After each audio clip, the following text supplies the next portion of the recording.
As all falls to emptiness. Song of the Walking Moon Andante, now available. People describe wisdom in many different ways: an eternal garden, an imperishable monument, an ancient tree that reaches the sky. And from these, they extract what they most desire: a flower, a stone, a leaf. Wisdom also seeps into every dream, for better or for worse, flowing like a stream, projecting itself as the shadow of a tree over every corner of the world. Thus, the catastrophe that lurks in dreams manifests itself. Now it is descending. I'm so fucking excited about this quest. Theory, this tutorial is not the original tutorial, and I think there's gonna be another tutorial in Snezhnaya that is gonna be playable for sure. I mean, this tutorial, I thought, in my theory, this tutorial is the one that we defeated in Nordcry, and because we discussed the god remains. I think the explosion from Dottoro's deceased body, or whatever you call that, after the fight, kind of like seeps into the ley lines and become, one with the ley lines and Irminsul. So that's my theory for now. Also, we also tackled about the Linnea's storycast about visions and prophecy, also in Fontaine Archon quest. So I actually think that there's another tutorial, and it's the one that if we're gonna talk about Cole's dream, he saw, I think she saw Dottore in her vision burning Irminsul, like with body intact. So I think if we base the plot on her vision, I think there's another tutorial outside, watching the Irminsul burn. But that's just my theory. I think I'm wrong, but I don't know. Let's just start. I'm excited.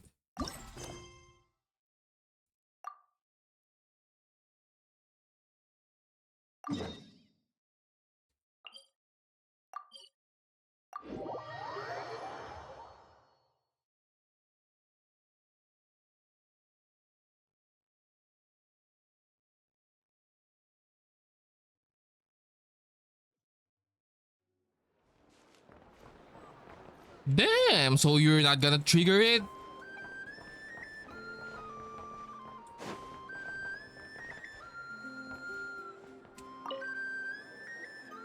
Ah, traveler, Paimon.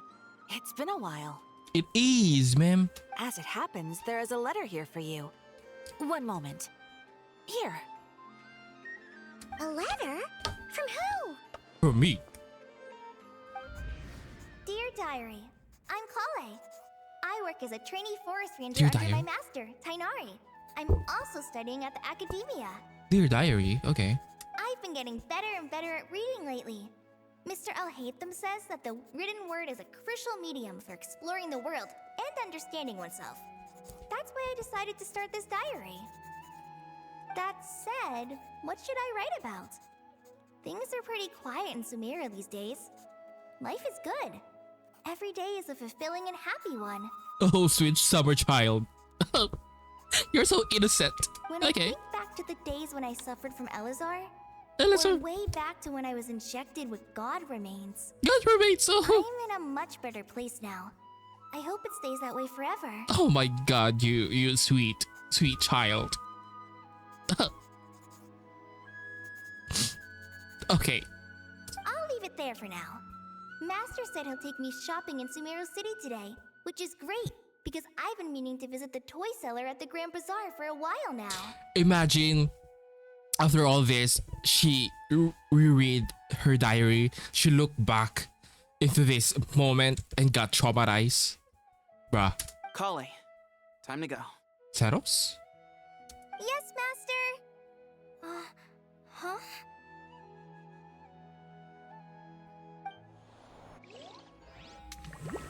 Huh?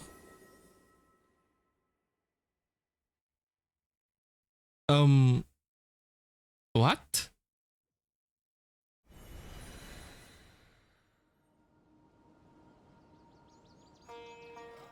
What's wrong, Kale? Is there something on my face? Excuse me? No, sorry. I didn't mean to stare.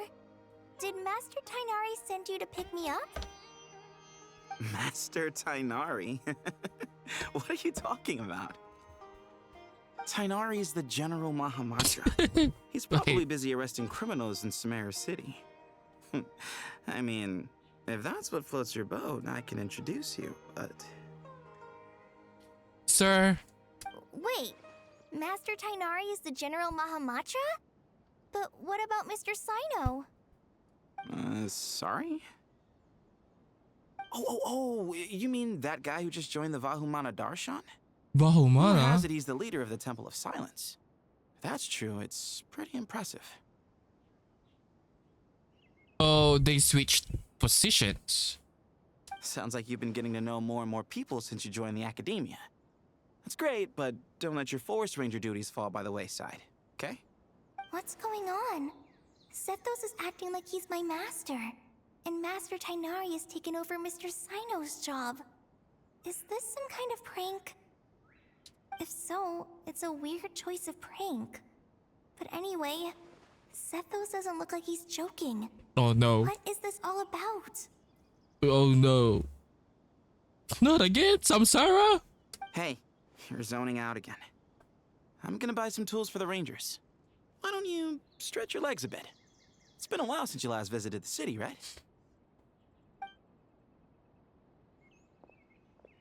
Wait!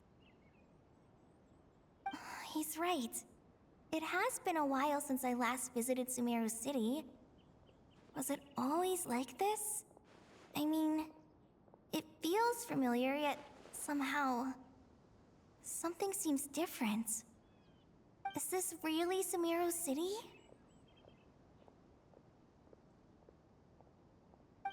Damn. Smooth transition. Okay, when this icon appears in your quest tracker, it indicates that your progress has been saved. Okay. An existing story mode will not set your progress back. Okay. When you are in special story mode, you can tap and exit check your last shape. Okay.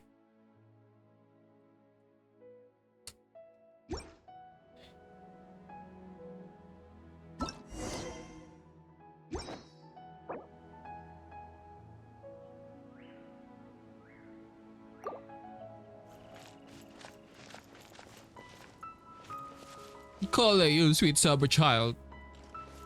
You're getting played at. She didn't know they were playing in her face. That fucking meme though. Hey, did you see who just walked by? I think she's that famous merc. Hey, did you see who just walked by? I think she's that famous merc. Yeah, it's gotta be her. That red hair gives her away. The Flame Mane. They say she can take down a dozen tough guys with just one hand. Red hair, flame main. It should be Dia, but I think it's Nilo.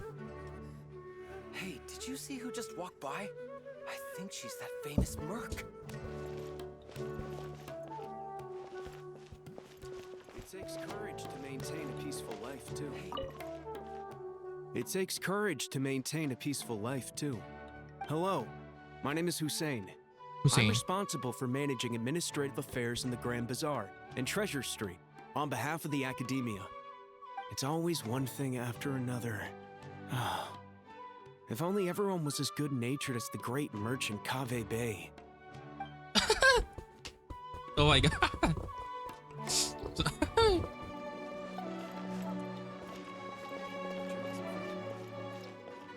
takes courage to make... Would you like some fruit? Bro, what's up with this guy too? I feel like he's the most normal one. Would you like some fruit? Would you like some fruit? Did you see who just walked by? I think she...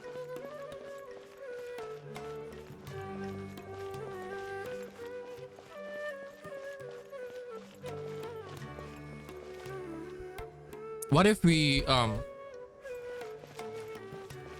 do the unthinkable? There's no one over there. I should go check out somewhere else instead. Okay. Hey, did you see who just walked by? Hey, did you... We need to check everyone.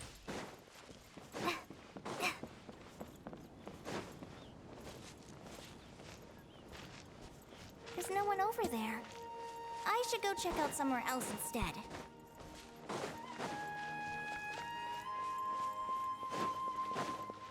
Hey, did you see who just It takes walked by? courage to maintain Would you a like peaceful some fruit? life, too.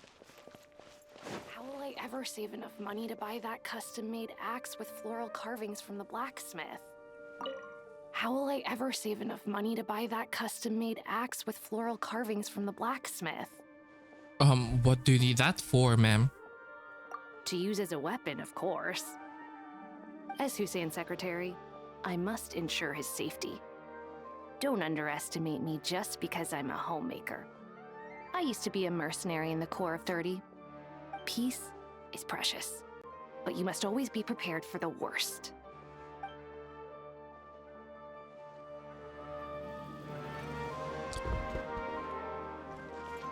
Okay. Is he the leader of the Corps of 30?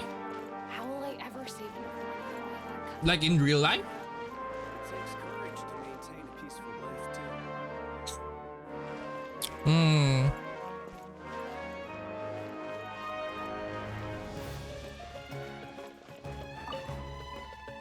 When I grow up, I'm gonna join the Eremites and protect Sumeru City.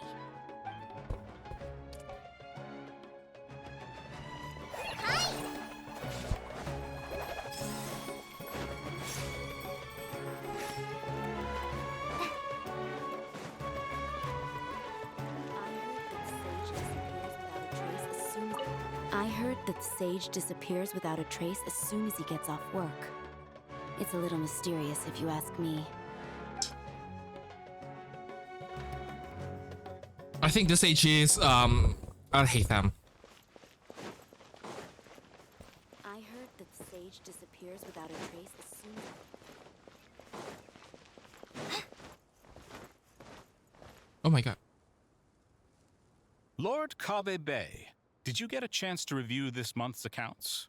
Any feedback? You mean the version you sent over a few days ago? Yeah, I took a look when I received it. I was thinking that maybe our profit margin is a little excessive. I visited some of our commercial partners last month. Their earnings are very slim. Are you suggesting that we give up some of our profits for them? Well, since we have more than we need, yes. Making money for its own sake is pointless. Don't worry, I've already planned for it, and the numbers look fine. We can adjust the rates starting from next month. That's not... Also, about that designer you hired, I've had to revise his proposal 3 times now, but he just doesn't seem to... Let's cut our losses. Pay him his fee and send him on his way. I'd like you to get Layla on this instead. She was Cyrus's student, and she designed the Palace of Alcazarzare. Seems like a much safer choice. Hmm? Who's sneaking So around Layla- over there?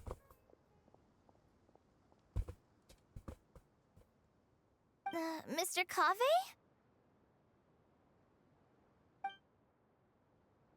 Do you recognize this person, sir?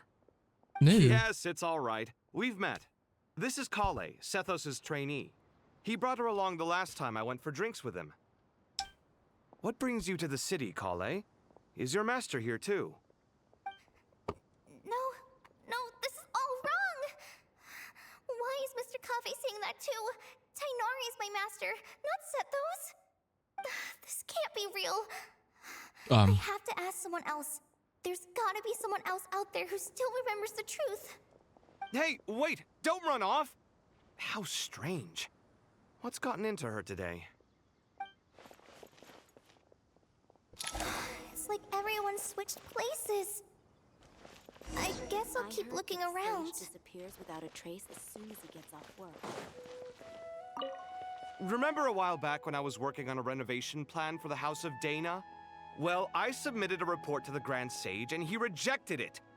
It's infuriating! How does someone with no sense of aesthetics whatsoever even become the Grand Sage? Please, calm down, Lord Kave. Maybe it's for the best that the proposal wasn't approved. Weren't you planning on paying for the renovations out of your own pocket? The Grand Sage just saved you a huge sum of mora. You're right. It's his loss if he doesn't want to work with me. Let him live out the rest of his days in an artless void for all I care. Anyway, enough about that killjoy. There's supposed to be a show at the Zubair Theater today. Are you guys free later? Tickets are on me if you want to join. Oh my god.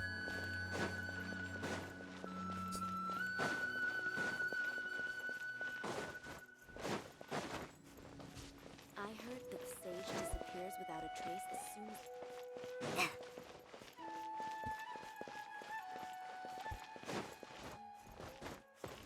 Oh! Why are you here?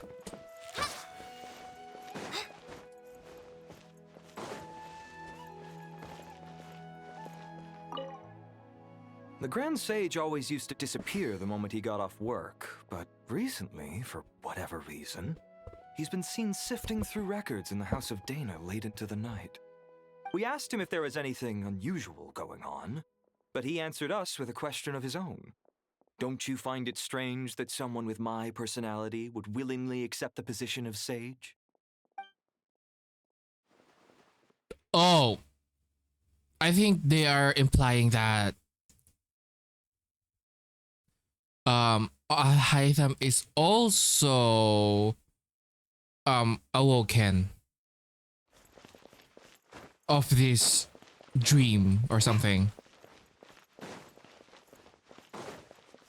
There's no one over there. I should go check out somewhere else instead.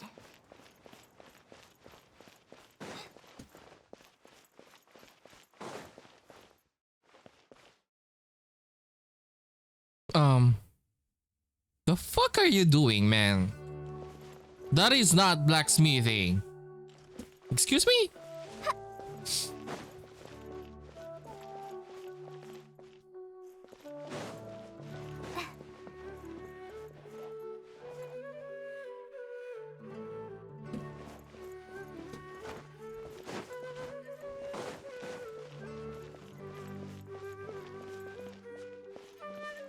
Why is the kid here?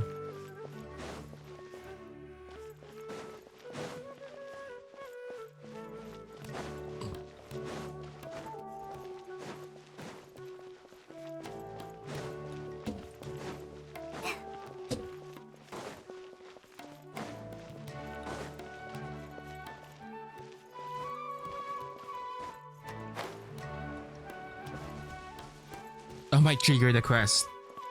Wait a minute.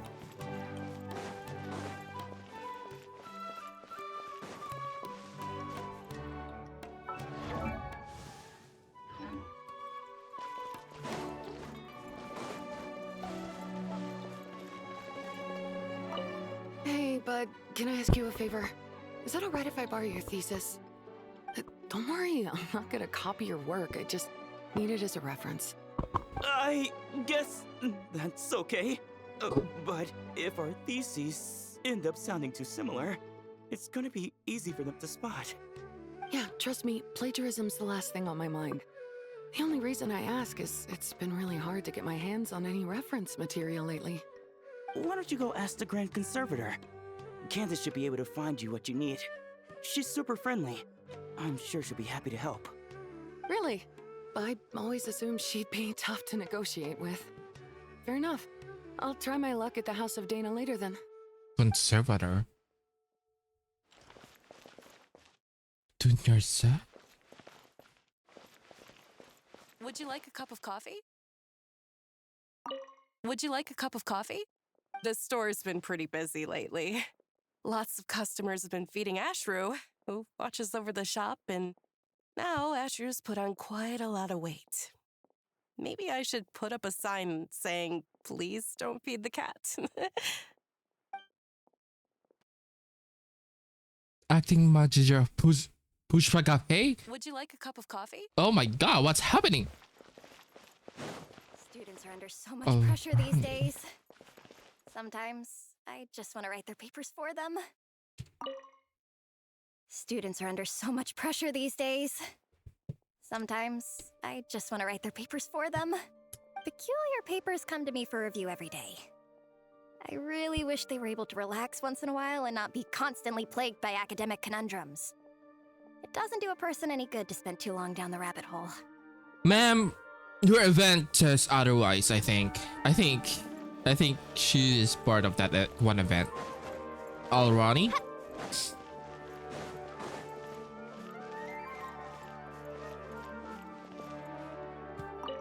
Hi, Mr. Sino. What are you thinking about? There's a chapter in King of Invocations where the spirit of someone who died long ago possesses a living man's body. To the outside world, it looks like he's developed a whole new personality. I was just thinking how terrifying that would be for his friends. Imagine waking up one day to find that a friend of yours has suddenly become a different person.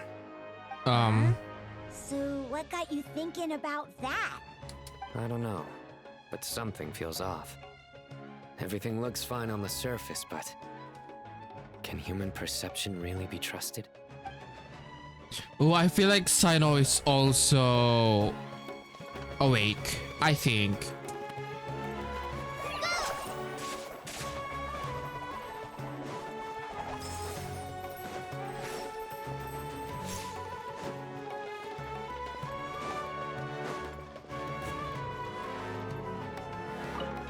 Alright, not a single Mora short. Scribe? That covers you for this month's rent. Why is she collecting? What a relief. I was worried the design fees I received this month wouldn't be enough. Well, next time, don't fret. Just let me know and I'll give you a few days' grace. We've known each other long enough for that. Anyway, how are you settling in? I couldn't help but notice that you're staying up late quite often. Oh. Yeah, I can't explain it. I just feel more... But what about you? I keep hearing you sighing these days. Is everything okay? Yeah, I can't explain it. I just feel more inspired at night. Once I get in the zone, I can race through a whole bunch of drafts, no problem. But what about you? I keep hearing you sighing these days. Is everything okay? Well, it's just... Don't you think this house is a little small? I guess I should be used to it after living here for so many years. But for some reason, I've been feeling claustrophobic recently. I want to move somewhere bigger. Once I've made enough Mora, I'm gonna buy a huge new house. As big as... at least as big as the Palace of Alcazarzaray. That sounds really expensive. True. I'll never be able to afford it on a scribe's salary alone. I need to find another way. Okay, I think this one is also... There's no one over there. I should go check out somewhere else instead.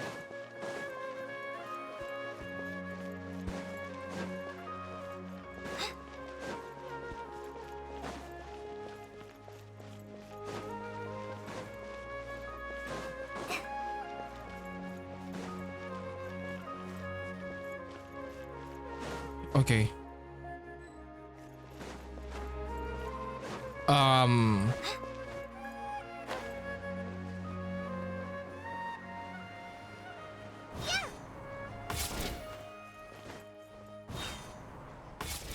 Lots of visitors today, I see. Welcome all. It's been a while.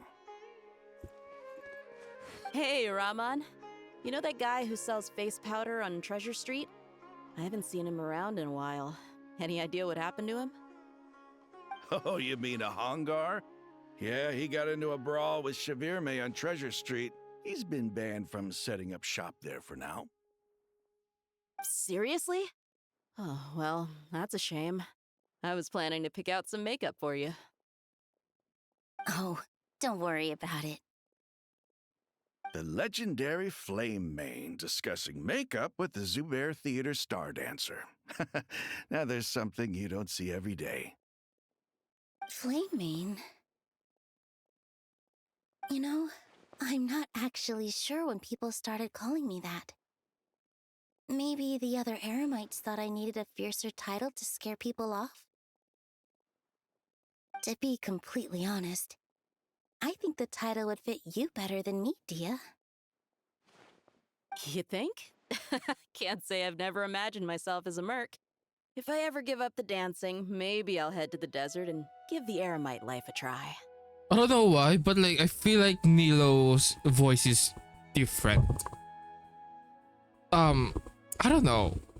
I don't have her, so I don't know, but it just sounds different. You would? Yeah, what is it? You think? I can never imagine myself as a merc. If I ever give up dancing, maybe I'll head to the desert. Okay. Is that so strange? Oh, not at all. In fact, I've actually had similar thoughts before. If I ever get tired of sleeping out in the wild, I think I might go look for a job at the Zubair Theater. I've adored the dance of Sub-Zeros ever since the first time I saw you perform it. If the chance ever came up, I'd love to try it out on stage for myself. I think their inner self, kind of like wanna, burst out of them, especially with Dory and Layla. I feel like their true inner self is like showing. Really? If our manager Sataria heard you say that, she'd hold you to it. Probably grab you by the sleeve and never let you go again. Hey, when that day comes, I'll do your makeup myself. How's that sound? Sure. If the day comes, I'd be honored.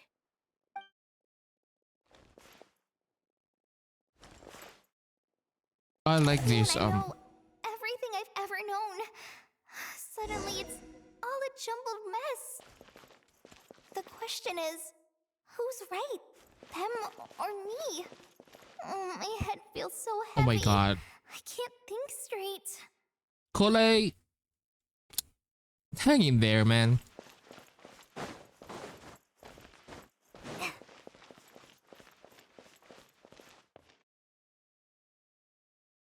Hi, Mr. Sign. There's a chapter. I was just thinking. Huh? I don't know.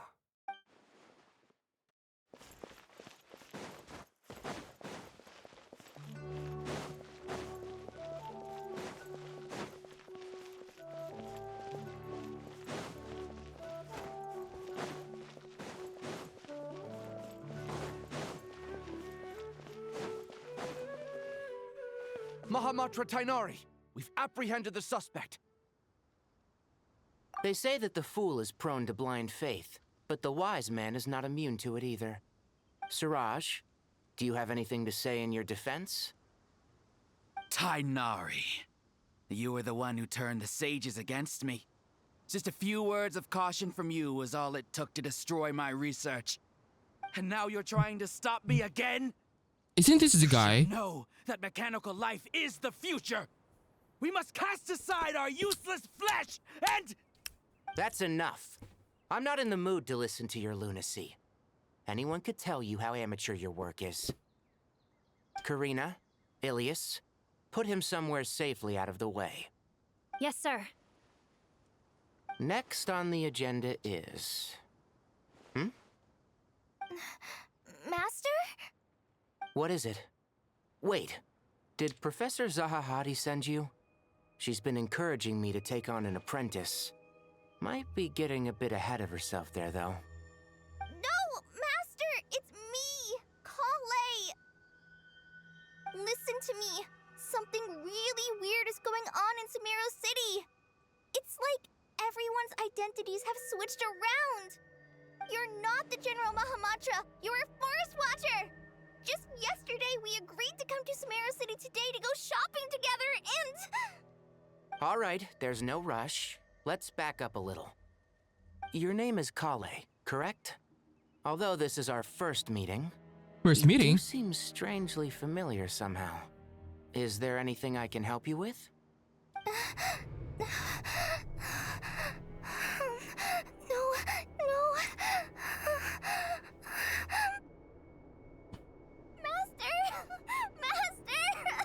Damn, why are you crying?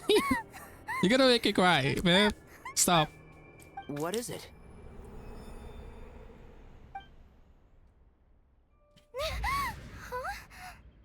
Did you have another nightmare? I've told you before, when you're tired, lay down on your back in bed and get some proper sleep. It's much better for you than napping on your front. Poor posture obstructs your breathing, which can lead to all sorts of weird dreams. Now, we're supposed to go shopping in Sumeru City today, remember? Cheer up. I'll take you to Hushang's. I heard he's got some new toys in stock. Go wash your face, take some deep breaths, and when you're ready, we'll head out. Okay. Thanks, Master Tainari. So it was just a dream. And yet, dreams can sometimes be a warning of things that will soon come to pass.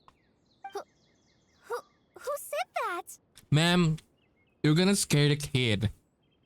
That dream felt unusually real, didn't it? Here's my suggestion. Since you're heading into Sumeru City anyway, you may as well tell Lesser Lord Kusanali about everything that happened. And just to be on the safe side, I think you should also inform your 2 traveler friends who once helped save Sumeru. I'd write them a letter if I were you. Time is short. A storm is coming from beyond the bounds of fate. Bounds of fate, beyond the bounds of fate. As for the... oh my god. Peak. Peak.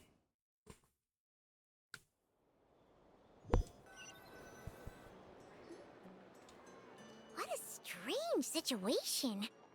No wonder Kale was in such a rush to write us a letter. Imagine waking up one day to find that everything around you has changed. You might not even recognize Paimon anymore. Oh, that's a scary thought. Let's get to Sumeru and find out what the heck is going on.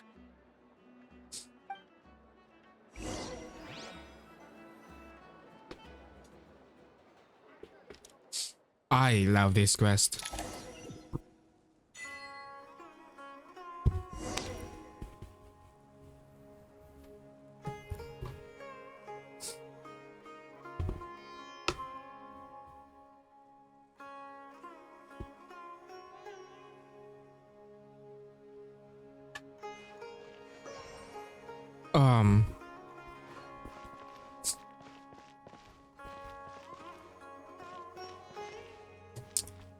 Are these new people?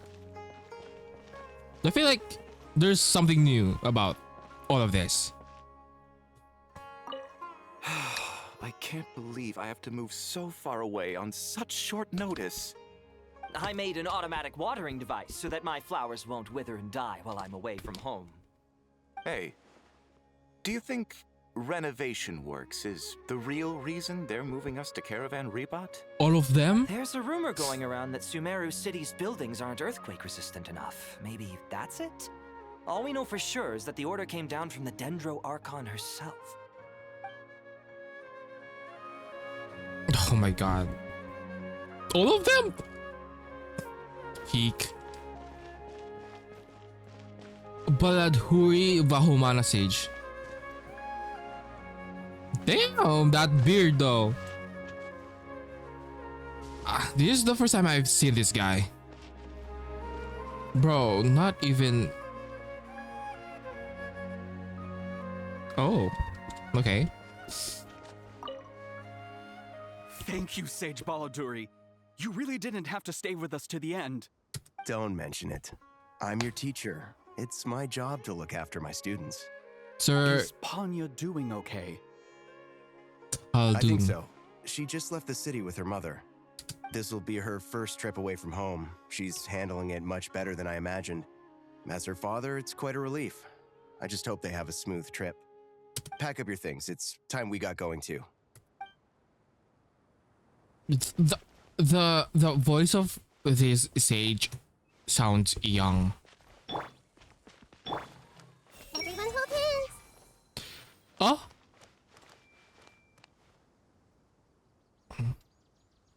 Hey.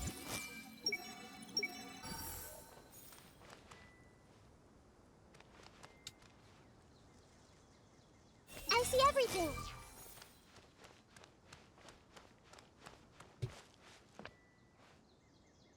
Hey.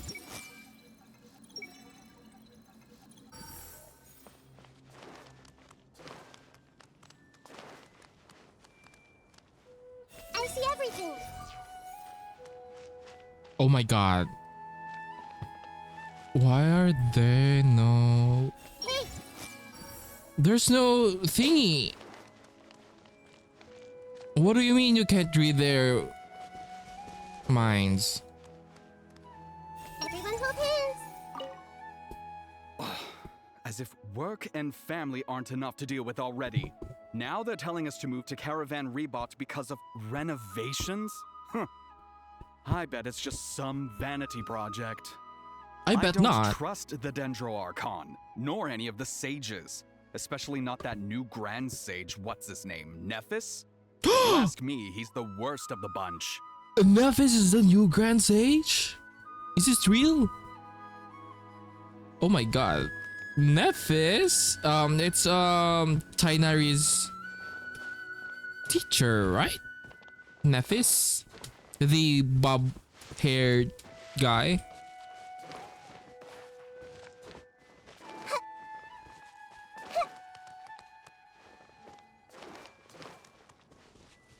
Fear not Skashari wears shades. Ooh, I like this fit. I see everything. Hey, mister. Are you a robot? I wish. Look! He's pretending to be human. He definitely doesn't want anyone to find out he's a robot. I am a robot. I was designed to infiltrate the human world undetected. My mission is to find an opportunity to destroy humanity. I knew it. It's just like in the picture books. What do? We're the only ones who know his secret, right? Surely he won't silence us for good. You have discovered my secret. Now I must take you as my prisoners. I will tickle your feet until you join the robot army. Bro, stop talking to them. Afraid. I'll protect you. Take this, robot! Stop! I was just kidding. I'm human. I'm human.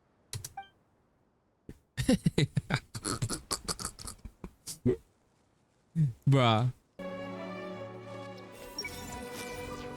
Bruh, they are so stingy with this fucking, I don't know. Hey, now's not a good time to visit Sumeru City. We're actually getting ready to move out ourselves. Bruh, I'm part of the team. What do you mean?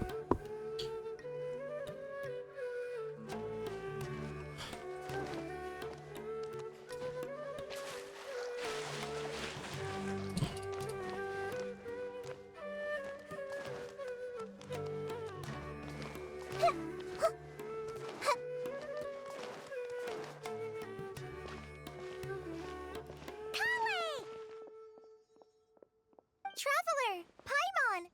Thank goodness. I'm so glad you made it. Of course. We won't let anything happen to you, Kale. So, what's going on in Sumeru City? Looks like lots of people are moving or something. Yeah, I was just gonna say. After I wrote my letter, Master and I went to Sumeru City and told the Dendro Archon everything that I experienced, from start to finish. What did Nahida say? She was silent at first. It seemed like she was deep in thought. Then the next day, we got told that she was ordering everyone to leave Sumeru City immediately and move to Caravan Rebot. The entire population of the city has to move? Not just Sumeru City.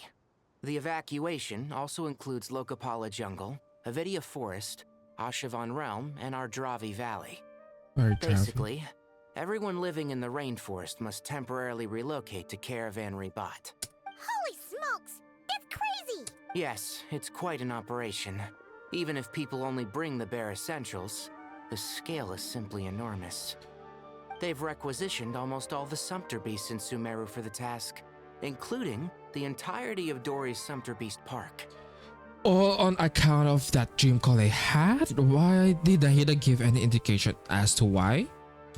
The Dendro Archon said that what Kale experienced was not a dream, but a warning. After our meeting, she immediately summoned the 6 sages to analyze the situation and discuss countermeasures. They concluded that the events seen in the dream are very likely to become a reality, and that an unknown danger is rapidly approaching. Oh, please keep that to yourself. We don't want to cause widespread panic. The official reason they've given is a large-scale renovation of the rainforest ecosystem. People are skeptical, but there haven't been any major incidents. So far, at least. The Dendro Archon seemed really worried when we spoke to her. She said you can go visit her in the Sanctuary of Surasthana when you arrive. She also said she'd hold out until the very end. Tainari? Kale? You got a minute? I need a hand here. One moment, I'll be right there. As a forest watcher, I've been tasked with assisting with the relocation work. There's a lot to be done, and they need all the help they can get.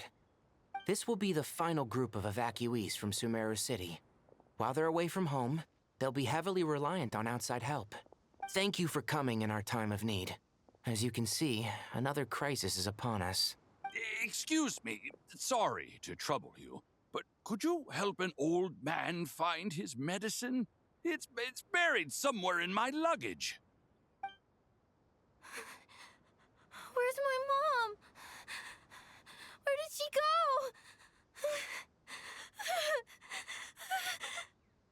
go?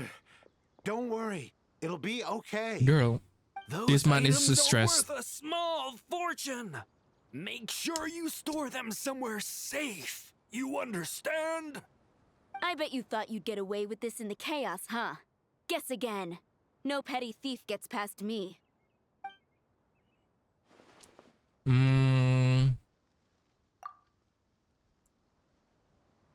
A mass evacuation inevitably comes with all kinds of problems. Nahida wouldn't have resorted to this unless it was absolutely necessary. The strange events of Kale's dream took place in Sumeru City. Whatever danger is afoot, it must start here, which is why everyone has to leave. We should go help the evacuees. See you around. I'm so glad that you believed me and came all this way to help. Bruh, it means a lot. what do you mean? Please stay safe. You're a homie. Don't worry. We may not know exactly what's going on yet, but as long as we stick together, we'll find a way through this. Goodbye! Look after yourselves! Will do. See ya!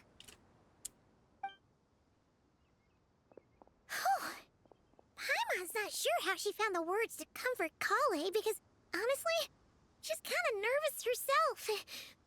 Let's head to the Sanctuary of Surasthana and see Nahida.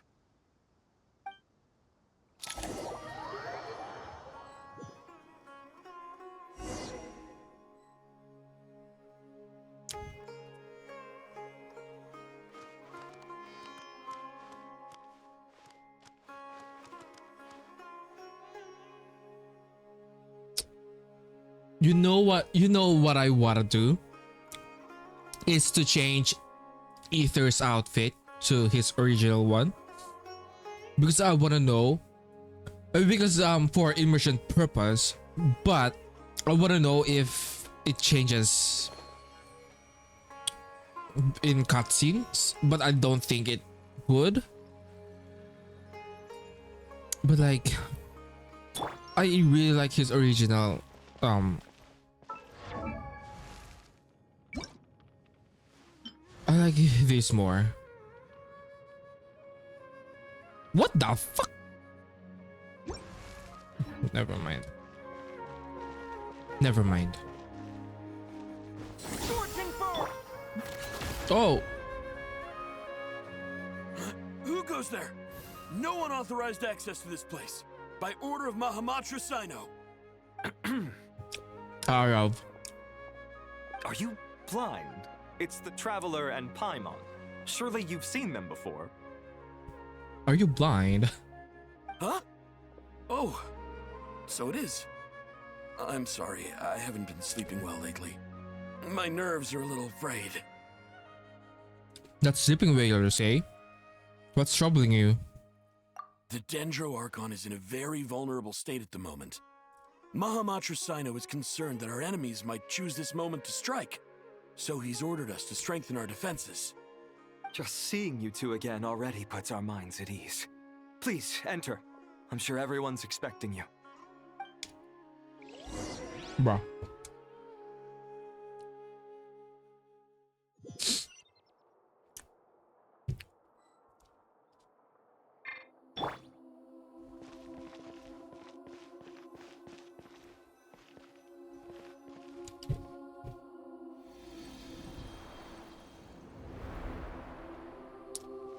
Traveler, Paimon, you made it. Aha! Perfect timing. Reliable helpers like you are just what we need right now. Oh, it's good to see everyone again. Kale gave us a rough idea of what's going on, but we still have a lot of questions. What kind of danger is Sumeru City in exactly? And how come everyone has to move to Caravan Rebot? At this stage, we can't be certain. We're investigating, but no definitive answers yet. I take it that Kale told you about her strange dream? Yeah. Apparently, everyone in Sumeru City was acting super weird. Even you guys. It was like you'd all switched places. That's right. Kale and Tainari reported the situation to the Dendro Archon. She believes that it wasn't merely a dream, and that whatever it was has something to do with Irminsul. It's a reasonable inference. Only through Irminsul can people's memory and cognition be so significantly modified in such a short time. We don't know why Kale would dream of these things, nor who was trying to warn her. It's Dendro Archon a decided to connect to Irminsul to investigate more thoroughly. Has she found anything yet? Irminsul is connected directly to the ley lines. The tree serves as a central hub where the ley lines converge, and its core function is to record and store the world's knowledge and memories. But something has gone awry, severely compromising the performance of this core function. Information is bottlenecking inside Irminsul, hampering the ley line's flow. If this continues, new information will languish unrecorded, with existing records thrown into disarray. In short, the souls of the dead will be stranded, while the living have their sense of reality warped. In the long run, Kale's dream could well become a reality. And that's just the beginning. There's no telling what other nightmares could end up coming true. Irminsul, the ley lines. I have come this far to use my death to open the gates of the ley lines to my people. In Natland, the captain was storing stranded souls inside his own heart. It was only after the rules of the Night Kingdom were amended that they were finally able to return to the ley lines. And that was just one nation. A problem with Irminsul itself could end up affecting all ley lines worldwide. Faced with a growing backlog of information, the Dendro Archon decided to connect herself directly to Irminsul and take over the recording and processing function herself. But it is an almost impossible task. Individual brains aren't equipped to deal with the sheer volume of knowledge and memories involved. All that information flooding in at once would instantly fry any human mind.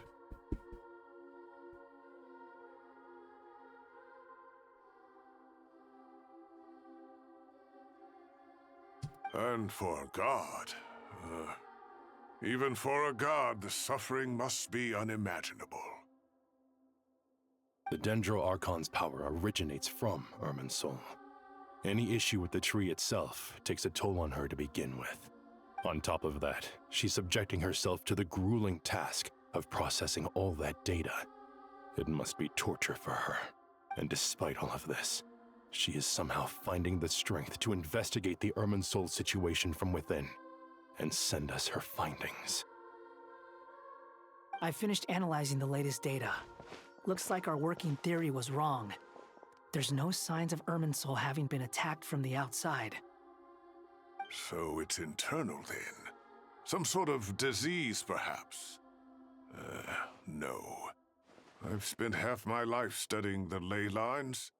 If Irminsul malfunctioned this easily, the world would have met its end long ago.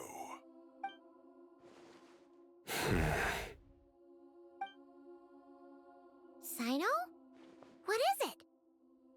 Not long ago, I got a tip from the Core of 30 that a large number of unidentified merchant caravans had recently been spotted entering Sumeru through Beta Harbor. At first, I suspected that they might have something to do with all this, so I sent some people to investigate. But if Irminsul wasn't attacked from the outside... Don't you think there are more important things to worry about right now than guessing who's behind all this? It's been over 12 hours with no new intel. If even the Keeper of Irminsul is this badly affected, you can imagine how bad things are in there.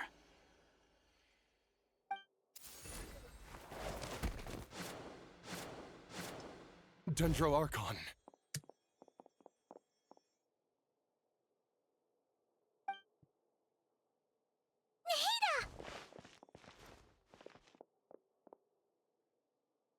What's wrong? He's dead. Okay. Her breathing is weak, and her elemental energy levels are dangerously low. Excuse me? She's not gonna die, is she? No, Looks like stop. it's time to move to the backup plan. What's the backup plan? Get out of the city and take the Dendro Archon with us. The entrance to Irminsul is directly beneath the sanctuary of Surasthana. That means this is ground zero if anything goes wrong. The Dendro Archon has a very strong connection to Irminsul. But theoretically, this connection should grow weaker with distance. Under normal circumstances, she could unleash her full power here. But with Irminsul out of control, our first priority is to get her away from here. She's gonna die. The situation is critical. There's no time to deliberate. Everyone in agreement? I'll deal with it. I'll also let the Matra and the Core of 30 know to start evacuating.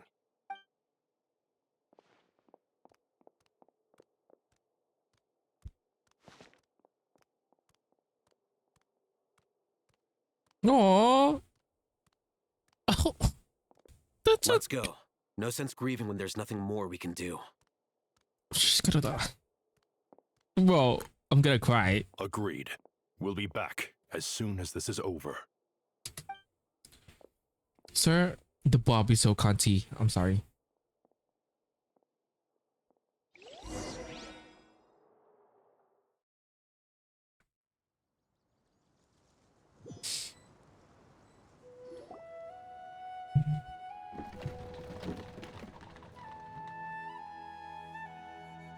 The last group of civilians has been safely evacuated.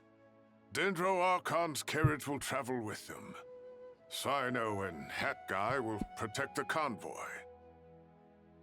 That's good news, but you don't look very relieved. With the Dendro Archon in a coma, we've lost our means of investigating the situation. And with Irminsul still deteriorating, we have no choice but to evacuate Sumeru City. Feels as though we're being pushed along by an invisible hand. Stop moaning, Cyrus. We're the teachers here. We should be showing a little more confidence, don't you think? A wise judgment. Let's move out to Caravan Rebot.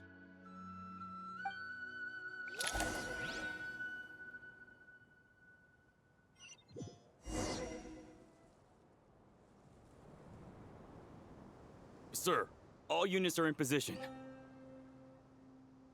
Good. Everything is going to plan. Interfering with Sumeru City is a necessary step, so do not hesitate. This is The soul situation will not harm you.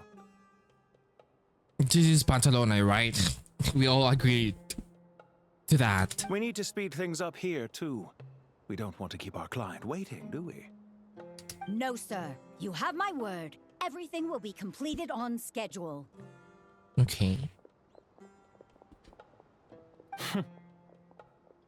They say that fervent ambition attracts the favor of the gods, and with it, a vision. Fervent ambition. Okay. But we appear to be the exception. So, is our ambition not strong enough? Or does it threaten the very foundations of this world?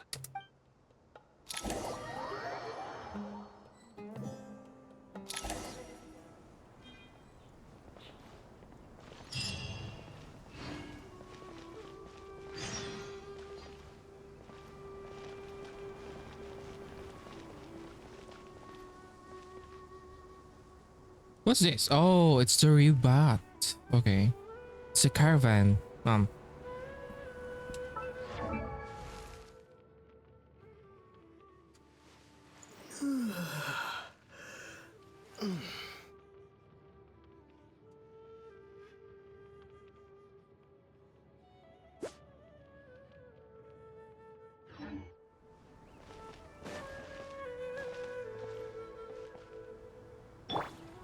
Everyone hold hands. Bro, this is not real. I'm disappointed. That guy! What? Nothing. You just look like you were lost in thought there. Do you have any ideas about what's going on? From what I know about Irminsul, the system doesn't break down that easily. I don't have the faintest idea who could have done this. Actually, one name did cross my mind. But, he's already dead.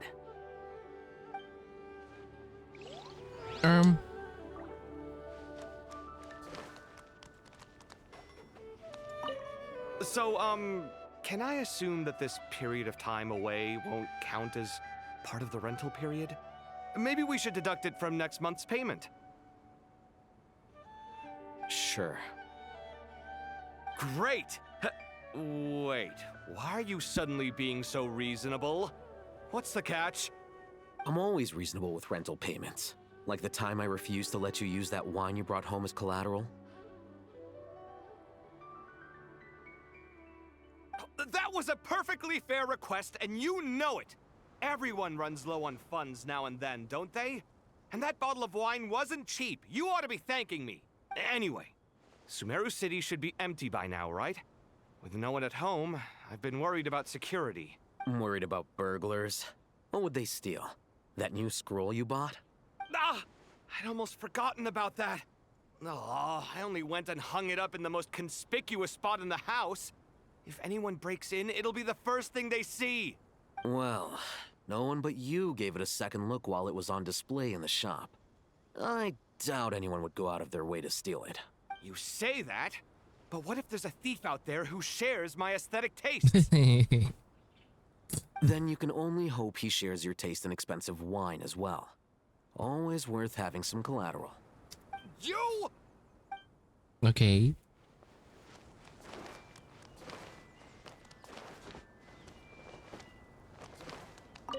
Keep your eyes peeled. It's down to us to maintain order at this time. This is a direct command from the Mahamata. Everyone stay vigilant. We cannot allow bad actors to take advantage of the chaos. Bad actors?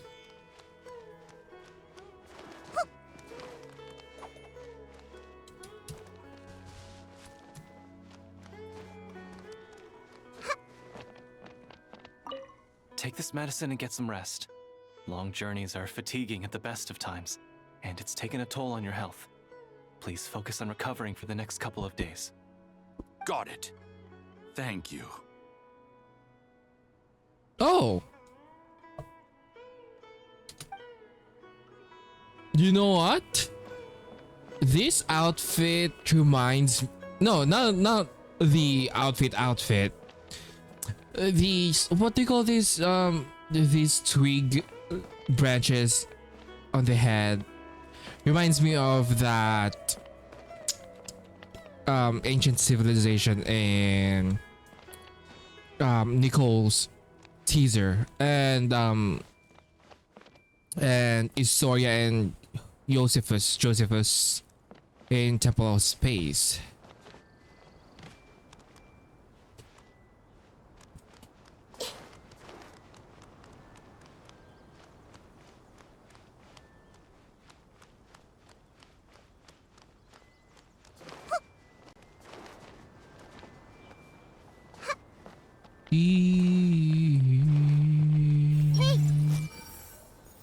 They are not.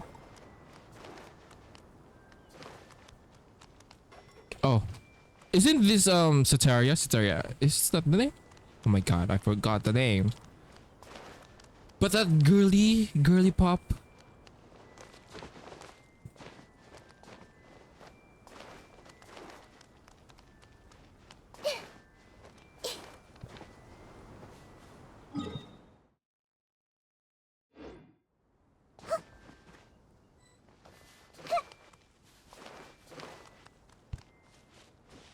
Oh. We have a barrier.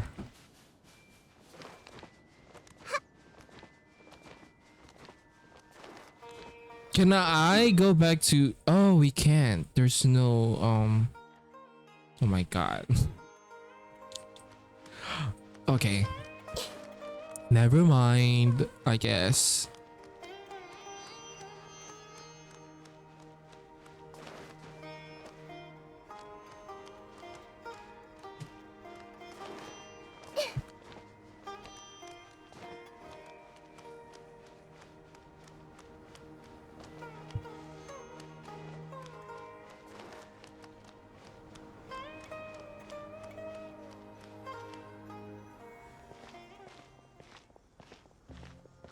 How is the Dendro Archon?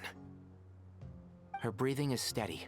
I prepared some therapeutic incense for her, but it hasn't had much effect. Her vitals are still very weak.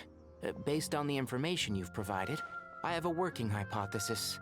Her condition is partly due to Irminsul's influence, and partly due to a physiological imbalance caused by the rapid depletion of her power.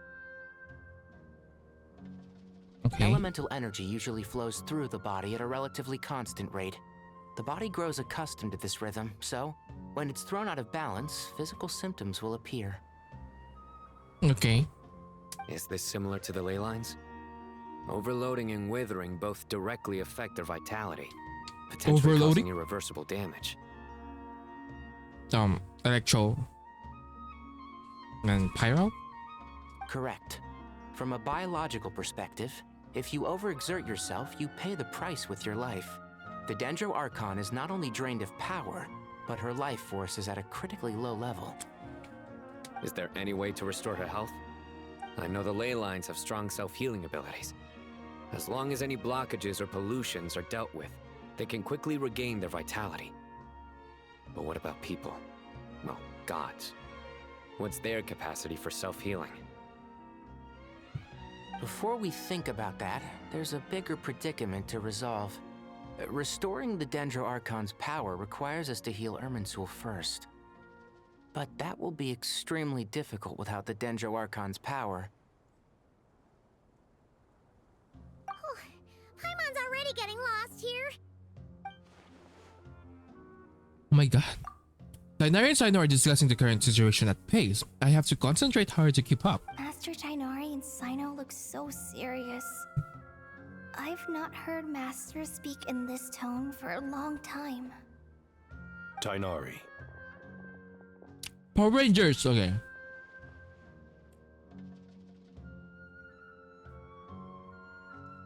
I need to look at them closely. Master Nephis, sages. Tighnari, haven't seen you in ages. Balahuri, okay. Have you gotten taller?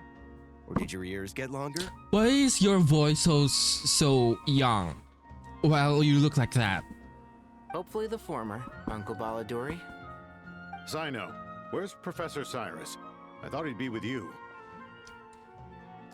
Spontamad.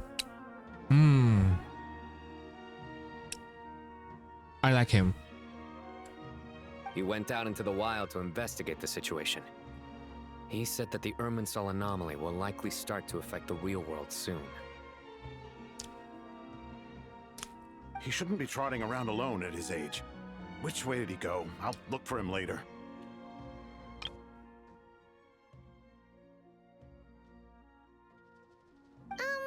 Would someone mind introducing us? Ah yes, of course. Allow me to do the honors.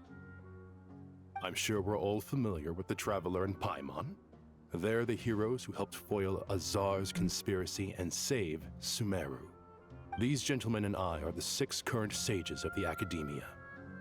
Balduri and I are part of the Old Guard, while the other 4 took office after Azar and his clique fell from power.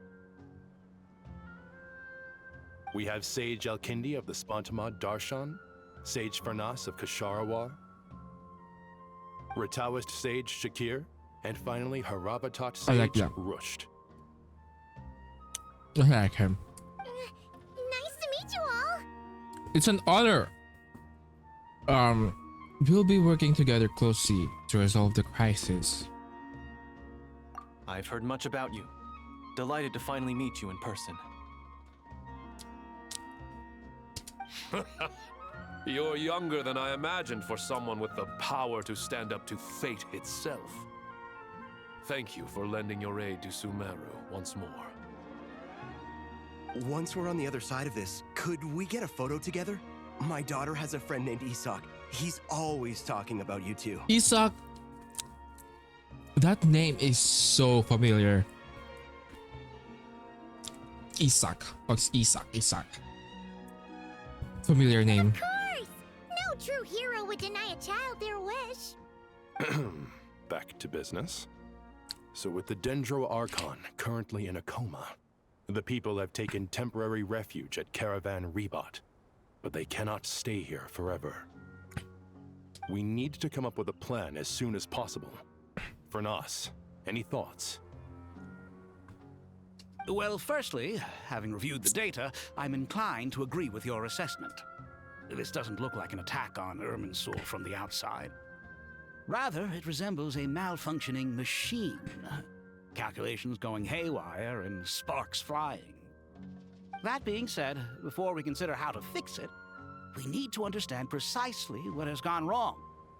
Furthermore, we somehow need to ascertain this without relying on the Dendro Archon's power. We have no direct access to Irminsul. However, we might be able to gather the information we need from the ley lines. Study the branches to learn about the trunk, in other words. Alkindi. Wait, is that what Cyrus is up to? No wonder he ran off to research in the wild. Curse, always one step ahead of me, isn't he? Oh my god. Oh my god, competition? We have no target, however, we might be able to gather the information we need from the ley lines. Oh. Damn. I think he's just implying that he's, you know, what do you call it? Incompetent. I heard that while in the sanctuary of Surasthana, the Dendro Archon had to serve as the central information hub herself. This is a clear sign the situation within Irminsul might be far worse than we can imagine. Irminsul is vital, not just to the safety of Sumeru, but to all of Teyvat. We must be the ones to bear responsibility for this world. To be on the safe side, I think we need to consider some backup plans. Are you saying we should consider a scenario in which Irminsul is completely destroyed? I'm merely pointing out that the possibility exists. You have a valid point. But until worst comes to worst, I believe we should focus our efforts on resolving the Irminsul anomaly and helping it recover. Kale, I understand that you were the first to foresee this crisis. If it's all right, I'd like to talk with you about it in more detail. Of course! But even I don't know how I came to have that dream. If there are no signs of external damage, could it be a stress fracture? Metals tend to suffer from this issue with long-term use. And Irminsul has existed for centuries, after all. It's possible, but surely a stress fracture Millennia. would be more likely to cause a complete shutdown rather than chaos. It's really stress.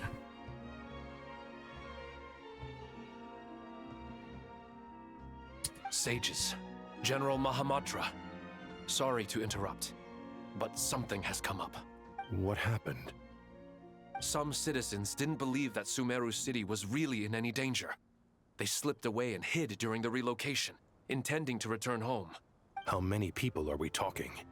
About a dozen. Sakura found them while on patrol, but they appeared to be suffering from psychosis. For whatever reason, they were trying to kill each other. By the time we arrived, there were only 2 survivors. One was unconscious from their injuries. The other tried to attack us, but was subdued. Where did this happen? Near Yasna Monument. That's not far from Caravan Rebot. Master. I know. The Irminsul anomaly is beginning to have effects in the world. I didn't expect it to spread to Yasna Monument so soon. It almost feels like we're being chased relentlessly, with no time to catch our breath. Sir Cyrus said the same thing. He sent me back to report in, while he continues investigating. I'll go join him. We'll come with you. Count me in too. Don't let my age fool you. I can still fend for myself. Very well. Meanwhile, the rest of us will continue discussing our next steps. Get back soon. Take care of yourselves. It's getting dangerous out there.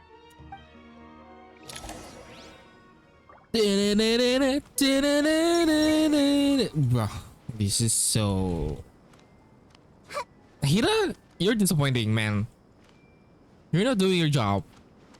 Commit it to memory. I thought we'd be safer once we got to Caravan Rebot. If the Irminsul anomaly's sphere of influence continues to expand, our only option will be to move into the desert. To Aru Village? We should check if they can accommodate so many people. Essential supplies will also become an issue. We were only able to relocate here so quickly because Caravan Rebot is well stocked. If we move to the desert, we'll need to carefully calculate how much food and water to bring.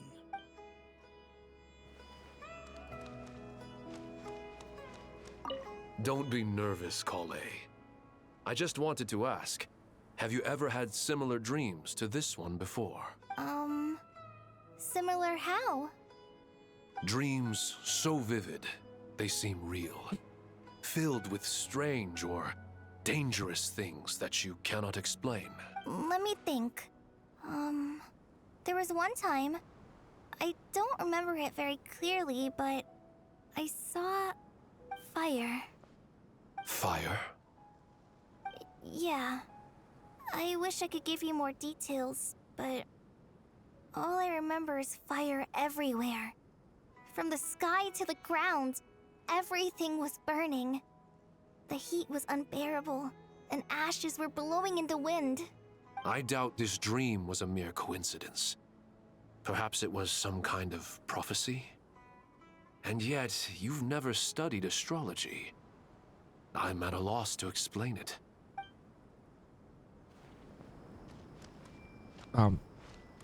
He wanna swipe Kole from Tainari.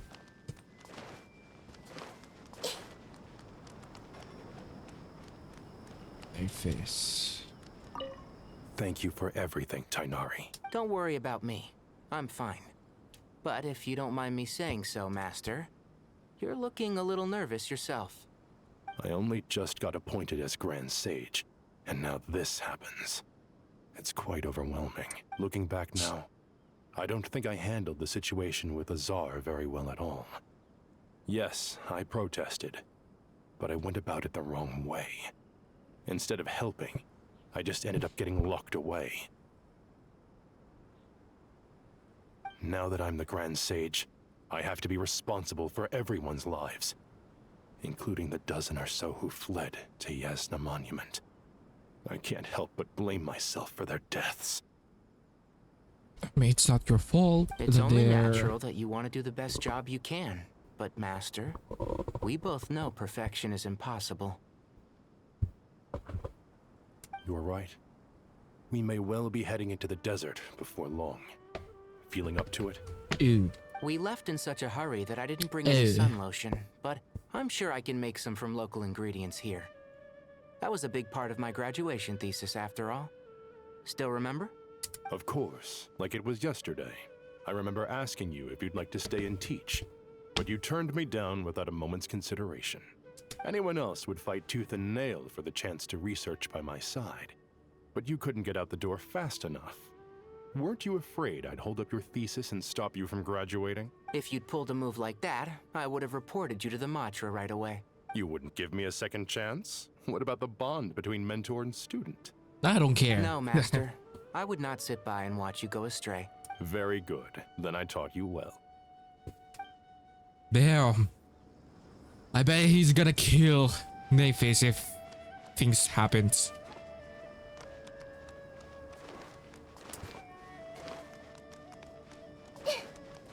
Check on the anomalies. Oh, so we straight up can't have...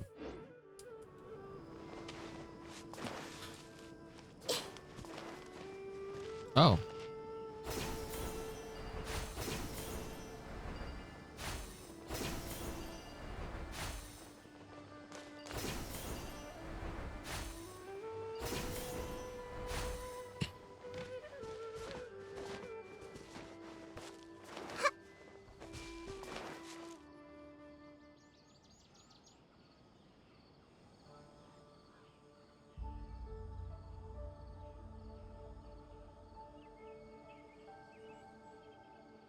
Please, don't go any further.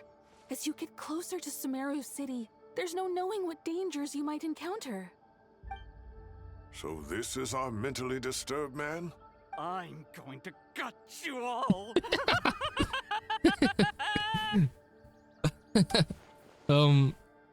Excuse me? That voice actually is so funny. Cyrus, you didn't even bring a single guard? Do you think you're some sort of warrior? It's fine. Come here and look at this. Oh, it's... A ley line blossom? That's right. Flowers that bloom from openings in the ley lines, indicating some sort of anomaly. I don't believe I've ever seen a color like this before. Did you discover it nearby? Not just here. Way over there, too. They're everywhere. That's a lot. There's even more in that direction. 60k Mora, 60... Is it 60k Mora? Or like 9 to 10 wits?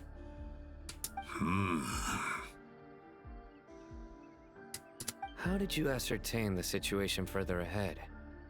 Didn't you just say that we can't go beyond this point? Yes. This area is relatively safe so far. But if you continue forward, delusions will start afflicting your mind. However, some vision-bearing mercenaries were able to maintain their sanity a little better. They're the ones who brought back news from further afield. Sino, do you remember the class I taught on dissecting ley line blossoms? I do, Professor. I received full marks in that course. Good. After all these years, it's time to put that knowledge into practice. There must be anomalous information hidden within these blossoms. Alkindi, I'll need your help as well. Been a while since we worked on a project together, hasn't it? Sure has. Well, what are we waiting for? Let's get to work. Anything we can do to help?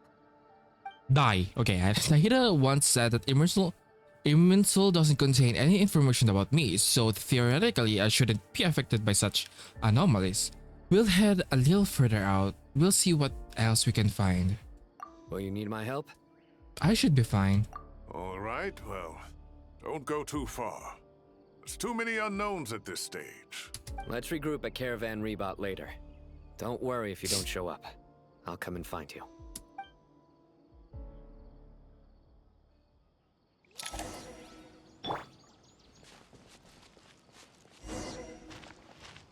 Investigate further. Like, there's a lot of wits and Mora.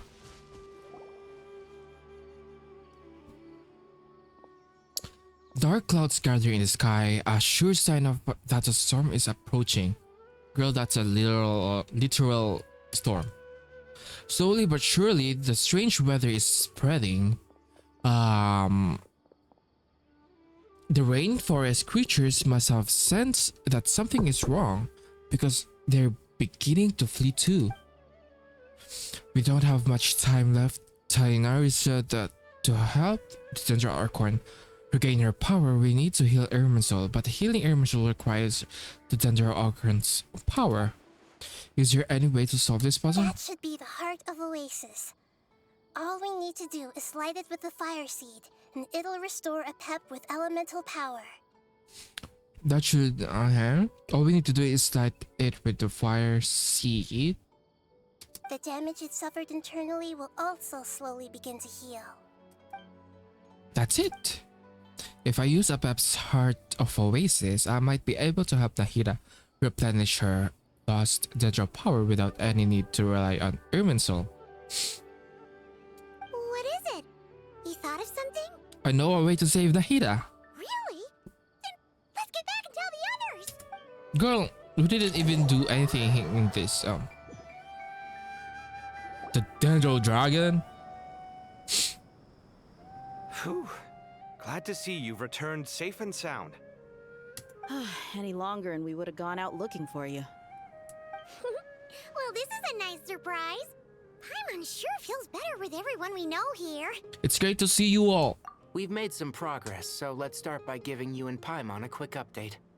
By dissecting the ley line's blossoms, we've been able to deduce that although Irminsul is experiencing an anomaly, it has not completely rejected access from the outside.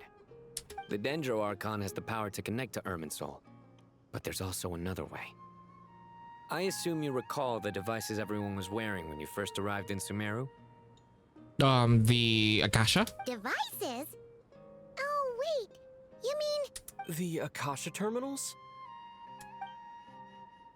That's right. Of course! It's been so long, Paimon almost forgot all about the Akasha. Wasn't it shut down, though? Yes, but although the system isn't currently operational, the technological infrastructure is all still there. And it turns out that a certain someone gets so bored at work that he's actually read through every single one of the instruction manuals. No prizes for guessing who that was. If praising others is that embarrassing for you, you can simply spare yourself the ordeal. Gaze, okay. Gaze, okay. No, stop. As much as it pains me to say anything nice about him, there's no denying his intelligence. He rarely forgets anything he's read. The Akasha is exactly what Sumeru needs at this moment. Between us, we should have all the knowledge and expertise we need to get it up and running again. But if I recall correctly, doesn't the Akasha need a Gnosis to function? That's exactly right. The Akasha relies on the Gnosis as a power source, and in its absence, we'll need to find an alternative. To tackle this problem, it looks like we'll be relocating once again. Namely, to the Temple of Silence. Ring any bells? It's the only major institution in Sumeru dedicated to preserving the knowledge of King Deshret's civilization. You might find the answers you're looking for hiding there. I agree. There's a good chance. Master Nephis and the other sages have discussed it. As the chaos from Irminsul continues to spread, Caravan Rebot won't be a safe haven for much longer. We have to move into the desert next. The scholars and sages will head to the Temple of Silence, while the civilian population seeks refuge in Aru village. The Eremites will keep everyone safe during the journey, and Candace will be there to receive us at the village. This leaves us just one thing to worry about. That Dendro Archon. She's very weak. We can't afford to wait until Irminsul is fixed. There has to be another way to help her. Huh. Well, luckily, the Traveler had a eureka moment while we were out investigating. Really? Wow, nice one, Traveler. Let's hear it. You tell everyone about the time you and Nahida saved a Let's pet. say our Amorta experts. Theoretically, it's feasible. From what you're saying, although elemental life and elemental energy have their differences, the Dendro Archon has explicitly stated that she can imitate the power of the former. In which case, as long as a Pep is willing, she should be able to convert her own power into a form that the Archon can use. It wouldn't be difficult for her at all. The only problem is convincing her to help. I'll find a way to persuade her. Yeah! Even though she wasn't exactly friendly the last time we met, she didn't refuse to talk with us. When she realizes the danger that Nahida is in, surely she won't turn a blind eye to it. Well, hopefully not. Hopefully. Either way, we're not exactly spoiled for choice here. Hey, it's better than having no options at all. I agree.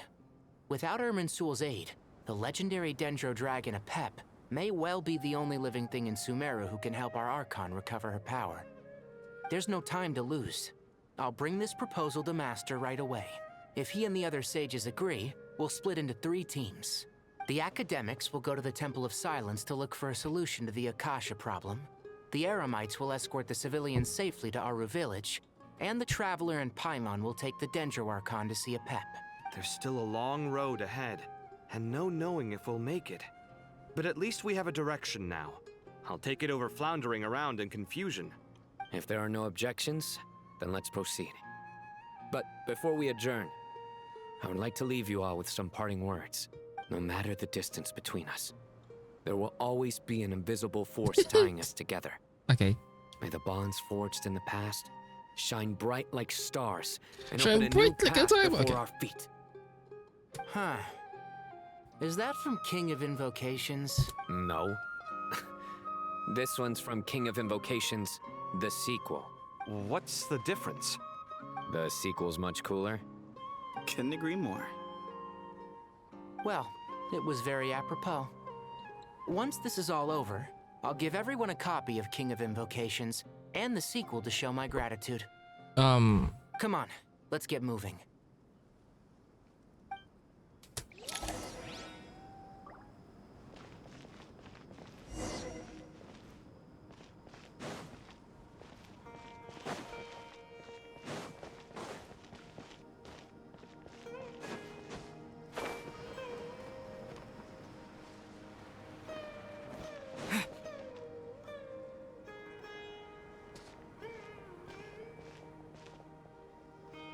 Tainari has brought me up to speed.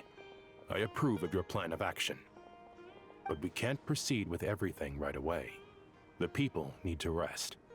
For many of them, this will be their first time in the desert, so we'll need to find additional personnel to help escort them.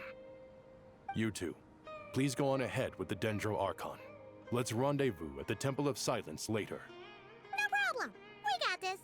Words can't express my gratitude, so let me just say, I hope everything goes smoothly for all of us. Goodbye for now. All right, let's get going. If Paimon remembers correctly, the last time we saw a Pep was in... Traveler, Paimon. Could I borrow you guys for a moment? It'll only take a second. Kale, what's the matter? Well, the thing is... She's gonna introduce Nicole because, like, you know, oh, there's a voice. Master Tainari once told me, after you raise a problem, you should think about how to resolve it. But ever since I had that dream, I feel like I haven't been of any help at all. I tried my best to keep up with the conversation, but there was so much new information, I couldn't take it all in. So, I just wanted to ask, do you have any tips for me there? Just come with us, man. Paimon knows exactly how you feel. Ma'am, you're like useless most of the time. But fear not, everything you need to know is right here in Paimon's notes. Sumeru chapter. It's got tons of info about all the things we've seen and heard on our adventures. Some parts are a little simplified, but hopefully it all makes sense. You sure kept that one quiet. You see? Being the greatest guide in Tibet isn't just a fancy title. It takes a lot of hard work. Paimon doesn't always understand the things you're talking about with other people. Whenever that happens, she notes down the confusing parts and goes over them in her own time. This is perfect. Could I borrow it? Sure. Matter of fact, you can keep it if you want. Paimon has another copy. There's no way you wrote all of that. The spare copy was originally meant for the traveler. Paimon used to worry that one day he might not need a guide anymore, so she wanted to have a gift for him in case we ever parted ways. No. Why are you telling me that? But it doesn't seem so necessary nowadays. We have so many more places to see together. One copy will be enough for both of us. Thank you so much. But still, these are your treasured memories. I think I'll make my own copy and then return the original to you. Anyway, that was all.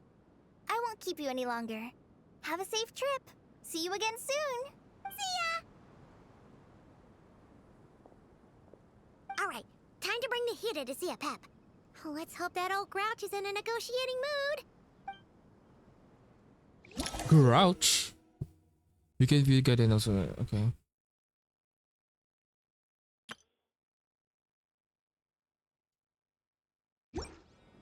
Hey, here's a thought. If we brought Nervalette along, do you think he could help us persuade a Pep to help? Maybe. Actually, never mind. In a Pep size, Nervalette's probably one of those dragons who's grown too close to humankind. They might end up fighting for all we know.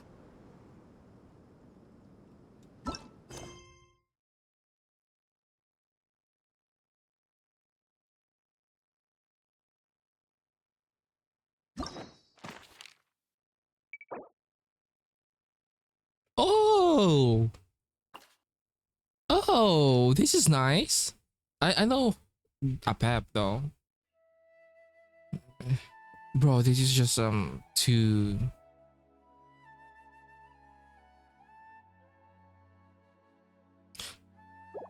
No, we need to do shit. We need to do this quickly.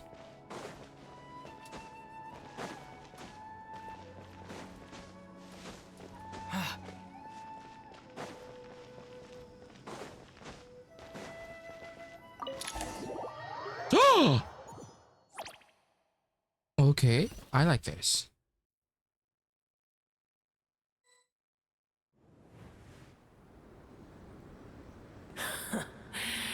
I had a feeling your kind might come calling. The ley lines are in disarray. Something has gone wrong with Irminsul, yes? Nothing gets past you. I guess we can skip the explanation then. Even from a great distance away, I can sense that Sumeru is headed for destruction. You who took our home from us, prepare to watch as your own world is plunged into oblivion. Oh, how the cycle of history comes to a poetic conclusion. This isn't a joke, Pep! Nahida's in grave danger! Can you please help her? Is she now? Then do explain. For what reason should I lend Boer my assistance?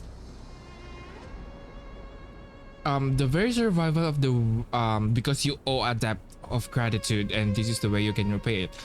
No, because you know, that's the best thing you can do, because like, you know, I feel like this is, you know, original owner of this land, or the landlord or something.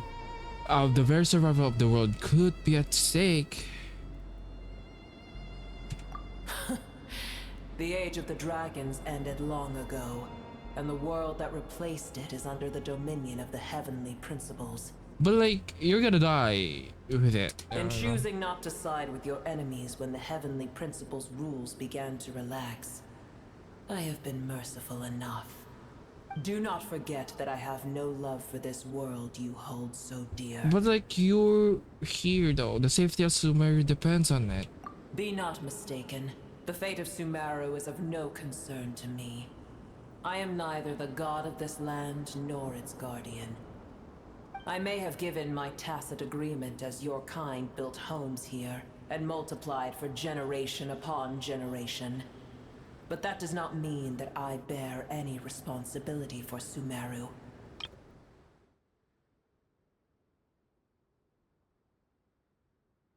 Tiny boor, puny humans. In my eyes, all of you are but intruders who followed in the wake of the heavenly principles. I am not obliged to be your savior. The very survival of the because you owe a debt of gratitude, and this is the way you can repay it. But like, I don't like this answer. This, you know. Apep, if you truly despise gods and humans so much, well, after the great humiliation of being helped by a god in the past, shouldn't you be jumping at this chance to balance the scales?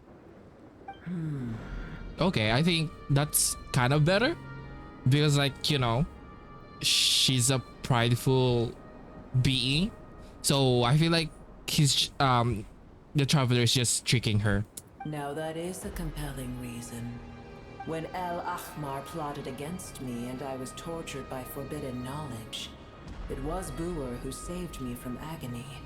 And though I regard with shame the pity of my enemies, to receive aid without repaying it would likewise tarnish a dragon's dignity.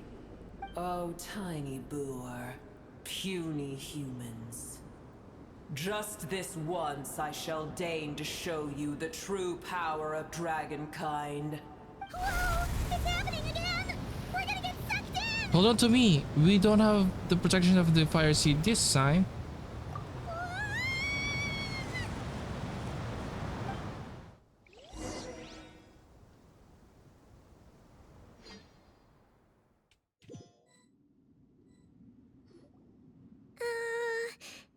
Oh. They're inside the pep, I think.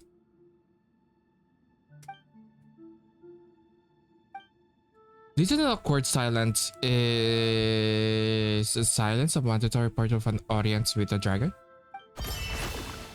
It is done. The heart of Oasis is supplying her with life force as we speak. It shall not be long before she recovers. But I should warn you.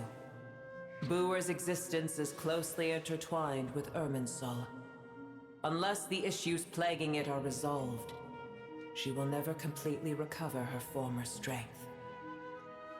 Oh, thank you. Spare me your words of gratitude. Will giving your power to Nahida affect you in any way?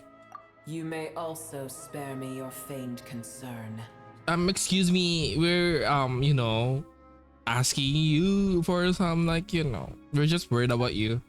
Ugh, just like last time, it's impossible to have normal conversation with this A dragon. dragon's sovereign's power is far greater than you can imagine. While I was indeed weakened when the heart of Oasis ran dry, providing Tiny Boer with a morsel of my life force shall have little consequence for me. Oh, good to hear.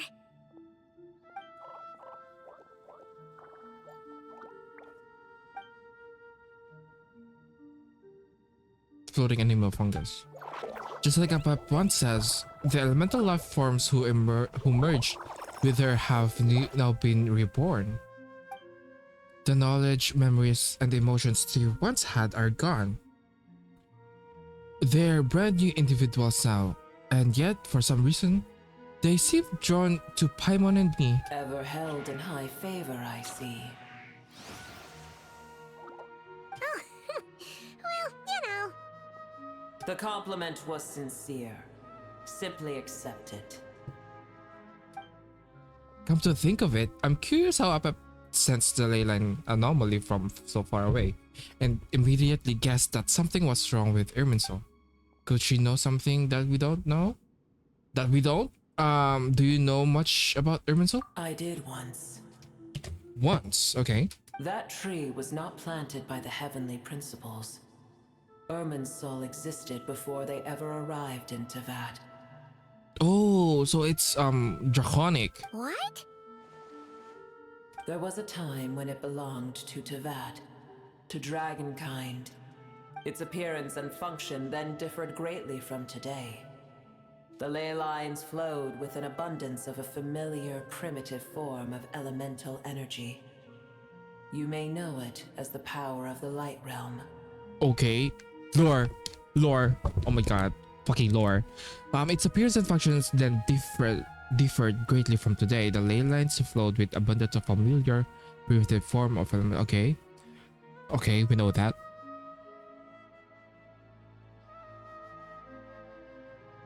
We know that. The heavenly principles usurped and refashioned Irminsul, made it serve humanity, and used it to anchor the fate of the world. Yet in the end, humanity has failed to protect it. Heavenly principles, God of gods. It makes me sick.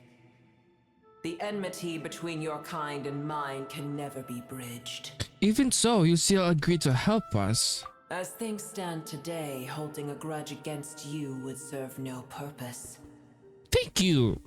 Thank you for being the bigger person. But there will come a day when we reclaim this world for ourselves.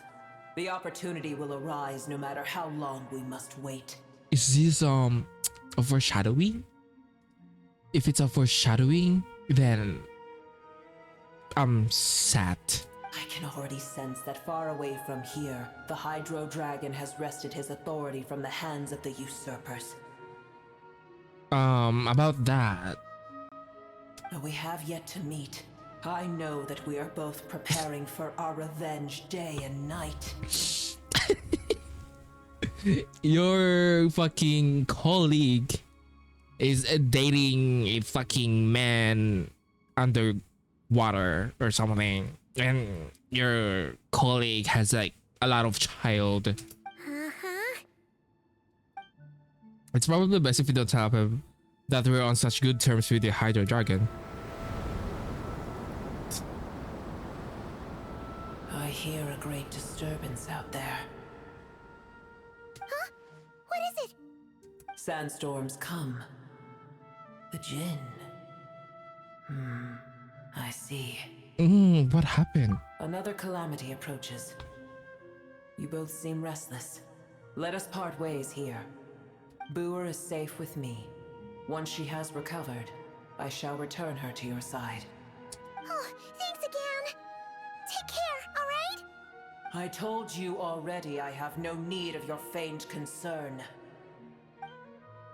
There she goes again. We've done what we came here for. It's time to check what's going on out there. What's this? Why is it Nahida? You're awake! Are you okay? Cease your interrogation. Yes, she awoke for a brief moment, but she has now lost consciousness again. Take it. We shall talk more at another time. The statues of the gods hang inverted from the statues of the god hang inverted from the heavens, but one alone is unique among them. Its location is... Remember, tell no one. The moment I touched the key Nahida handed over, a mysterious piece of information appeared in my mind. I don't know what it means nor how to decipher it, but I will firmly commit to memory. This must be incredibly important information. I don't know why Nahida would keep it a secret from everyone, but it's probably best that I do the same for now.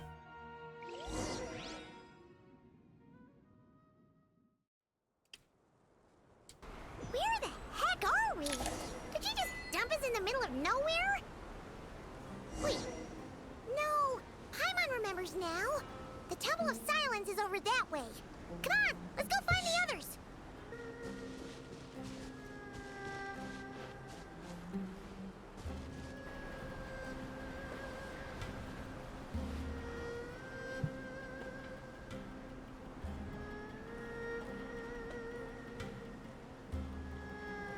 There's no need for everyone to stay here.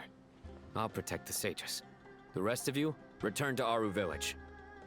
Yes, Mahamatra Sino. What happened? Sino! What's going on? You're back. How's the Dendro Archon? She's still with Apep, but she's recovering. Apep gave Nahida some of her own life force. What a relief. What's with this sandstorm? It's the Jinn.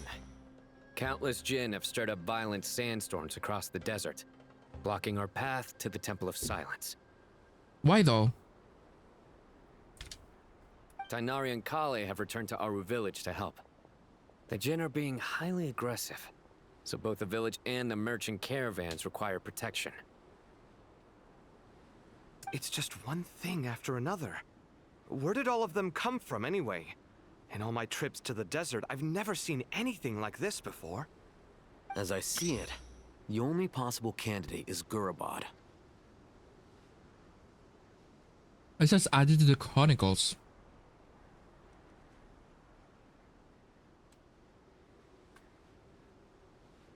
Gurabad? Oh yeah, I mean I remember this place, but like, you know. The royal capital of the Mortal Kingdom. No.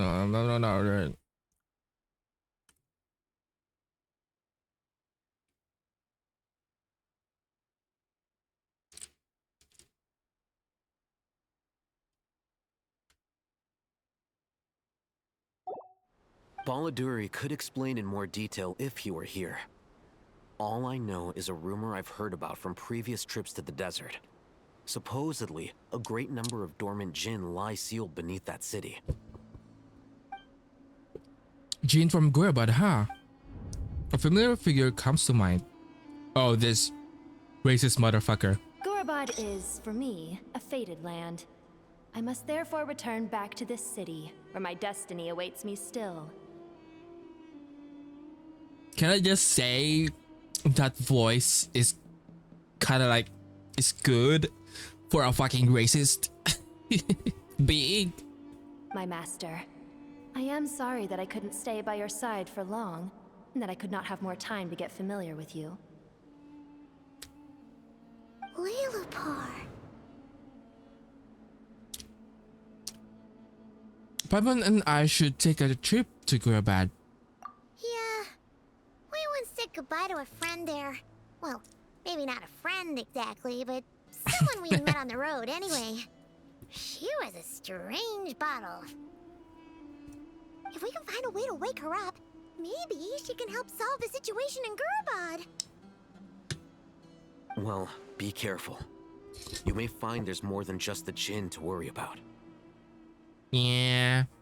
You mean there are other dangers in Gurabad? Like the It's a four sensible assumption to make. The gods. moment we arrived in Caravan Rebod, the Irminsul anomaly started spreading in that direction. Now we've moved to the desert, and suddenly we're plagued by Jinn and sandstorms. To call it a coincidence would be a stretch. Don't worry, we've gotten a lot stronger since our last stint in Sumeru. Oh. Ah! When did they show up? It appears the monsters native to the desert have been stirred by the Jinn's activity.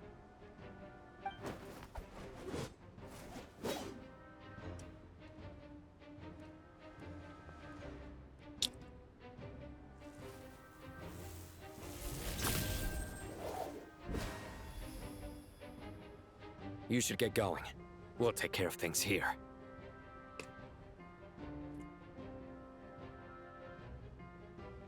Be careful. You too. Don't do anything too risky. You got it?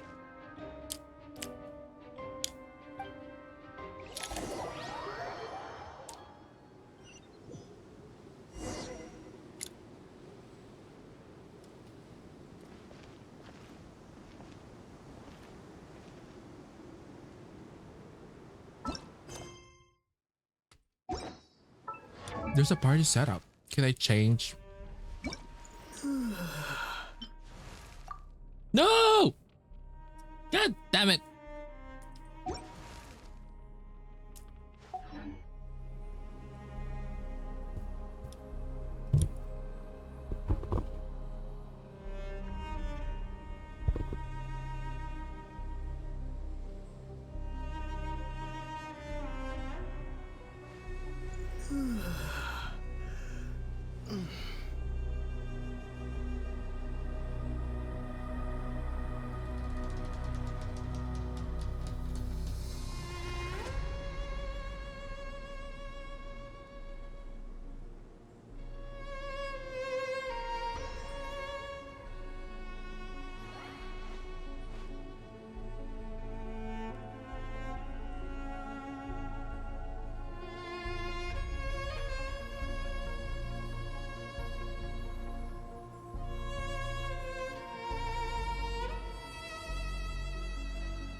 Okay, we're back.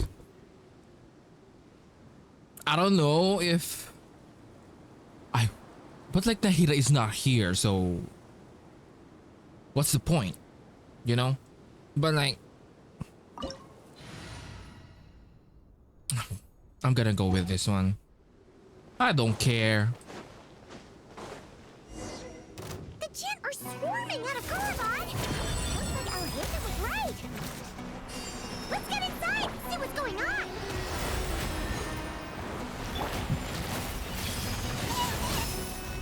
The Temple of Wisdom! So much for that novel.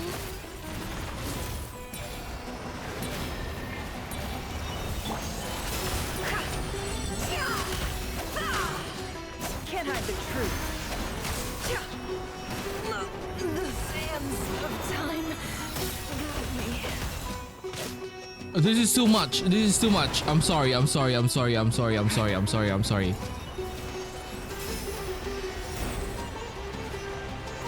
Oh, why you mad?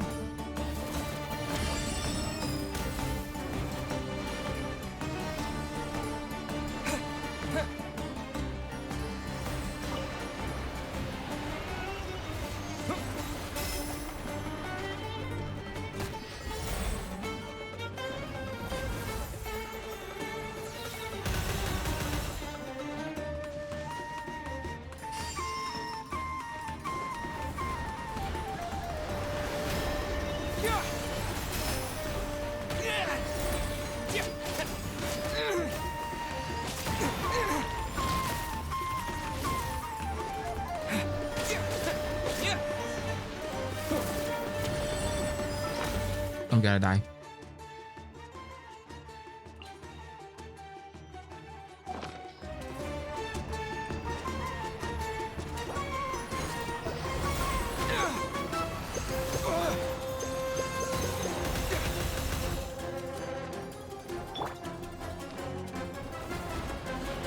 Everyone hold hands! Scorching bolt! No more lies.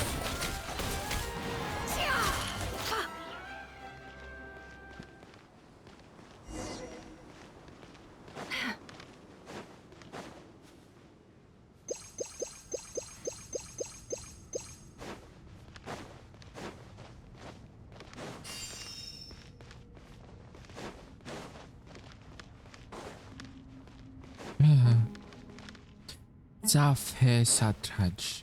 Where are we at? Okay. Is this a...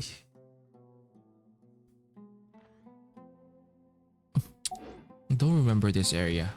Do I know this area? Yeah, no, I think I kind of remember this area.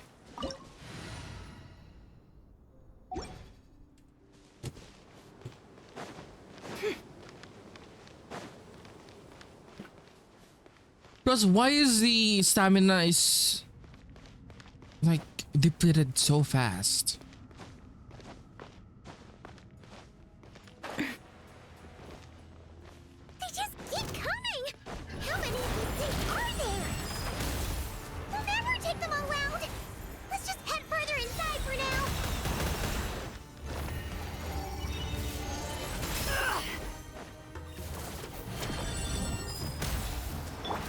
I see everything!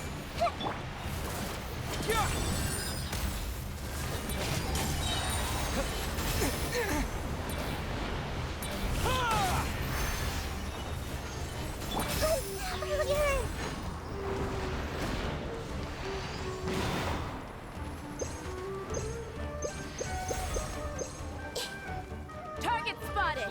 All units at the ready. The Fatui? Excuse me? They must be using this place as a stronghold! Are they the ones behind all this? Fighting Jin with one hand and Fatui with the other? This is pure chaos! I'm gonna kill.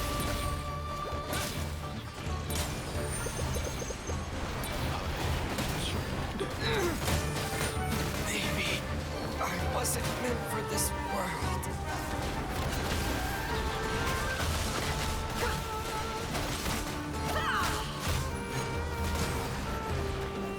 The mystery unravels. Such defiance.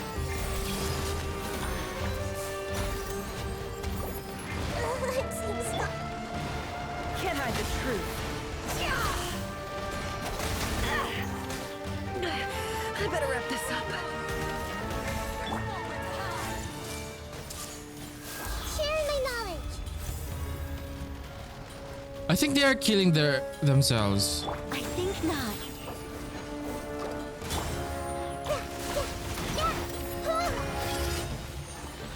Heaven's will made mine.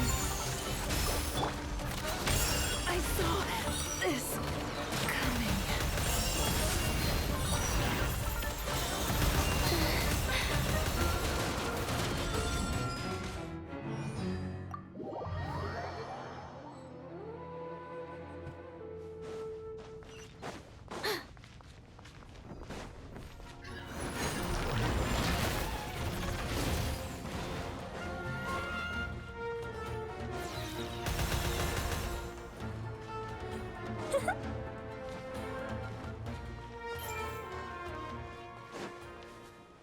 Begone. Where is it?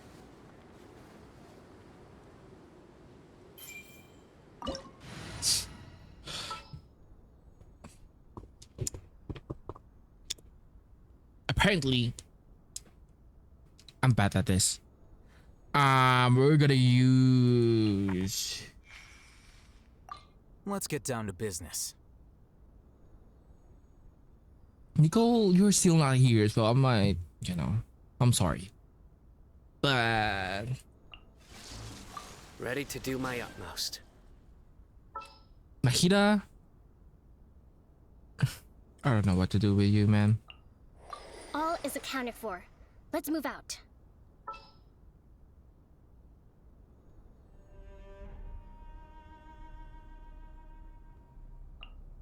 I'll lead the way.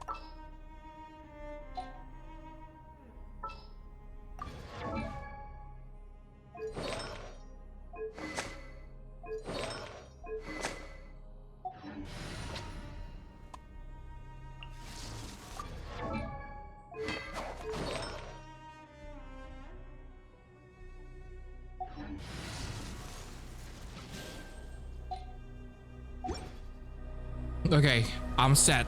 Fuck this.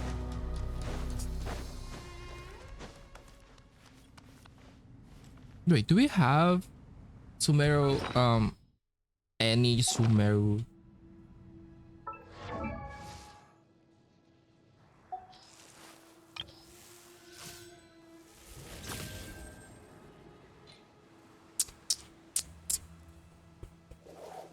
Not Dory. Dory is shit. You know what I mean?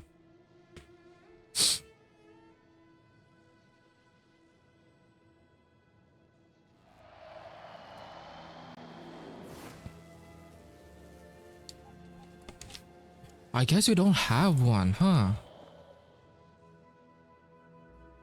Okay.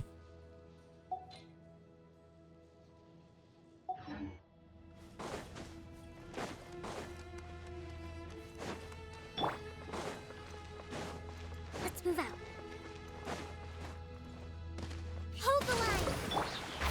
Can't see? I'll uproot you! Rah! Yeah! Rah! Surrender!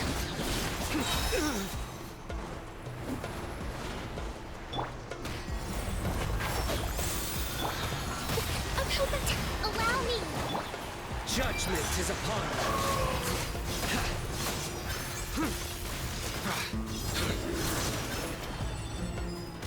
you. It's everywhere.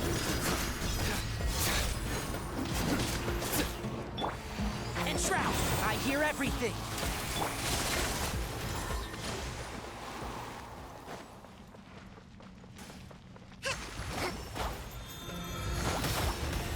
Keep up. One with the forest. Covenant of the Deep! A brash maneuver! Nowhere to run! Well, time to it! And Shroud! Hold the line! I'll uproot you!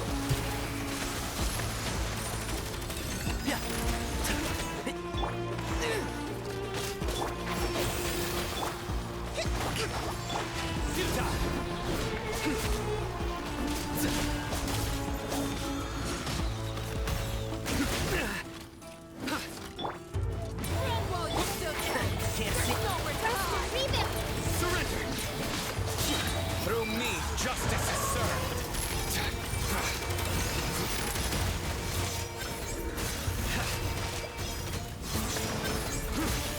You stand condemned.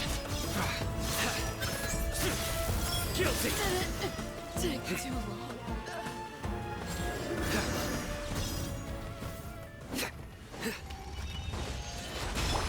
One with the force. Scorch and burn! What?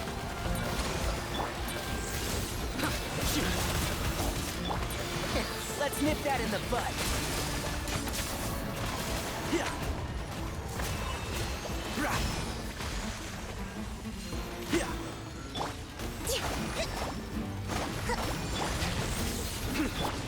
Time to ignite! Can't see?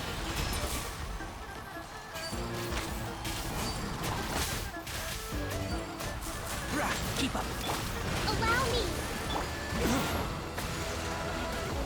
Nowhere to run! I hear everything! Your sins weigh upon your soul!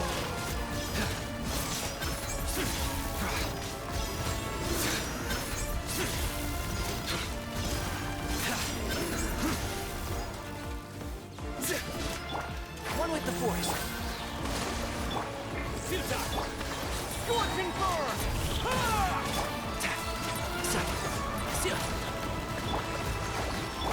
Surrender!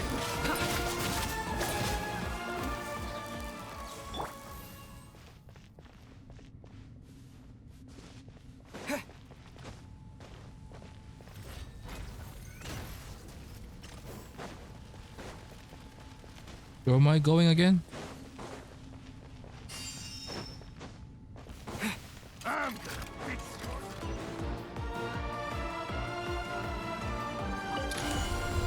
Time to ignite! And Shroud! Nowhere to run! Hold the line! Let's nip that in the bud.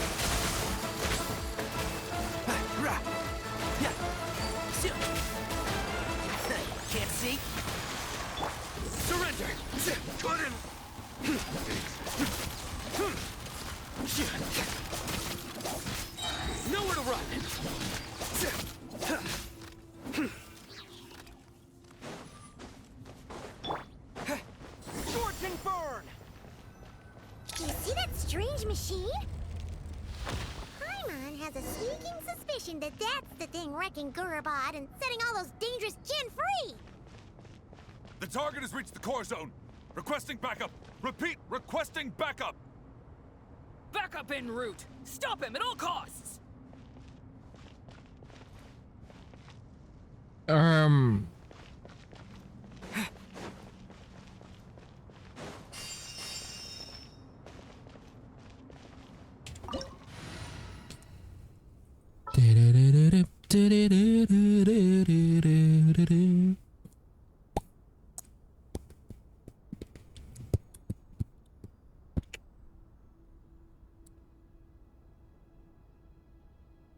Honestly, if only the traveler is a healer, like, he could have been useful, you know? For ages.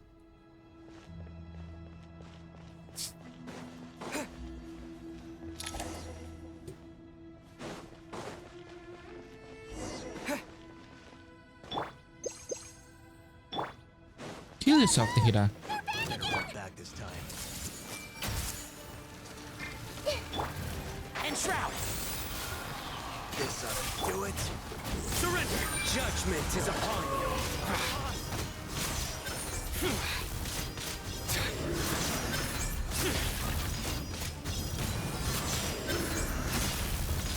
You're pretty sharp.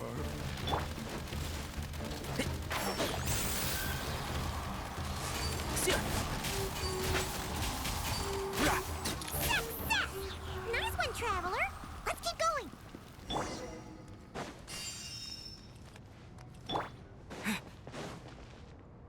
That's not even a full heal.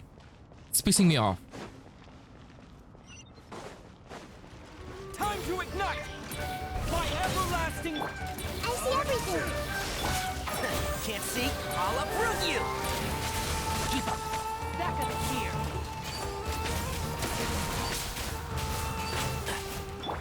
Make yourselves at home!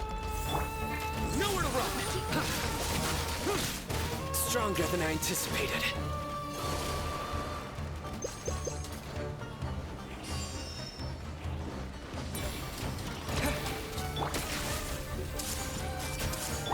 And shroud! I hear everything!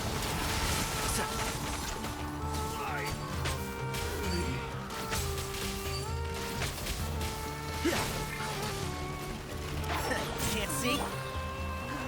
Scorching burn! Everyone hold hands! A new dawn rises!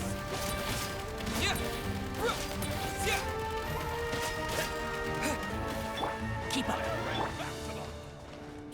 I see everything! Sharing my knowledge!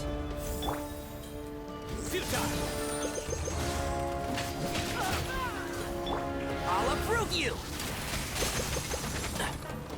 And shroud!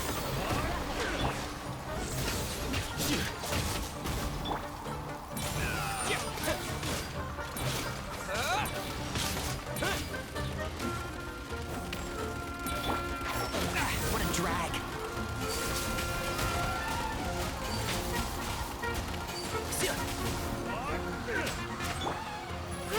Grow! Surrender! Your sins weigh upon your soul!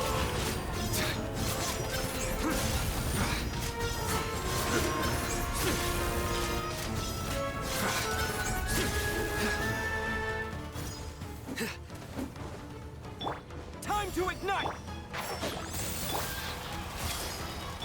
Futile! My everlasting flame!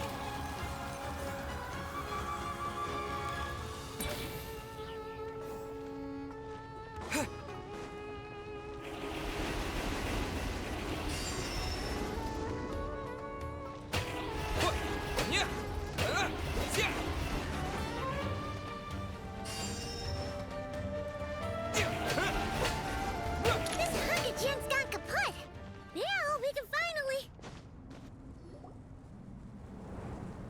It seems my subordinates failed to stop you in your tracks. Apologies, sir. There is no need to apologize. You did well to hold your ground against such a powerful adversary for as long as you did. I must commend your courage and perseverance. So, you're in charge here, huh?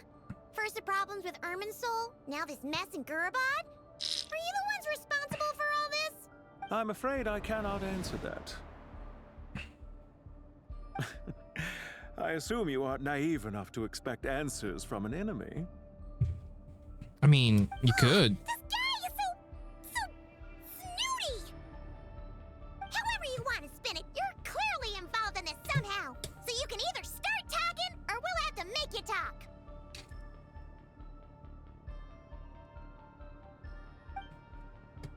Let's get him! Traveler, what's wrong? Something seems unusual about him.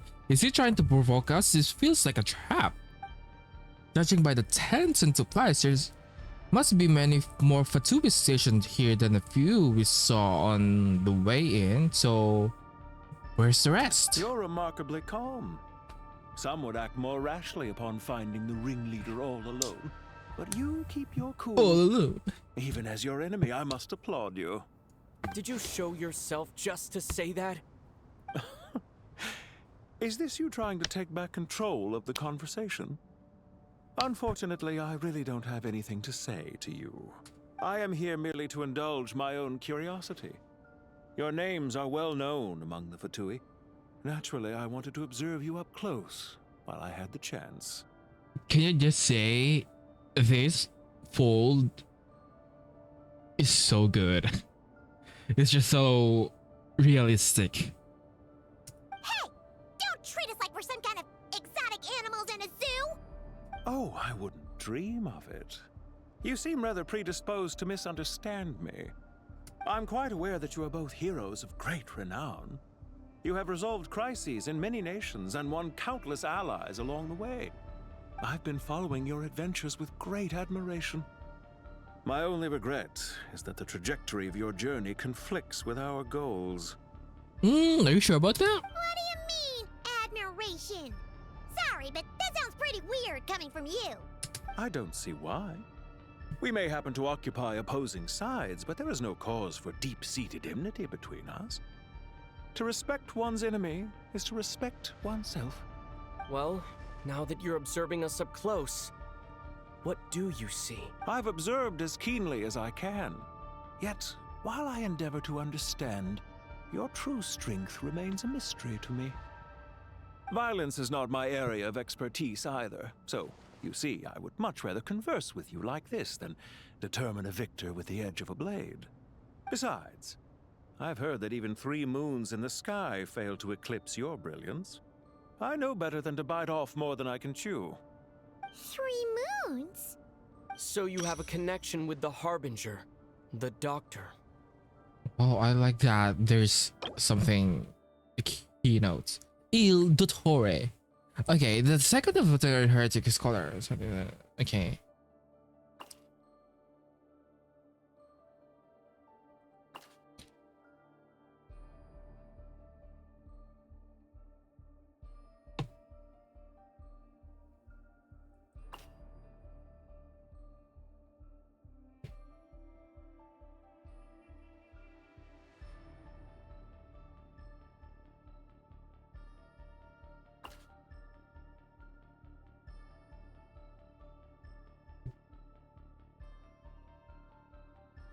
Girl. You guys are the junior of the previous sage, Hage.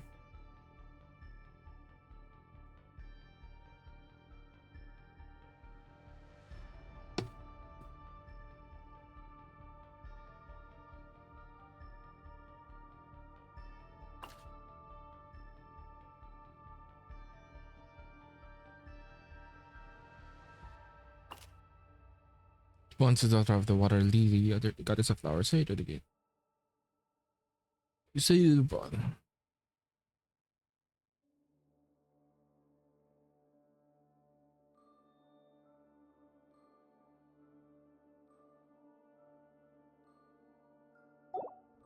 Well deduced. Our commander, Dottore, died in Nodcry, but there are things that do not end with his departure. We must... Look at me.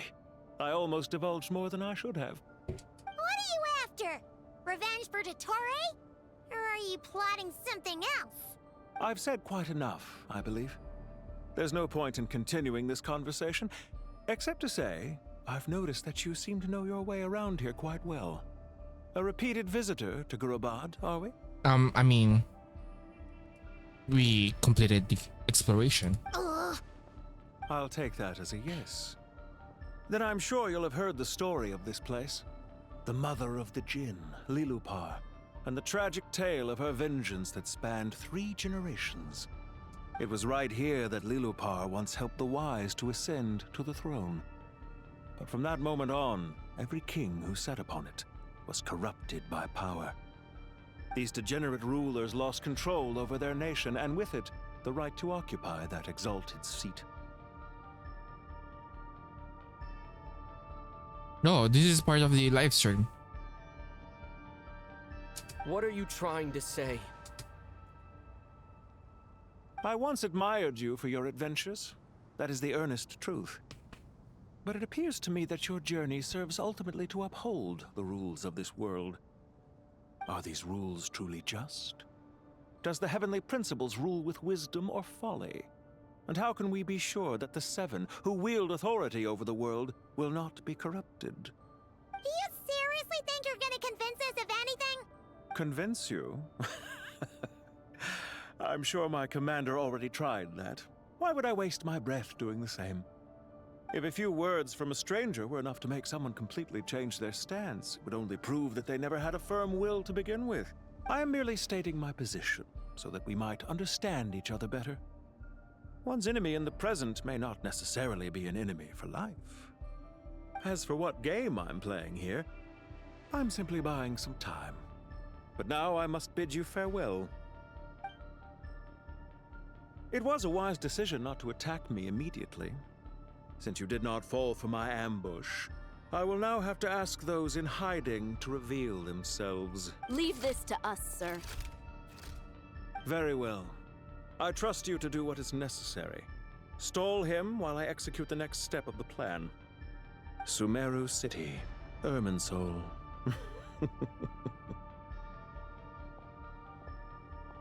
Hey! Stop right there! Don't you dare leave without explaining yourself! All units, stop them! Protect the commander! Did you hear that? He mentioned Sumeru City and Irminsul! He definitely knows something! We can't let him get away! Get rid of these pesky soldiers, quick! Everyone hold hands! The Temple of Wisdom! Surrender!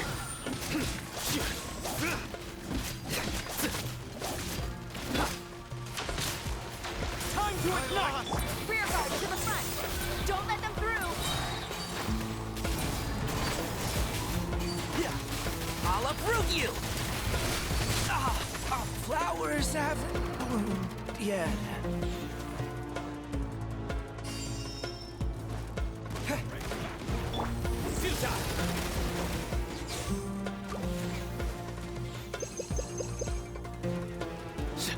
Surrender!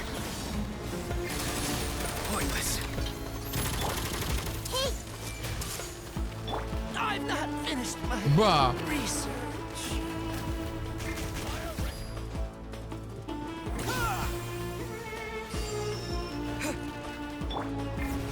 Nowhere to run! Through me, justice is served! Save yourself! Your penance is due! Get that thing in position! This ought to do it. A new dawn rising! Everyone hold hands! Hold on! Just a little longer! Jammed.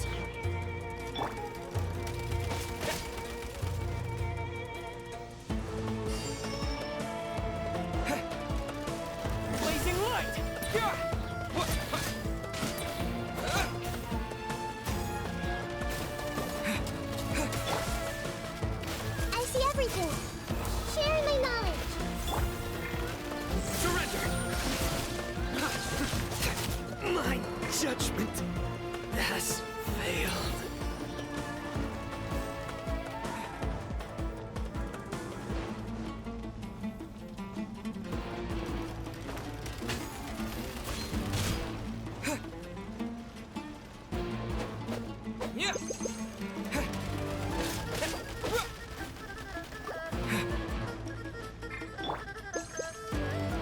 Everyone hold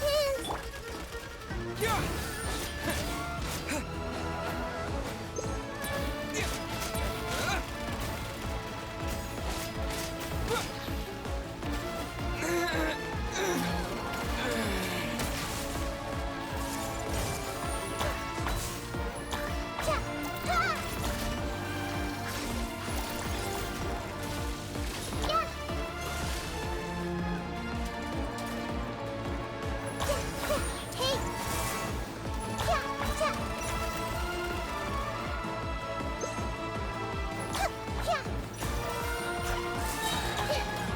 Make yourselves at home! Everyone hold hands!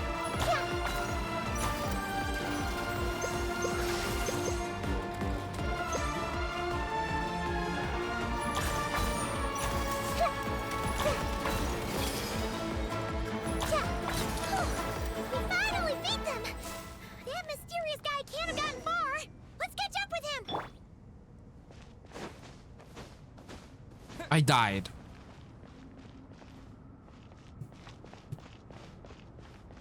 How do you even do that?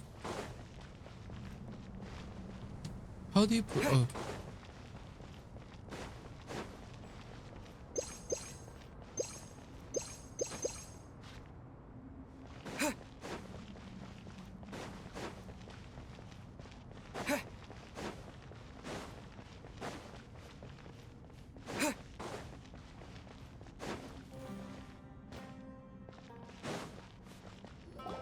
Found him! Over here! You're very persistent. Girl, you walk so slow though. Stop running and explain yourself! What are you trying to... Paimon, wait. What's this? Relax. A small trap like this won't be enough to hold you. The sandstorms from Gurabad will die down soon enough, but this small window of time was all we needed to launch the next phase of our plan. So there was more than one ambush. I shouldn't have let my car down. Don't be discouraged. I knew that someone would come here eventually, so I planned ahead. Where to chat with you, which door to exit from, even which mechanism to wait by for you. I thought through every detail. You, meanwhile, know nothing of who I am. So far, you've only heard my voice, and for all you know, it may not even be real. Maybe we know from like previews or like, you know, But not to worry. trailers. This is only our first meeting. It shan't be our last. Like I've already met you and like YouTube video. Just answer me one last question. Why do you continue to follow Dottore? He has conducted countless cruel experiments. Even on his Oh my subordinates. god. Follow isn't quite the right word. Let's just say even those you see as villains have their friends, even if they aren't the most sincere of friendships. When any set of rules is established, there will be those who benefit and those who lose out. People will do anything to justify what they have gained or escape from the hardship imposed upon them. Neither he nor I are tolerated by the rules of this world. We were both searching for a new order. Our ideas of the final form that should take may have differed, but our journeys took a shared path. Goodbye, Traveler and Paimon. I wish you a timely escape, albeit not too soon. I will need a little more time to prepare, after all. Hey! Come back! Oh my god, we're wait, I wanna Wait, oh dark wall. it's We've seen these thingy. on our adventures before. It's It auto. follows people up. Wait.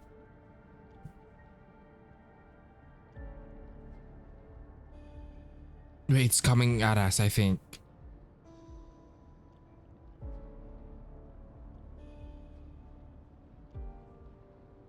Nah, I don't think so. I'm sorry. She shouldn't have jumped the gun. It's not your fault, Paimon. Let's focus on getting out of here. Okay. He may have fooled us this time, but we'll get it back.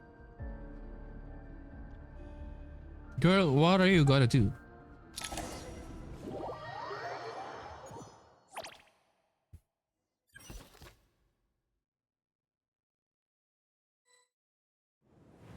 Sino and his team are guarding the north. We'll take this side. There's so many Jin.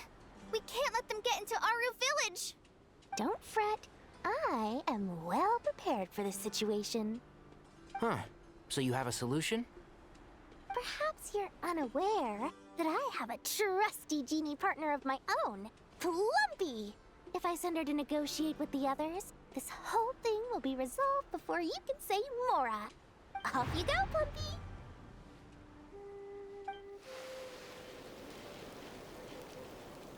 Where is it at? Oh, Bub. Come on, what's the holdup? 5,000 Mora. Bub. 20,000 Mora. Bruh. 100,000 Mora. Final offer. Ah, so she's a hired partner.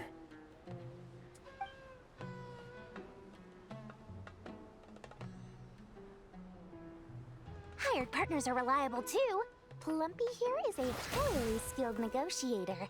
You'll see. Just a few words from her and... Plumpy!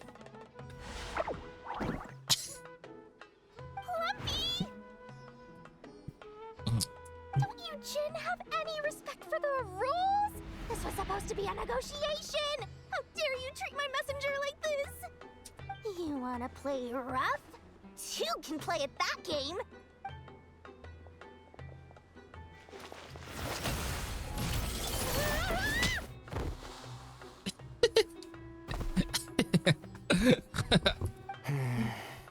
Okay. Bro, Dendro, there's no reaction, so like, Looks we like should it's up run. to us now. Be careful, Kale. Yes, Master.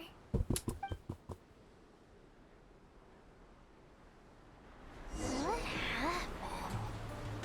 How did I pass out? Never mind. Plumpy, it's time for revenge. You know, this reminds me of when you first arrived in Avidia Forest. You were trying to help a child retrieve a lost toy when you stumbled upon Spino Crocodile territory by mistake. Yeah, I remember. Our first time fighting side by side. Fighting side by side. I seem to recall swooping in to rescue you with a team of forest rangers. Please stop.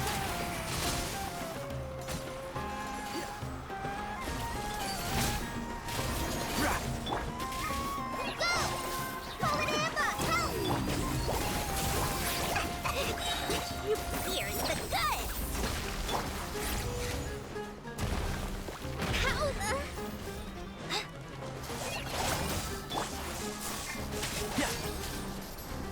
One with the force. I'll bury you. I hear everything.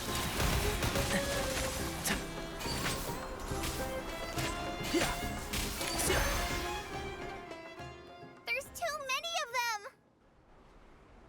I really should build Dory. I can't believe I used 12 rare items in one battle. Ugh. I shudder to think how this is going to affect this month's accounts. The sight of that glaring deficit might be more than my poor heart can take. Tainari, how's the situation on your end? We held the line, though it was a close call. But it looks like they're preparing for another attack. Has something happened? They've breached our defenses in the south. The Jin are pouring in. We're moving the villagers to the north as we speak. We're hemmed in. This is getting precarious. Our margin for error just got a lot smaller. That's why we wanted to confirm your status. We need to consider our next move carefully. Bad news! Another line of defense has been breached. Kale, go with them and assess the situation. Dory and I will hold the line here. But Master! Even with 3 of us, we barely managed to. This is not a discussion, Kale. Don't worry about us. She clearly still has plenty of tricks left up her sleeve. Wait, you can't pin all your hopes on me! Oh, great. I've almost run out of the things I brought with me, and the rest is back at the caravan. I should be able to hold out for a little longer, but still... Master! Need any help? Oh, Nicole again. Huh? What is it, Kale? If things continue like this, it won't be long before Aru village is overrun by Jinn, and the sandstorms are sure to follow in their wake. I do have a plan, but I can't guarantee it will work. I don't care. Whoever you are, please just help us. The only one who can help is you. I am merely here to guide you along the correct path. I am a spirit created at the beginning. I am a flickering illusion. I am the shimmering light that flows from the eyes of the Creator. Oh. What do you mean? It doesn't matter. You don't need to understand it. Just repeat after me, one line at a time. Watch out! Jinn incoming! I am a spirit created at the beginning. Here goes nothing. I am a spirit created at the beginning.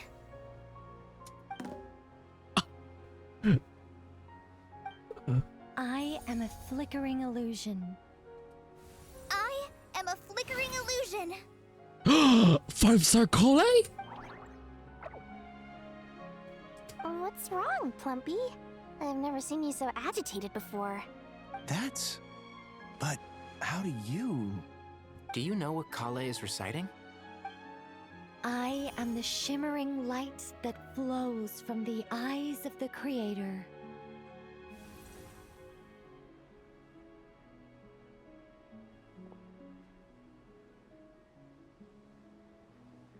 I am the shimmering light that flows from the eyes of the Creator.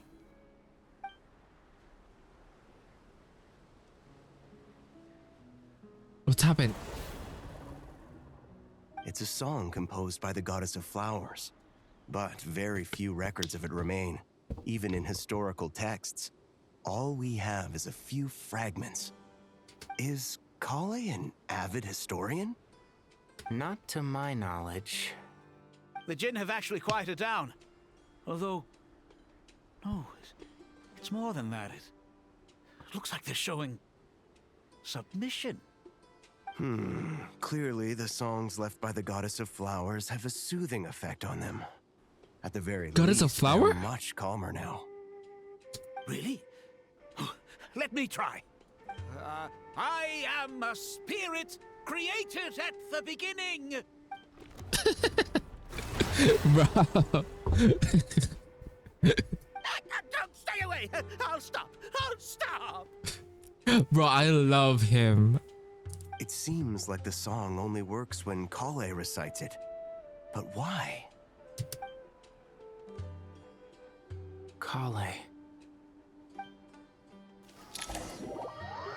What do you mean?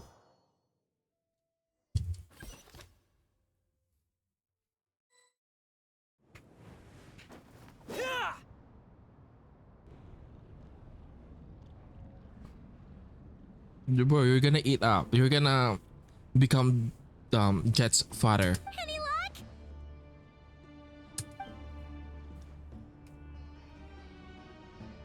The only way out of here is by brute force, but too much force and the entire ruins might collapse. But like, you don't have a way. The mechanism is right outside. Maybe there's another way to... When I heard that loud rumbling in the distance, I thought the shifting sands had bust open the gates to some ancient treasure vault. Turns out it was just you guys. Who's this? I heard you probably this at the time. Huh? Wait, that sounds like... Is that? It's been a long while. Did you miss me? I love her voice. Ben. Ah. Jet. Let's save the catching up for later. First, I gotta get you guys out of there. This should be the right mechanism. Ben, can you handle it?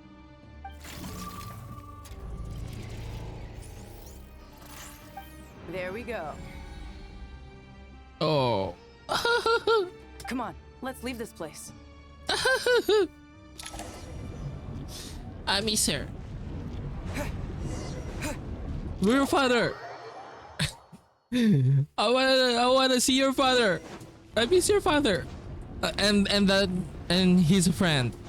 Like both of them are hot.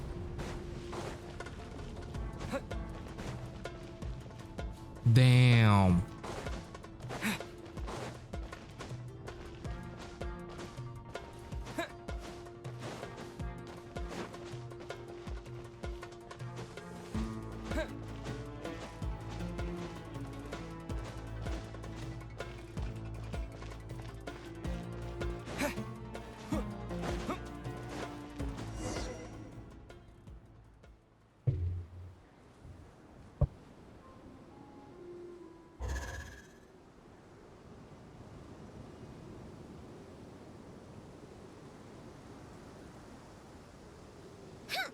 Those Fatui sure made themselves scarce.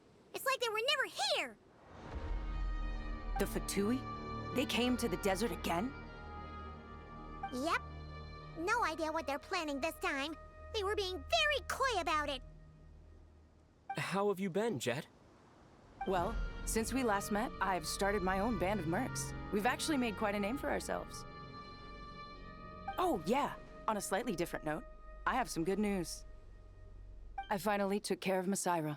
Not much to write home about. It was just another day. Found his hideout. Dragged him out of his cozy little bed.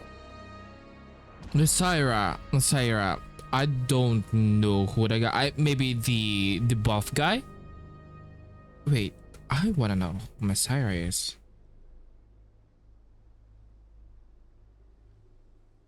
There's another hot guy.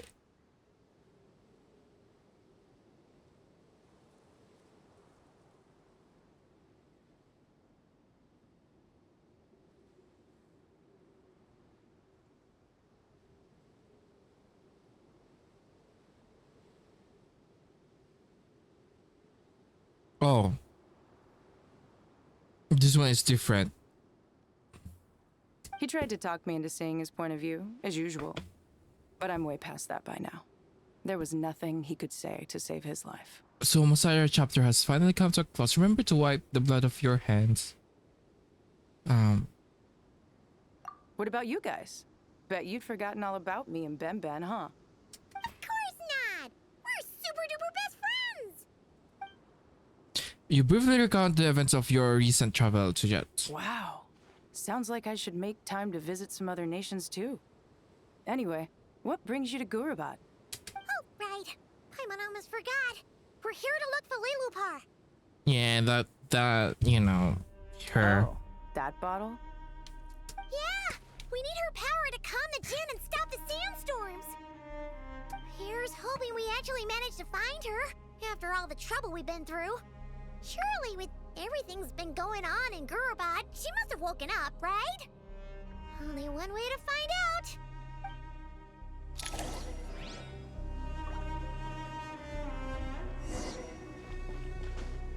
Safes Shatraj.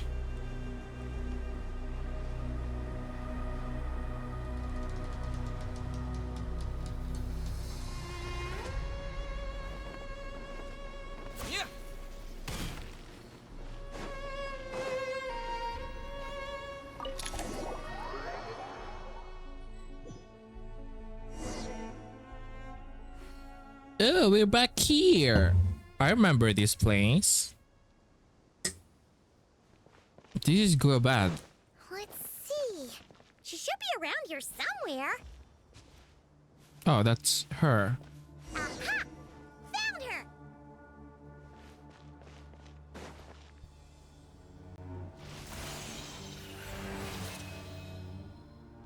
Hey. What a long dream that was. It's been a while, my master. Oh, and you're here too, little wildcat. The four of us back together again. Imagine that. How have you been? I hope it wasn't a rude awakening. In truth, it was at first. I was none too pleased when those miscreants barged in. But it did give me the chance to reunite with you, dear master, so I shall overlook their folly. After we last parted ways, I merged with the land beneath Gurabad to suppress the dark calamities stirring in the depths. It rekindled the flame of vengeance within the Jinn, depriving Gurabad of any hope of peace. I fought against it for a long, long time, until one day, I sensed a change in a foreign land to the west. Suddenly, the pitch-black abyss fell silent. Into the foreign land in the west. Like, Natlan? The foreign land to the west could be... Oh, I'm so right. Gurabad isn't far from there. Isn't the abyssal presence beneath the city fall silent when we defeated Gusoith? Once satisfied that that dark power could no longer bewitch the Jinn, I too fell into a deep slumber, from which I have only now awoken. Why have you returned to Gurabad, my master? And why is my sand-swept homeland in disarray once more? Well, basically, Sumeru's in danger and a lot of our friends are affected. Some bad guys messed around with Irminsul and now they've released the Jinn in here. We managed to chase off the culprits, but we have no idea how to seal this place back up and stop the sandstorms. Child's play. I shall quell the Jinn and scatter the storms. Thank you, Lilupar. No need to thank me, my master. I have granted many wishes in my time, and this was the most trivial of them all. I mean, that's the best thing you can do. I mean, can you kill Dottore for me?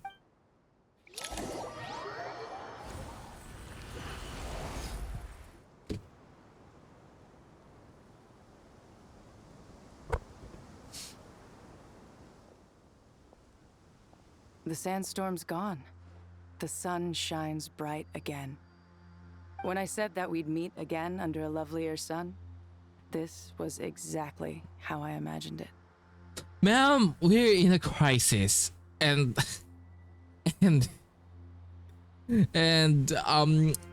I love her voice. Yay! Although honestly, Paimon would love to hang out with you more, even if the weather sucked. That goes for me too. Well, there shouldn't be any more Jinn breaking out, right? Are we okay to head back? Yeah, let's all head to the Temple of Silence. Sounds good. You can introduce us to your other friends. Another adventure begins. Lovely. Bro, that lady is racist. The storms have stopped. We should be able to get to the Temple of Silence without any problems now. Time to regroup.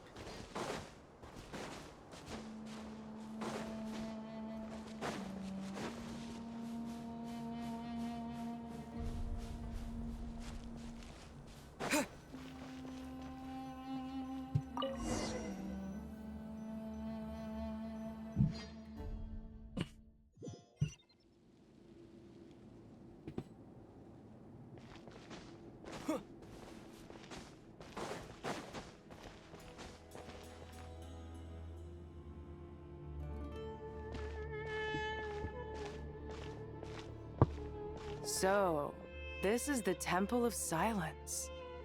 I've heard the Nagarjanites mention it in passing, but I never imagined it would be this big. It's colossal. I mean, it is. I thought the temple moved to the rainforest ages ago. When did they scamper back into the desert? I don't know. This plan sounds a little too risky for my liking. Even in King Deshret's day, this was experimental technology. We have no idea what could happen if we activate it. Well, unless you know of another viable alternative for the Akasha terminal, I'm afraid this is our only option. The plan is sound, and the risks are manageable. However, if If we are to proceed, we must act quickly. The scale of this project is enormous. Even with Kave, Faruzan, and every other scholar of mechanics working on it full-time, the proposed modifications won't happen overnight.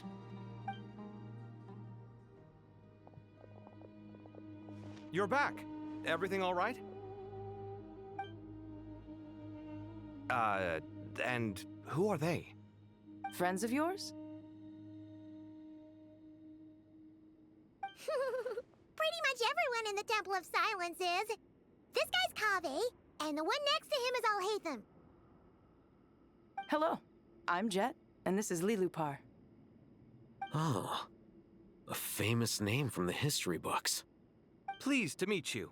A friend of a friend is a friend of mine, as they say. Who's they? Huh? Do people not say that? Not in the desert. Friends you can trust, but friends of friends? Gotta keep an eye on them.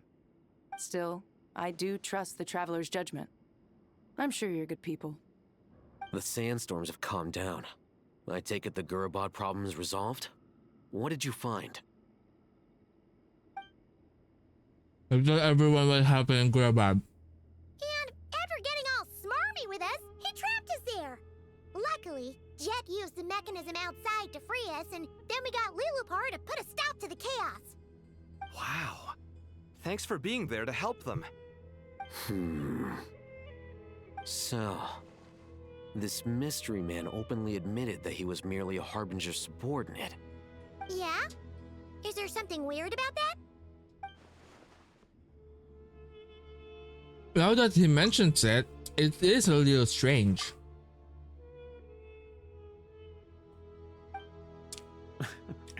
I assume you aren't naive enough to expect answers from an enemy.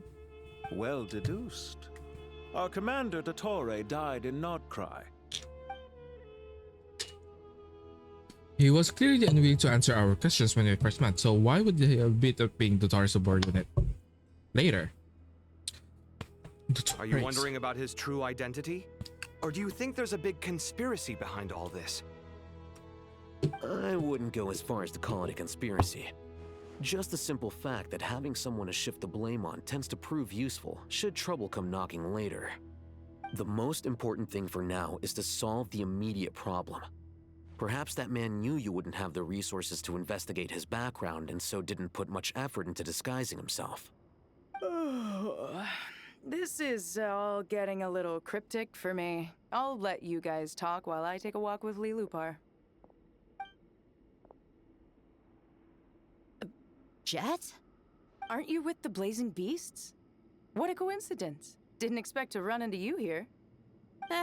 We're mercs. You can run into us anywhere. Who's this with you?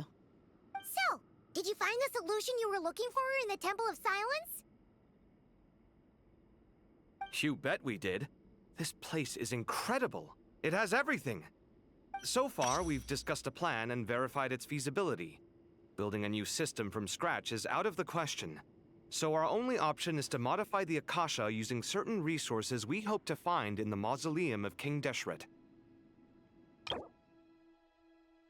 Oh.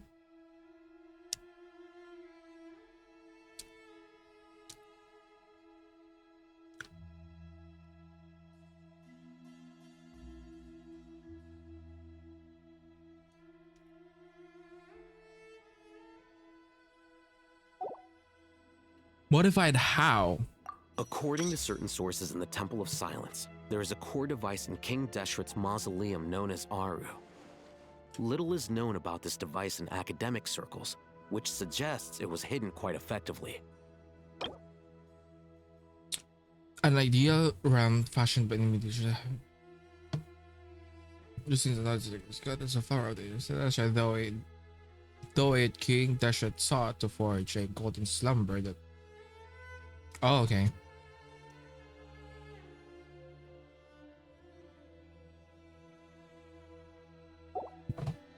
If these sources prove correct, the energy contained within Aru may be sufficient to power our Akasha renovation plan.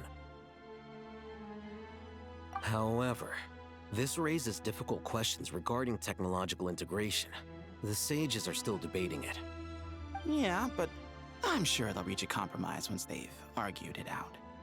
The people of the rainforest are always cautious when it comes to desert technology. But times of crisis like this leave us with little choice.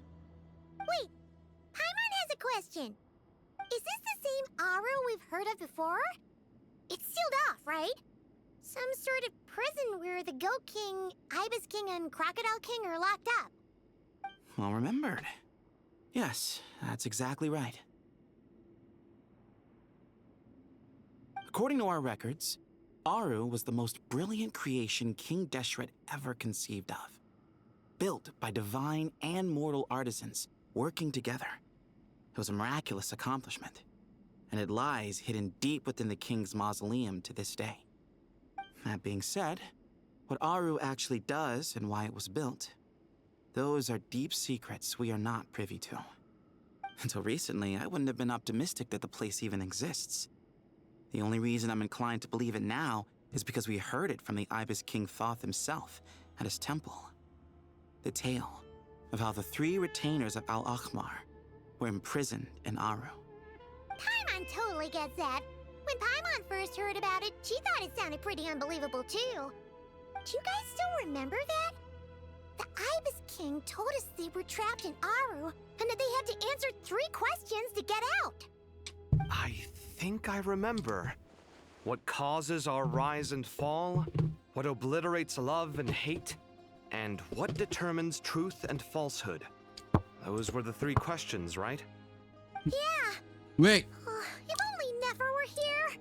She's dealt with the Ibis King before, so she might know more. Oh my god. Nefer's a friend we met in Nagrai. Is she gonna answer the question or something? Not cry. Funny. She showed up here earlier. Huh? Yeah. Had another lady with her too. Both said they knew you. They contacted the sages, claiming they might be able to offer some assistance. Really? They came here to help out? Yes, really. It was just before you got back. One of them said she's made Nod Cry her home. If she's the person you were talking about, then... Looks like betting on Aru was the right choice. See? They're right over there. Oh, Nicole and Nefer. Why, hello! We're here to help.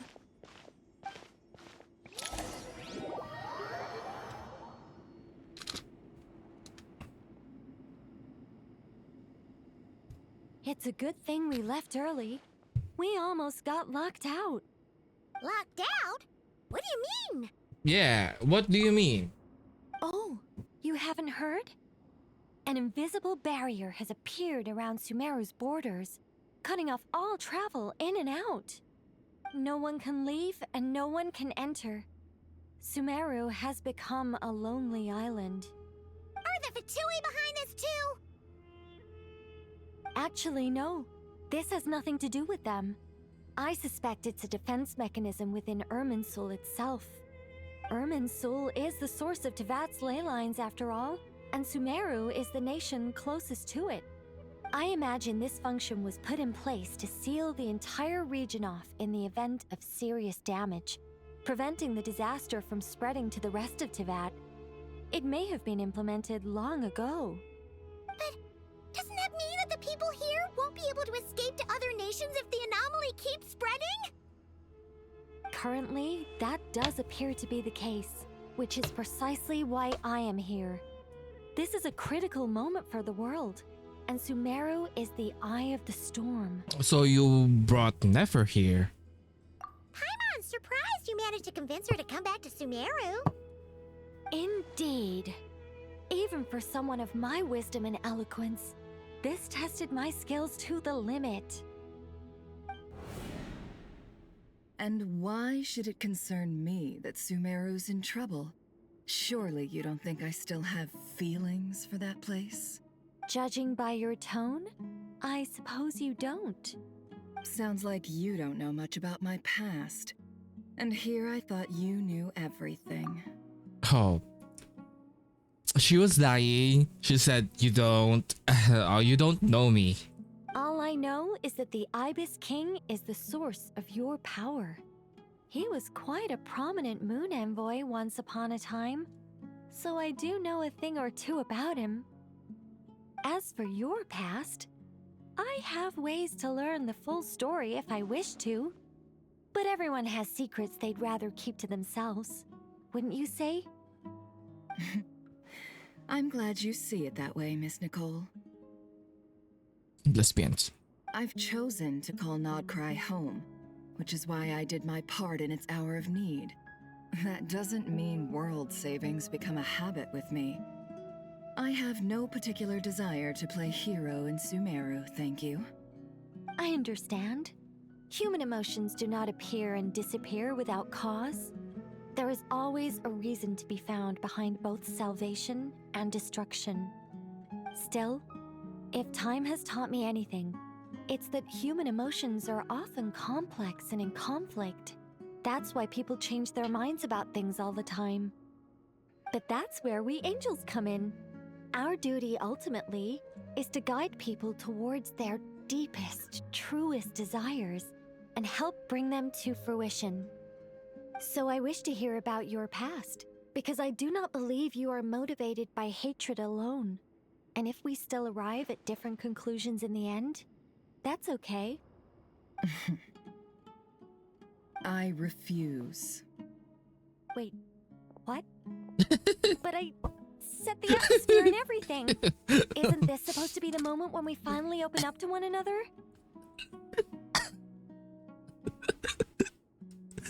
Is it? Maybe I'm not so good at reading the atmosphere. Oh my god. Oh my god. What's happening? You're right, Nicole. There's more to me than just hatred. Had it consumed me, I'd be left stuck in the past forever, never living in the present. But I don't think that your guidance can change my mind. The all-consuming sands, the bloodshed, both deserved and undeserved. Those old emotions cling to me like a shadow. Do you wish to shake them off? No. I hope to remember them forever. Those emotions and memories shaped me into the person I am today. They'll always be a part of me. In that case, would you like to hear my perspective, at least? Sure. It's not every day you get to hear an angel's opinion. A long, long time ago, when the angels still walked freely upon the earth, I found life tedious. Tedious, okay. Monotonous work, lukewarm relationships. Things weren't nearly as interesting as they are now. And yet, since the angel's demise, I have found myself missing those days on more than one occasion. Human emotions are often attached to a person, a place, or an object. When those things are gone, the memories quickly fade, and the emotions slip away along with them. If Sumeru were destroyed, both rainforest and desert would be no more. With the object of your hatred wiped from existence, it would not take long for the memories buried deep in your heart to slowly fade. Both love and hate are intense emotions, but they are nothing compared to the void left behind when they disappear. That is true. Most sophisticated, Miss Nicole. But anyone focused on the future could only ever applaud the destruction of the things they hate. Still, I'm a special case. Someone once told me that human memory is more selective than a Mora-hungry merchant choosing between customers. We all need a reality check once in a while, so we don't forget the truth. As much as I dislike Sumeru, this is no way for it to perish. All right, you win. I'll help you out a little, but I won't work for free. How much will you need? You're not gonna milk this for all it's worth, are you? What do you think? I hear a milking and I don't know. I don't know, man. I don't know what's gonna happen between these two. I'll be upfront with you. I don't have much more on me. If that's what you need, I could borrow some from Alice. Or perhaps I could pay in sculptures. The ones I carve are actually worth quite a lot. Just cover my travel expenses. Huh? Is that all? That's all. Given all the people I owe favors to, I can just about justify a trip to Sumeru. Yehoda! Here, boss! What do you need? I'm going back to Sumeru for a while. While I'm away, you'll be in charge of the curatorium. Me? I'm in charge? Whoa! Don't worry, boss. You can count on me! And that was how the ingenious Angel Nicole brought you the perfect person for the job in your hour of need. Hip hip hooray! That was far more detailed Why is it than so necessary. light? Not lacking in embellishment either. What happened to the atmosphere? I never thought I'd return. Especially not the desert. But life doesn't always go as planned, I suppose. What's Candace up to? I don't think I've seen her yet. She's still taking care of things in Aru Village. Should be joining us before too long.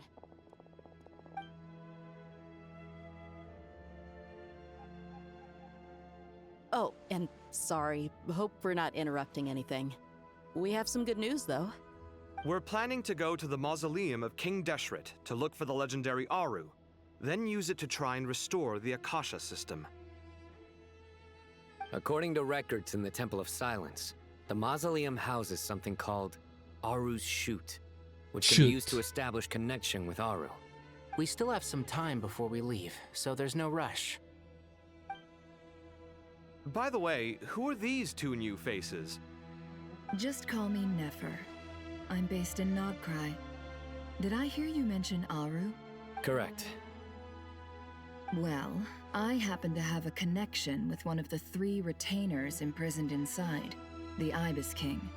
I'm here to get things done, so if you don't mind, I think I should come with you. That sounds perfect. Miss Nefer, are you from the desert by any chance? Why do you ask? I don't know. There's a familiar air about you. Plus, you mentioned Candace. Sorry, I don't mean to pry. It was just a random thought. I'm Dia, an eremite mercenary. My work usually keeps me out in the desert. I'm on good terms with Dory, and she's mentioned you all before.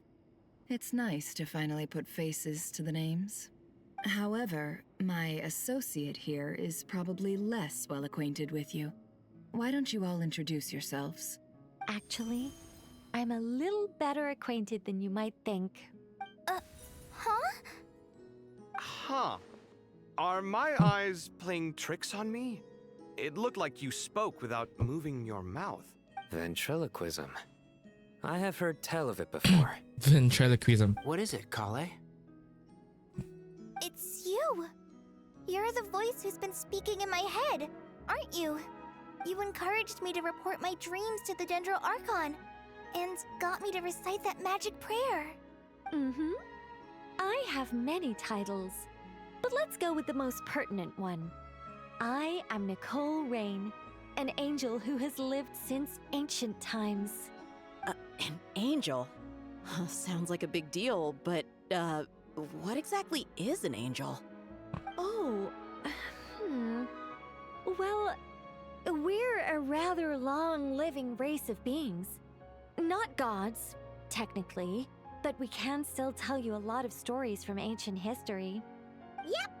And she's also an amazing sculptor! You could say she's a real creative type. Well, ma'am, if both the Traveler and Paimon give you rave reviews, you must be pretty impressive. Oh, please don't call me ma'am. I find it so awkward when people get too formal with me. Just relax and be yourselves.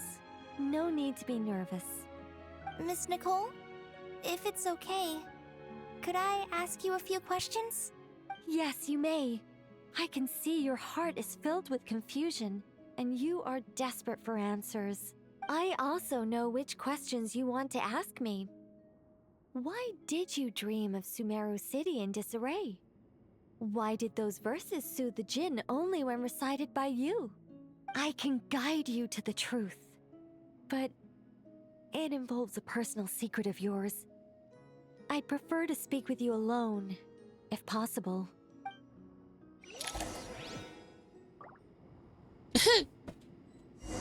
She's so cute.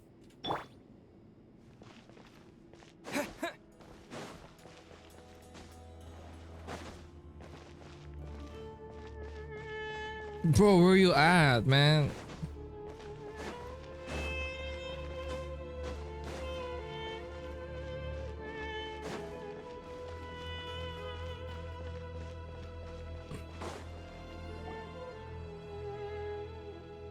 I thought we were going to speak alone. This is a lot more people than I was expecting. I mean... What's wrong with it? Even the doctors at Dar al-Shifa allow patients to be accompanied by Well, Probably if remember. Kale doesn't mind her secret being revealed, What's wrong with it? Even the doctors at Dar al-Shifa allow patients to be accompanied by family members. Well, if Kale. well, if Kale doesn't mind her secret being revealed, I have no problem with it. Thanks for being so considerate, Miss Nicole. I don't know what secret you mean, but whatever it is, there's no need for me to hide it from my closest friends. Closest friends? It's so nice to hear that. We're here to support Kale through this. All right. In that case, I'll get right to it. Kale, are you aware that there are god remains inside your body? Oh yeah! I am. When I was young, I got sick with Elazar. Nothing could cure it. The Fatui convinced my mom and dad that they could help, and I was sent to an unfamiliar place. There were a lot of other kids just like me there. This creepy guy injected us with some strange medicine, which I heard contained god remains. Don't tell me it was Nabu Malikata. I can still remember the pain like it was yesterday. But thanks to the friends who've stuck by me all this time, I've gradually been able to overcome those memories. Anyway, so you're saying that what happened to me has something to do with the god remains they injected me with? Yes. Those were the remains of Nabu Malikata, the goddess of flowers. What? Oh. Fascinating. Little part 2. You don't seem surprised like the rest of us. Why? The possibility crossed my mind when Kale recited the Goddess of Flowers song and calmed the Jinn. You made Paimon jump! What are you doing here, Lilupar? I was merely passing through when I heard the name of the Goddess of Flowers. Be assured that I share your surprise. You, with the hat. Are you certain? I sense no trace of the Lord of Flowers within her. Well, it is a very small fragment. Unless special methods are used to manifest its power, even her closest acquaintances would find it near impossible to detect. Awesome. After the goddess passed away, her remains were scattered across the desert. King Deshret gathered all the pieces he could find and buried them in the eternal oasis. But some fragments remained unaccounted for. Eventually, the Fatui must have found a way to track some of them down. Presumably for use in some experiment. It's not an uncommon occurrence. You're more shaken than I thought. In one sense, you've been extraordinarily lucky. So many people who yearn for this kind of power never attain it, yet you have coexisted with her all this time without even realizing it. I don't know what to say. I'm glad that I could help everyone with this power, really. But knowing that a fragment of the Goddess of Flowers is inside my body is... It's a strange feeling. Well, people value their autonomy very highly. Even a well-intentioned intruder can shake one's sense of self. I understand how you feel, Kale. But once you get used to it, you'll find it's nothing to be concerned about. Huh. I guess you, of all people, have a good reason to speak on this. 2 good reasons, in fact.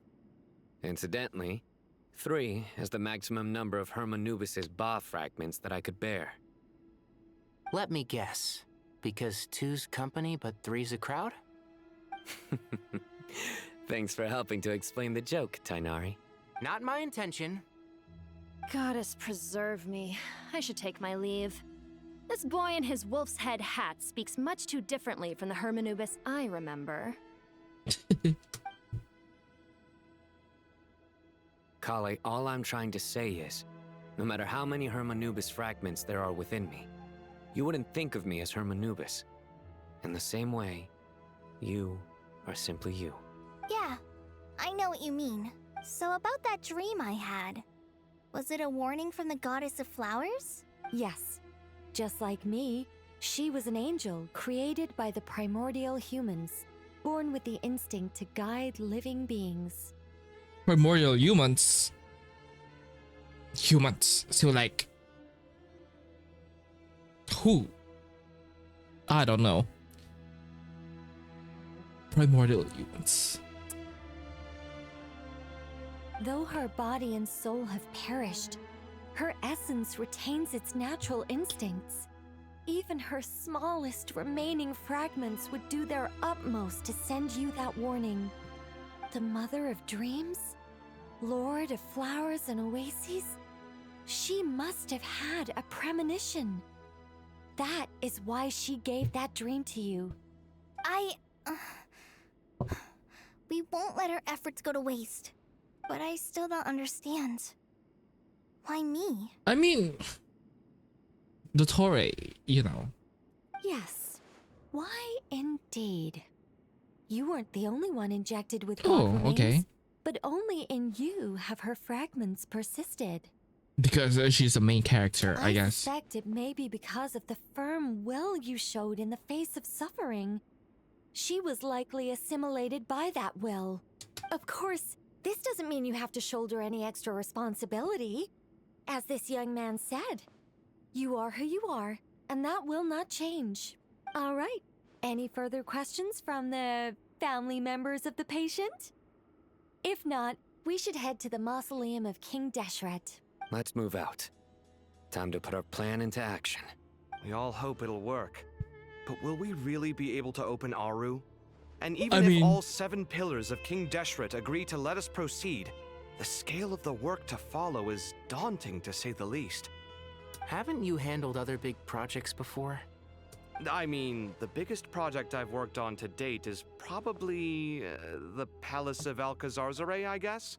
But this is orders of magnitude beyond that. It's a total nightmare. Look on the bright side. At least this time you're actually here when Sumeru needs you most. You won't have to come asking me for details after the fact. Mock me all you want. But now that I'm here, things will be resolved far more quickly and smoothly than last time. Kave's self-doubt disappeared in an instant. Like magic. Well, this confidence is most gladdening. Now, go and pack your things. We'll head to the mausoleum as soon as you're ready. Okay, ma'am.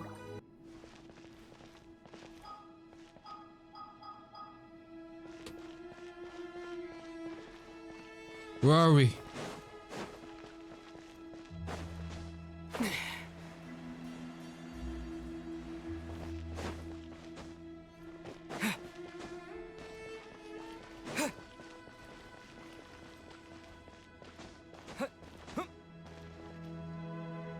Oh, Miss Nicole. I heard you're a very talented sculptor. Is that true? Oh, I don't know. I wouldn't want to blow my own trumpet. I love her. Honestly, even though Kasharawar is best known for its focus on mechanics, plenty of Kasharawar scholars are quite serious about sculpting as a hobby. So if they rate your work, that's enough for us. We just have to take a look. Who's we? Myself and a few other scholars. Kashif, Daneshvar, come take a look. Oh, well, if you insist, I suppose there's Too no harm in sweet. showing you.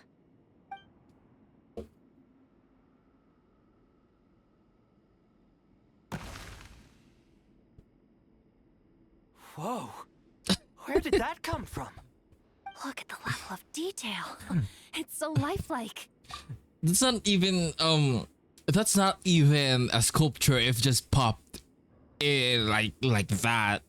You know what I mean? It's just like there's a difference between sculpting from a rock than just like, you know, the objects popping out of nowhere. The squirrel descends from the heavens like a champion, and the earth trembles beneath its feet. What do you think? Striking, isn't it? Kave? Kave, come here for a sec. Oh, and Madame Faruzan, didn't you used to study in our darshan? Come take a look. All right, but hang on a moment. I have to finish reviewing this proposal first. You called? What is it, youngster? This squirrel statue. Isn't it cute? Isn't it cute? Oh, a squirrel. I wouldn't say cute per se. The realism is what stands out to me. Were you trying to carve a statue of a hero, young lady? Oh, a hero? I suppose so. Actually, I didn't really have a specific theme in mind. I just started working on it, and this is how it turned out. I see. Well, do you tend to read novels about heroes in your spare time?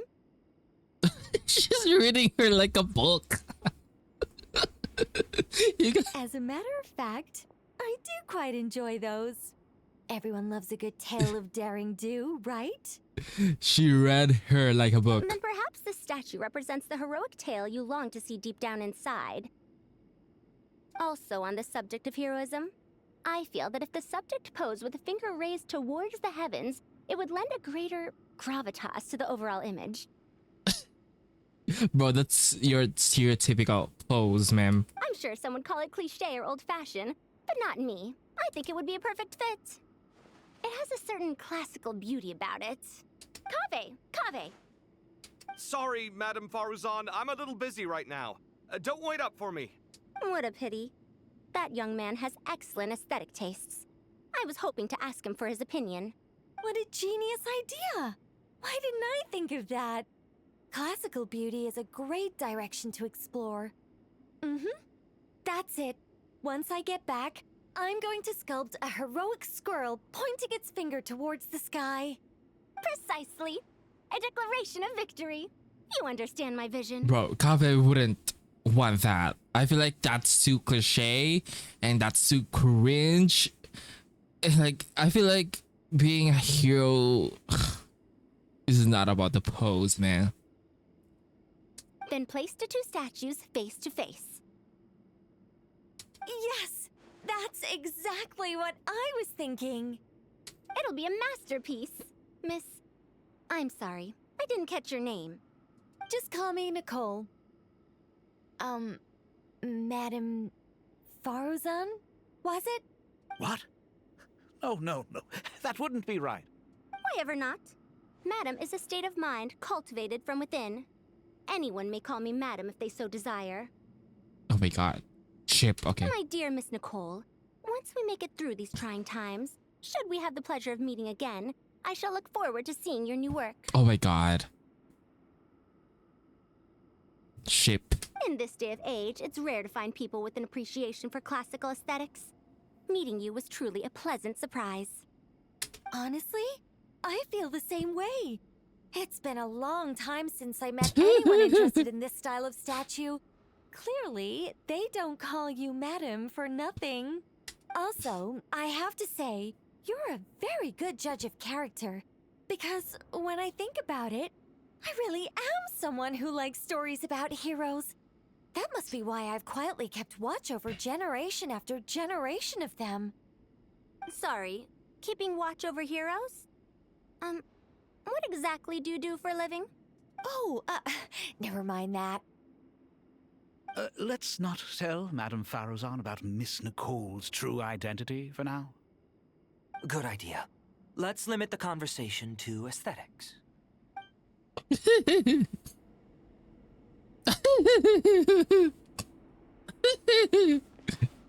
Oh my god, I can't.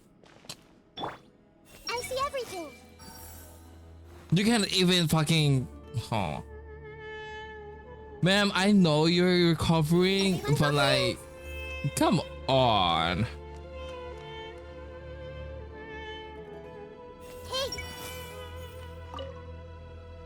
Let's not tell Madame Farrozon about Miss Nicole's true identity for now. Good idea. Let's limit the conversation to aesthetics.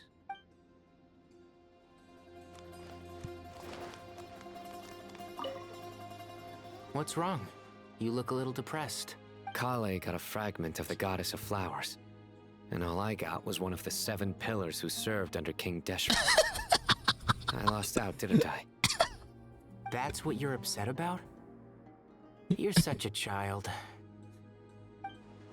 Oh my fucking god. Everyone hold hands.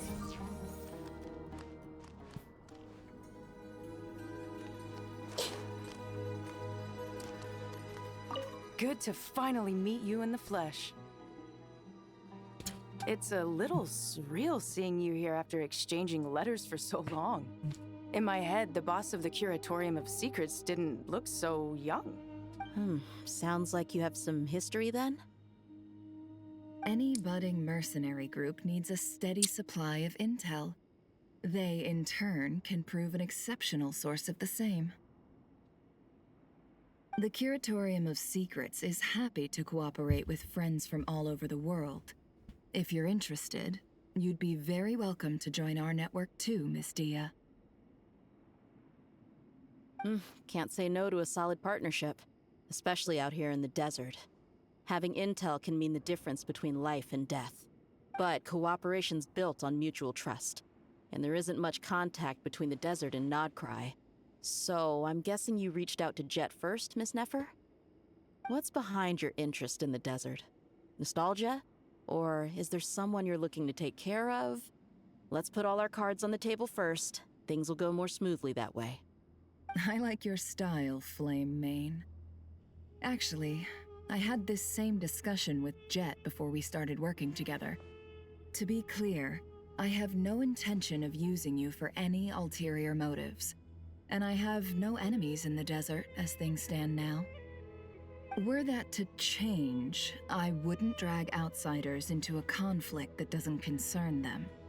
There's no point in doing certain things if you don't do them yourself. Wouldn't you agree? Well said. Taking responsibility for one's own affairs is the way of the desert folk. Huh. It's like you're one of us. You sure that's a compliment? Absolutely. I'll take it. Perhaps we can discuss our cooperation in more detail now? Sure. I love working with no-nonsense people. And you certainly fit that description. I look forward to a fruitful partnership. As do I, my friends.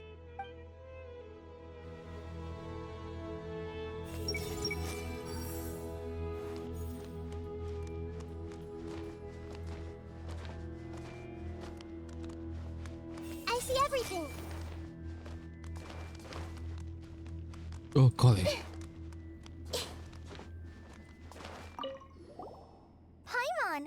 Thanks again for your notes. I'm done copying them, so here you go. You're welcome. Just let Paimon know if you ever need help again. Hey, Nephis. Oh, Kave.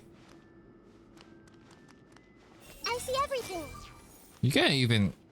Bruh.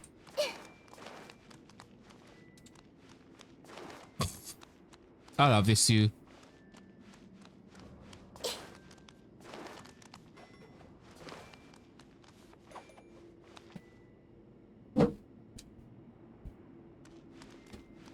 Where are the other people?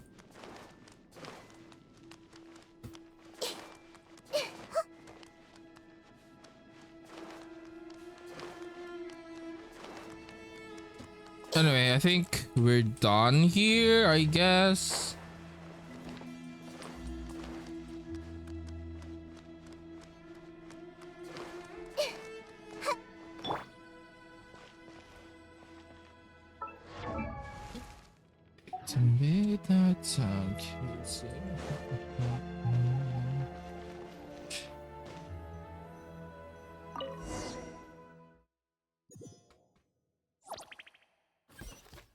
Go to the Great Hall of Truths.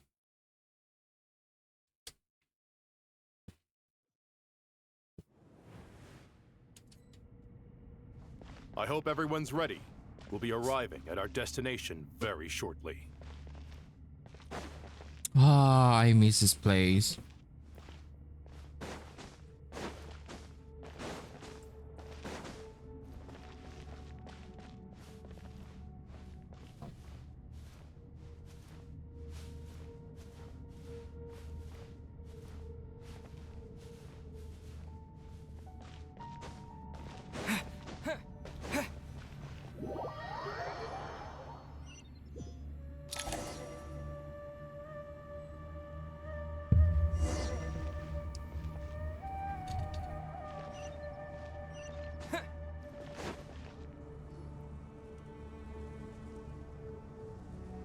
Why, we've not seen so many visitors ever, really.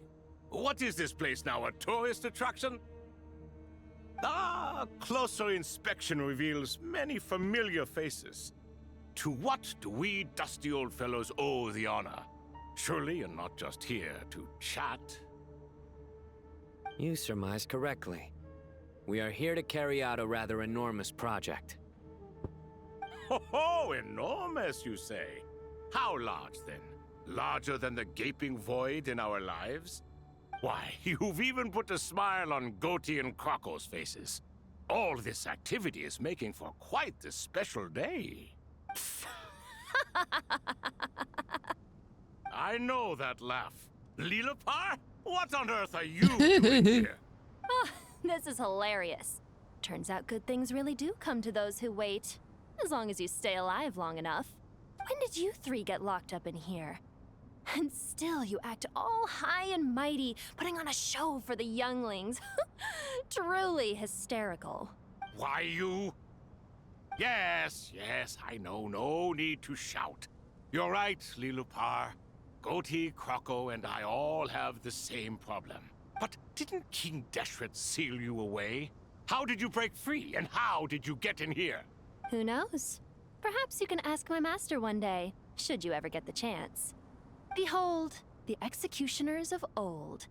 Some have turned into fragments residing in human bodies, and others are imprisoned eternally, leaving not a single shard behind.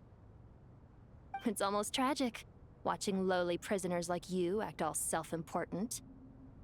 Curiosity gnaws at you, doesn't it? Your interest in the outside world threatens to burst you at the seams. I'm starting to take a liking to this magic bottle lady. The lady. Time is of the essence. Let's get down to business. We come to you, O three ancient lords, to request your assistance on behalf of the Academia. If we can help you regain your freedom, then please consider lending us your aid. As for precisely what we need your help with, it's a long story. So, to demonstrate our sincerity, we are prepared to first resolve the problems that plague the three of you. All right, stop arguing, Crocco. And Goatee, don't you start. What's the harm in letting her speak? It's not worth getting so angry about. Forget about her. The three questions are the crucial thing here. But do you really have a way to answer them? You once answered the final question, Nefer, but the seal did not open. Unless, with the passage of time, you have found a new answer? You could say so. When you first asked me what determines truth and falsehood, my answer was a liar's soul. Liars are the best at seeing through the falsehoods of the world. But if you want them to tell you the truth, you have to reach their soul. I think that makes sense. I found it quite compelling myself, and I told Nefer so. Unfortunately, it brought us no closer to liberation. Well, that's simply because it was my answer, not the one King Deshret was looking for. Can you guess which answer Al-Ahmar wanted then? Time. And that's not only the answer to the final question, it's the answer to all three of them. All things wax and wane with the passage of time. Love and hate eventually fade into nothing. I got goosebumps from that. Current affairs are always fraught with conflict and controversy. Only time can distinguish between right and wrong. You once described King Deshret as a proud man. I'd say that the prouder someone is, the more inclined they are to believe that only time is qualified to be their judge. Time. Well. Indeed. Perhaps in building Aru, our king was in fact attempting to reverse time, to bring love and hate, right and wrong, the rise and fall of all things back to their point of origin.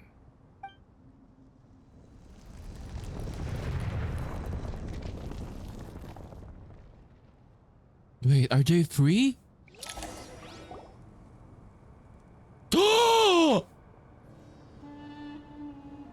They're hot. I'm not gonna say they're hot, but like, you know what I mean. Smash. So big. Not smash. This is the most eventful day I have experienced in a long time. You have my sincere gratitude. Smash. Are we gonna see them overworld? Are those 3 of the 7 pillars? Turns out the statues were quite faithful to the source.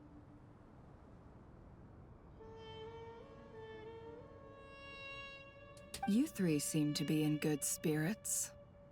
Prison can help a person grow and learn to cherish what they have.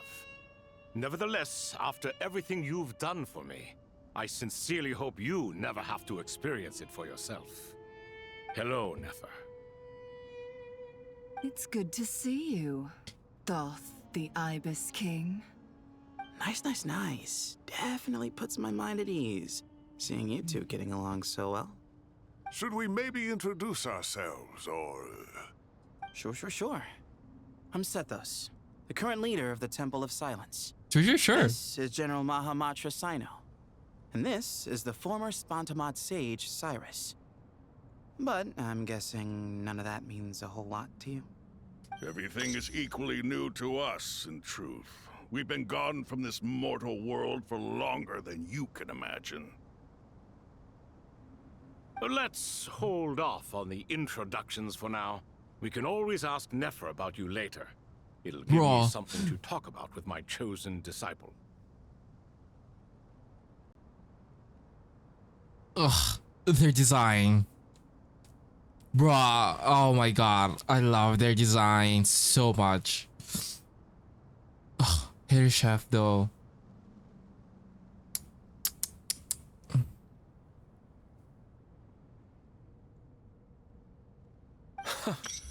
You're like a helpless parent. Oh, the voice? Gods and people of yore are not necessarily welcome in today's world. Self-awareness is one of my finest qualities. I thought I ought to share its fruits with you two.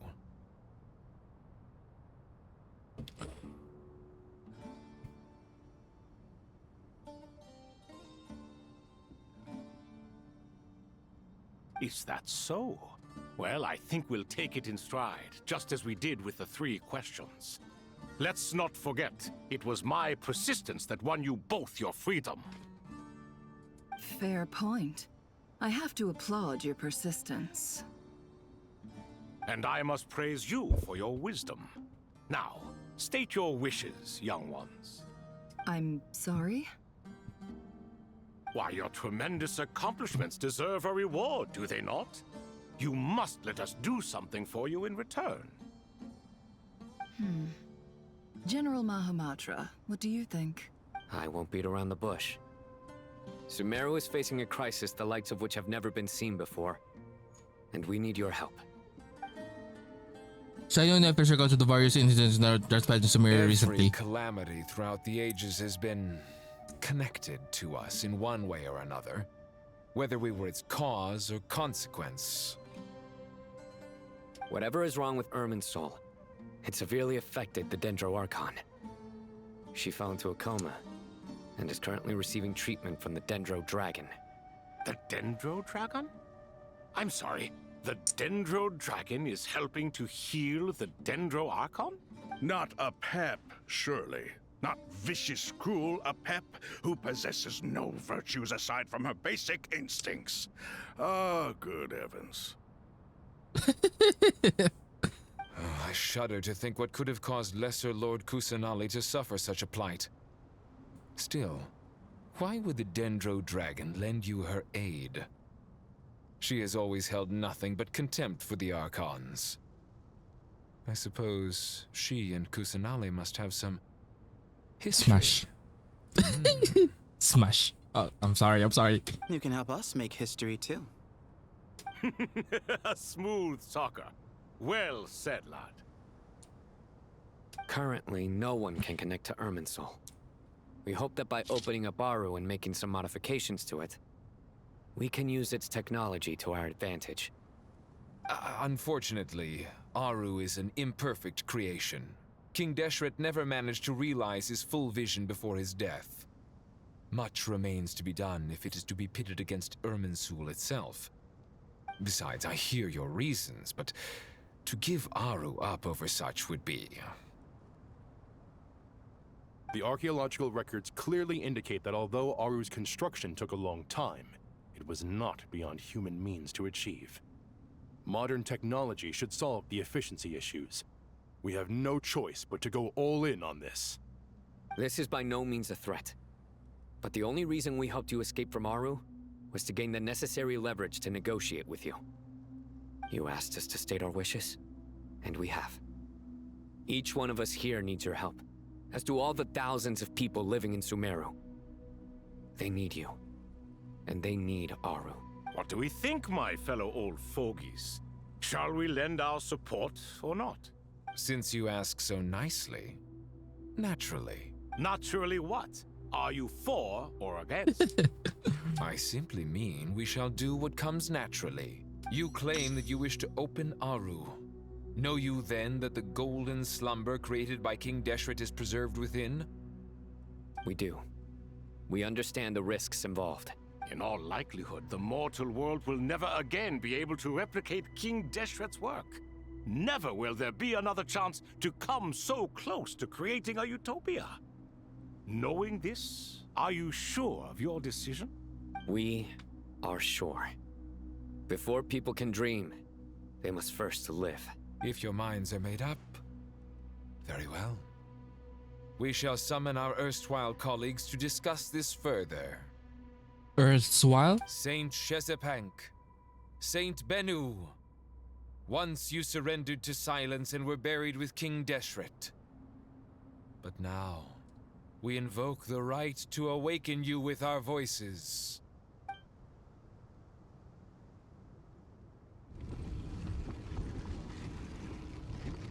I can visit a strange sensation to the ground trembling, as if answering the call of the God King. Okay. Oh, Sphinx and... Saint Benu, responding to your call. 3 kings detected. Initiating autonomous will. Girl, that's just an AI or something. What is this? Where are we? Saint Shezepank, responding to your call. 3 kings detected.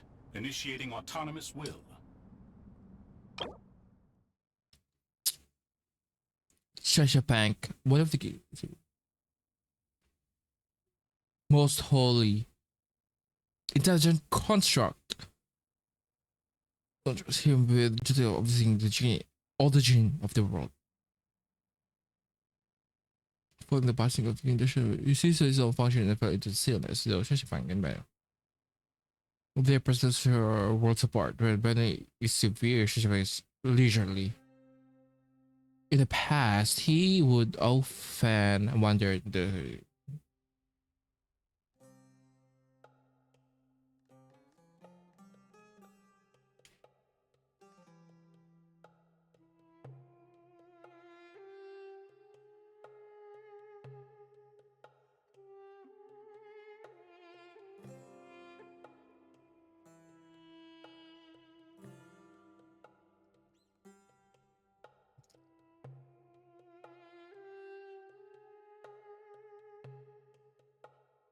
he often thinks fondly of his old colleague Herman Hubis. Okay. One of the king that shares seven pillars, Saint Bennu. Most radiant, most holy, and most radiant.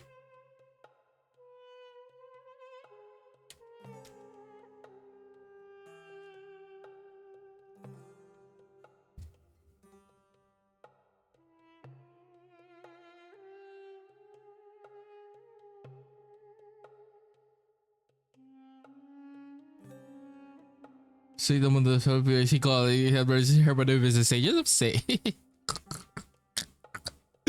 Oh my god. They like Herman Hubis more. The greatest of sages.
Can I read this on my time? Moon Envoy. Okay, I'm gonna read this on my time. Ah, Lord Herreshoff. What a long time it has been. I trust you are keeping well. Then your trust in my well-being has long outlived your physical body. You have always opened with that same phrase, in life, death, and now even beyond. Al-Akmar is long gone. What is the reason for this meeting? You're awake? Good. We are voting on whether to give the people of present-day Sumeru access to Aru and permit them to perform technological renovations. You have the right to support or oppose the motion. Aru is the pride of Al-Ahmar. Opening Aru requires the unanimous consent of the Seven Pillars. I hope you have a convincing reason to present to us. Sumeru is currently in the midst of a major calamity. Let us not forget that while Al-Ahmar was a stern ruler, he was also a teacher of wisdom. A god without his people shall cease to exist, and King Deshret's greatest wish was to provide protection for his people. Let us then honor our God King's wishes as we consider our decision. I do not mean to mock these proceedings, but what is the point of a unanimous vote when we know that the last of the Seven Pillars, the Dendro Dragon Apep, will never communicate with us? This will no doubt surprise your mechanical mind, and I have no intention of trying to persuade you it is true. But Apep is, in fact, healing the Dendro Archon as we speak. Huh? Can someone attest to this? Do we have any proof? I ask the three kings, can any of you vouch for the truth of this claim? Naturally, the Ibis King, Thoth. What? It was Thoth's disciples who revealed the truth to us. We need not debate its veracity. Simply let Thoth bear accountability. That way the rest of us may have a clear conscience. Harishef, you diabolical fiend. I awakened our former colleagues for you, supported your opinion, and backed your decision. What sort of fiend would do that? Oh my god, I love them. The days when Hermanubis was still around. At times like this, he would offer to take accountability. Sino would take the accountability. What are you trying to say? Is my word worth less to you than Hermanubis's? Hypocrite though you are, Lord Thoth, you are humorous in equal measure. How could we bear not to associate with a character such as you? I, Saint Shezpank, approve the Goat King's proposal. Since King Deshret is no more, we shall receive no reprimand for acting beyond our remit. Nevertheless, I sincerely hope that those before us understand the significance of what they intend to do. Remember, the moment that Aru is liberated, the myriad souls residing within the Golden Slumber will return to the ley lines. And once the ley lines flow again, these souls shall in turn be received by Irminsul.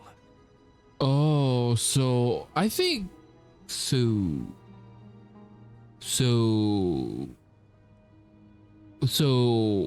everyone in the Golden Slumber, like including Al-Akmar too. To take this step is to bring the perfect afterlife created by our king to a permanent end. We understand that well, and we have decided to proceed regardless. Furthermore, the contemporary human perspective would contend that confining souls in this way is no act of benevolence. The deceased have a right to rest in peace. King Deshret's creation is clearly a place of rest and peace. It is just that many do not see it this way. But no matter, Saint Binu approves. Hermanubis' representative and the Dendro Dragon Apep made their choice ahead of time, while the Goat King, Ibis King, and Crocodile King have also granted permission to liberate Aru. By the grace of His Majesty, guided by his wisdom and will, let the gates of Aru be reopened.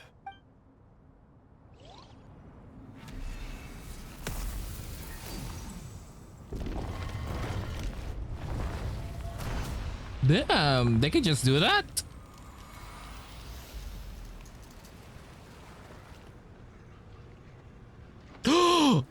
The father. Hey, look at that! What's this? Are we under attack? No.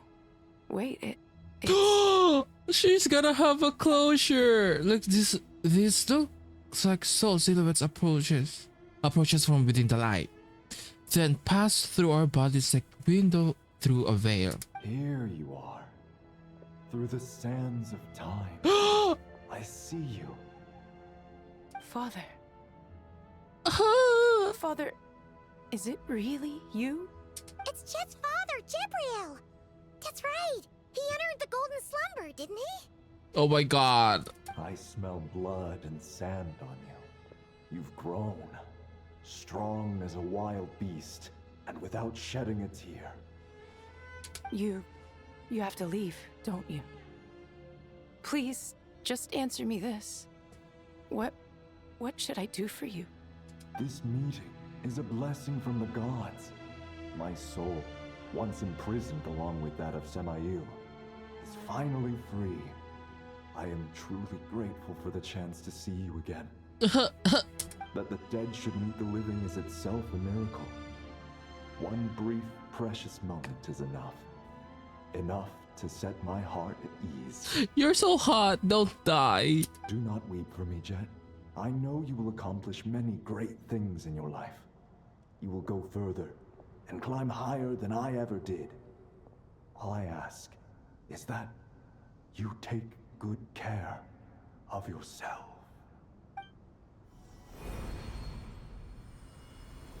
Damn. Oh, it turned into a thing. Father. Hey, Jet. Do you want something to eat? Maybe it'll help you feel better. I'm fine. Thanks, Paimon. It was just a little sudden. The chance to see my father again meant the world to me. He was trapped in the golden slumber for our sake. And now, after all this time, he can finally rest in peace. I'm glad. It's a huge relief. You've grown strong, Jet. More than enough to fend for yourself. Oh, it's a closure. Oh my god. Yeah. I'll leave the past in my memory where it belongs. My family, the good times and the bad. Goodbye, Father.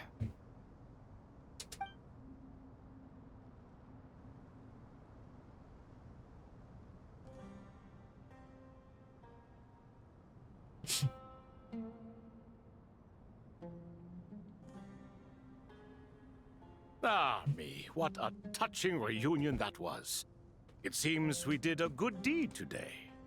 We three retainers, once imprisoned for our iniquity, are surely the least qualified to judge whether this deed is good or bad. Either way, Aru is open.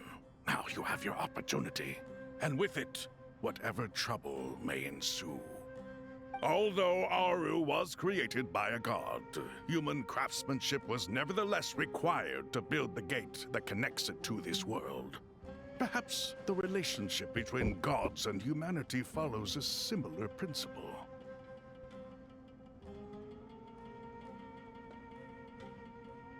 As for your proposed renovations, we cannot determine which functions to keep or discard. Proceed as you see fit, but please entrust the task to your most accomplished scholars, or Bennu will be most displeased. It matters not. The Ibis King shall be accountable if any problems arise. Bruh. Ibis, you chose to take on disciples, and so it follows that you must accept the risks of associating with humans. If I'd known you'd be like this, I would have locked all of you away in Aru, never to leave again for all eternity. All of us? What does this have to do with me? Vilify me no further. Scholars, since you have liberated Aru, allow me to present you with a gift. Using Aru's power, we shall install a defense mechanism at our king's mausoleum. You must be guarded even against Irminsul itself. This shall afford you some convenience. Unseen and unheard. From this moment forth, none may by sight or hearing perceive anything said or done within the mausoleum. Amazing. And all this is achieved just with the power of Aru? With technology from the heavens, the possibilities are endless. Just because King Deshret did not use it for this purpose does not mean that it cannot be done. So, marvel away. This is the reward you have earned. All right. Well, that resolves the issue of confidentiality. What about the technical side? Do we have the manpower?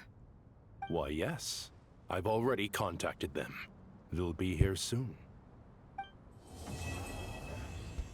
Oh, so it's the end. Oh. Okay, I like that.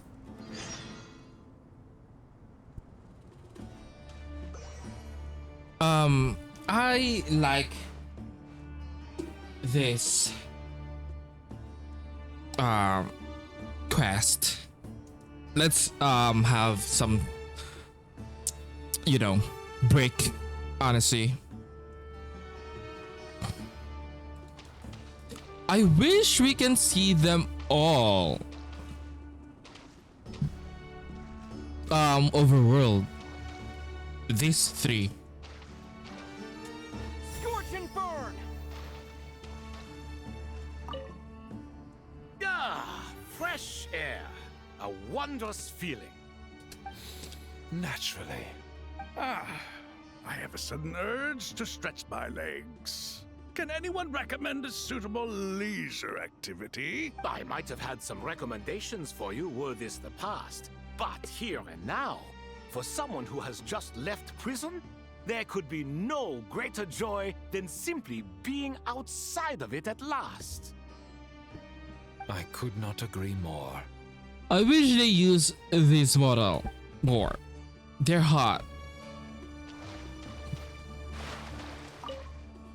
As I thought, the so-called 7 pillars of King Deshret are as underwhelming as ever.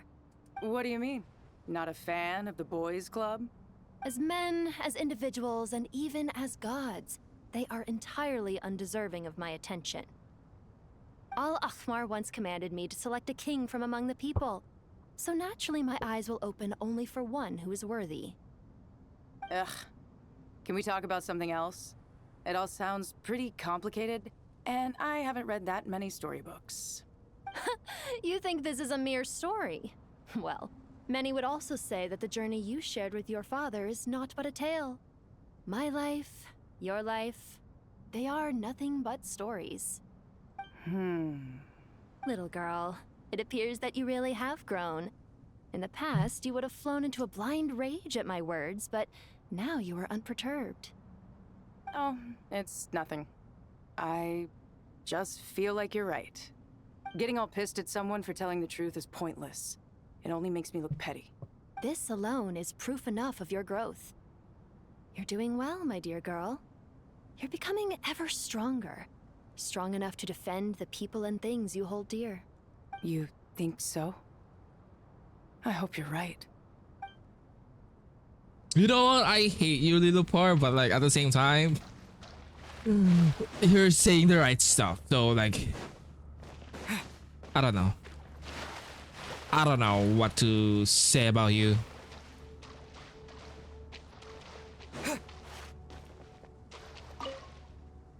You must be Sethos, the successor to the Temple of Silence. Hello. Hello. Yep. That's me. Bro, why is he? Right? That's what I heard the others calling you.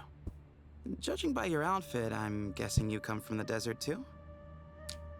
Is he always like repeating things like this? I mean, I kind of have heard him say this in the past multiple times, but like, That's right. Started off in the desert, went to the rainforest, then went from there to Nodcry, where I work as an intel broker. Huh. Well, this is interesting. You don't seem to talk about yourself all that much. I mean, here you are, volunteering your life story to me. However abridged. Maybe I'm looking to make some new friends. I like making friends too. I'm easier to talk to than Sino and a little more streetwise than Tainari. Which is why you came over this way, giving me the chance to strike up a conversation with you. Was I that obvious? I think you did fine. You were mindful of my attitude and hoped to lure me in through sentiment. Lure you in isn't exactly how I'd put it. I see it more as an invitation. An invitation to what? To put down your luggage. Lay down your burdens. To return to your homeland. And be truly welcome in the place you once felt so estranged from. wait, what is this? Is he a fucking counselor? You're a more interesting heir to Bamun than I was expecting. Since you're familiar with my grandfather, I'll assume you're aware of our situation. I'd like to make friends with you. And I think you'd be a great asset to us. Not to mention the power you and I both hold. Originally belonged to the same organization. Aha. There we go. Now we're getting somewhere. No, they're just like. Also, Sethos, your fucking shoes are.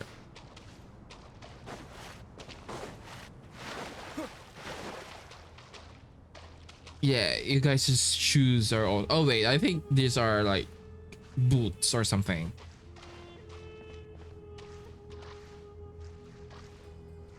This one is fine.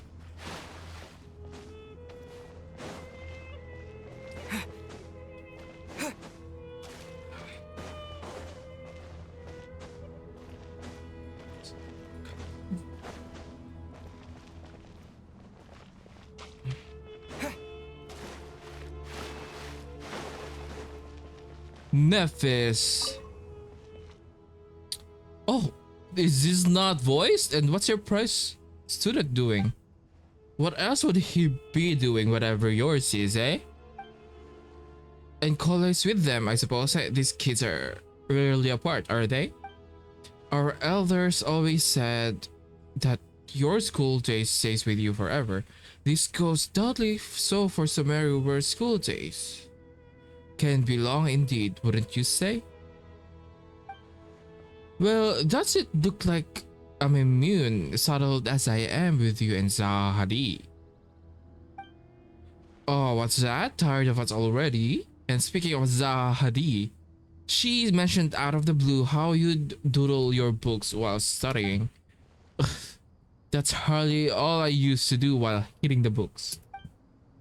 She said that you once circled the name of the murderer in a detective novel and that and just in case someone missed it, you even wrote the murderer is so and so as a hint.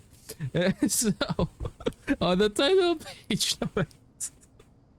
so it was him. It was him. It was the one. It was the one who fucking. Oh my fucking god! He was the one who fucking start off that whole world quest. Oh my god! Did I know? Did I know? I suppose I always was the creative type. Oh, laugh it up, would you? Young Cyrus really was a budding genius, wasn't he? Full of wild ideas, more like, and you're still very much that kid, you know. A living example of how your school days stick with you, as they have with you, you're straight-laced prig.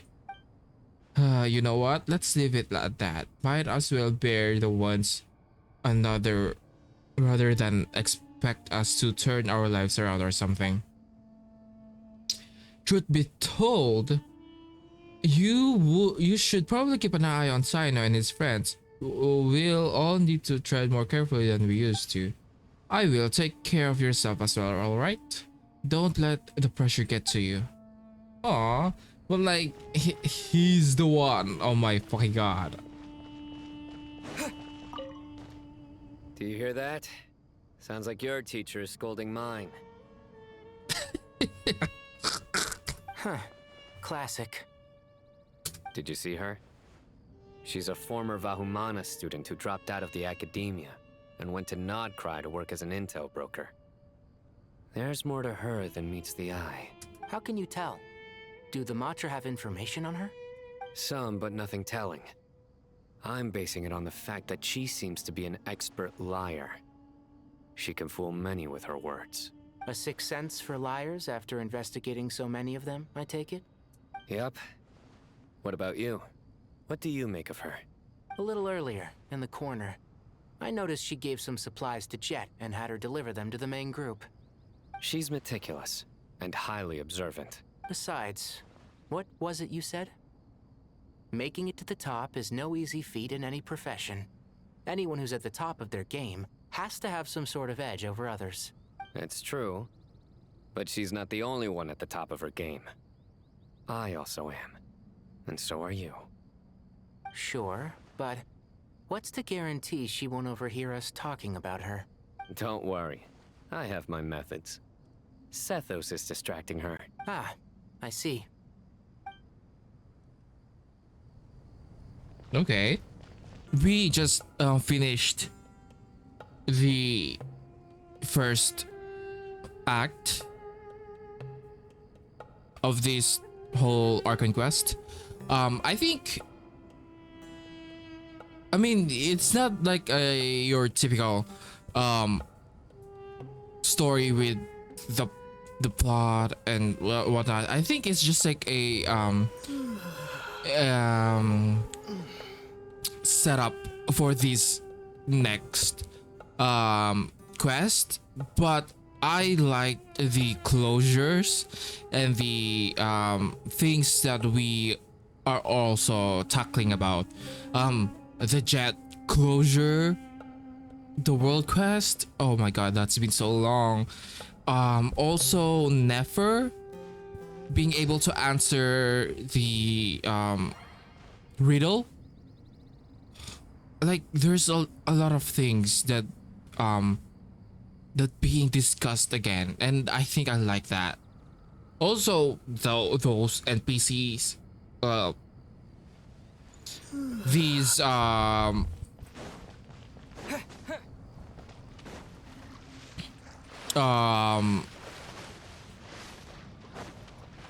these three pillars. Oh my god. Like we also got to talk to a Pep again, and I think she thinks that they're gonna take over the fight again, which is like, I mean, as you should, but like Nouvellette is like, you know. Let's continue the quest, shall we?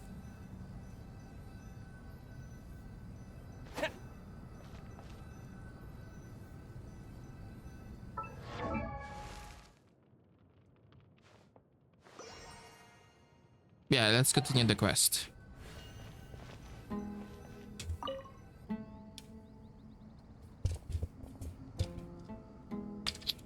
You must be the ones tasked by the Academia with renovating Aru?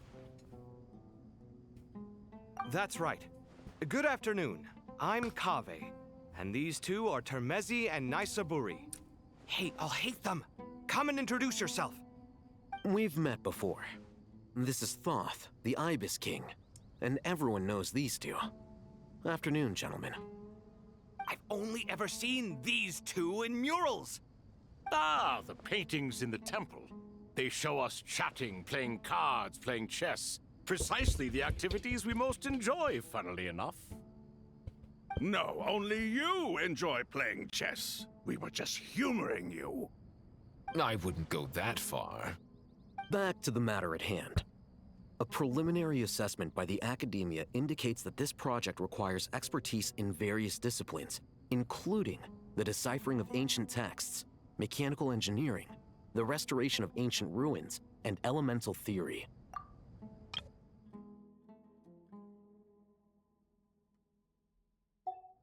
The most capable minds in their respective fields are here before you. If there are no objections, we'd like to begin our work. The artisans who built Aru for Al-Ahmar gave their very lives to create this splendid work.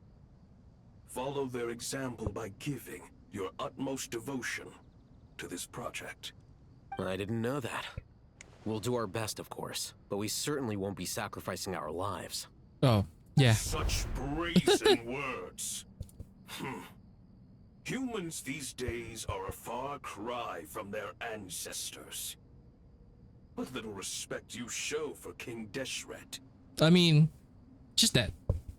No, that's not what he meant. Please don't mind him. He shares your sentiments, just not your, Percent of for hyperbole. Assuming that's what you were going for? I just think it's important to manage expectations. Forgive my lack of courtesy, but we simply can't sacrifice our lives to the gods on completion of the project like people in the legends of old. Here's a first draft of the project proposal for your perusal. Please let us know if you have any requests.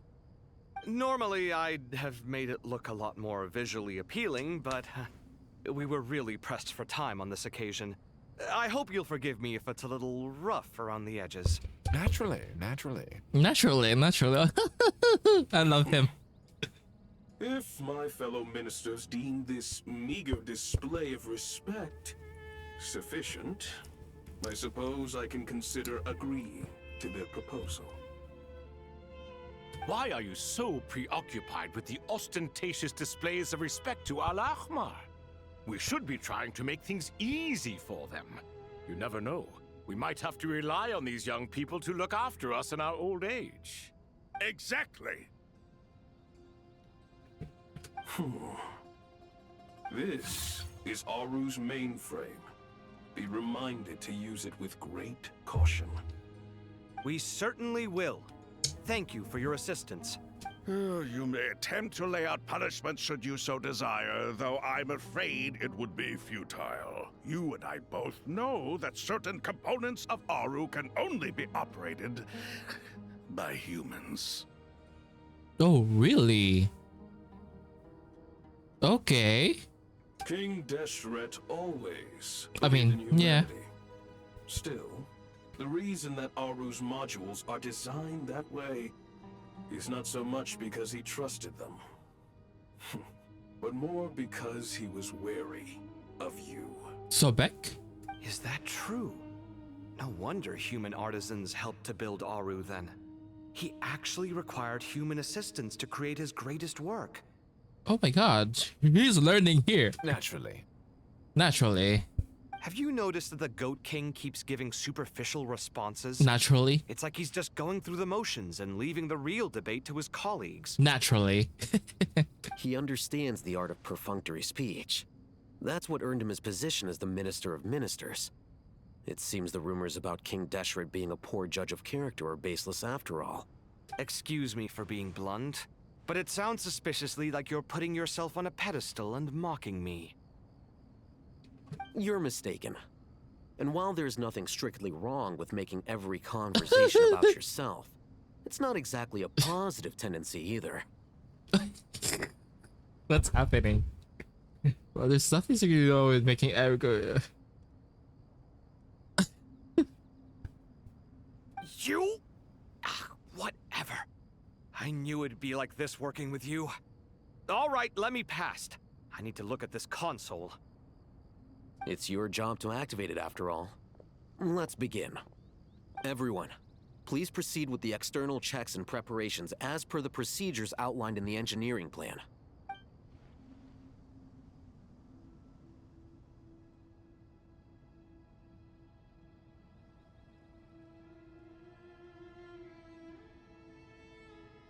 Hello there, youngsters.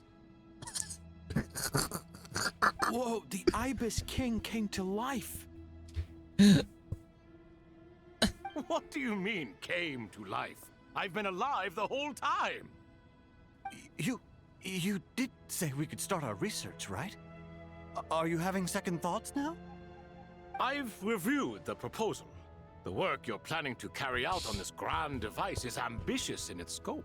I love him. You have ample confidence in your abilities, I take it? I wouldn't say I'm feeling hugely confident, but given how bad things are, I'd rather at least try something than sit around waiting to die. You are the top scholars of your day. I trust you are aware that there are countless links between Aru and the Akasha.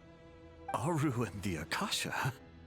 But I thought the Akasha was the Academia's greatest technological accomplishment, created years ago by the Dendro Archon to help her people access knowledge. And you too? Do you not know either? You've read the instruction manual, right? You tell them. An instruction manual? The Akasha has an instruction manual? The Dendro Archon is a kind and thoughtful god indeed. It used to sit on a shelf in the corner at the House of Dana. Not the most popular read. If the manual is to be believed, Aru was in fact the original inspiration for the Akasha system. What?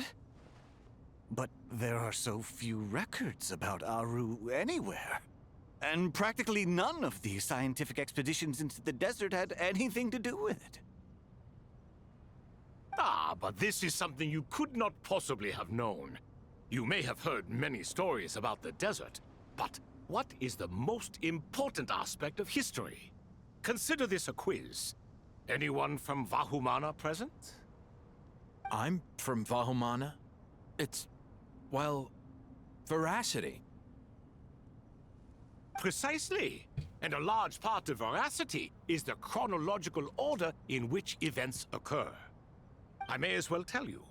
In the beginning, In the beginning, the goddess of flowers, descended upon Sumeru. The glory of the heaven was within her. She brought life, oases, and knowledge to this land. So in the beginning, Vanava Malkara, the goddess of flowers, descended upon Sumeru.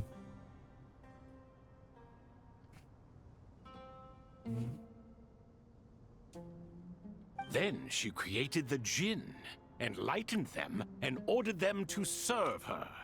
2 other gods also walked upon this land where wisdom flowed in abundance, and the 3 met beneath the great green trees. It was the first and greatest alliance. We should speak with reverence of this covenant between the 3, which transcended both time and life. For they promised that in Sumeru, wisdom would be shared with all. All the great changes in Sumeru's history began with the goddess of flowers.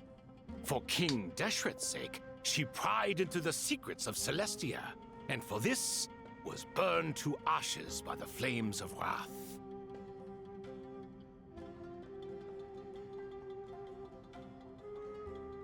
So grieved was King Deshret by her passing that he lost all interest in state affairs and devoted himself instead to the knowledge that she had brought back. It was after learning of the technology from that floating island in the sky that he first conceived of Aru. And so, the Akasha was inspired by Aru, while the basis for Aru itself came from Celestia's technology.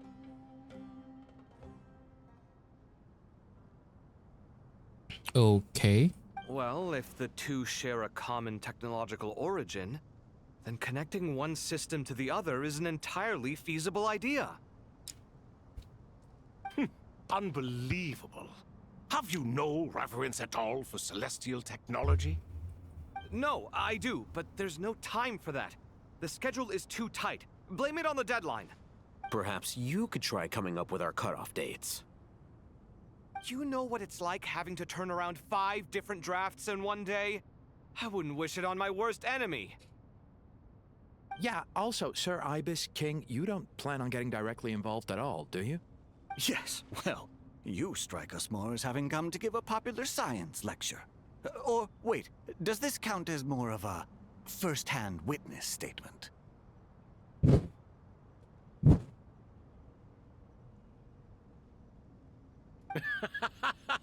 Neither. Anyway, this sounds like far too much work for me. Still, if Aru is so powerful, why didn't King Deshret use it for more ambitious ends? Because it was never fully completed. King Deshret had grand plans, but he perished before they could come to fruition. In the beginning, his wish was to create something that could rival the very world itself. The Lord of Flowers sacrificed everything for that ambition. What he desired, she bestowed. And thus was knowledge brought into the world. Her courage and sacrifice had to be honored with the most splendid of monuments, or King Deshret would surely have deemed it a grave injustice. What he desired, she bestowed, and thus was knowledge brought into the world. Okay.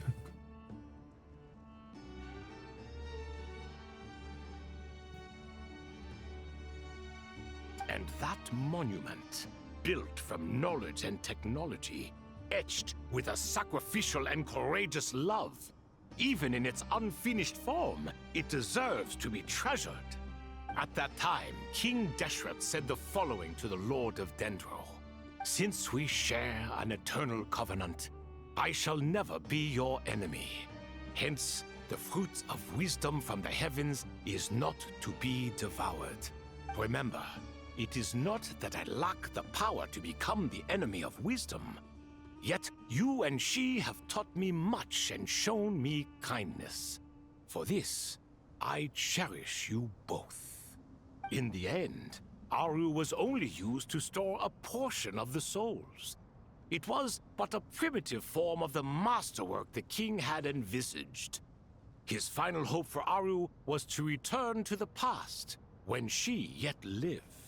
So the point you're making is, King Deshret was both powerful and ambitious, and he only ceased his imperious ways out of affection for the goddess of flowers and the Dendro Archon. You could see this as an act of mercy, but you could also see it as the sentiments that lay between these three gods placing constraints on him. This was, after all, the foundation of the alliance between them. This explains why Aru was both a prison and a monument, and why the answer to the three questions was time. You have to be careful who you get involved with, or you invite all manner of misfortune. This is as true for gods as it is for humans. Love is the same. It is both a prison and a monument. All right, let us pause the story here for now. Seeing as you've been so diligent, I'll offer a little help. Who's in charge again? Is it you two? Ah, yes, me and him. Now then, close your eyes. Wisdom hides in the space between the tangible and the intangible. I love him. It is to convey the incommunicable through the simplest of mediums. By the power of King Deshret, I shall grant you a glimpse into the unseen secrets that lie at the threshold of existence.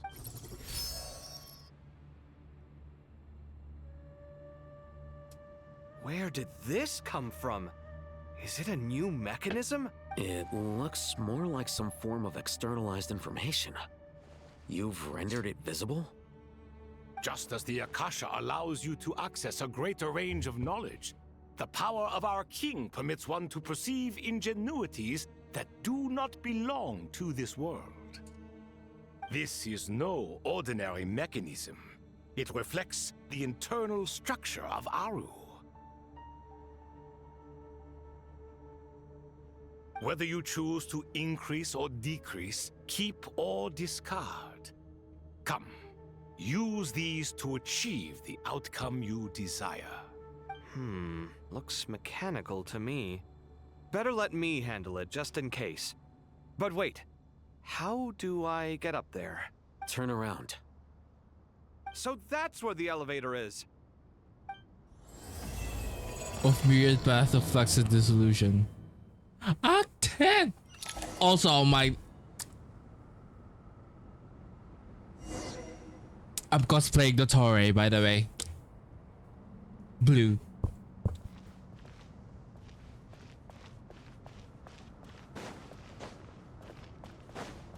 Curvy!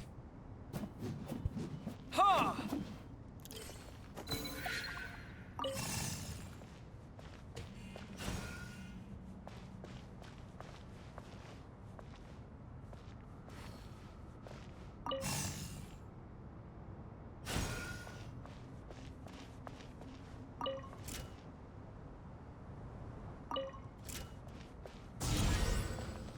Oh.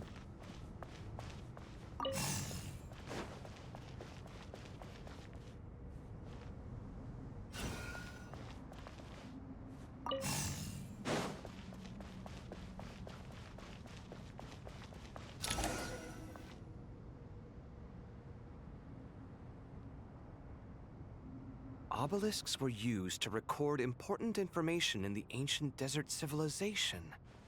Hey, Alhaitham, there's some writing here I'll need you to decipher. I've sent it to your screen. Do you see it?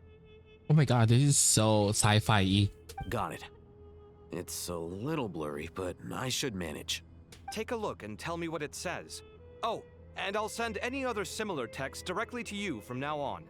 Let's start with this one. It's a variant of an older script. Herein lie verses written for the Yellow Sands.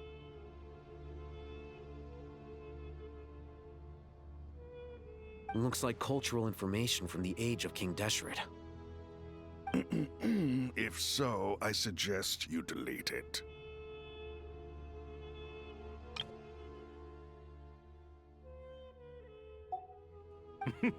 Words thrown together merely for fun.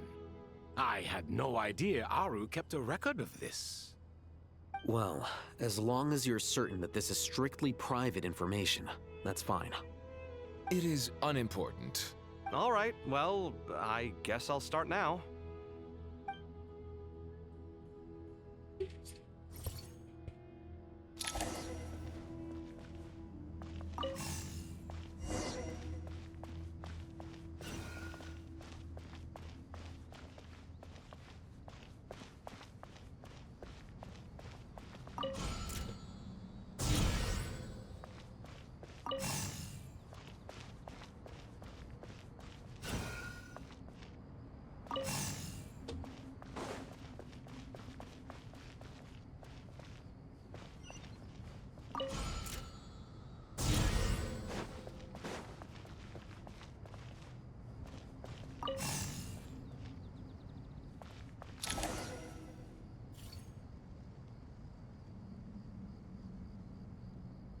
Found some more. Sending them over to you now. These are all reports about the Gurubad conflict. Can we delete them? I'd say so. Most of this information has already been archived anyway. What if there are details in there that Vahumana missed? What are we supposed to do if they come after us in the future? They'll just have to live with it. If we don't resolve these issues now, there won't even be an academia in the future, let alone a Vahumana Darshan. Yeah, you're right. Okay, done. There's some other similar monuments nearby. I'll check them out.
Wait, what?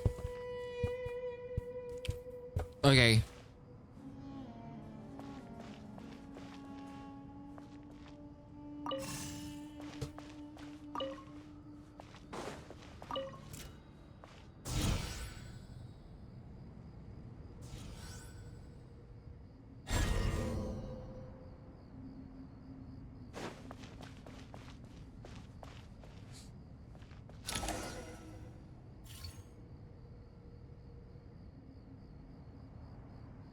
Another monument.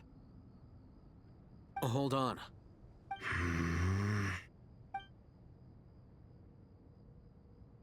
You're still reading it? How long is it? It records the development and governance of the Oasis civilization. Most of it concerns the Jinn, but it also contains records left by the artisans who built Aru. Is it important?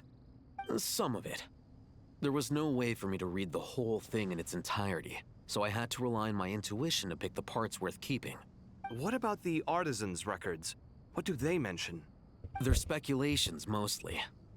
For instance, they were wondering how to protect themselves if King Deshret decided to silence them after the construction of Aru was complete.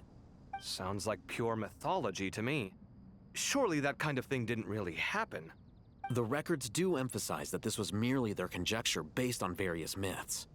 Still, the artisans did leave details of their plans to survive, including blueprints for their escape route. Even that got recorded? Okay, well, I'll make a copy of this first before I delete it. Is that truly necessary? You won't be needing those. No, the blueprints are important. I want to keep them as a memento.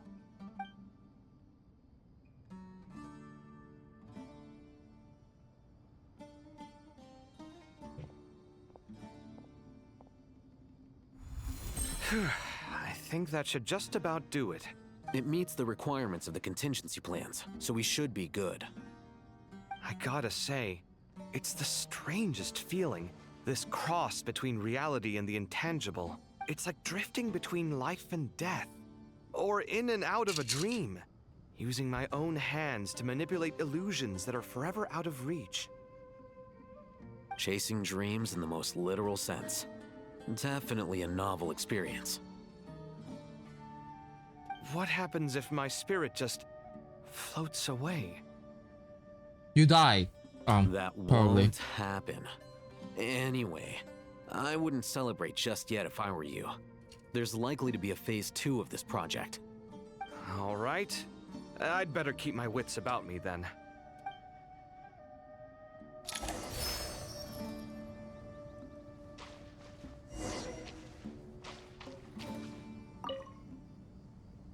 I expected that the outside world no longer respected the ancient gods, but even so, I do find the tone of these youngsters to be dreadfully impolite.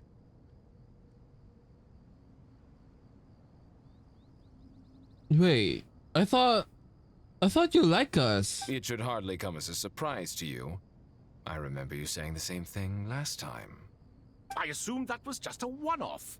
I did not realize it was the norm. Don't you think that young lad's matter-of-fact tone sounds familiar? It bears a rather uncanny resemblance to you, Goatee. Is it I'll hate them? Surely a sign Matter that of he's a fact. man of rare intelligence. They talk the same.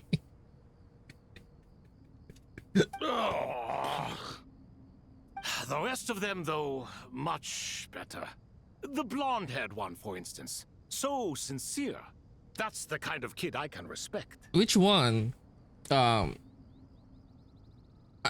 guess Cave? Oh, really? Well, what about your disciple, Nefer? She's about the furthest from sincerity that a person can get. And now you hit the crux of the issue. Thoth is spouting lies again. He cares nothing for sincerity. He likes Nefer simply because her personality is just like his. Thus, in giving his approval to Nefer, Thoth is simply validating himself. The rest is but smoke and mirrors. You have some nerve saying that. There really is no helping you two. Shut up, chess rookie. What nonsense is this? How dare you tell me to shut up? How can you engage in such banal chitter-chatter at a time like this? Aru has been opened. The glory and splendor of a bygone age is about to sweep over the earth like a flood. And you're here squabbling like petulant children. All three of you are insufferable. King Deshret was merciful, indeed, giving you a chance to be released from prison. I say, you should have been locked up for good. Ah, but Bennu, look on the bright side. Had they not been released, we would not have been awoken. Oh, you've been here this whole time. You should be scolding them along with me. I miss Hermanubis.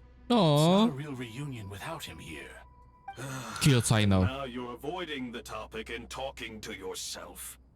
Why King Deshret designed your personality like this, I will never understand. Isn't this simply proof that our king supports my free will? Oh, look at those two rust buckets. Suddenly, you two do not seem so bad after all. Here, here. If being stuck together for thousands of years fosters no friendship, I cannot say what would. Naturally. Naturally.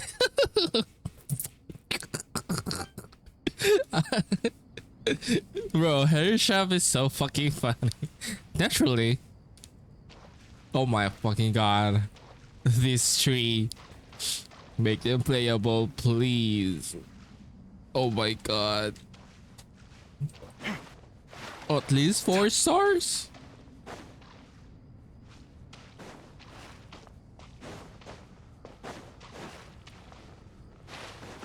The other people are gone, I think.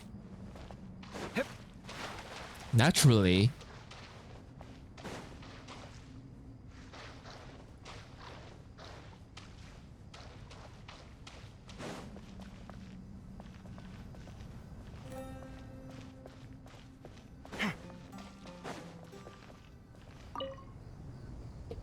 How's it going? Are things progressing smoothly? Well enough, I suppose. You know how it is. The work itself is only half the problem. The other half is having to work with Al-Haytham. I'm sure the feeling is mutual. Honestly, though, I thought you two had already worked things out. As if. Turns out working closely together is the best way to expose any tensions lurking beneath the surface. Besides, I just think that some people never change. Agreed. Case in point, you didn't make sure I was out of earshot before you started complaining about me. Old habits die hard. Actually, this is for your own good. Maybe if you spend a little more time listening to what other people have to say, you might actually realize that you're the problem. Naivete is another old habit of yours. I had assumed that you both volunteered for this project, like us forest rangers. But now I'm getting the sense that wasn't the case.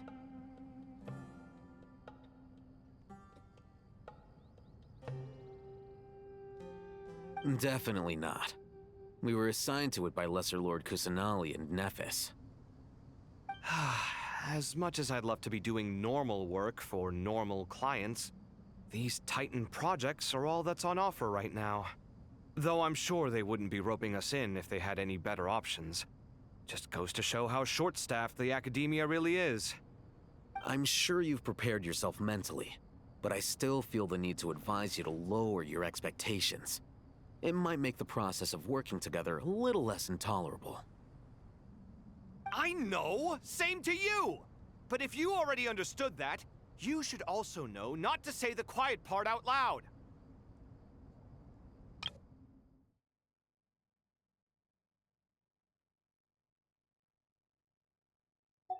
Why don't you come help me with my forest patrols?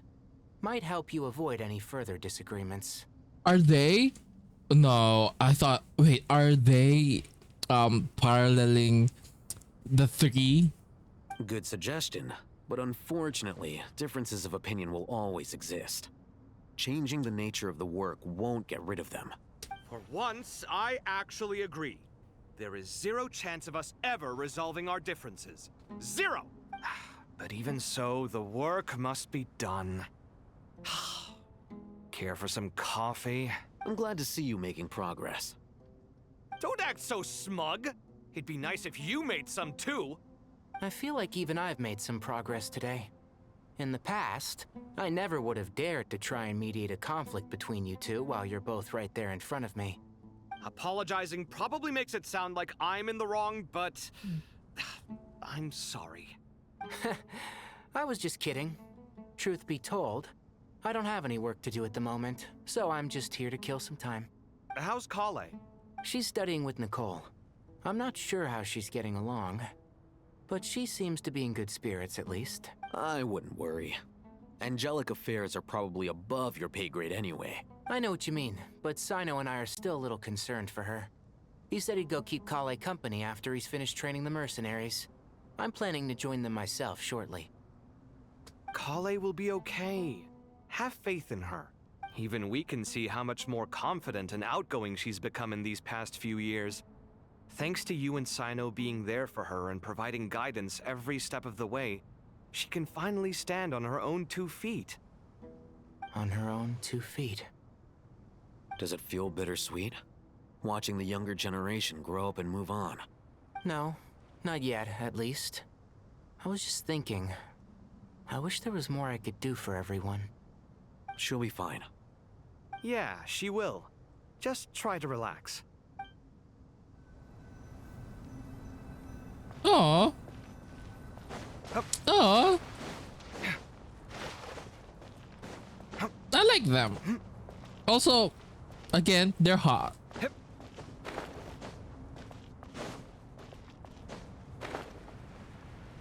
Okay, I think there's no There's nothing to be done right now, so let's just continue. Take a rest.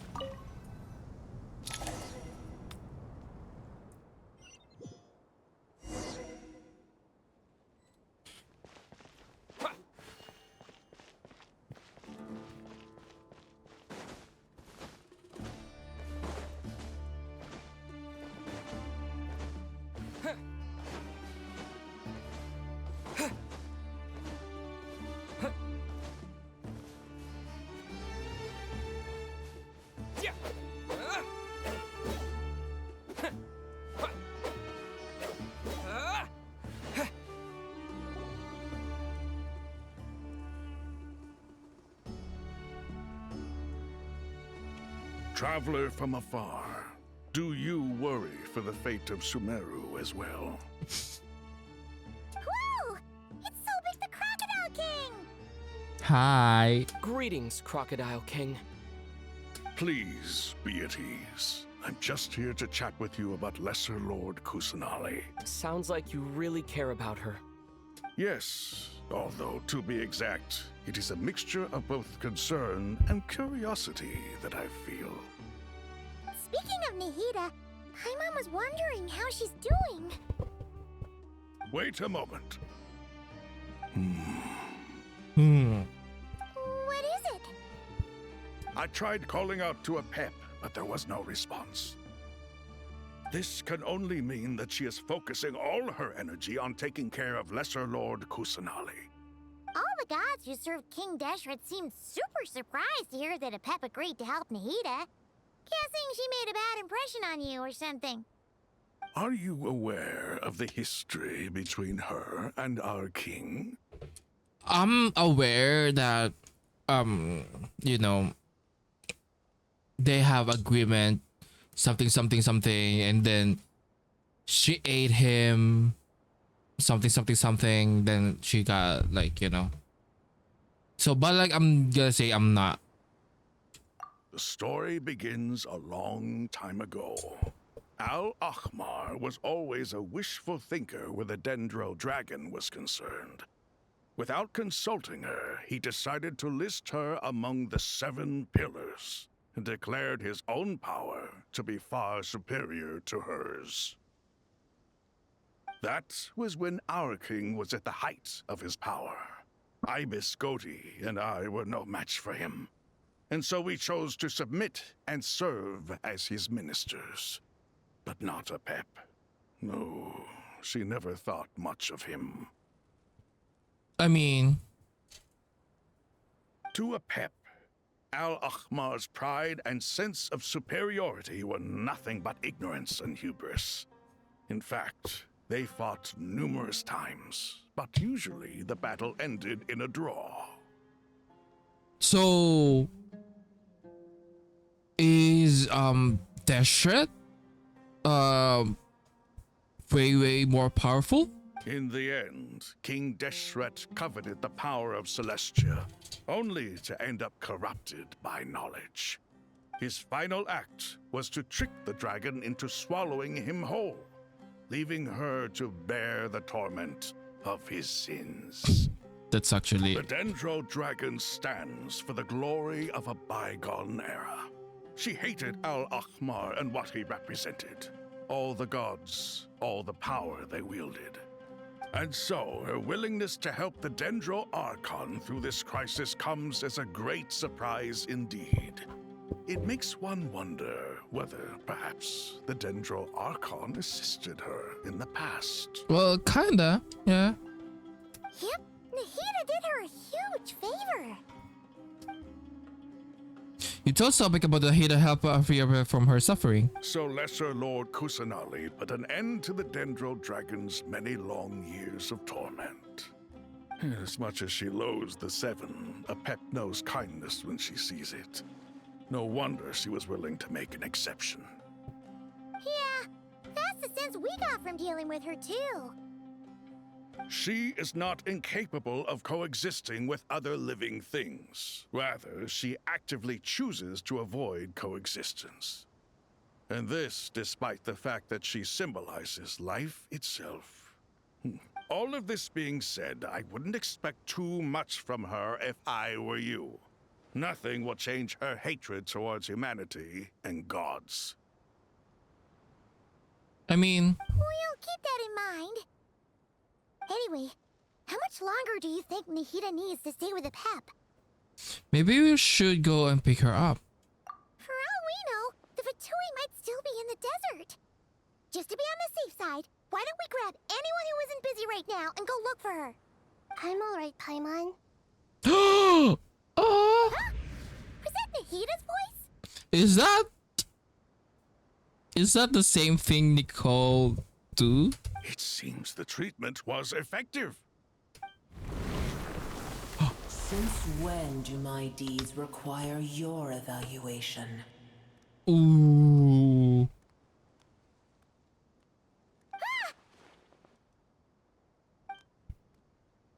Here will do just fine. I had no intention of taking you any further. One ought not expect greater generosity than they have earned. You always hide your kindness away like an oasis within a sandstorm. Only those who make it through the swirling winds can know just how beautiful that oasis is, and how much hope it brings. Aww. What are Taurus seek to do? You dare appraise my being? No, I'm expressing my gratitude. I want to thank you for sharing your precious life force with me. Aww. Awake already. You are more resilient than I thought. Pep. I feel much better. Thank you. Gods and their gratitude mean little to me. I would rather you give me your assurance that the situation with Irminsul and Sumeru's ley lines will be competently managed. If I suffer any ill effects from the ley lines, you, as the god of this land, will be held responsible. And you would not enjoy being held to account by me. I understand what you require, but I would assume this task even if you did not demand it. Sumeru is my responsibility. I must resume my duties as soon as possible. A farcical notion. God of Sumeru, I hope you realize how unextraordinary your strength is. And yet, maybe it is precisely what defines me. A god of wisdom is not meant to rule by force. Then hold steady. We go forth. Well, I'll be. Is that a pep? Do my eyes deceive me? Of all places, the Dendro Dragon has decided to visit the mausoleum of King Deshret? I see that after all this time, El Ahmar's menagerie of ministers remain as vile as ever. It's a pleasure, Dendro Dragon. Had you arrived but a little sooner, you might have attended a meeting of the Seven Pillars. What a nauseating thought. You are not the first insects I have had the displeasure of dealing with today. A swarm of them tugged on my tail on my way over. Goodness knows what hovels they crawled from. Why do all the creatures of this world remain so lowly after all this time? What did you do with them? I cast them away. What would you have me do? Keep them as trinkets? Booer, this is where we shall part ways. To be clear, I do not wish to see you or anyone else here ever again, unless absolutely necessary. Then I wish you peace as you return to your dwelling place. Thank you for helping Nahida. It matters not to me. Simply refrain from bothering me again.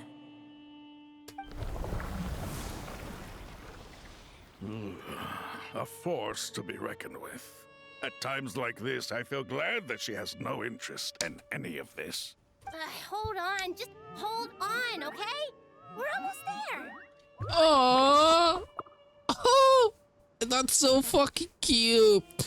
It's her, the Pari. Sorush. Huh? Wait, that voice! Soros! Uh-oh, I'm gonna fall.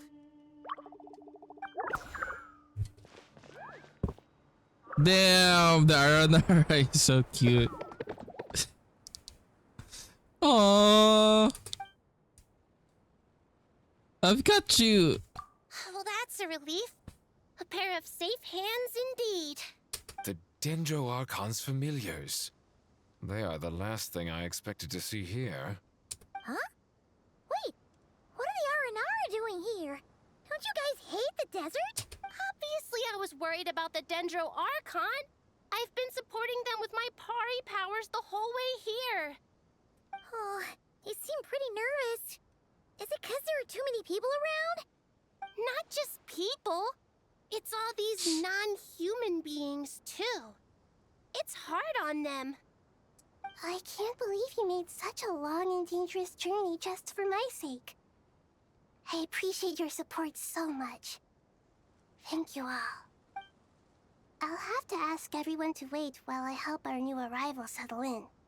Once I'm done, I'll gather everyone to discuss our next steps. Traveler, Paimon, shall we find a place for our friends to stay? Sure. Awesome! Let's go! Well, first I have some questions. What questions? You answering these questions, bringing up their speed on everything that has happened. Okay, I think that covers everything. Thank you. We can get going now.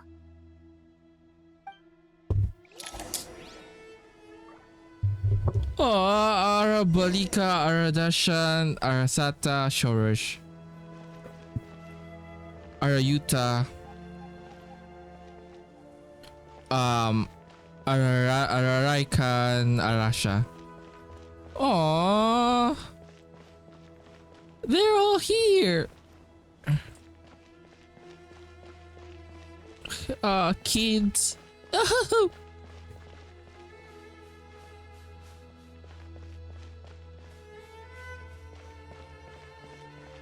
Wait, what happened to Shorush? I can't talk to Shorush.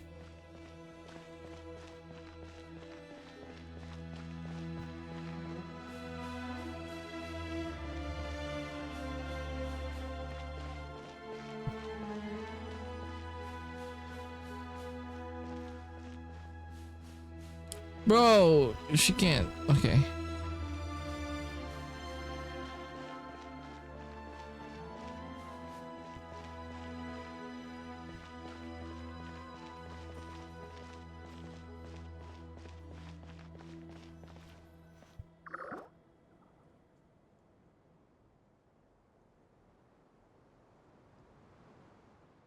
Wow! Big Dendro Dragon threw us across the sky. So scary, and so many Nara here. Cheer up, Arapas. They're all looking at us. Wait. They're all looking at us? Surely all those Nara can see us. They're always so busy walking here and there. Hide. Don't let the Nara catch us. They can have the pot. But wait, no. The Nara can take the pot. My sister said I have to look after it. They can have the pot. Wait, okay. The Nara are coming.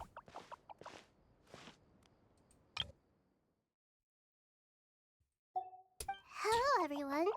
It's only us. Oh, Lord of Dendro, Nara, Traveler, and White Floaty. Lord of Dendro, Nara, Traveler, Paimon. It's been a long time. It must be very tough for you coming all the way out here. Especially since you don't like the Voluka. Is everyone back in Vanarana doing well? Ara is a Varesa tree. Vasara tree. Vasara trees protect Vanarana, so that means Araha is protecting Vanarana. Don't worry, everyone who stayed behind will do their best to protect their home, and we'll do our part too. Everyone's here. Good. Are you okay? You look like you were about to pass out back there. And you're forgetting who I am. Don't underestimate me. Soros, the mighty red floaty. Red Excuse me! Are you comparing me to Paimon? Well, I can think it suits I you. suppose everyone is gathered here because of me. As we can see, the situation is critical, and everyone is very busy with their various tasks, so... Need help? Arapas can help. We can all help. Arapas brought a pot to make soup. Very delicious. All of us are here to help. Arabalika, Araraikan, Arapas, Aradashan, Arayuta, Arasha, and Arasata, and Arasaha will all help. I can't thank you enough. Right now, we're focused on restructuring Aru, processing excess information, and helping restore everyone's confidence. I'm sure you'll find it all very straightforward. I can help too! Just let me know where I'm needed. Together! Lord of Dendro, Arabalika has something important to tell you. On our way out of Narana, we saw some Nara talking in secret. Male Nara up to no good. Up to no good? Yes, 2 Nara sneaking around at Caravan. Rivat. That definitely sounds suspicious. Traveler, Paimon, I have other work to attend to here that needs to take priority. Could I trouble you to investigate the situation Arabalika spoke of? No problem. Leave it to us. Thank you. I'm counting on you. Aww. They're all here. There's one other thing. If you are to work alongside the people of Sumeru, you will need to make yourselves visible to them. Is that acceptable to everyone? Well, if we really have to, I guess we have no choice. Don't be afraid, Arapas. You make the most delicious soup. Everyone will like you. There's nothing to fear. No one here will hurt you. But if you do feel afraid, don't worry. Just call my name and I'll be there. Okay. Very well. Now, I shall bestow a small blessing upon you all. Whenever people see you and interact with you, from the moment their gaze meets yours, they will experience the most beautiful of dreams. Aww. Nahida gently raises her hand. You don't know what she did, but you feel a wonderful presence. Like something out of a lovely dream indeed. Sunlight trickling through the branches, glistening like gold leaf, the trees chanting softly in the breeze of the flowing waters plays a symphony. Your heart swells up like a balloon and it fills with happiness. There are many terrible things yet to resolve, but in this moment all you feel is peace, friendship, and in love as you stand by side by dozens of the other creatures together in the forest. Then people around you turn their heads and scan their surroundings. They hear it too. Ancient voices speak from the forest, soothing everyone's hearts. Do not fear, do not be afraid, do not be overcome by the storm. Do not fear. We will face it together. This too shall pass.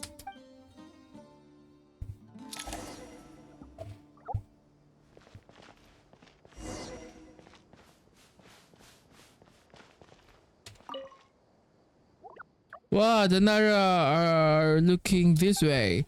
Uh-oh. It's okay. Arabalika will protect you all.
Aru shoot.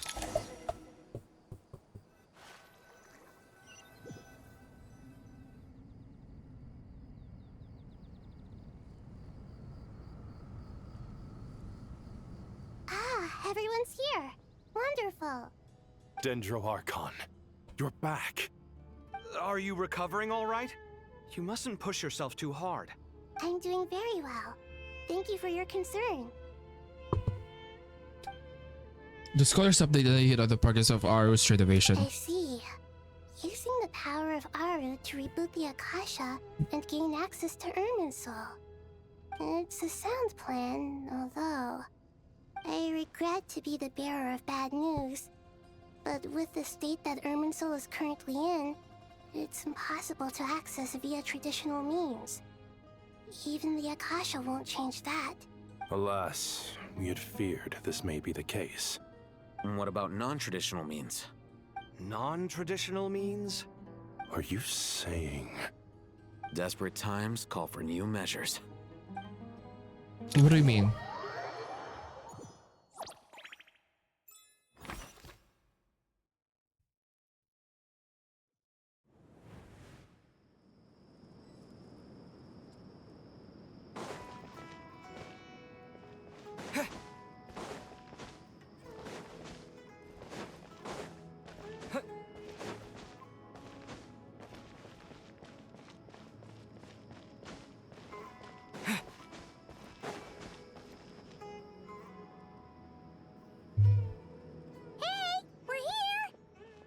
Ah, it's you.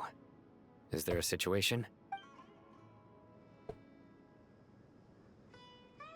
The Aranara have good intuition when it comes to people. In other words, there may well be a traitor among us. Among Us?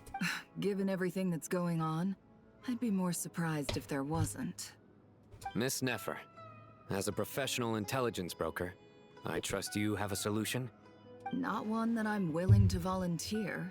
What's in it for me? Let's say I'll treat this as a pilot project aimed at expanding your intelligence operations. Whatever business you're in, an avenue to demonstrate your abilities could never hurt. I like the sound of that. Glad we're on the same page. Given that you rarely set foot in Sumeru, practically no one at Caravan Rebot knows who you are. I take it you've read the files on everyone in the area? Yes. I also skimmed the list of evacuees, and am more or less up to date on where everyone stands. Any initial suspects? Limiting the scopes to males whose recent activity could be viewed as suspicious. I've identified 3 names. The Aranara saw 2 people talking, but currently we only have 1 suspect. The other person was probably just a messenger, and in all likelihood has already left Caravan Rebot. Everyone is heading for the desert per the evacuation order. Anyone willing to turn back at this stage is almost certainly with the Fatui. There's no way it was a spur-of-the-moment decision to act at a time like this. This spy must have been planted long ago. We need to smoke him out from wherever he's hiding. Sounds like you have the beginnings of a plan. Sino and Nefer quickly exchange intel and narrowed down the relevant information. I see. Your suspicions are well-founded. I'd be watching him too if I were you. So far, we still lack solid evidence that he's been bribed. He hasn't made any recent purchases that would indicate he came into some cash. Then let's get closer to him to confirm before we make our move. I can handle it. I'm not based in Sumeru, so barely anyone at Caravan Rebot knows who I am. And you're certain you've never encountered this person in Nodcry? I'm certain. Besides, it's extremely rare for me to have had any direct contact with Sumeru mercenaries besides Jet. There's no way he could have seen my face before. Sino, stay out of sight and wait for my signal. If he raises any red flags, I'll bring him toward the main road. Understood. I'll take it from there. Excellent. Well, it's a pleasure working with you.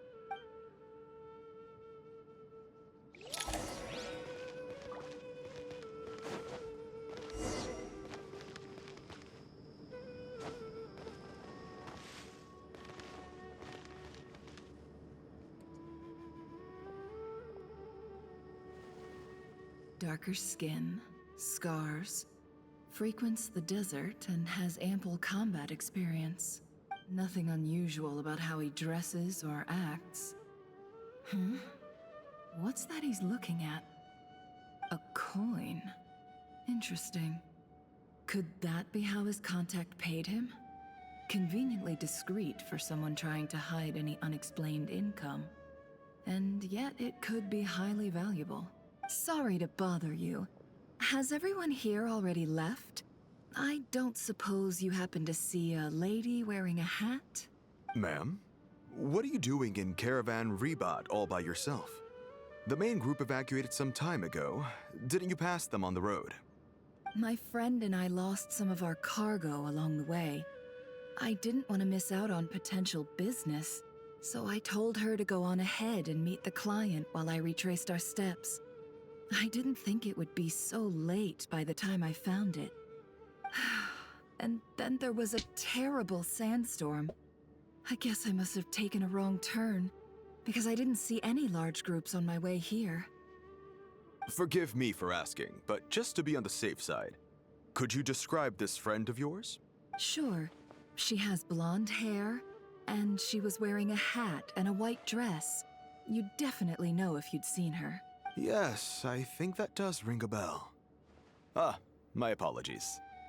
During this exceptional time, the Corps of 30 are under orders to be extra cautious when dealing with unknown people, whoever they might be. I understand. Well, sir, is there anything else you need to know? If not, I'd better try and catch up with them. Hey, wait! They left a good while ago now. You'll never catch up with them on your own. Why don't I give you a ride? I'm here to collect the last few people anyway. We have plenty of carts, so one more won't be a problem. That would be amazing. Traveling with a group will be much safer. I'll have to pay you for your trouble. Hey, let's not worry about the money for now. Wait here a moment. Once I'm done packing up, I'll take you to join the rest of the group. All right, thanks. Let me know if you need a hand carrying anything. No need for that. I'm strong enough for both of us.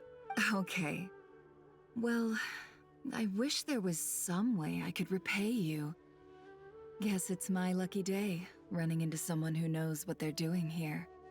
You might have just saved my life, you know? You're not wrong there. I mean, what kind of cargo is so important that it's worth risking your life to get back? I hope for your sake that it's priceless. Actually, I suppose I can tell you, since you've been such a big help. But be sure to keep it to yourself, or we could both be in big trouble. Oh, really? Sounds mysterious. We're in the antiques business. You understand? Some of our goods aren't acquired through the most legitimate means. We have to be very discreet when we're selling them. That's why I had to go looking for the missing cargo alone. Ah, no wonder. Well, ma'am, in that case, it turns out that maybe there is something you could do for me. I'm all ears. But to be clear, our commission isn't cheap. Think carefully before you ask. We don't want to ruin our relationship before we even hit the road. I'm sure that won't be a problem. My issue is, I have something that's a little difficult to sell on as well. Take a look at this.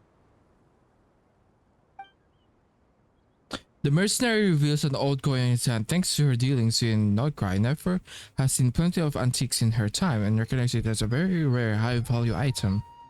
The ancient coin used to pay off the mercenary is made of pure gold. At first glance, it's hard to discern its country of origin. If sold to a astute collector, it would fetch a very high price. Pure gold? That's quite something. How'd you come across it?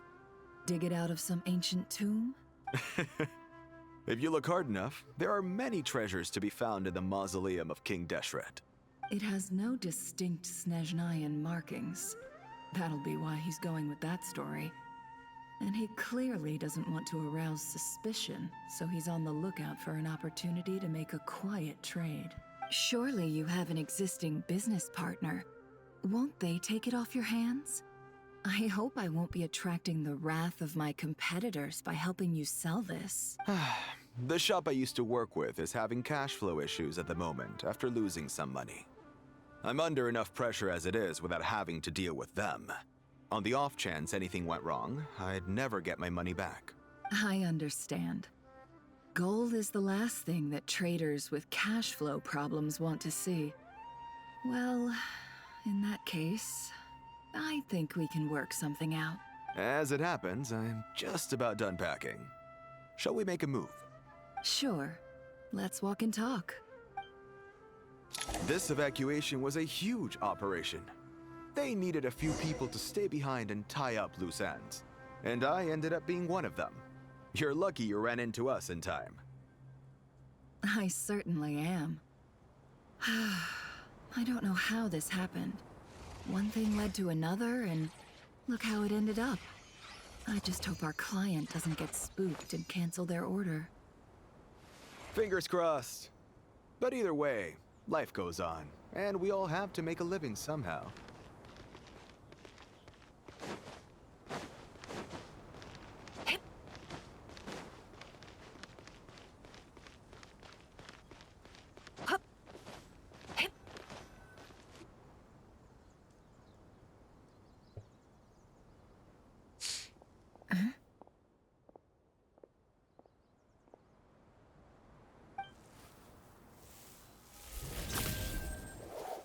Hands where I can see them.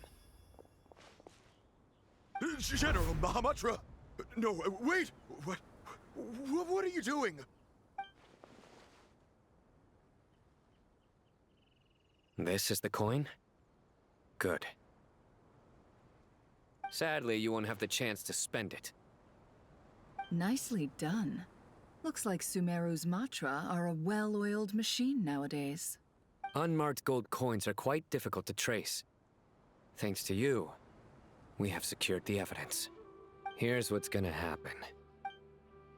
Silo nods to the group, then turns and leaves with the suspect. Before long, he returns with the intel and got out of the suspect. Southeast from here, leeward side of the hill. That's where he's meeting his contact. Great work. Candace tells me your interrogation skills are highly effective. Hers are quickly catching up. She's improved a lot in recent years. Looks like it's over to you for the next step. Because I'm quickest on my feet? Because you know how to trail a target. Plus, it'll be easier to monitor their activity from the air. Fine. I'll be quick. One more thing. The Traveler just brought a message from the Dendro Archon. Once you're done with this, we're to meet up at the mausoleum of King Deshret. Got it. Will do. Are you sure you'll be okay on your own? Gee, I don't know. Maybe you should come with me. Okay. Then Paimon's coming with you. Really? You do know this is a stealth operation, right? Meaning, you have to be quiet? Damn! He just roasted her. Paimon, are you sure about this? Well, Paimon at least wants to give it a shot. Like everyone says, if you Oh my never God. try, you'll never know. They're gonna be separated again. Besides, being the best guide into that has to count for something. This should be a piece of cake. Fine. Join me if you want. But be warned, if anything goes wrong, I'll have to gag you and shove you into a bush. No need! Paimon will be super careful. Promise! Good. Then what are we waiting for? Let's go. Oh, but like, but like, oh.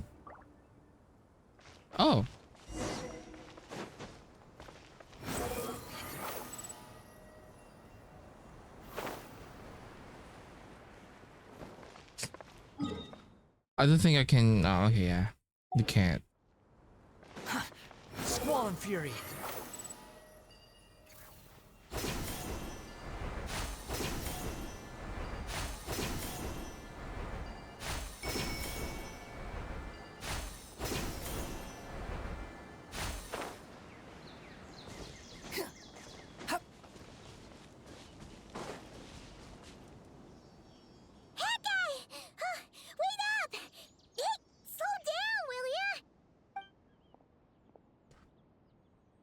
We're here. Now we wait.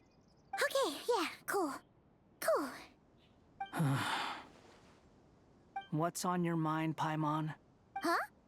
Oh, nothing? I thought all you cared about besides being a guide was food and sleep. Why the sudden urge to go on a dangerous mission? What's that supposed to mean? Paimon's been on plenty of dangerous missions before. But never on your own. You hardly ever leave the traveler's side. She kind of did it once in that one event, but like, I digress. Just saying, I'm kind of at loose ends right now. So if you did want to share, I suppose I'd have to listen. If not, suit yourself. Makes no difference to me. Hat guy? Do you think Paimon is useless? That is so... She's having an identity crisis. What?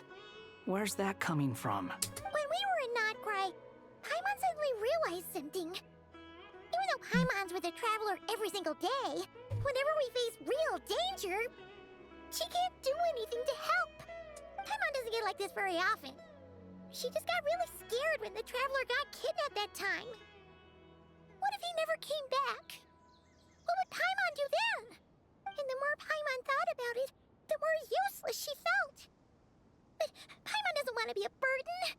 Paimon wants to be a friend who's actually useful. Oh, she's having a development and like a identity crisis, and Does that make any sense?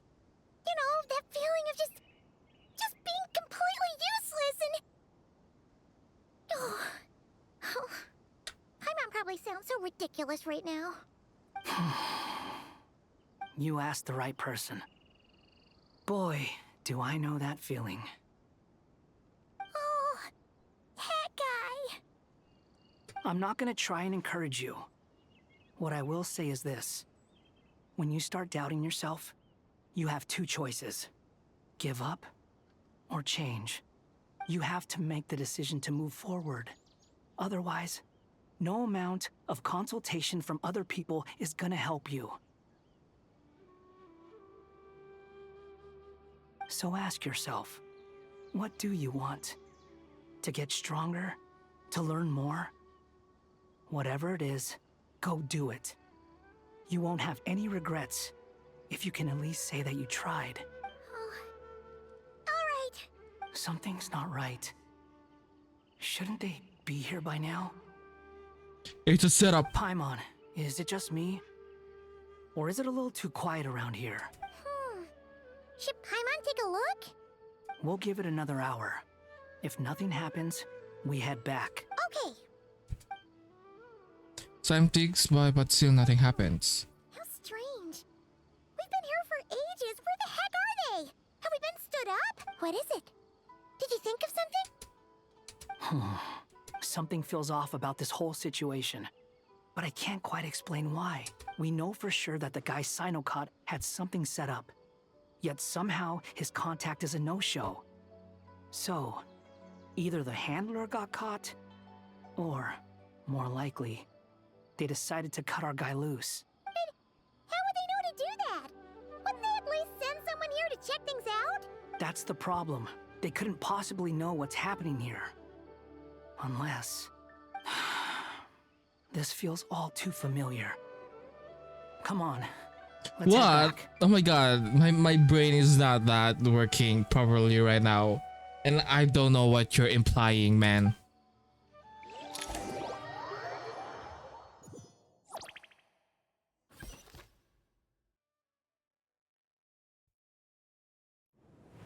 Even though this isn't a formal meeting, I'd still like to start by saying how grateful I am to each and every one of you.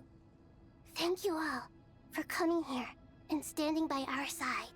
Shesipank and Bennu are currently assisting the scholars with the maintenance of Aru. Please forgive their absence. As for Hermanubis, may he rest in peace. We remember him with great fondness. There have been times when I imagined what it might be like to meet you all. Now that it's really happening, I feel quite emotional. Time has taken many things away, But that which remains is all the more resilient. I must say, there is one thing that rather surprises me. You appear to be in good spirits, Lesser Lord Kusanali. But even so, I can sense that the life force given to you by the Dendral Dragon has far from fully resolved the problem of your vitality. Oh no! So even a Pep's power didn't work? Don't worry, Paimon. It worked very well indeed. The issue is how closely I am tied to Irminsul. Until the problem with it is resolved, there is no way I can fully recover. Sumeru has undergone tremendous changes during your absence.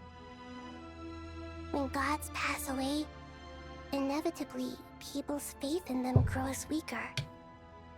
You must have sensed it already. Your power is not what it once was. Regrettably, this is true. I too have grown weaker due to the effects of Irminsul. Right now, we're all in quite a sorry state. Then what do you suggest? We take all the help we can get. We died. Sumeru is our shared home. You and I, gods and humans alike. We must unite all our strength in this moment. Though Al-Ahmar is no longer with us, the alliance between the three gods remains in force. Regardless, as subjects of our king, we have a responsibility to support Sumeru through this catastrophe. Not to mention that it was the people of Sumeru who released us from this prison of Aru. Times have changed, and the people of today possess greater wisdom than those of the past. You really know how to give a rousing speech, Koti. Now then, let us learn more about your plan. The brightest minds of the Sumeru Academia are busy opening and renovating Aru. They claim it has something to do with Irminsul? Correct. Irminsul has existed in Teyvat since the very beginning. But during the Age of the Dragons, it did not possess the significance it holds today. After the heavenly principles arrived, the power of the Light Realm was divided into elemental energy, and Irminsul was refashioned as a device that records and preserves all information. Since then, everything in this world has been inextricably linked to it. As the Dendro Archon, I have a duty to protect Irminsul. To Sumeru, it is both a national treasure and undeniably a major threat. Teyvat has seen many upheavals in the last few years. The most recent of these was a major crisis in Notcry, which forced Sumeru to be even more vigilant than usual. I made sure to monitor all the pathways through which an outsider could potentially transmit themselves into Irminsul. But despite my efforts, a major problem still arose within. I still believe that someone has actively invaded Irminsul. But rather than taking any of the pathways I referred to, the intruder chose instead to utilize the most direct route. And the only one that cannot be protected against, by entering Irminsul through death. I see what you mean. You cannot simply stop all deceased souls from returning to the ley lines because of a potential invasion that could occur at any time. That's right. As important as it is to guard against external threats, I couldn't allow myself to stop the souls of the departed from finding peace. Please, understand how difficult this predicament was for the Dendro Archon. Defense has never been an easy task. After Irminsul was invaded, my authority was quickly restricted. Soon after that, the tree began denying access to any connections. I'm sure you feel responsible, but you are not to blame. No one can predict every possible disaster. There will always be trials and tribulations for the world to endure. But the people of Sumeru should not have to endure this. We must find a way to break through the lockdown and connect to Irminsul. And this is why you need Aru. Yes. The only thing in Sumeru capable of rivaling Irminsul in terms of overall function and performance is Al-Ahmar's legacy, Aru. All I managed to do before falling into a coma was make some minor adjustments to Irminsul. Using Aru is a last resort, and a move that comes with enormous risks. The Scholar's initial plan was to borrow Aru's power to reboot the Akasha, then use the Akasha to connect to Irminsul and investigate. Unfortunately, Irminsul has suffered far greater damage than they first thought, rendering that plan futile. To rise to the challenge, we had to resort to a more extreme and far costlier means. This has led to a number of new contingency plans. To reclaim Irminsul, her brightest scholars have made further modifications to Aru with multiple goals in mind. I thank you all for giving them your blessing in this endeavor. Human wisdom has clearly improved over the millennia. You have not only our support, but that of the Jinn, the Aranara, and the Pari. Together, we will do everything in our power to save Irminsul. By the way, when you spoke earlier of an intruder, it almost sounded as if you knew who you were dealing with and what they were capable of.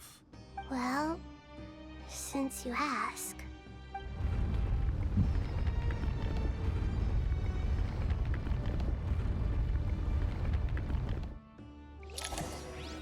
Ooh. Ooh.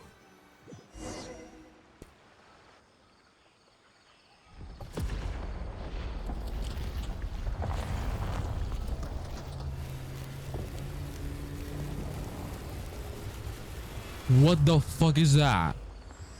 Of myriad path, flux, and dissolution. Truths amongst the pages of Purana.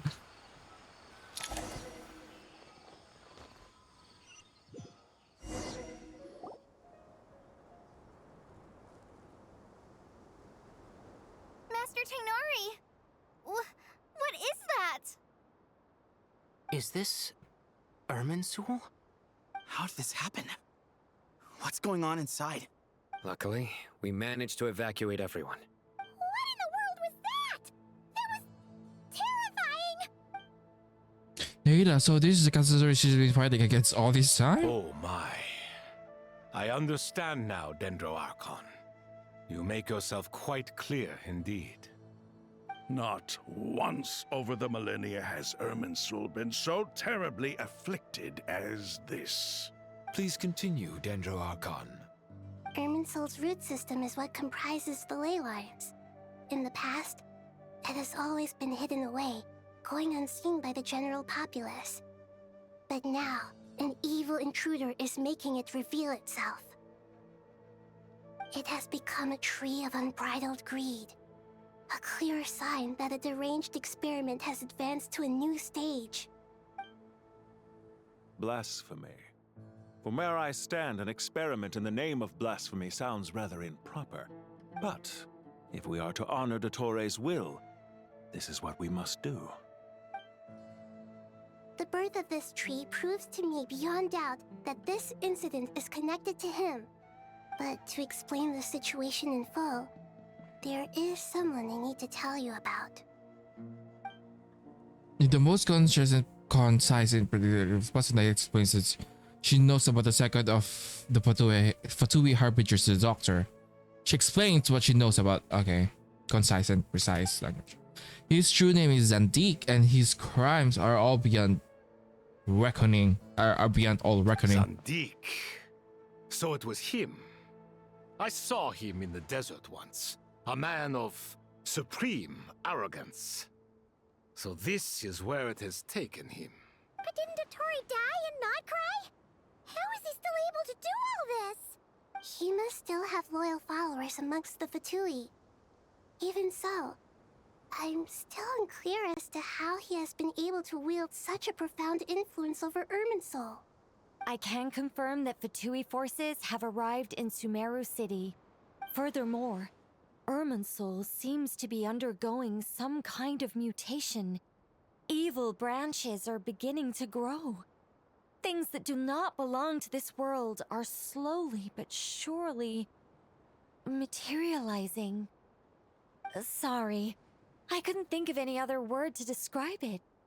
They don't seem to be fully formed physical entities yet, after all. But they are gradually becoming real. A baleful tree climbing up into the heavens. Speaking of Dottore, I have some information on that front as well. Wonder recounts how he and Paimon went to the meeting spot only to find no one is waiting for I them. didn't think it was wise to state this out in the open. But my theory is, the mole wasn't cut off after he was caught. They wrote him off from the beginning. You mean the Fatui never intended to follow through with him? Then why plant a mole at all? It's hardly a conventional strategy, and the rationale behind it is pretty twisted. But as it happens, I know someone who works exactly this way. And when it comes down to it, his goals are very simple. He just wants to confuse people, so they can't figure out what he's up to. He's been a collaborator of Dottore's from the outset. That fact alone confirms that Dottore is involved with this somehow. Some people grasp upon hearing his names while others fall silent. Clearly there is more going on here than anyone realized. Nahida proceeds to summon all relevant parties for a lengthy and in-depth meeting. Nahida gives a detailed explanations of the enemy and the potential scale of the crisis. After further intel provided by Nicole and Nefer, a plan is formulated and everyone prepares to get to work. Truths amongst the pages of Purana. There is still much to be done. Everyone, please remember our core strategy. As per the discussions, the following groups must act immediately. Mr. Al-Haytham and Mr. Kave, the next phase of the Aru renovation project must begin right away. Godspeed to you both. We'll give it everything we've got. The plan looks feasible, but the implementation will require certain resources. General Mahamatra Sino and his team will help to procure the materials required for modifying the terminal. No problem. I've already spoken with Sethos and Hat Guy, and they've agreed to assist me. This kind of thing is best left to the fleet-footed, right? Hat Guy? If it's efficiency you're after, we're the right people for the job. Following up on the elemental energy amplifier we discussed, Ms. Dory, I assume you're the one most familiar with the status of this project. Aside from the Dendro Archon, of course. Yep, that's right. Leave it to Lord Sangamabe. Got it. Well, I'd like Madame Farazan, Kale, and Nicole to support Dory on the technical side. You can count on us. Will do. Rest assured, I'll take good care of Kale. Dia, Candace, and Nefer, you'll be in charge of negotiating between the various parties. I trust you remember our goal. You bet. We can handle it. Good. I believe that covers everything. Tainari will provide ad hoc support as needed, if that's okay. Poor Tainari. Must be tough being Nephis' student. Getting bossed around all day, every day. Hey, don't try and drive a wedge between us, you old rascal. All it says to me is that Master Nephis has faith in everyone's abilities. While I'm nominally here as backup, I doubt there will be many situations where my help is needed. Exactly. Finally, Traveler, you and I will head to the border between Sumeru and Natlan. Once that task is complete, I'll be asking some of you to accompany me to the Eternal Oasis. The Eternal Oasis? I thought that was just a legend. So it does exist after all. Regarding your trip to Natlan, under normal circumstances, a meeting between our two nations would be a far more formal affair. Unfortunately, Sumeru is all but completely cut off from the outside world at present. So regretfully, we won't be able to give the Pyro Archon Mawika the grand reception that she deserves. My apologies for the inconvenience. Not a problem, we'll do our utmost. Okay, we're meeting Mawika. No point putting too much pressure on yourselves. That goes for everyone. Right. Especially you, Dendro Archon. I'm sure you're still feeling quite weak. Don't worry about me. So, the Dendro Dragon's life force will sustain me. So, are we burning Erminsul with Mawika? Plus, we'll be there every step of the way. Nahida will be just fine. Yes, I believe in myself. And I believe in every one of you. Well, time to get going.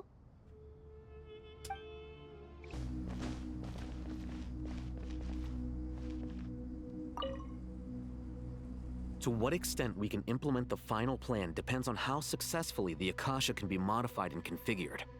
And to make sure the configuration works, Aru will also need some further optimization. Yeah, no surprises there. Once we roll this out, any Sumeru citizens who already have Akasha terminals can simply continue to use their existing devices. This still leaves us with a significant equipment shortage, though. Many groups of people were never issued Akasha terminals, including mercenaries, the desert folk, and many others. We'll need a supply of rare materials for the renovation of Aru and the production of new terminals. Right now, the best place to source these locally is from the primal constructs within King Deshret's mausoleum.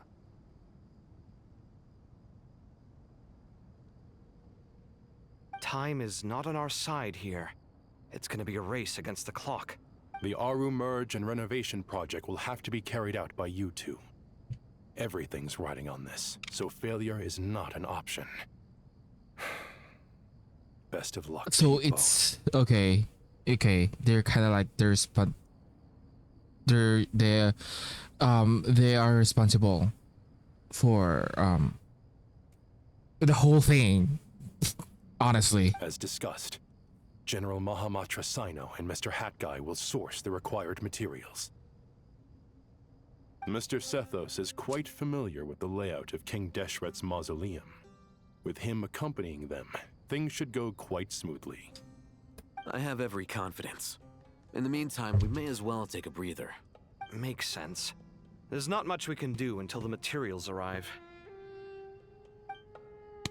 Get in formation and stay close. What is this, boot camp? Knock it off. It's just Sino being Sino. You know what he's like. Everyone clear on our mission objective. Look at the excess primal constructs, dismantle them, and extract the required materials. And King Deshret's 7 pillars agreed to this? If they're just sitting there doing nothing, we might as well put them to use. Thoth's words, not mine. oh, this synergy is not. Futile!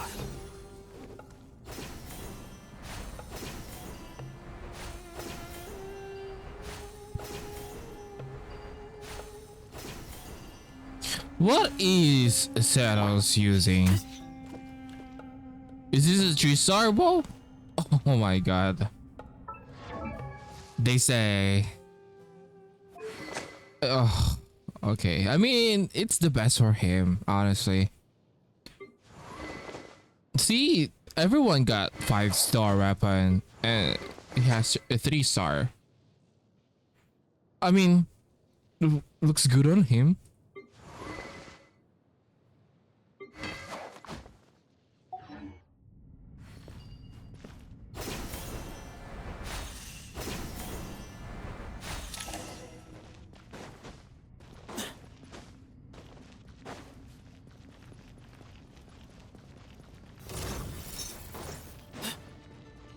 Way ahead of you!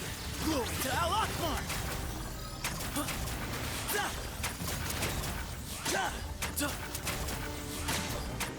Excuse me? Nowhere to run! Cry louder! The wind rises.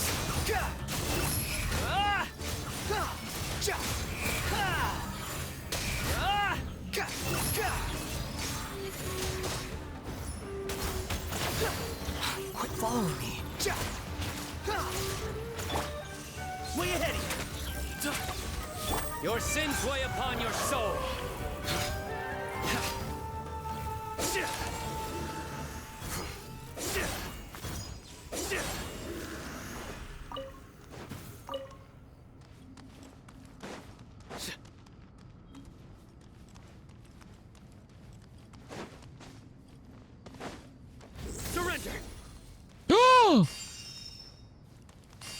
Oh, they're providing healing. They're so adorable.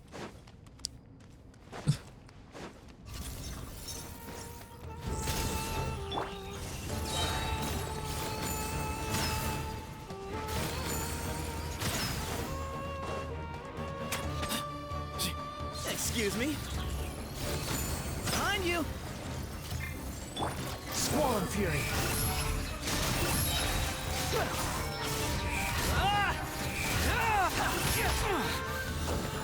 Know your place. Quick, follow. Nowhere to run.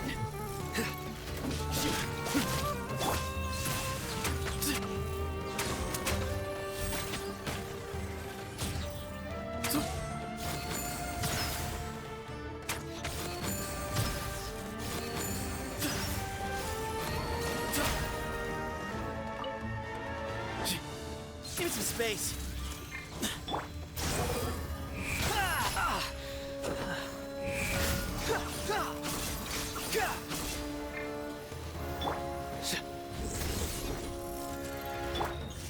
Way ahead of you.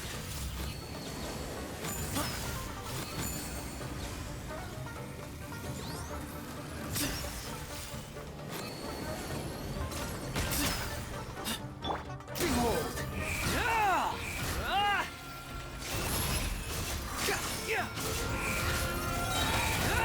Bow your head.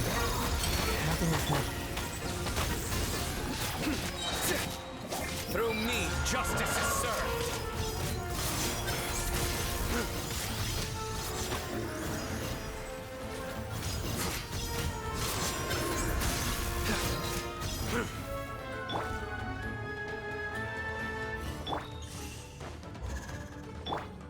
Futile.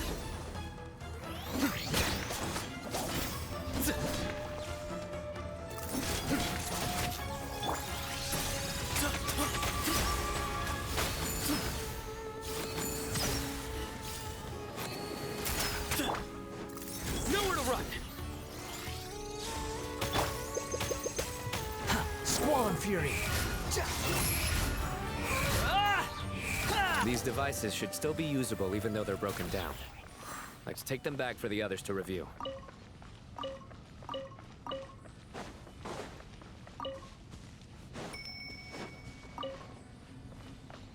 Quit following me.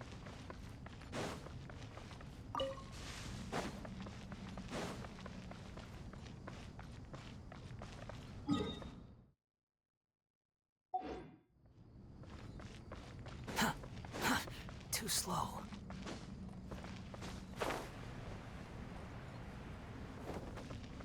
Oh, they're so sweet.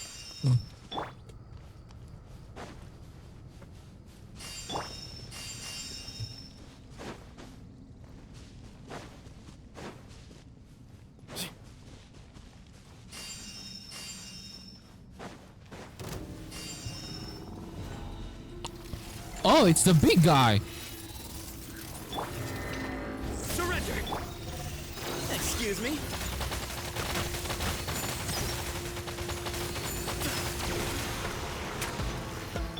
Behold. Search for it. Passive one. Know your place.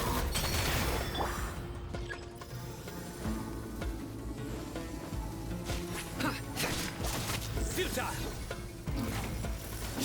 Your sins weigh upon your soul.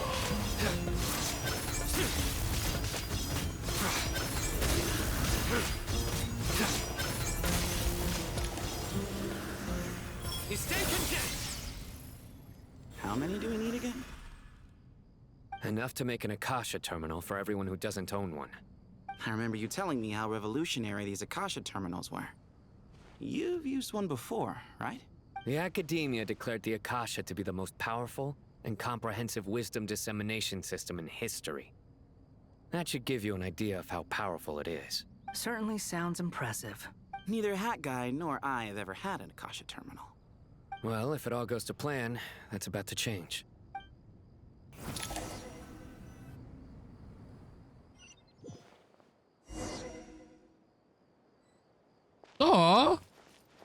What's this? Oh, these are the thing that they use in Nightcry, right?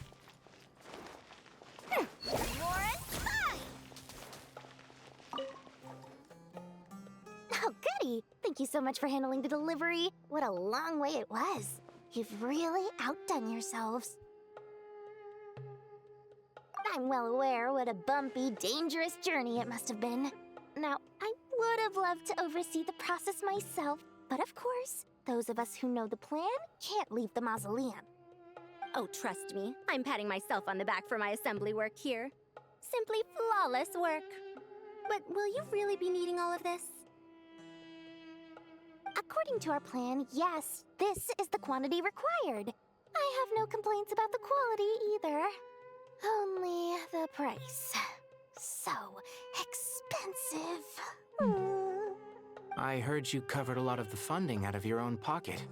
Oh, that's an exaggeration. The academia provided most of the funds. I just offered a small token of my goodwill. Of course, the real tragedy is how little profit I'm making on this. You know, it's a serious crisis when you can't even make money out of it. It's really quite a beautiful design. And I'm intrigued by how such a diminutive device is able to output the power of the Light Realm. Did you attend the lecture on Light Realm Energy, Madame Farzan? I don't believe I saw you there. Of course I attended. I was just a little late, so I had to listen to the whole thing from outside the back door. Anyway, I have a perfectly good understanding of Light Realm, Elemental, and Abyssal energy, as well as the relationship between the three. Good to know. Master told me in private that the conversion process between Light Realm energy and Elemental energy involves highly classified knowledge that shouldn't be disseminated too widely. But even so, the scholars still shared said information. Well, you can't enforce a rule that everyone breaks. Is that the idea? At first, the Dendro Archon was reluctant to explain it in great depth for safety reasons. Later, she came to terms with it, and simply informed my master that we would all have to face the question of survival together. To protect someone from such dangers means keeping them in the dark. But for someone to know and embody the wisdom within, they must understand its very essence. It's an information hazard. We're exposed to danger just by knowing the facts. And just like bait, it lures us in by offering us the solution to our problems. But if you're not careful, you'll end up pursuing it down a dark path. A tricky problem. But today, this big problem has been broken down into many smaller, more trivial ones. What do you mean? I get it. For instance, you and I share secret knowledge, while she and I take on the risks of life, death, and fate. Something like that? Hey, what? That is not what I call a trivial problem. Well, as they often say in Vahumana, an event that is monumental to the individual is negligible in the grand scheme of history. Generally, the fate of the individual is an insignificant affair. Being from Amorta, where the subject of our research tends to be a lot more personal, I have to disagree. It's hard to dismiss the individual as insignificant. In other words, the big problem of survival has been broken down into many small, interconnected factors, and each one of us represents one of those factors. When the same secret is shared with a group of people, the same fate binds them together. Most people would find this unimaginable, but to us scholars, this is the path that has always beckoned to us. Sharing knowledge is a good way to fight against fate. I will always believe in that. All right, I think that's everything.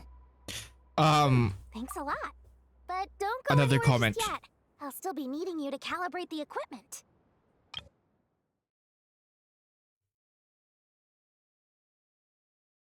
Sharing knowledge is a good way to fight against fate. I will always believe in that. This kind of reminds me of how dragons are kind of like fucked up in their systems as well, because they don't have, all they do have is unity, while humans have individualism. So in terms of that, it kind of makes that dragons has always been you know, what do you call that? Doomed to begin with, because they only have shared minds, as far as I know. It's like they are more so tied to their fate in a way, because the hierarchy of dragons. That's why sharing knowledge is a good way to fight against fate. They've been doing that. Humans been doing that. That's why they've been successful in you know, in facing great disasters. They are able to survive, unlike, you know, I mean, dragons did, I mean, you know, history. Famous did took over Tibet. So yeah.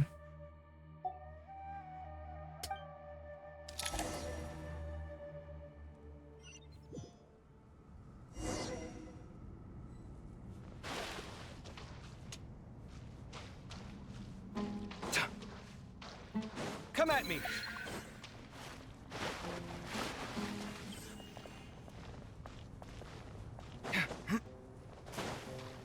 Bro, these three are just like doing their thing. Girl, if oh my god. If I were imprisoned for thousands of years with another person and I got freed, I'm not gonna lie, I'm not seeing that person ever again. Bruh, I don't know, maybe separate from each other?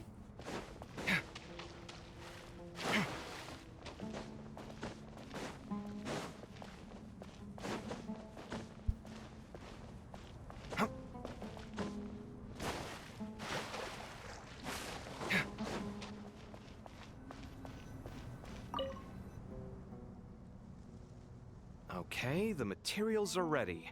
We can proceed with the next phase.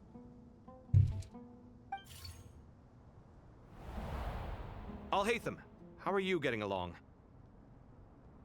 Most of the information in Aru is written in ancient desert scripts. Some of this is written in a tribal language, while other parts seem to be a variant of an Oasis script, based on the glyph forms. Oh. Not lost to history, I hope. Some are.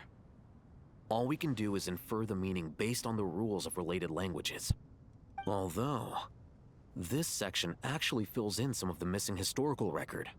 I'm transcribing it so we can bring it back to the academia. After Aru started up, 2 more lines of text appeared here. Can you read them?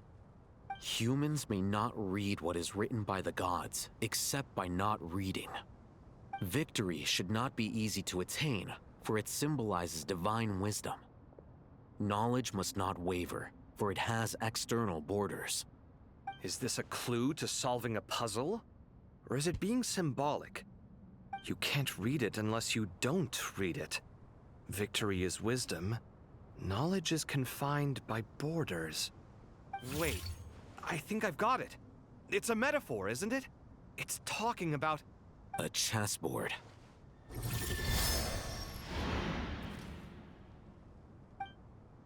You were right. The youth of today are skilled at solving riddles. Have the secrets buried in the desert not been unearthed over the years all the same? Since Aru is a place reachable through wisdom, this day was bound to come sooner or later.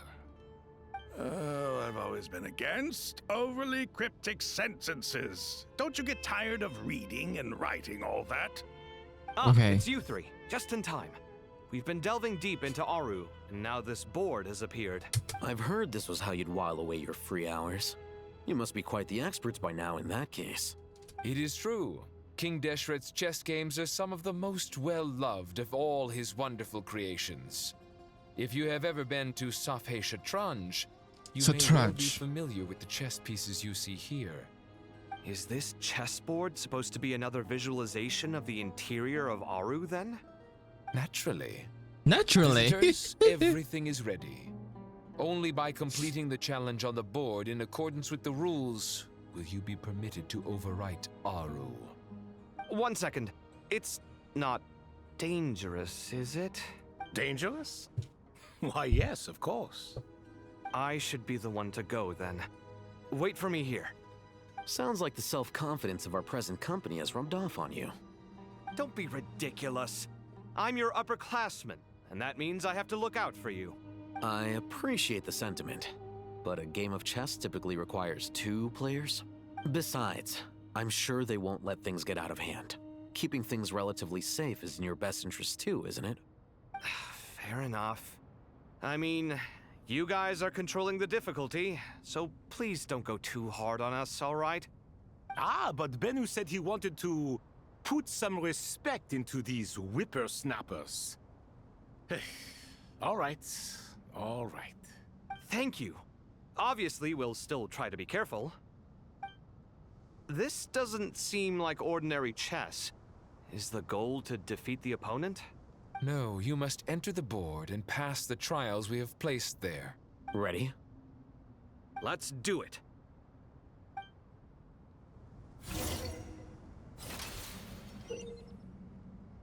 Okay, chess trial. Separately.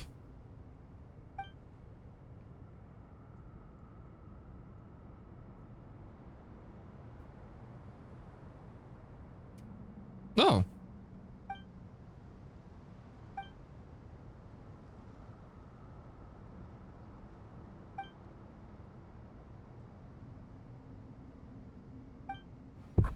The first trial is posed by me. I don't think this is gonna stop us. Ah, but the key to this game lies in working together. Otherwise, you will be deemed to have broken the rules. Looks like it's up to me. Marak, can you open it? King Deshret's favorite primal construct. Living on in suitcase form, of all things. Amusing. Ho ho! Excellent work.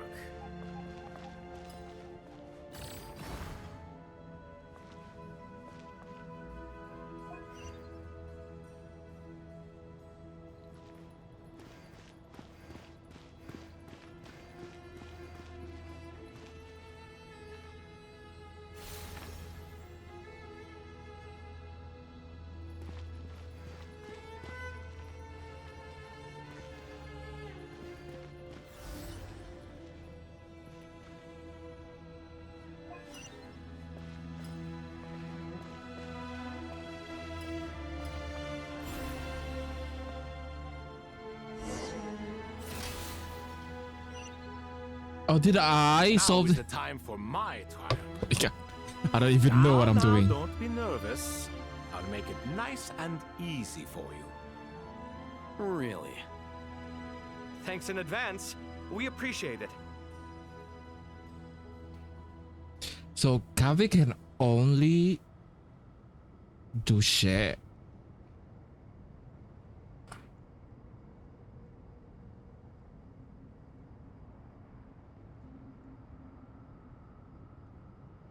I do think they can overlap, no? Oh, okay, I think I get it.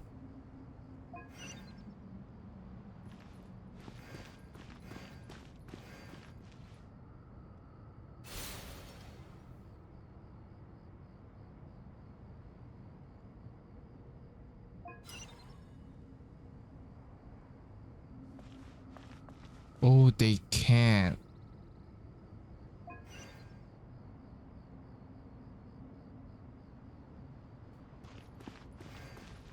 Oh, you can go back. Okay, I think what he can do is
Easy.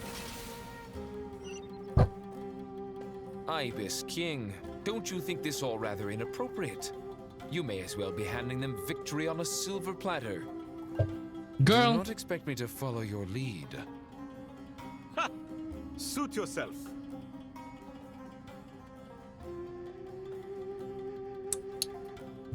I'm actually thinking before I move because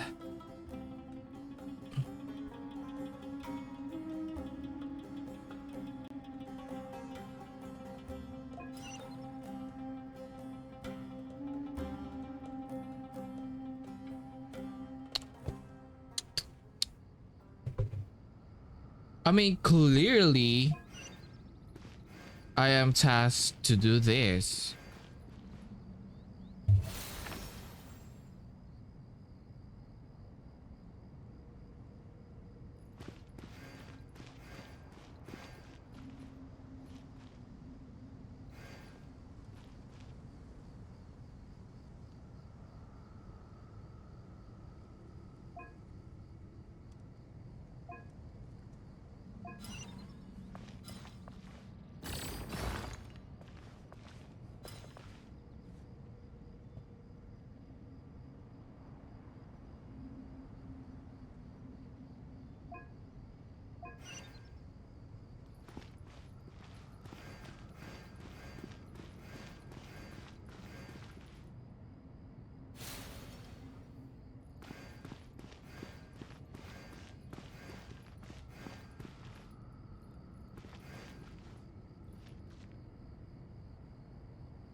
Oh.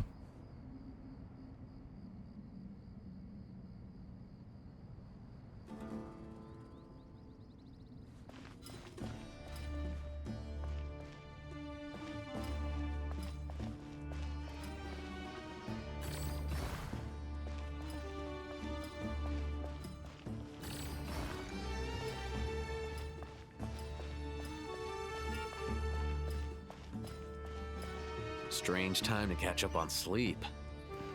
I'm not sleeping, I'm thinking! It's not that simple, you know. Bruh, did Al-Haytham just roasted me?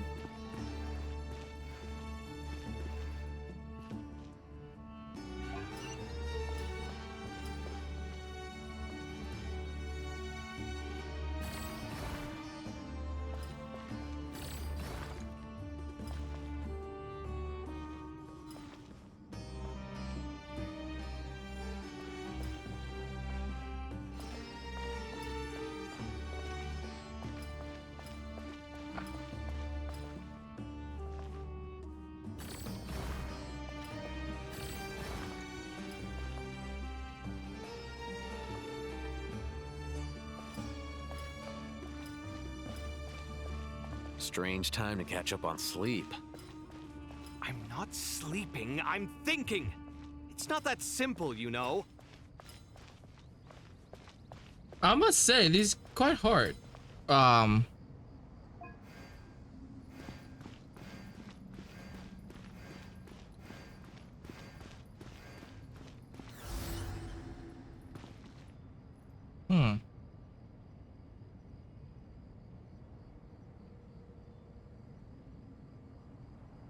If I think I messed up because I should have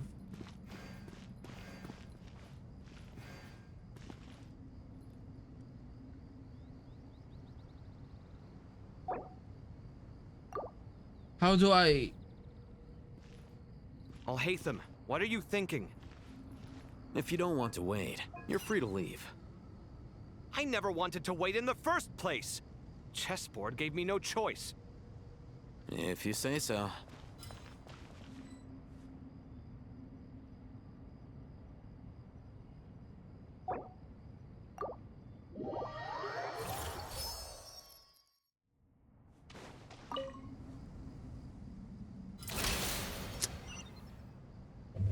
Ibis King, don't you think this all rather inappropriate?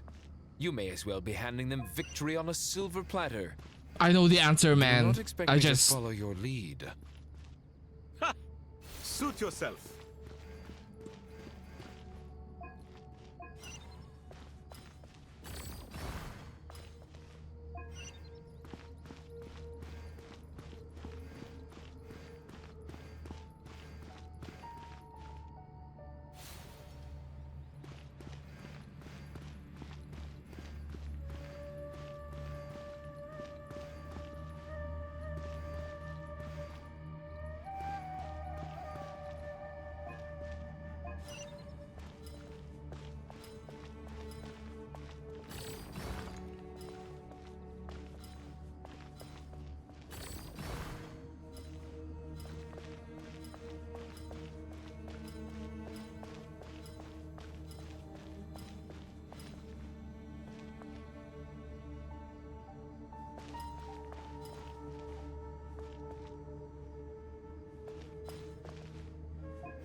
I almost...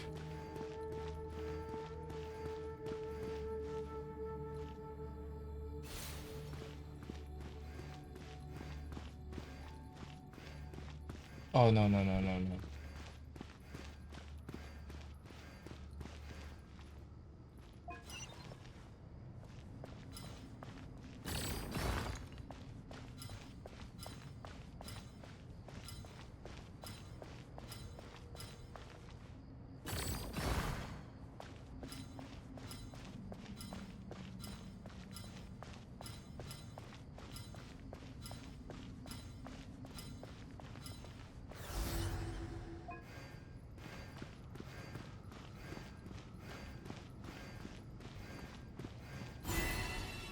Through the reeds field. Reed Miller? Done. Finally. It's over. But seriously, that was incredible. Standing on the chessboard felt completely different from standing on solid ground. And also... Oh, sorry. I'll save my thoughts for later. Thanks to the three of you for helping us out with this. Is it just me, or were you giving us quite a lot of guidance along the way? We made but a humble contribution. You lived up to our expectations. Bravo! Our aid was not given for naught. In addition to the existing functions, I'd like to ask you for another favor. Since Aru's interference shield can cover the entirety of the mausoleum, it should be possible to extend its range even further. Perhaps you can find a way. So, building upon the existing functions to... Ah! I'm with you!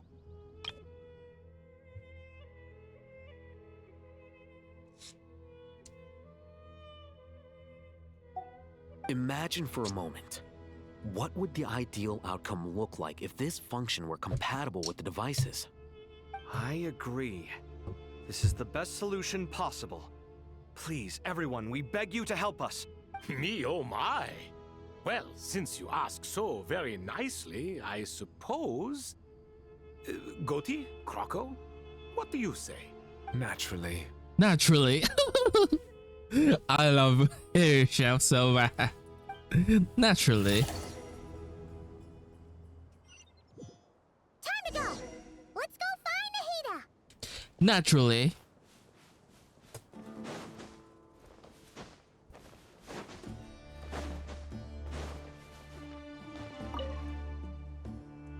There you are. Miss Nicole truly is an angel. She shows great wisdom in guiding others, and she has already sent word to Natlan on our behalf. She said that while the other members of the Hexen Circle are busy with important work, she is quite free, and she's more than willing to accompany the people of Sumeru for the entire journey. Oh, there's Nicole, all right. Always super patient and loves to help everyone out. She's the best. She is. So kind and enthusiastic. Well, time for us to get going. Let's head out.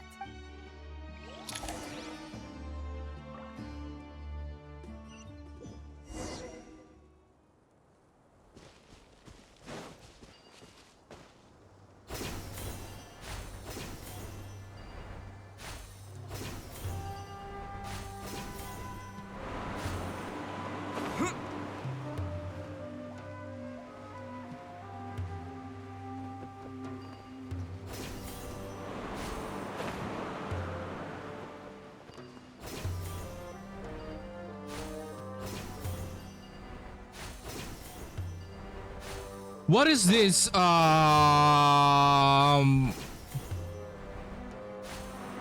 seeing a fucking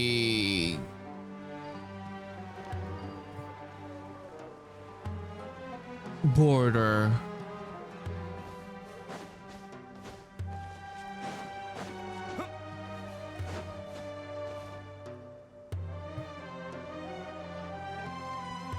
This should be one of the closest places to Natlan in all of Sumeru.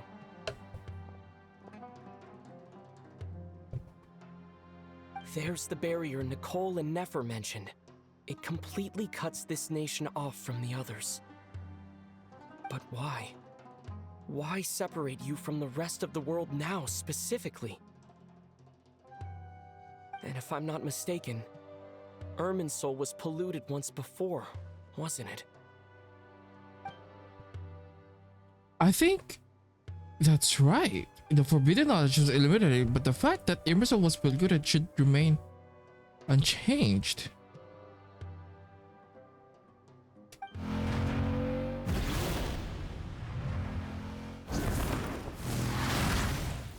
Good question.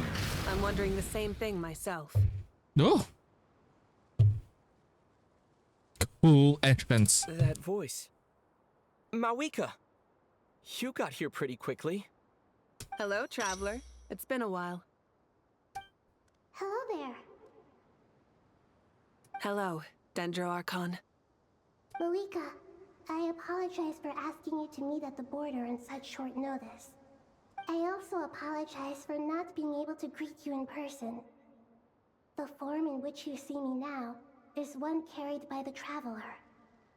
The real me is inside the mausoleum of King Deshret, and I am reaching out to you with my mind from here. Irminsul has been infiltrated by the Doctor. We must be on our guard, as he can spy on information in the world from within the tree. Fortunately, there is no record of the Traveler in Irminsul, and you are still within Natlan's borders. My records will be preserved in the Night Kingdom, rather than the ley lines. As long as the Night Kingdom remains disconnected from the ley line cycle, the Doctor has no way of knowing my movements. Exactly. So by meeting each other in this way, the meeting essentially never happened. No wonder Paimon didn't come. You were concerned that her activity would be recorded by Irminsul. The Natlanese have heard about the situation in Sumeru. With the borders sealed off, merchants have been forced to stop their shipments. It's pretty serious, and you're the ones bearing the brunt of it. I'd like to address the question you raised at the beginning. I can offer a brief explanation, although it will sound rather cruel. I don't reach this conclusion gladly, but Irminsul predates the Heavenly Principles. It existed long ago, when the dragons of Natlan were at the height of their power. So even when the people of Sumeru became ill because of pollution, it was not a critical issue from the perspective of Irminsul itself. As long as it continues to function normally, the barrier will not be activated. But this time, the Doctor's invasion has directly affected the tree. That is what caused the barrier to deploy. The heavenly principles established a rule that when Irminsul is plunged into grave danger, a portion of power will be reserved to isolate Sumeru.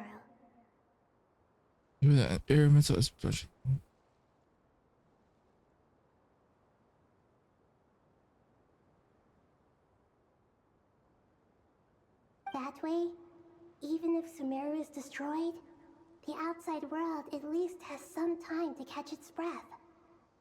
God damn. That is so cruel. We'd certainly need it. The heavenly principles created almost everything that exists in Teyvat today. To them, preserving the existence of the world and its inhabitants takes priority over protecting Sumeru. Meaning, protecting Sumeru now falls to you. Yes. My own power may be limited, especially compared to yours. But that doesn't mean that we're just gonna sit around and wait for the end. If necessary, I will utilize any and every means at my disposal. Nicole of the Hexen Circle didn't say exactly what this meeting was about. But after hearing everything you've said so far, I think I can guess where this is going. That's right. Nahida and I discussed it at length. We both know how presumptuous this is, but... You need the Pyronosis, don't you? Yes. You guessed correctly. Originally, I only intended to borrow it, but the situation is far graver than I foresaw. Oh, the Pyranosis. What I ask of you is to please give the Pyronosis to Sumeru. Why do you sound so nervous? There's no need to be shy. Surely a gnosis is pretty important to a god. I guess, but it's not as if losing it would suddenly render us powerless. But I'm sure you don't need me to tell you that. With all the nations you've traveled to, and all the gods you've met, you must have realized that by now. As far as I'm concerned, a gnosis is basically an elemental energy enhancer. But I don't usually use it. You know me. I like to think I'm pretty strong without it. Yeah, not about to dispute that. So you see, you don't need to sweat it. Here, take the Pyronosis. How would you do that in the border there? Just like that? Uh-huh, just like that. To tell the truth, I've always toyed with the idea of giving it to someone who needs it more than I do. I know you accompanied Nahida here to try and increase the chance of success. It's a good thing you did, because your involvement is one of the main reasons you've managed to persuade me. Are you sure about this? Handing over your gnosis just because of me? I won't try to quantify it, but trust me. Handing over the gnosis to Tumaini is far from the craziest idea I could think of. Besides, even if you hadn't come here personally, I think I still would have agreed to Nahida's request. Irminsul doesn't just affect Sumeru. It impacts all of Teyvat. I know all too well how difficult it can be to protect the things you care about. So logically, morally, or however you want to cut it, helping you is the right thing to do. You don't need to tell me the specifics of your plan. Where the gnosis is involved, the tighter the secrecy, the higher your chances of success. Malika, my heartfelt thanks go to you and the people of Naplan. Don't mention it. But now for the hard part. How do I actually give it to you? The Irminsul barrier is right in the way. I have an idea.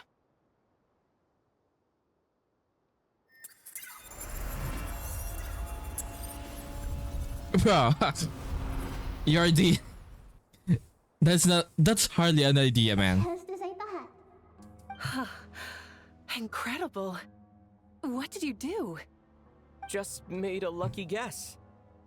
This seems to happen quite a lot. Things that apply to everyone else don't seem to apply to me. I figured the same might be true here. Irminsul usually produces effects based on the records it holds.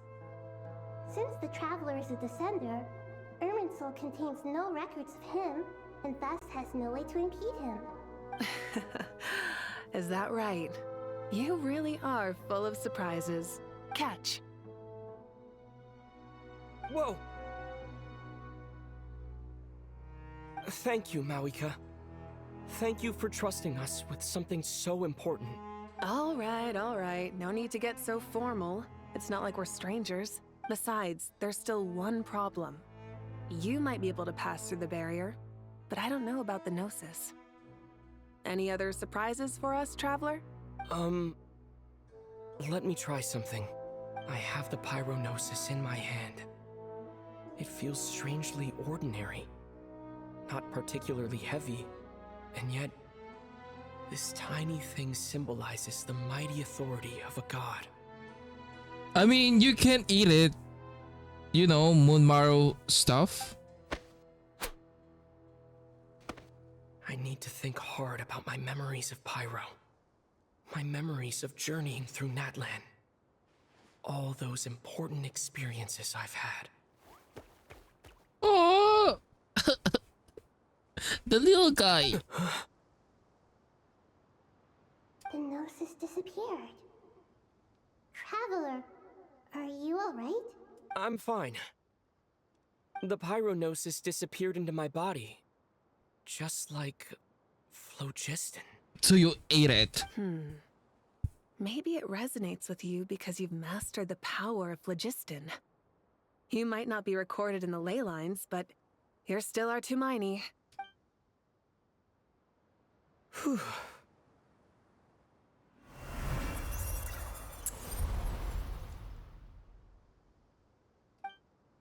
Amazing. I made it back through with the Gnosis. Please allow me to express my gratitude once again, Malika. Pleasure. Well, I've given you all the help I can. The rest is up to you. Good luck. We won't let you down. Yeah, we aren't about to lose. Oh, so I think she's gonna burn the Ermin soul. Using the Gnosis.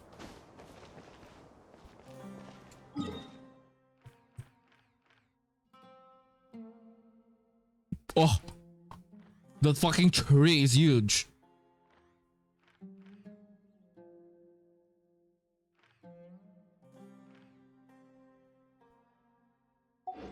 Can you just not burn it?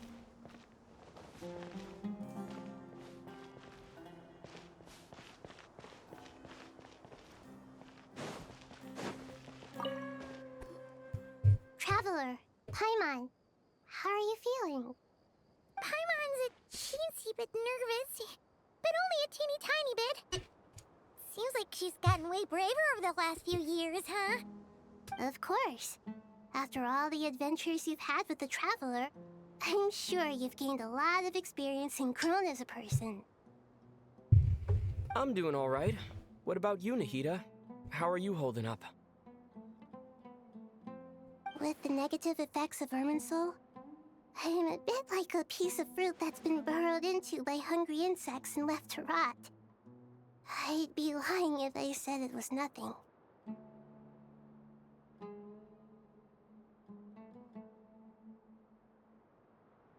But please don't worry.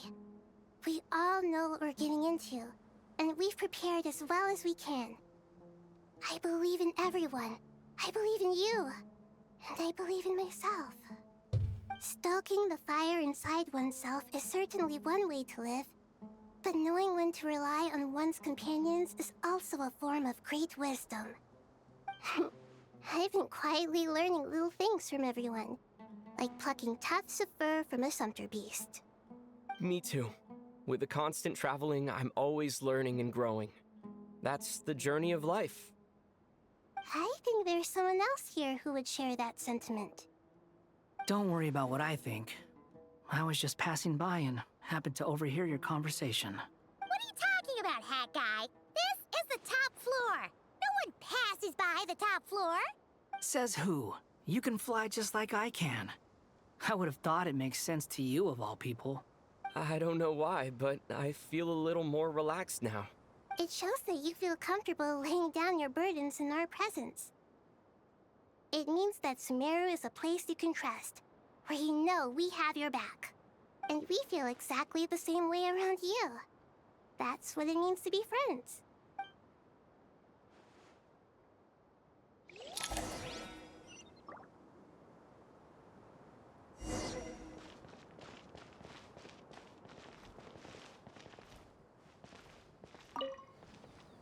Feel free to mingle if you'd like some time to catch up with people. Just remember to get a good night's sleep when you're done. Tomorrow is a very important day.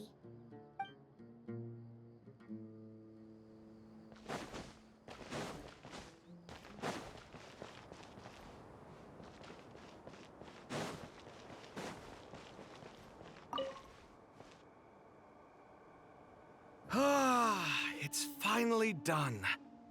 Ugh, but I have a nagging feeling that there's something I've forgotten. Oh, there you are. Everything wrapped up on your end?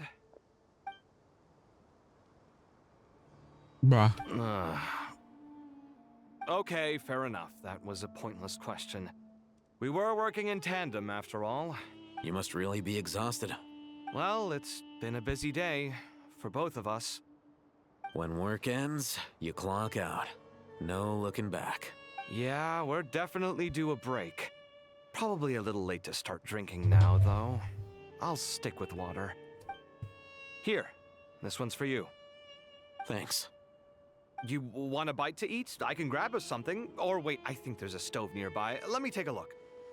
Are you nervous? A little, yeah. Unlike you, it seems. How are you not feeling at all nervous? Because everything that happens next is beyond my individual control. I don't worry about things I cannot influence. What do you mean, cannot influence? You're the one who came up with half of the strategies we ended up using. There's only so much I can do. I was only doing my duty. Was it like this last time, too?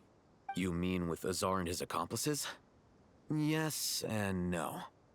The situation back then was easier to control, but we weren't as prepared as we are this time. So the enemy is stronger, but so are we. I still vividly remember the way you interrogated me in the library after the fact. Where were you when Sumeru needed you most? If your memory is so vivid, you might also recall that it was you who came looking for an argument. You're often the one who initiates these things, you know. I came for a conversation! I didn't know it was gonna turn into an argument! Anyway, at least I showed up this time. So, what do you think? What do I think? I think we're certainly better off for it. It's good having me around to help out, huh? Absolutely. As a citizen of Sumeru, you displayed a remarkable sense of responsibility in the face of disaster. Certainly feels that way. I just shudder to think how the world would have ended up if we hadn't gotten control of the situation. So, do you think this is what impending disaster looks like? The sky is so clear, and there isn't a whiff of decay or destruction in the air. It's hard to imagine that the fall of humanity could happen on an ordinary day like this. Awful things happen all the time. Sometimes people can stop them, and sometimes they can't. What you and I have done is increase our chances of stopping this one. Lofty ideals may provide no defense at all against nihilism, but perhaps little decisions can. Oh, nothing. It's nothing. I hope everything works out tomorrow. It will.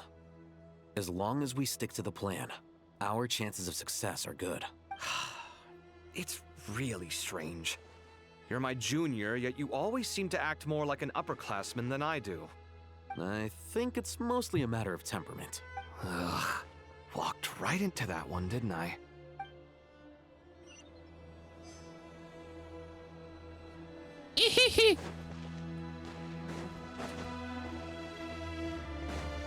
Gaze, okay. It's really strange. I think... Ugh. Where to next? The upper level of Mausoleum. This is the upper level of Mausoleum. The mid-level of Mausoleum.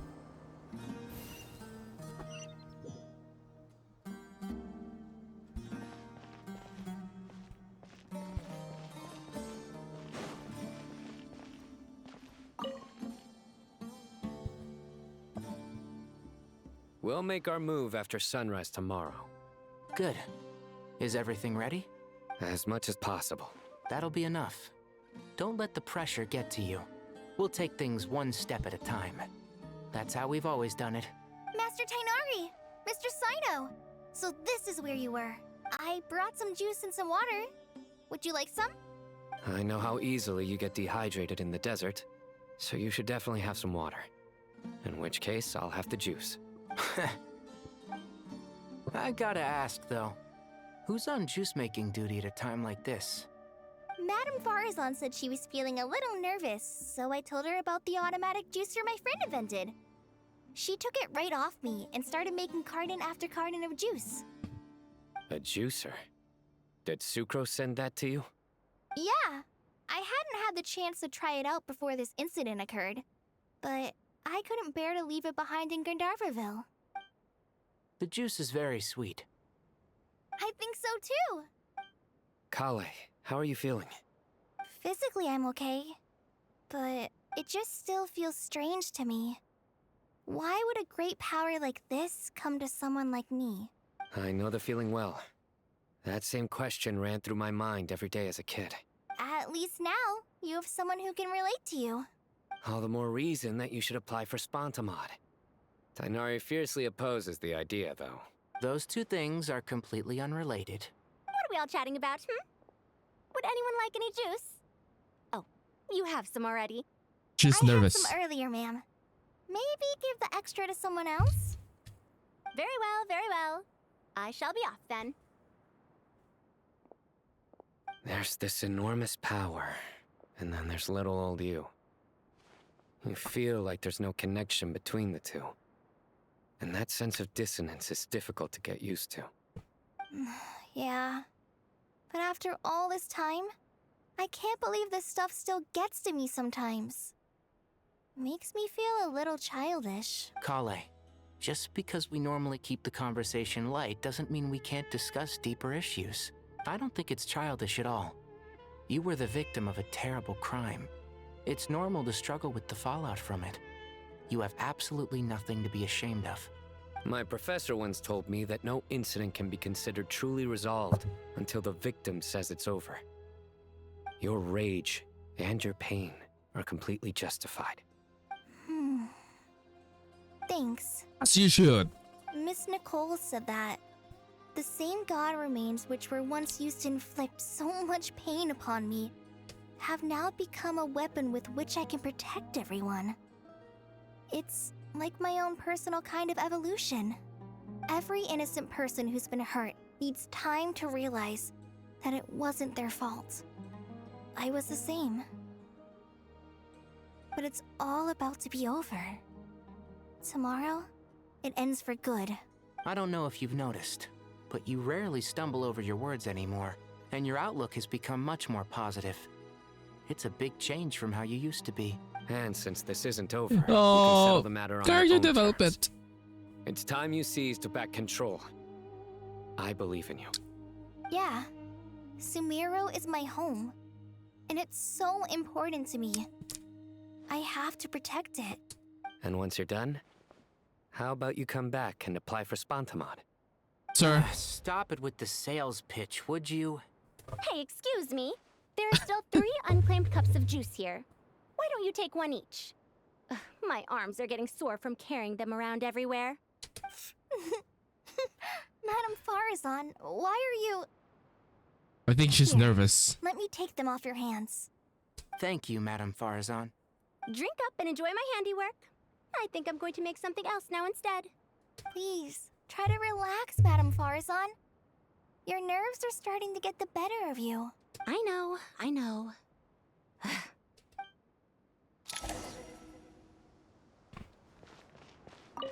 Drink up and enjoy my handiwork. Please, try to I know.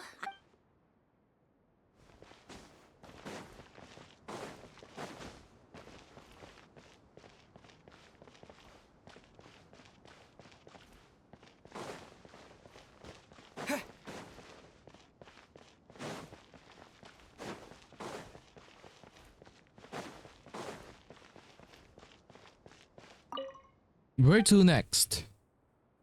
The lower level of King Deshret.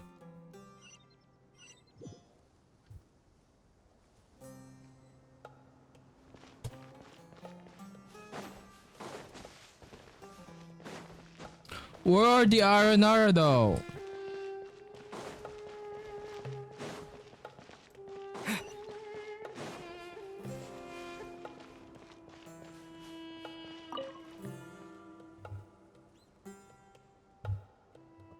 Something on your mind, Miss Nefer? Nothing in particular. It's just... right now, the future feels strange and unfamiliar. But the future has not yet arrived. How can you say how it feels? Some people know that there's an impending disaster. Others remain blissfully unaware. Each group is imagining an entirely different future while walking towards the same one. But when they get there, they'll still find they feel differently about it. People are shaped by their circumstances. Different circumstances create people with different perspectives. I've always found the perspective of the Vahumana Darshan to be a particularly incisive one. Even at the height of the crisis in Nodcry, people held diverging opinions. But things are different this time. Indeed. Regardless of faith, gender, wealth, skin color, or eye color, everyone in Sumeru knows what will happen tomorrow. The world has never been an especially fair place. Yet now, against all odds, a moment of unprecedented unity and equality is about to take place. It's fascinating. If only my father could have lived to see this era. Era. To me, that term represents a much greater span of time. It can be an unsettling word. I would even say I'm afraid of it. Do angels even feel fear? Yes, at least I do. I fear the gap that grows wider with each passing day, and the never-ending flow of time. Time renders all memories insignificant, and reduces all splendor to nothing. But those memories are the one thing I do not want to lose. You're very human in that regard. If angels draw too close to humanity, our wings burn away in the bright flame of awareness, and we fall to the earth. After spending so long among humans, I have lost much of my former glory. Maybe that's a good thing. You're more human than some humans are. I've been talking to Kale a lot in recent days. We seem to be in completely opposite situations. I suppose that makes us good case studies for comparison. Case studies for who? Myself, I suppose. After comparing the two of us, I suddenly discovered that I desired more than before. It was a gentle, pleasant sensation. Just as most people pursue glory and miracles, I too am pursuing miracles of my own. Guiding humans to make the miracles in their hearts a reality? That is my miracle. It doesn't sound so bad, does it?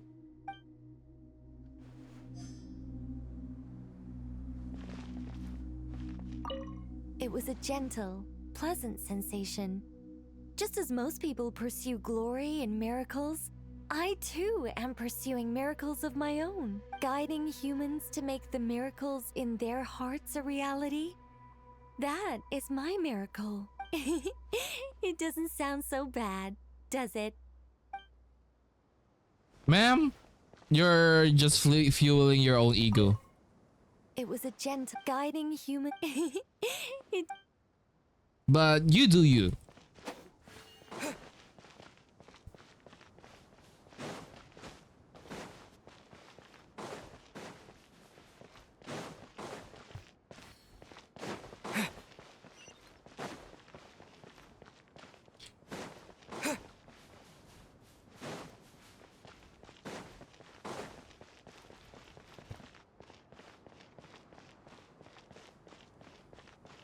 I guess no one's here now, right?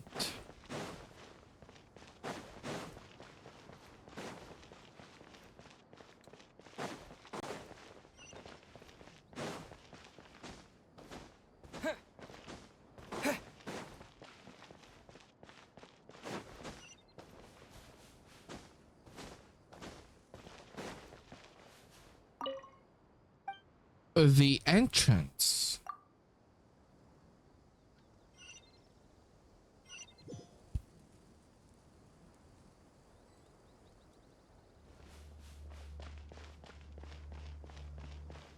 Oh, this is the lady from something something Sumeru. Ooh, the girlfriends are here.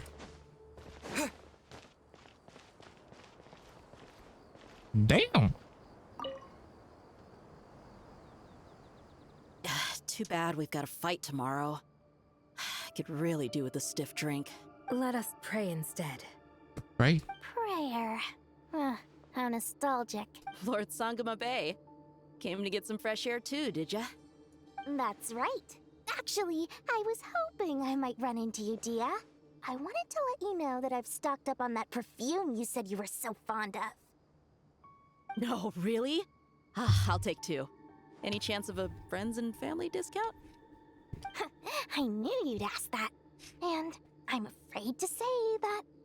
Surprise! It's free of charge. That's very generous of you, Lord Sangama Bay. Does this mean you've made a fortune in Nodcry? Nope.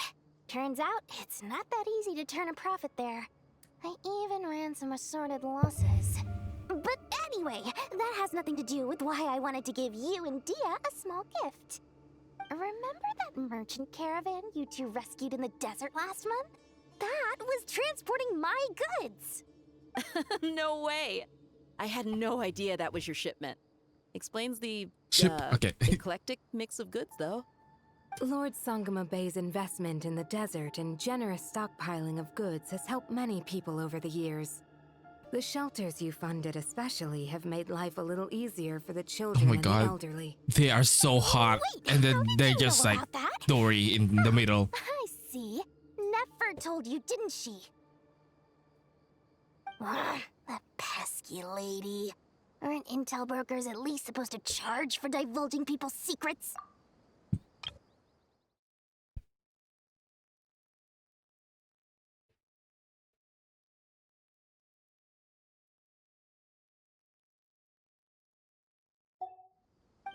She and Candace go way back. It's normal for close friends to share things you wouldn't tell to everyone else. Sure, but why did they have to be things about me? That's how Nefer shows that she cares.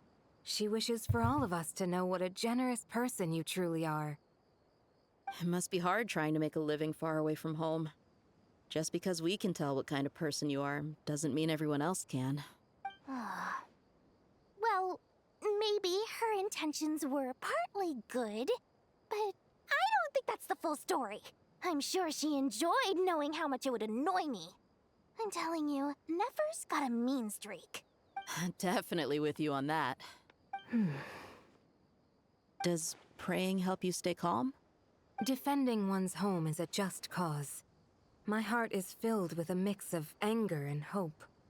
Not gonna lie, her voice doesn't seem too different. Or maybe I just forgot her original voice. Anger. You know, being able to get angry is a good thing. It shows that you're in touch with the real world, and that you have the passion to pursue something you believe in. Oh my god, the girlfriends. Oh, my lady? What are you doing out here? Just taking a walk to clear my head. And look where I ended up. Were you praying just now? Yes, Miss Dunyarzad. Would you like to join us? Come on, it's fine. She won't mind who you pray to. Oh, then sure. I remember you, Miss Dunyarzad. You visited my shop before. If I recall correctly, the god you worship is the Dendro Archon, correct? That's right. She is such a gentle and kind god. But to me, she is more than just a god I worship. I see her more as a friend. And so do many others. She's not some almighty god who reigns on high, but a genuine friend. Agreed. She's a wise teacher and a good friend. I spoke with several people during the evacuation. everyone's aware that tomorrow's battle is one that ordinary people can join too. A battle to fight for our friends and our homeland. Oh, it makes me glad. I can finally do something for those who protected me. You've grown so much since we first met. Oh, a compliment? Ooh, more please. Thank you. My lady, you've always been a remarkably strong and ambitious person. It's indisputable. And that's not just a compliment. It's a statement of fact. What are you praying for? Our beliefs may not be entirely the same, but we both wish for the same thing. I pray that everyone will rise to the challenges ahead and return safe and sound. I pray for the safe return of all my companions. Aw. The girlfriends. Oh. What are you praying for? Our beliefs may not be entirely the same. I pray for the safe return.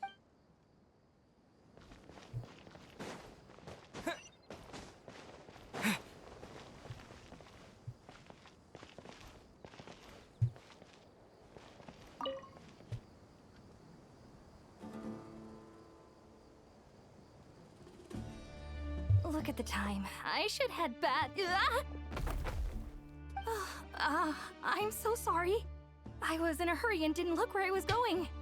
Are you all right? Hey, picture. I'm fine. Wait. You're... Have we met? Not exactly. I think we may have crossed paths by the house of Dana before. Oh. You're Hat Guy! From Vahumana, right? You recognize me? The clue's in the name. Mr. Hat Guy. Fair point. It's getting pretty late. What's keeping you up? I could ask you the same question. If I'm not mistaken, all the workload for the Retawahist Archon wrapped up a good while ago. Well, I have something of a background in Satyavada life, so I was helping the Dendro Archon make some preparations. But I must have lost track of time. Did you find the experience enlightening at all? Honestly, it was tedious and uneventful at first. But eventually, I think I did sense some profound truths. But they also brought a lot of suffering with them. I was told that I even shed tears while I was meditating. Though I have no idea why. Sorry. I hope I'm not scaring you. Not at all. It just proves you're very accomplished in your research. Good night. I wish you all the best for tomorrow. Thank you, sir. You too. Good night. Thank you, sir. You too.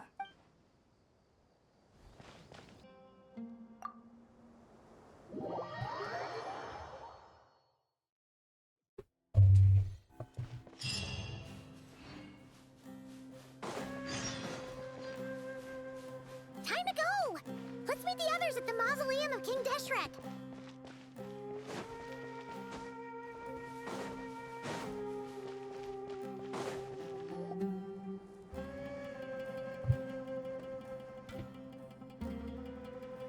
I have not felt this way in a long time.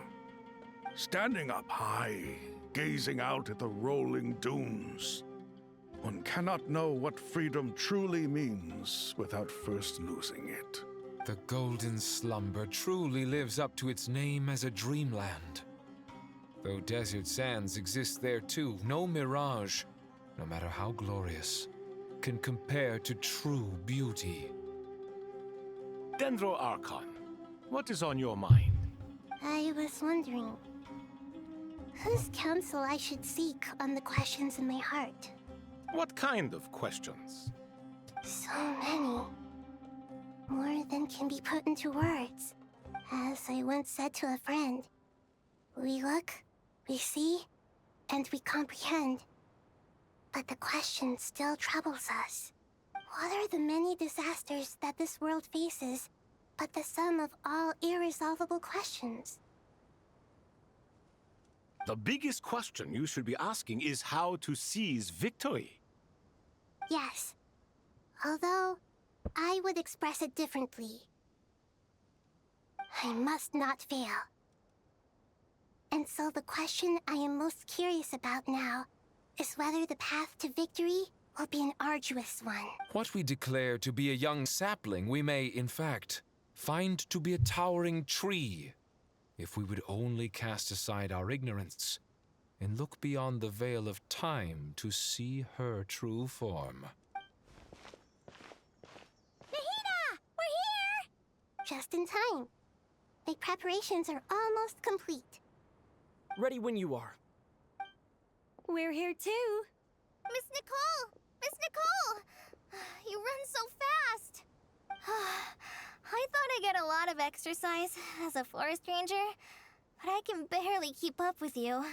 Sorry, I got a little carried away. Lesser Lord Kusanali, the equipment is ready, and the modifications to Aru are all complete.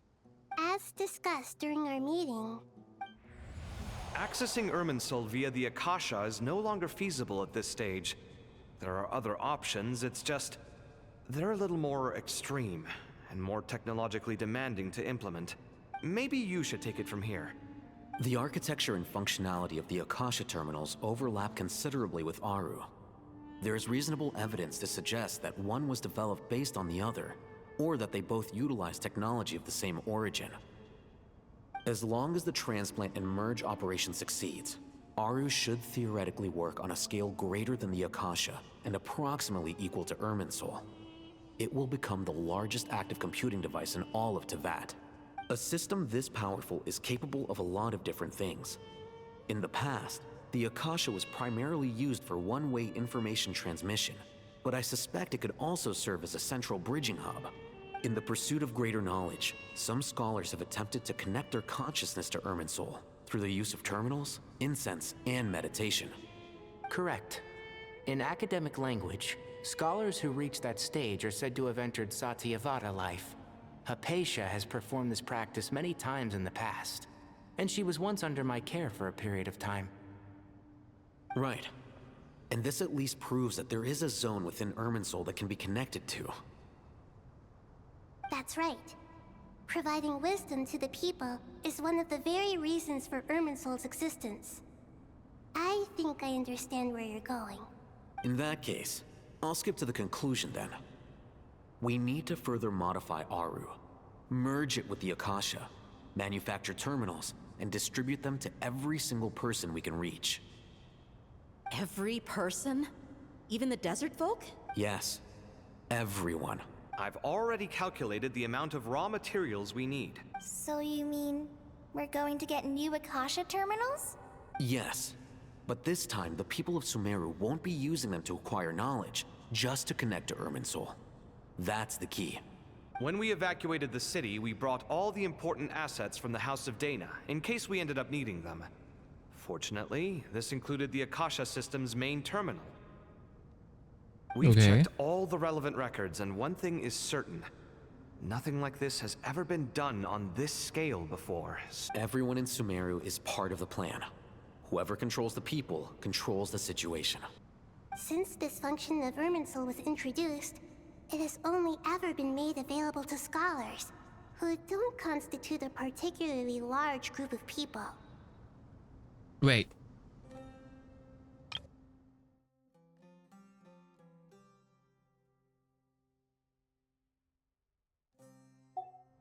But by expanding the scale to include all the people of Sumeru, all the individual connections will stack up to create a significant load on the system. Under normal circumstances, Irminsul would be able to cope with the additional load. But with it already being under strain from other activities, its remaining capacity is limited.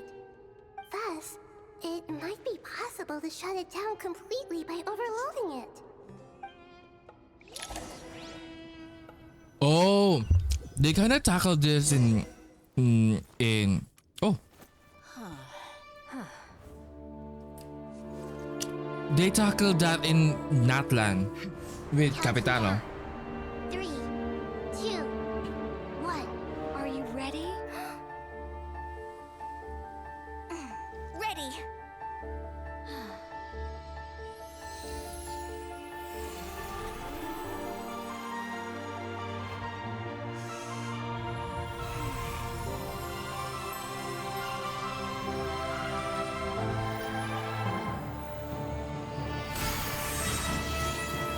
Damn.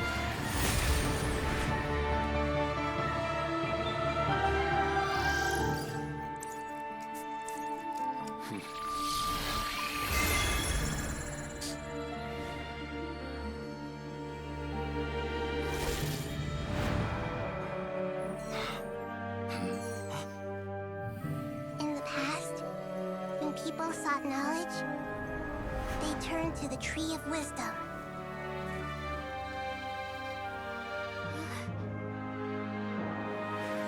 Today, we use it to save Sumeru and the whole world. These boughs that nurtured learning must not become tools for destroying the world.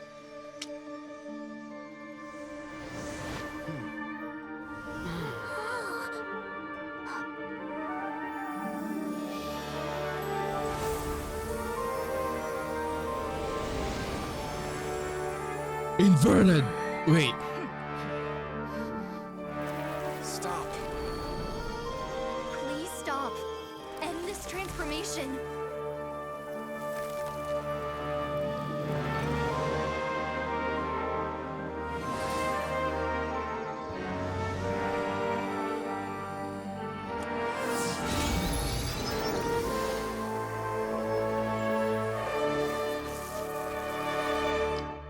You would shut down Irminsul just to stop me? You fools. I have all the time in the world.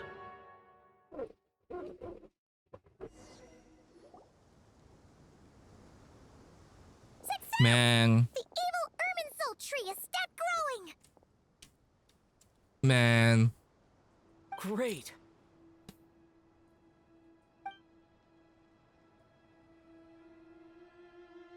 What a display of true courage. The courage to think and the courage to act. I never thought I would witness the shutdown of Irminsul with my own eyes. Perhaps this is human wisdom in action? Mm-hmm. Indeed, only humans could do such a thing. Gods are few and far between. Mm-hmm. What was once created for spreading knowledge is now used for another purpose. A rather ingenious plan. I am grateful to you three for your help. Only thanks to you were we able to extend Aru's interference capabilities to cover all terminals.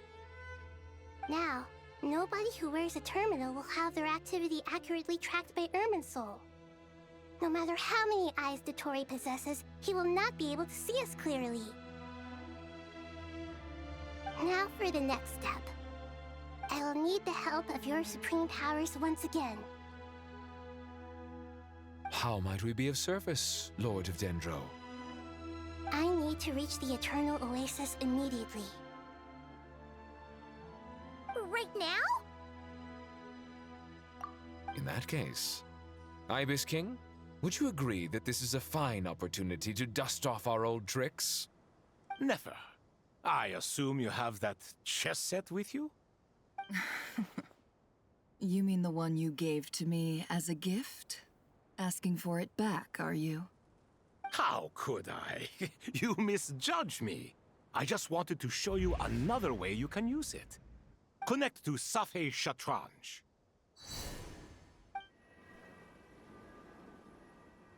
Safei Shatranj? You mean that place in the desert? Thoth's chess set gains its power from the chessboard laid out in the desert by King Deshret and ourselves. All ceremonies conducted using the chess set must be activated via Safei Shatranj. In other words, the chess set is an extension of the chessboard. In the past, moving a chess piece was a sacred and momentous act. Transfer initiated. Entering live combat mode. Live combat.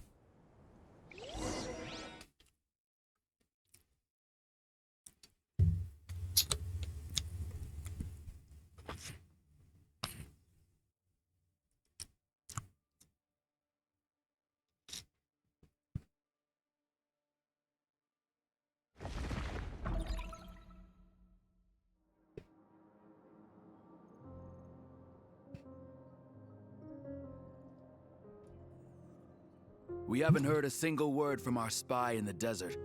I'm afraid he might have been captured. This dude is yearning. Who would have put another chair for someone who's not there? Never mind.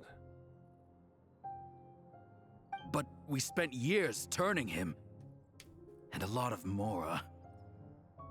Nothing comes for free in this world, but the loss is not without its purpose. For a small price, we have wasted a precious amount of the limited time they have. Quite a bargain, if you ask me.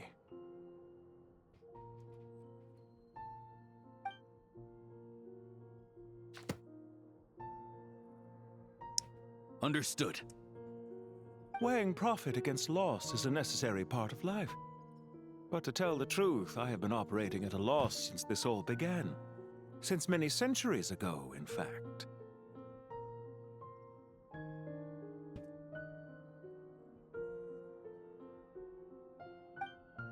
For instance, why would a banker act as the executor of a will? If you hadn't deposited your personal belongings at Northland Bank, I would have no reason to be here right now. Oh my god. Dottore, I've placed your final data backup into the ley lines as per our contract. I trust we are now square for the safe deposit fees you paid. Is it not a little petty to split hairs like this, given our amicable relationship? I consider sound bookkeeping a matter of principle. Do not forget that you only live to see this day thanks to me. In fact, every day of your life since you met me, you've been living on borrowed time. Why, that's hardly a fair assessment. I will concede that my survival was perhaps at your whim, but I became a harbinger on my own merits. Managing money is not like other professions. Mine is not a role I could have acquired based on your recommendation alone, and certainly not one I could have lasted so long in without genuine ability. The information stored in the ley lines is quite comprehensive. Rest assured, I have not forgotten how strong your pride is. Well, I He has presume a you have no short sense hair. of fragmentation while talking with me. I just noticed his hair is short. I thought he has a long hair. What? How could anything possibly go wrong with such strict measures in place? The remainder of your soul was split in two, with one half sent to Is he Nodcry and playable? the other stored in the most secure vault of the Northland Bank. Though I must say, your disdain for the other segments is quite amusing. Zandik is you, and you are Zandik. Zandik created the segments, yet you, a The segment ice yourself, spit. reject him. Zandik is you and you are Zandik. Zandik created this segment that you, a segment yourself, reject him.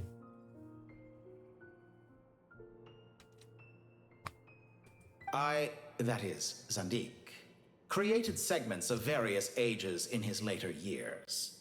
To achieve this, he had to freeze time and part with a portion of his soul.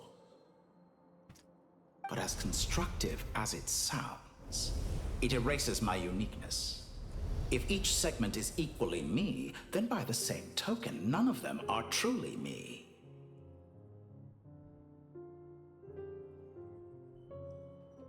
A soul living forever in the past inevitably holds different views than he did in his later years.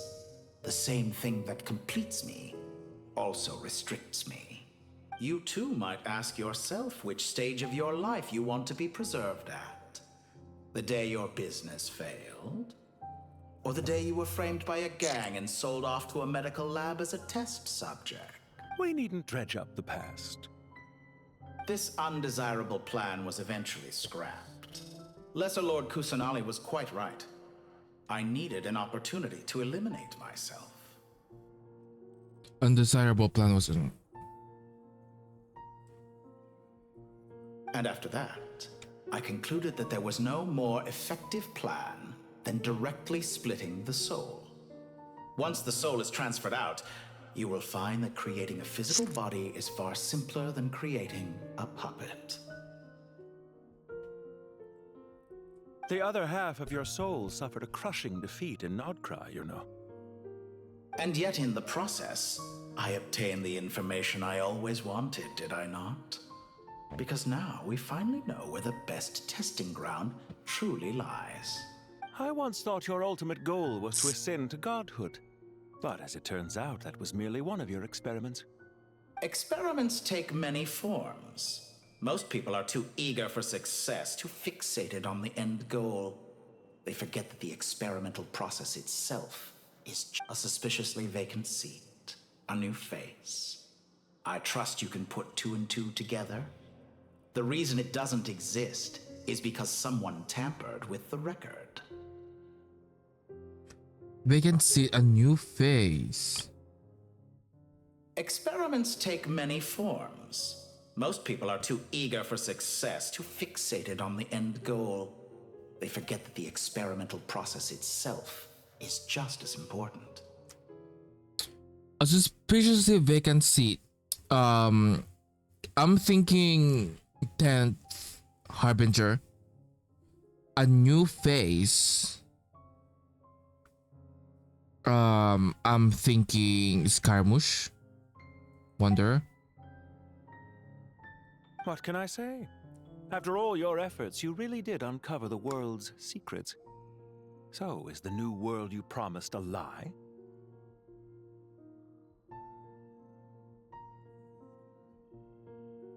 After all your efforts, you really did uncover the world's secrets. So it's the new world you promised a lie? No, it never was. I am glad to be able to control Irmin's soul from within. Now I shall attempt to create a new world inside the existing one. Almost everyone faces the prospect of death, but not a single person has ever been able to experiment unrestrained in the afterlife. Oh my god. Through sheer force of will.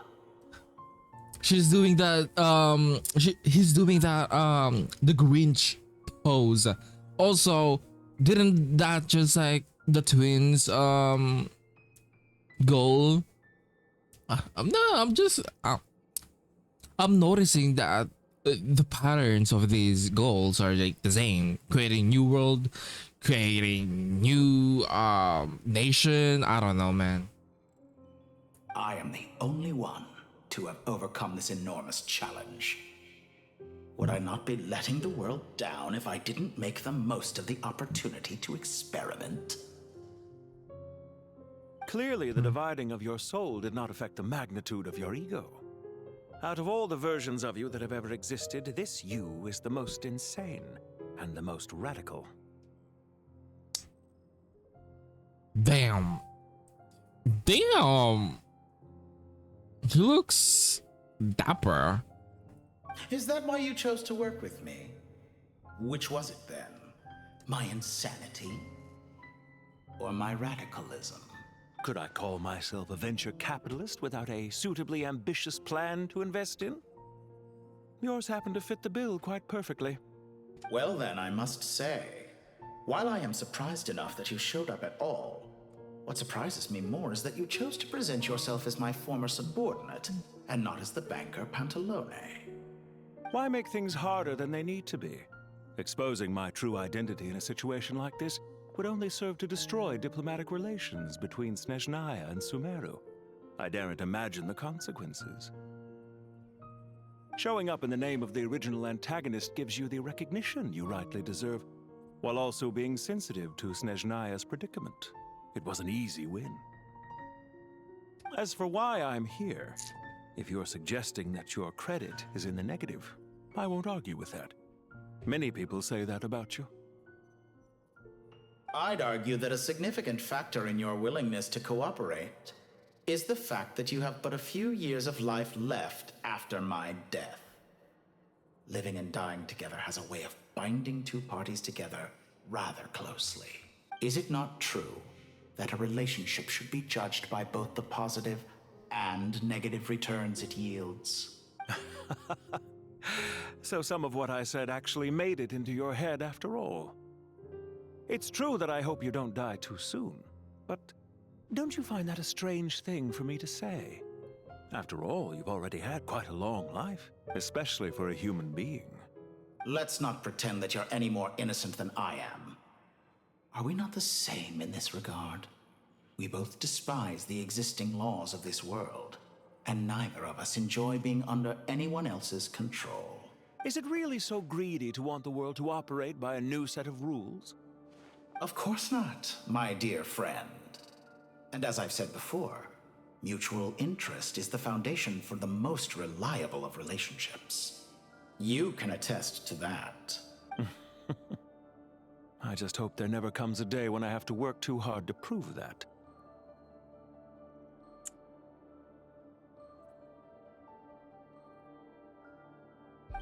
Regrader, sir. People have been spotted approaching Sumeru City. How strange. Despite your access to Irminsol's data, it appears the soldiers noticed before you did. They must have found a workaround. Well, Dottore, I trust you know what this means. The fact is... They're coming. They'll breach the city gates any moment now. But even so, I would say Irminsol is a wonderfully convenient thing on the whole.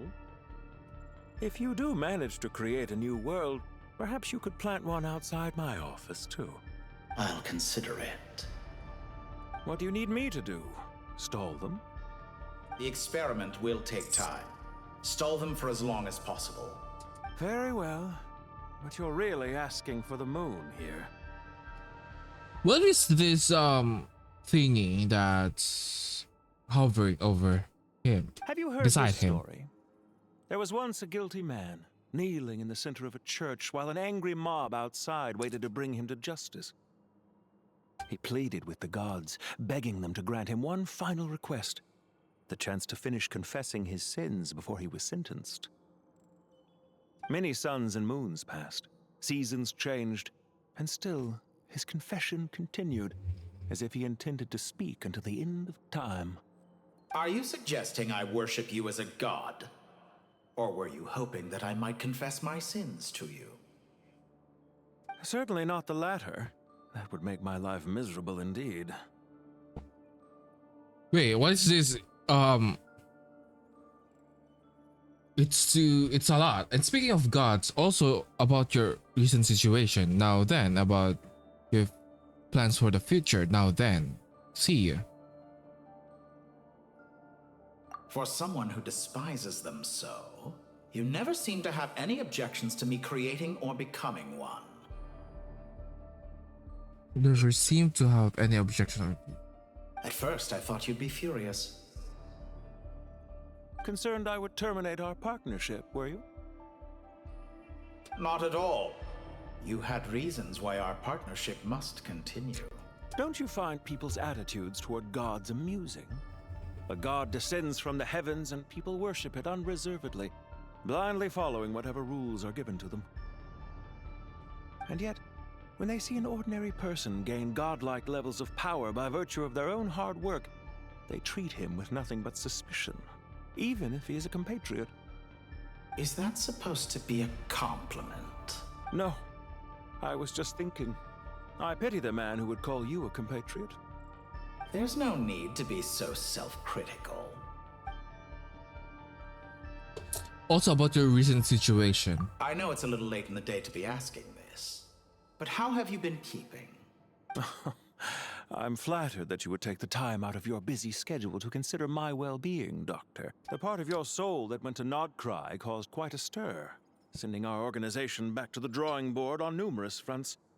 It was quite a headache for everyone involved. Dear me, I must have caused you no end of trouble. You certainly did.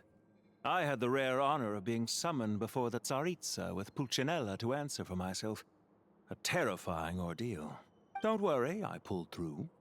At most, it's a public relations nightmare. I made sure of that.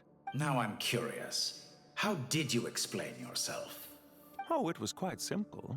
I just pinned the blame on someone who wasn't there to defend himself. I could hardly be expected to defy the demands of someone as insistent as the Second Harbinger, now could I?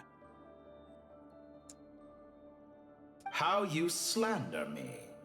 You know full well that I am perfectly amenable to reason. There's no question that you are partly to blame for the ruin of my reputation over the years.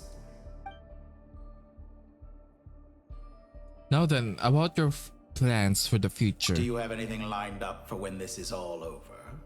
Hard to say. Field work always takes quite a toll on me, as you know. Once I'm back at Snezhnaya, I'll start with a well-earned cigarette. Why are you so eager to ruin your lungs after I went to the trouble of replacing them for you? Are you concerned? Okay. If you have an issue with it, feel free to try to stop me. Damn! What a toxic relationship. Now then? What's on your mind? The limits of humanity. It's a pity. Despite running countless calculations, I find there is simply no way to reduce any further the amount of one's soul required to sustain an individual. It's rare to hear you admit to being unable to achieve something. I beg to differ. For instance, as I've told you before, the original me was prone to motion sickness and couldn't make long train rides. Ah, yes, of course. One of the reasons you often sent yourself out on errands. What are you thinking about now? A new experiment. In the event that my soul was depleted, say we extracted my data from someone else's memories, yours for instance, and then combined it with your intact soul as the base material, what would we create? A fucking child. Such a scenario would be impossible. Oh? As long as your current soul survives, there will be no need to create a new individual. Don't forget, you were the one who approved of the present situation wherein only one Dottore remains. You were the one who approved of the present situation where... okay. And if you ceased to exist, who would be capable of performing this experiment?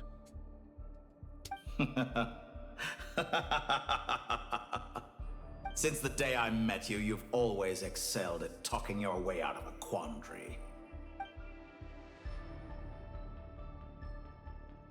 For someone who despises them so, you never seem to have any... At first, I thought you... Concerned I would terminate our partnership. Not at all.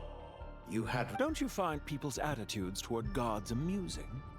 A god descends from the heaven, and yet, when they see an ordinary person gain godlike levels of power by virtue of their own hard work, they treat him with nothing but suspicion. Is that supposed to be a No. I was just thinking. There's no need to be so...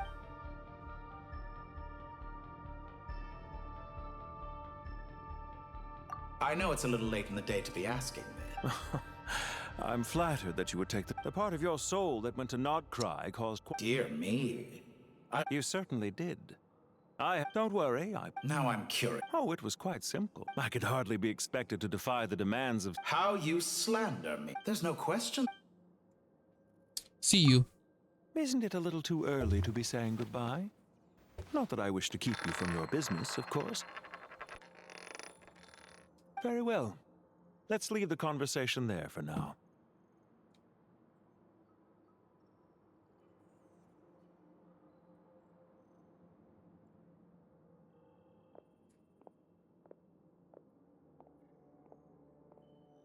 I think there's a symbolism over that scale.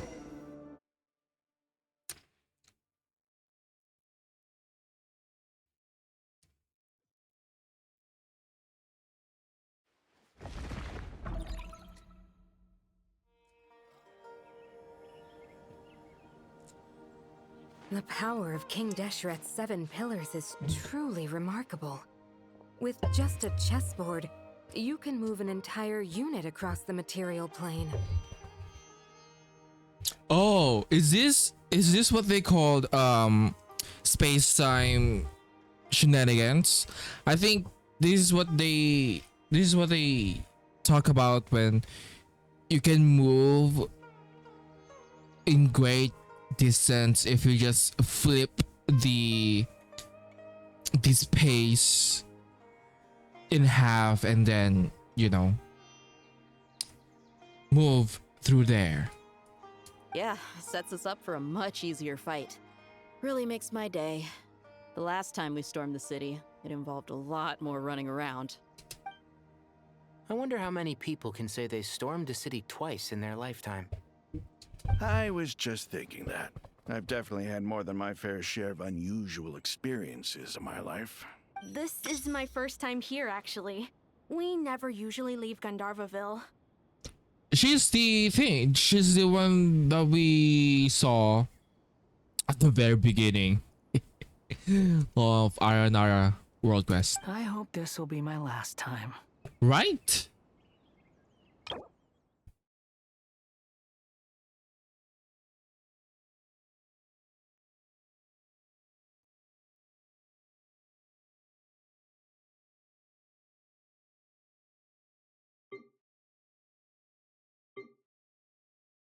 Okay.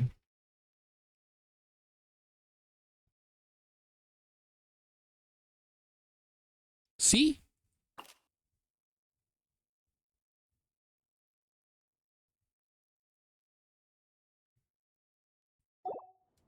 Does everyone have to chime in? Can't we just fight? What an amusing comment, my dear lady. Yet humans often alleviate tension via small talk, do they not? Wait. Is the shield talking? Whoa! Why is Oh. Candace's shield talking? Because the image on her shield is one of me. And I, of course, can appear wherever I wish to. Well, la-di-da. Isn't that fancy? Could I get in on this? You wish for your gauntlet to speak? Why, certainly. Ahem. I think you'll find that it is I whose image is carved hereupon. Thanks. Definitely feel stronger now. You're welcome, my lady. I am glad to lend you my power. Sino, what's the situation? There are troops stationed at every entrance. As we expected, a frontal assault will suffice. Everyone, stick to the plan. We'll take the main entrance. You head for the House of Dana's side door. Move out. Move out.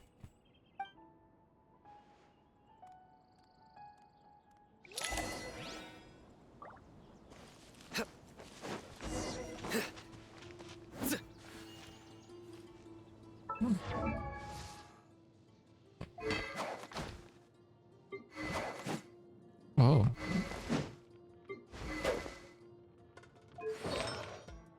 Yeah, about that.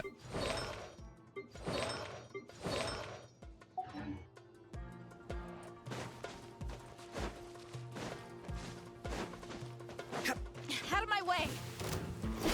Take this! Watch out! Get lost! Thank you, Jet. You gotta be more careful. If you're not ready to put your life on the line, you can't be certain of defeating your opponent. She's right. Keep your wits about you, Rana.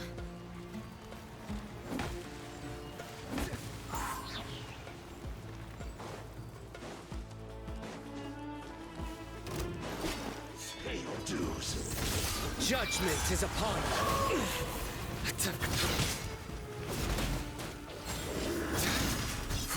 Guilty! So soon. You stand condemned! You can't run from death.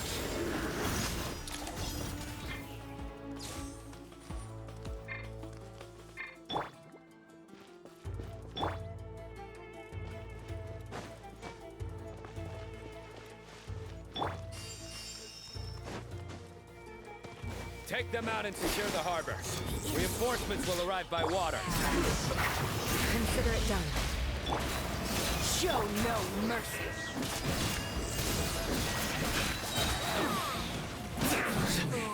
Your sins weigh upon your soul. You need to hurry up.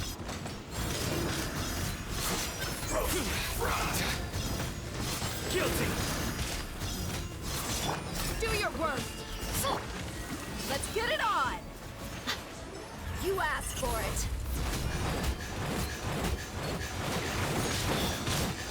This body belongs to ice and snow.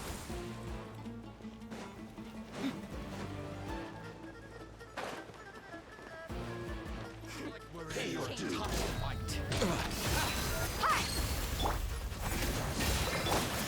Futile!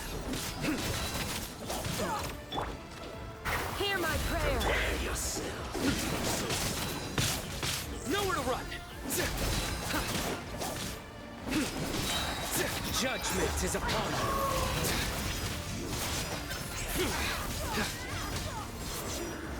Use the force off this time. Your penance is due! Gloves off! Do it. Resistance is futile. Yield! Surrender! Flee! Grant us your blessing! Book alive!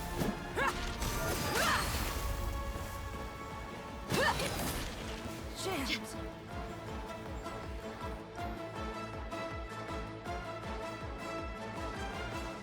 Waterway secured. Brothers! Sisters! Perfect. Just in time. Waterways. Welcome. Once we've linked up, we'll continue the advance. The team has arrived at the north entrance, as planned. Good. Press on.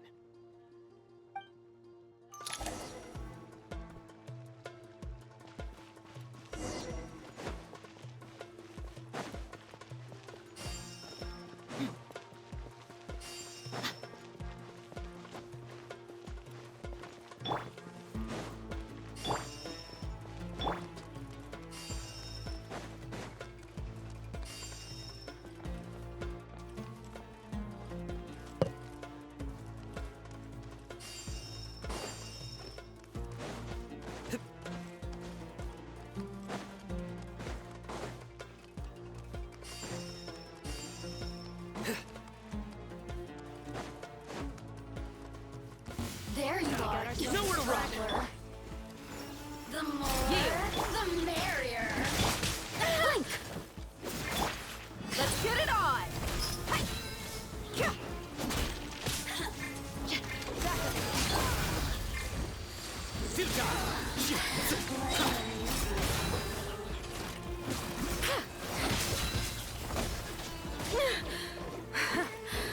Impressive. Over here.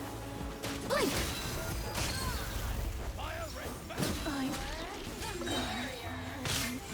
You asked for it.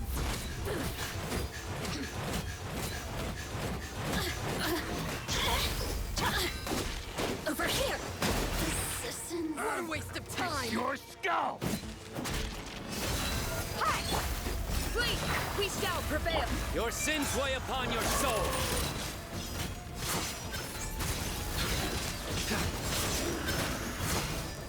Didn't take too long.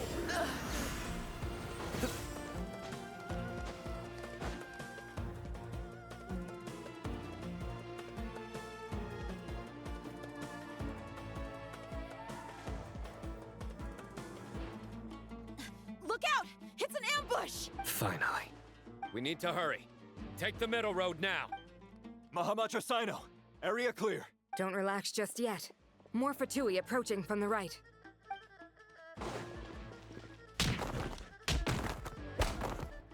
Irminsul cannot track our movements. If necessary, we could split up. Don't worry. We'll wipe them all out. As you can see, our people came raring to go. Good, good. How are things with the Traveler? Can Tainari keep him safe? Don't underestimate Tainari just because he's a forest watcher. He can handle it. All right. You know that's not what I meant.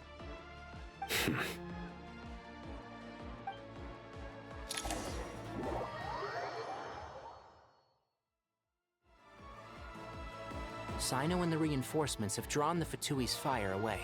It's our turn. By using a cluster leaf of cultivation, we can pass through certain terrain silently. Good luck with that. We'll just fly up there. Huh? Oh, yeah. Paimon forgot she could fly. Ready? Ready!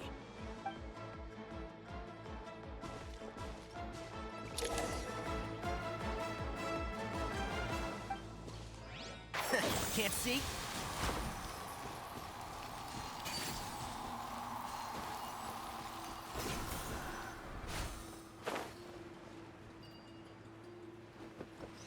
What are we doing again? Oh my god. Oh. That thing.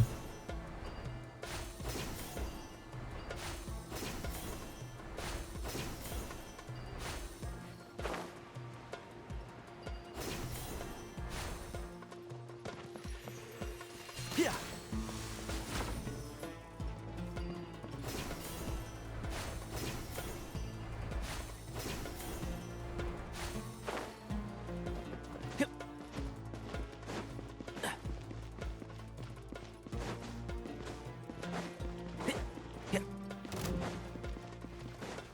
One with the forest. Let's nip that in the bud. This ought to do it. Time for the big Yeah.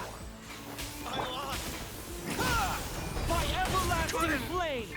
fix. The wind rises. Yeah. Search forth. Search forth. Huh. Quit following me.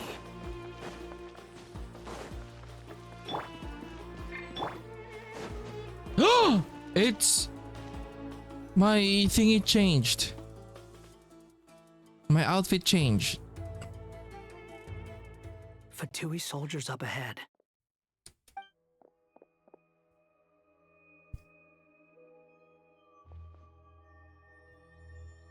Careful. Prepare for battle. Hey! There's people over there. You have some nerve showing your faces here in the center of Sumeru City.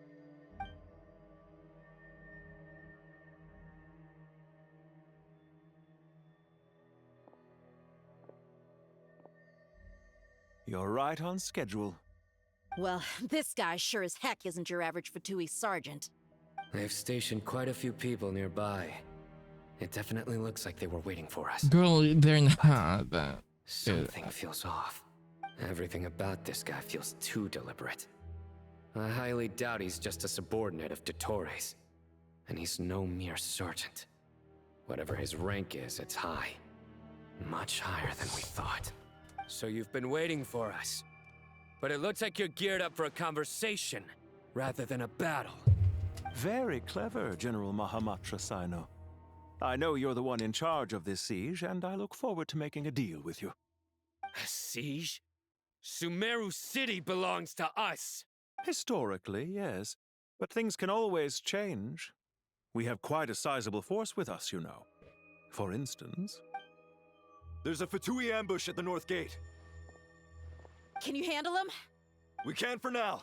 Yes, I'm quite sure both sides can hold their ground for the time being. The battle has not yet reached its climax. But what happens next? Do you enjoy watching bloodshed? Surely some of those here are people you count as friends. Once a war begins, some people must die. I doubt you. Wait a second. It's a trick. He's not even there.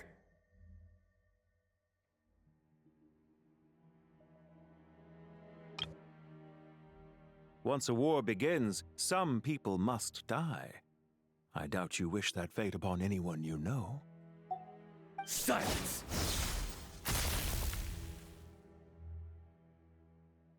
He disappeared. What was that? A ghost? Curses! He was never there to begin with.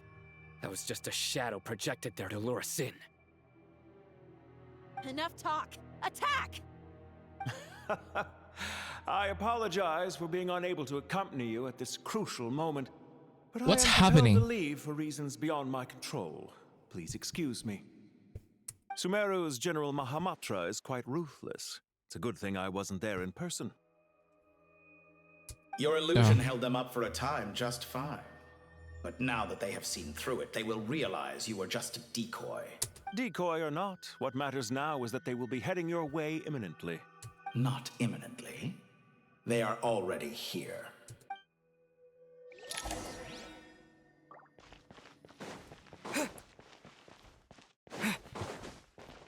Oh, I'm using him now.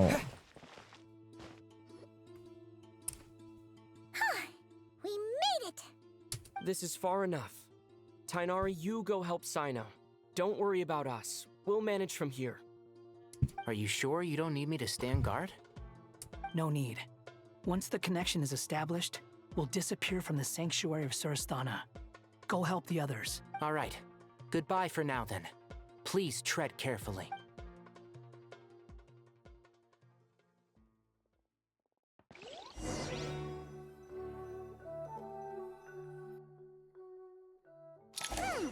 Now where's the interface Nahida mentioned? Come on, where's it hiding? Found it. It's over here.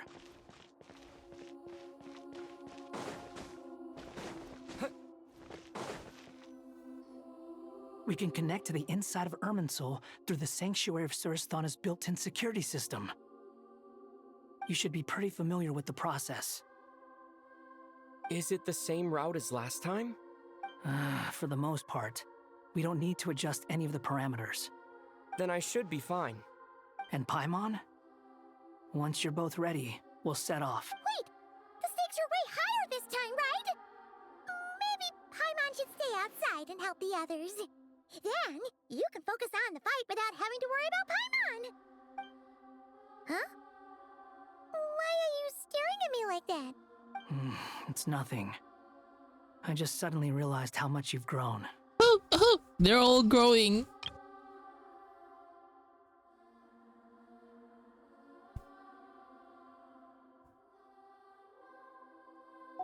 Hey, you've grown quite a lot yourself. Don't you two start getting into it again. Well, anyway, Paimon thinks she's pretty knowledgeable. Who's the best guide into Vatican? And don't forget, Paimon's a college student now. Damn, Paimon. If we say Alhatham's not a weirdo, it's hard to explain how he came up with the idea of you applying to the academia. But for all that he counts, you're doing surprisingly well in your studies. She just goes to show how important it is to have someone supporting you. And Paimon's not the only one. Let's not forget that you only became a student because of Nahida's personal recommendation. That's fair. I have learned a lot in Sumeru. Oh yeah. Did you ever come up with that ugly nickname you promised me? What? No way! We're friends now! Paimon gave up on giving you one ages ago. Anyway, isn't Hat Guy enough of a nickname for you? Fine. Suit yourself. We need to go. Paimon, if you're staying, look after yourself. Will do. Paimon's gonna link up with Tainari and Sino. You guys are the ones who need to be careful. We will be. Bye for now.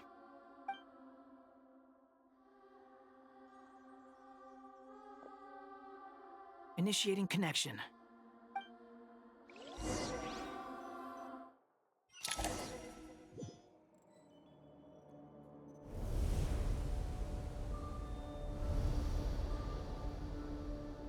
Is this Nahida?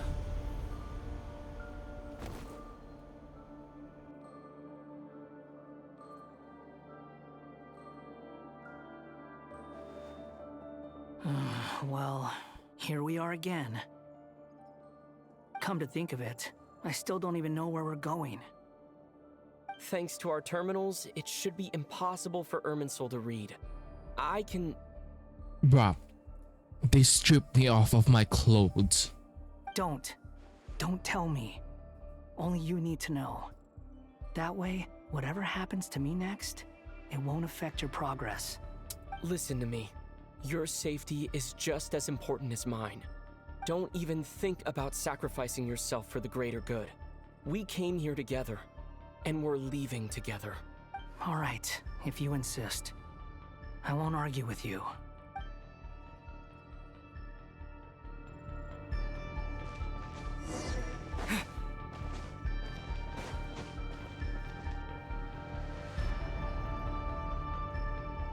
This place looks so different from how I remember.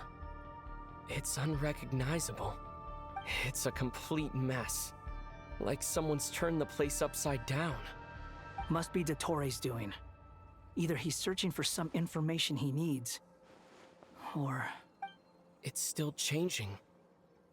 He has to know we've entered Irminsul. But luckily for us, he can't pinpoint our location. Be on your guard. Don't let him find us. The red parts have probably been corrupted by Dottoro's power. Don't touch them, or you might alert him.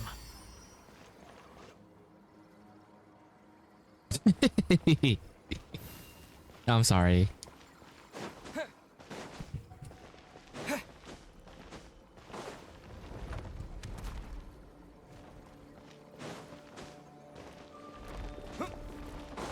He's looking for us. Tread carefully. That wall could be a problem. Fortunately, it looks breakable. Give it a shot.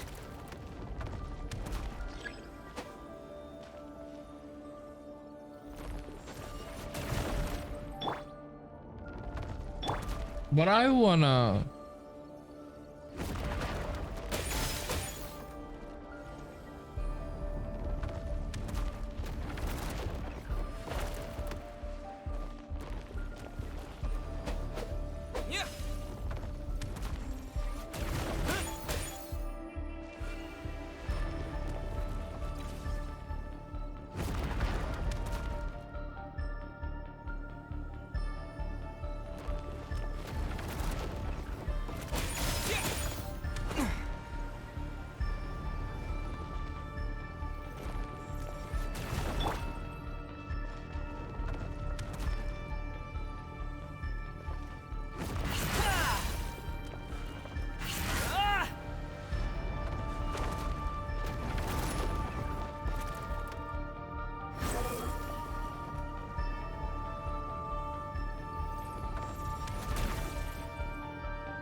Behold!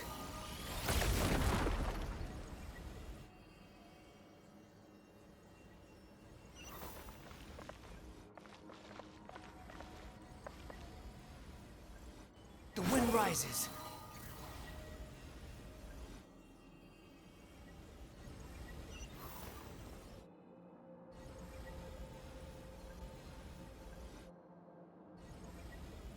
Squall and fury.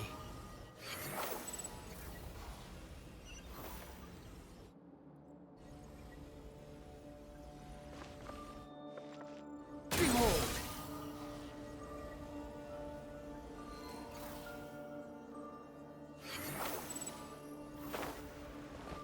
The same old trick again?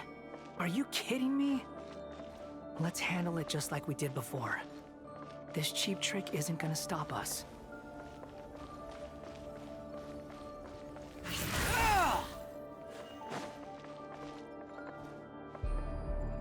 Oh no, it's a trap. Is that why he was using the same trick over and over again? To get us to lower our guard?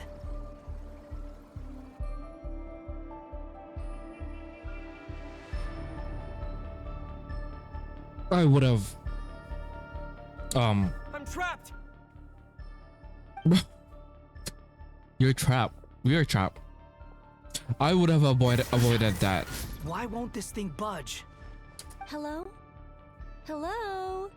Can you hear me? Nicole, is that you? Yes, it's me.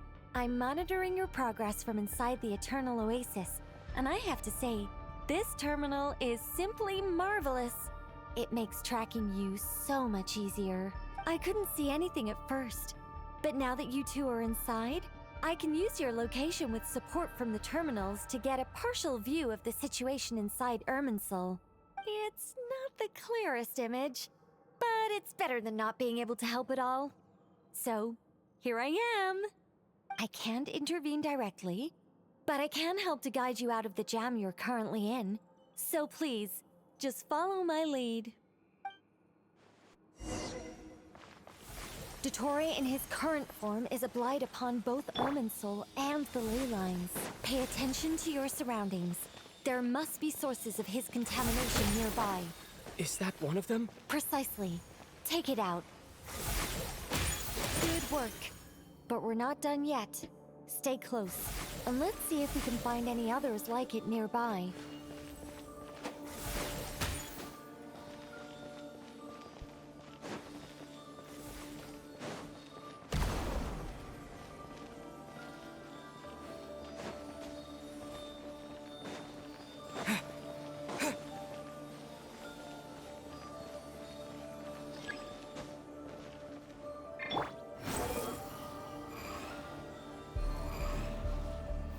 This must be another one. Agreed. Now... Wait! Watch out! It's Dottore. I think he's found us. Sun rises. The seal is broken. Quick! Get out of there!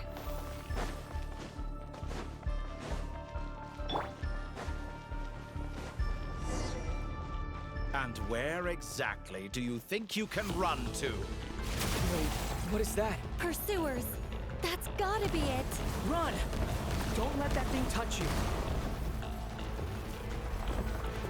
Dodge that attack!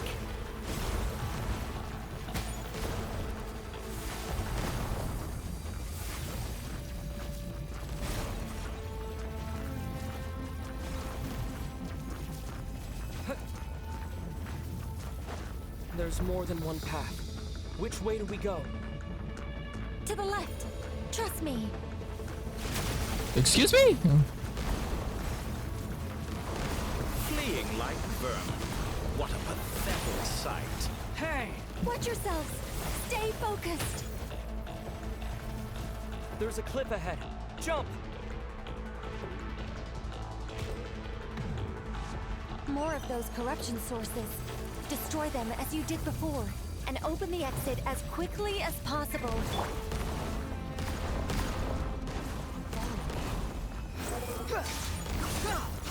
They're relentless. Is he trying to wear us down? You'll just have to destroy these too.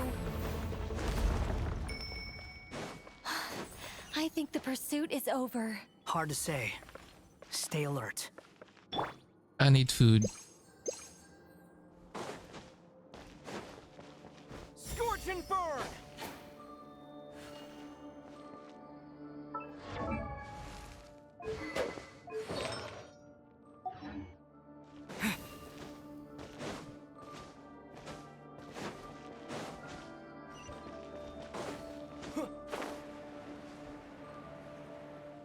Looks like an arena.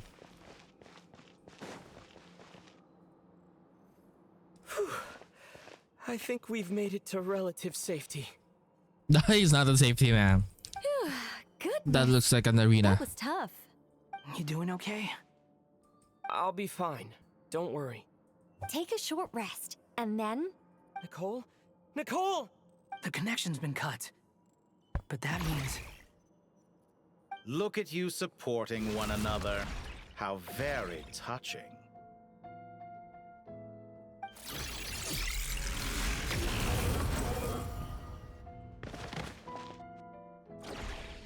Dottore! Took you long enough to find us. You're more useless than I thought. Oh, really? I think I deserve a little more credit for my methods than that.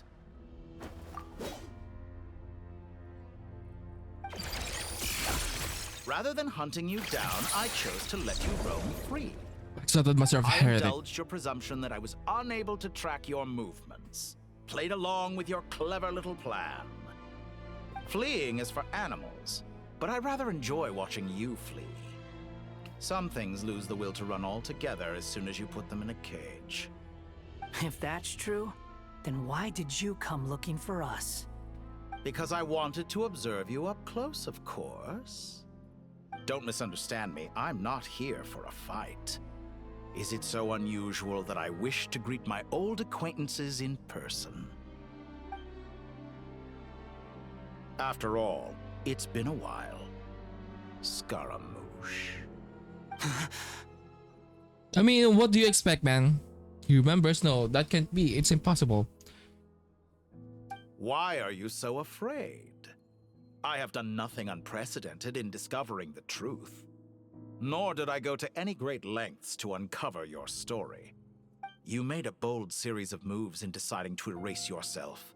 And with the power of this great chronicling device called Ermin's Soul, you were able to achieve something quite remarkable.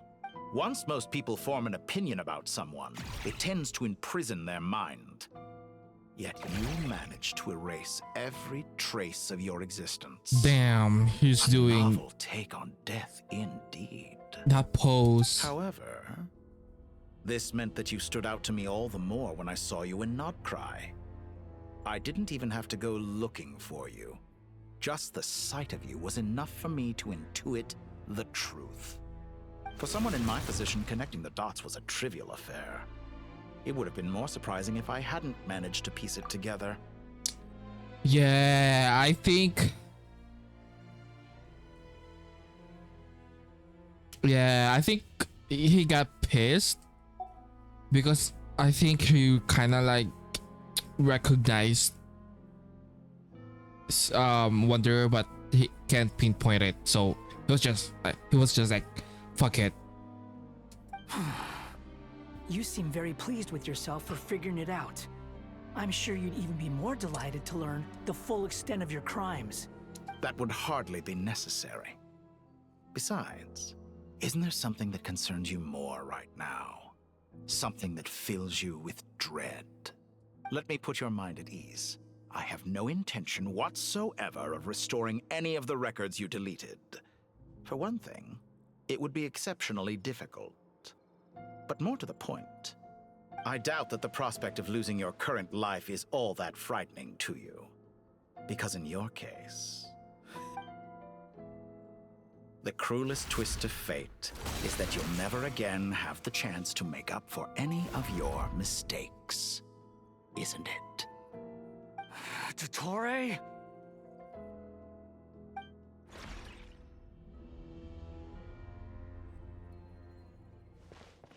All here shall bend to my will. Squall Fury!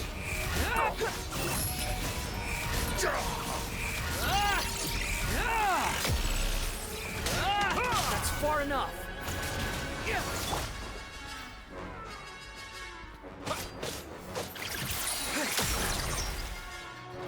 Blazing light!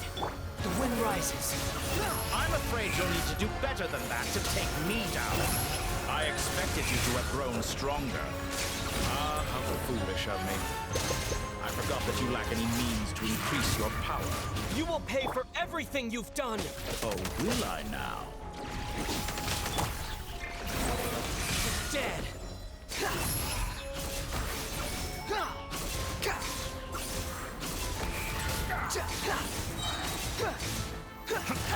Unsightly insects!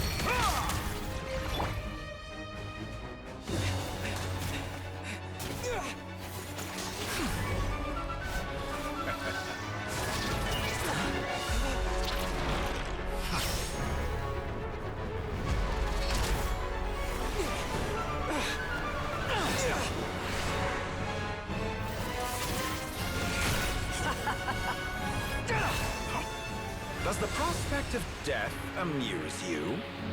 I can ask you the same question! I'll distract Dottore. You focus on the mission. Got it!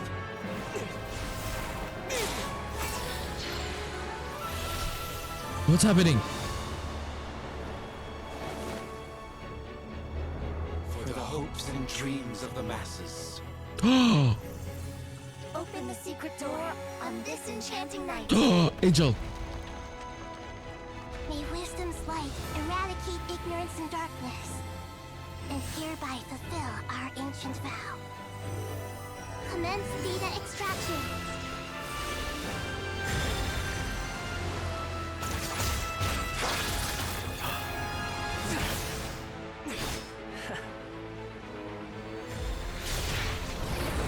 Oh, they are Extracting data, okay.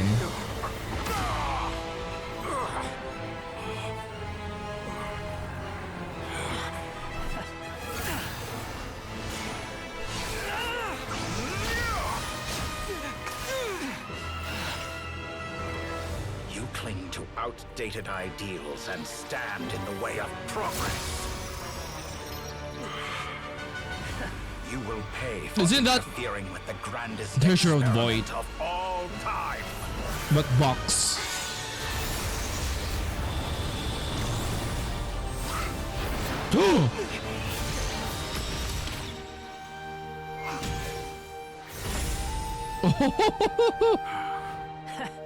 Good timing. Dottore, as clever as you are, you fail to understand wisdom. Wisdom takes many forms, but the path you have chosen eschews them all.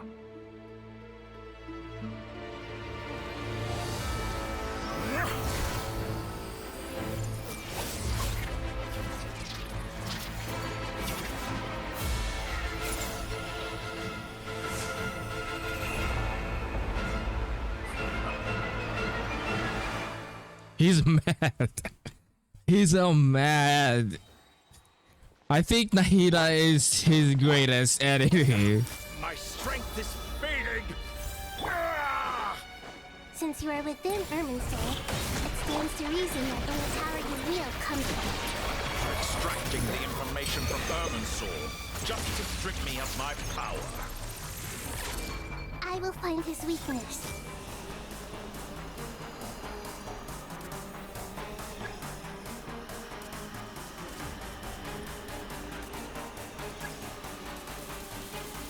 I didn't use.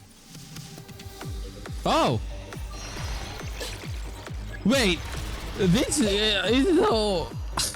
What?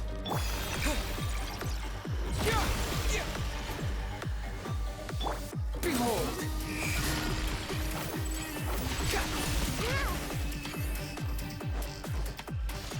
I admire your attempt to introduce a new variant, but it's nowhere near enough.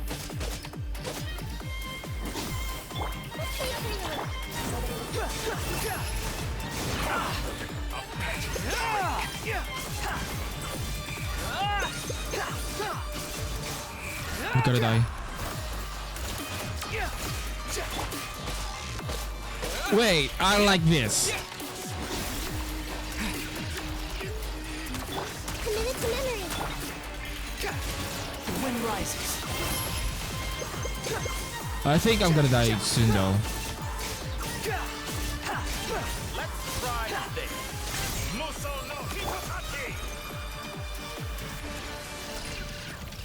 Time to ignite!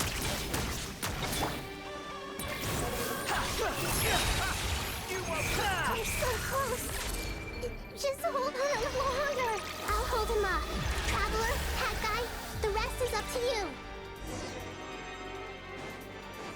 We certainly have a knack for surprising each other, don't we? I'm just getting started. Behold. It's time. Say your prayers. Stay on your defensive, but watch your back.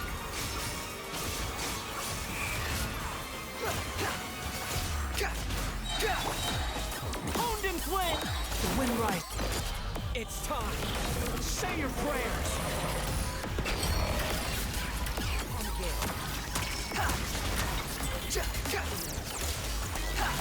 Let's try this. Muso no Hitotaki! Swarm. It's time. Say your prayers.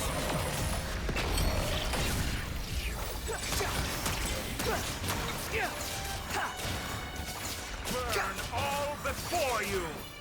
Blade of the primal flame! What?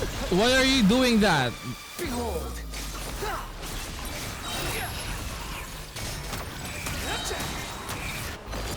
It's time. Say your prayers. The wind rises. Let's try this. Muso no Hitotaki! It's time. Say your prayers. Finally, time for you to die. Excited? Time for me to die? How could I have reached this place if death were something I feared? The last gasp struggle of a dying man is a pretty pathetic sight. It's time. Say your prayers. Blazing light.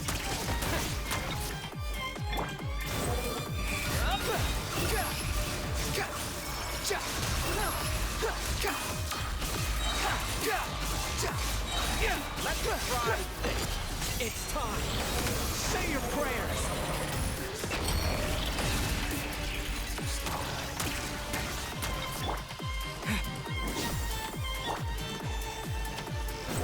Upon the gale. Burn all before you. Blade of the primal flame. That's enough.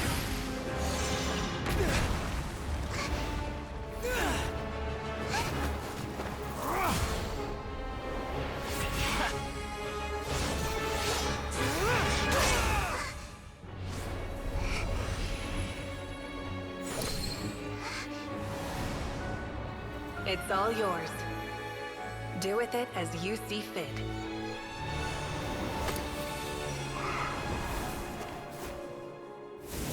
Just as you say, this world is home to some archaic things.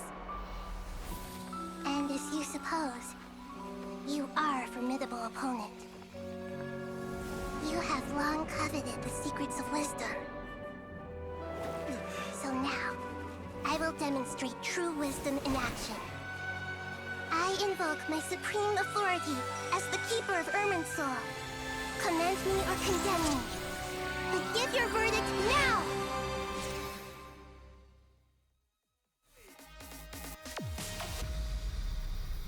It was so good. Blessed one of wisdom, Mahakusaladhama, are you certain that you wish to exercise your authority to destroy Irminsul? Blessed of wisdom.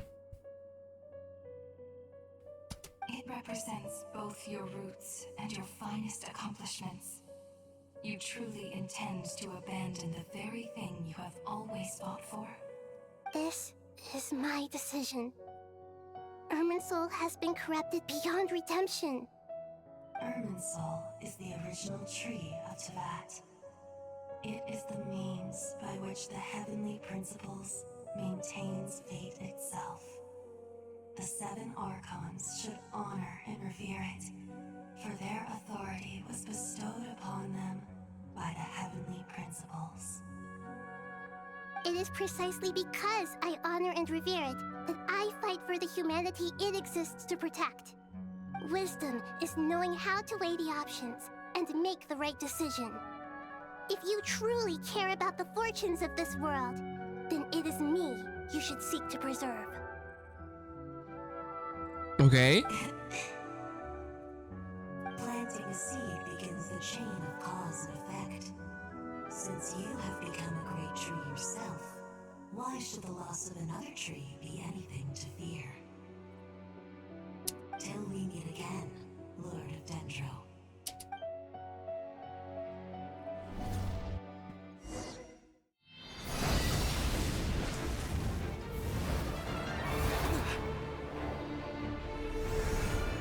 Burning.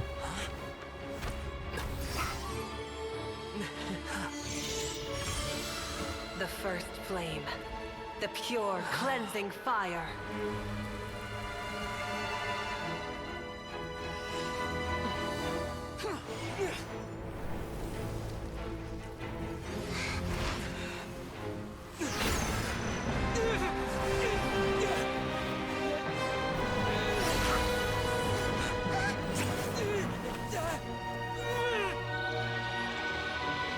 Damn, that's alright.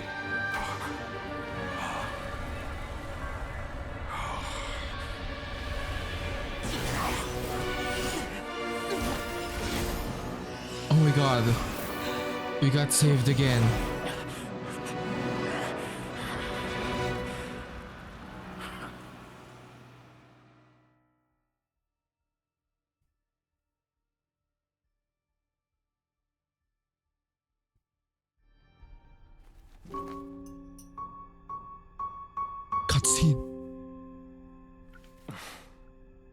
shall we? Where were we? I was my suggesting that you needn't perform when signing a contract. You're only sitting here because your bank demanded an evaluation of the trustee. So you told a story about a young scholar from a merchant family in Sumeru? I told a compelling tale, didn't I? The post-expulsion story is far more captivating. The human experiments or the elixir of immortality? The part where you die. Ah, yes. My favorite part. The 35-year-old Segment thought of himself as Dottore, reserving the name Zandik for the original specimen. Of all the Segments, he was the most selfish. After his expulsion, Dottore searched for a new direction. He joined the Fatui, studied Elazar in great depth, secured resources. He was rather fortunate in his career. Zandik turned to Conrian technology and successfully created his segments. But this was not immortality. Even with backup segments, his body would still age. Still, thanks to Snezhnaya, Zandik found the ideal base for his experiments. Then a perfect partnership materialized at a crucial moment. The year that both parties realized they needed more time. Fortunately, Zandik succeeded. In a miraculous turn of events, he gained the extra time he needed. I seem to recall it differently. All right, it's true. No matter how much elixir he took, Zandik remained human and continued to age. Then, on the morning he turned 85... Help me up! Call for help! Surely he would be rescued, Zandik thought. But to his surprise, no one helped him. Zandik was too selfish for that. Don't forget, you're one of us. Yes, and we're all waiting. Waiting for me to die. Pantalone arrived for a meeting and happened to witness what followed. He found it unsettling.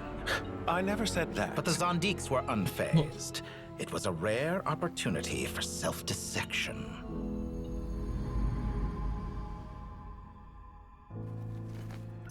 Damn! What does all that have to do with you depositing your data at Northland Bank? It has made me cherish my time in this world all the more. Fair enough. So you do have a sense of self-preservation.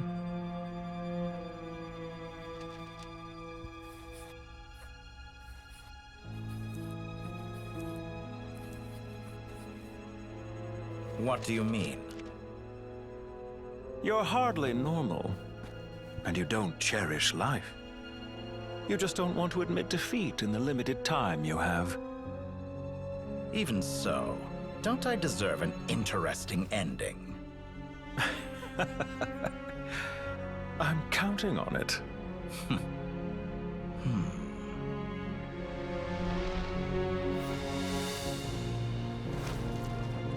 Damn, that one's a hard one.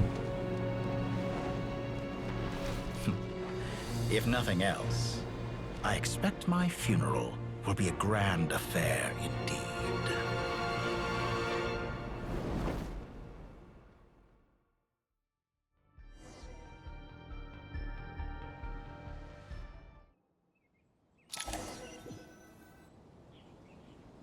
What a magnificent fire.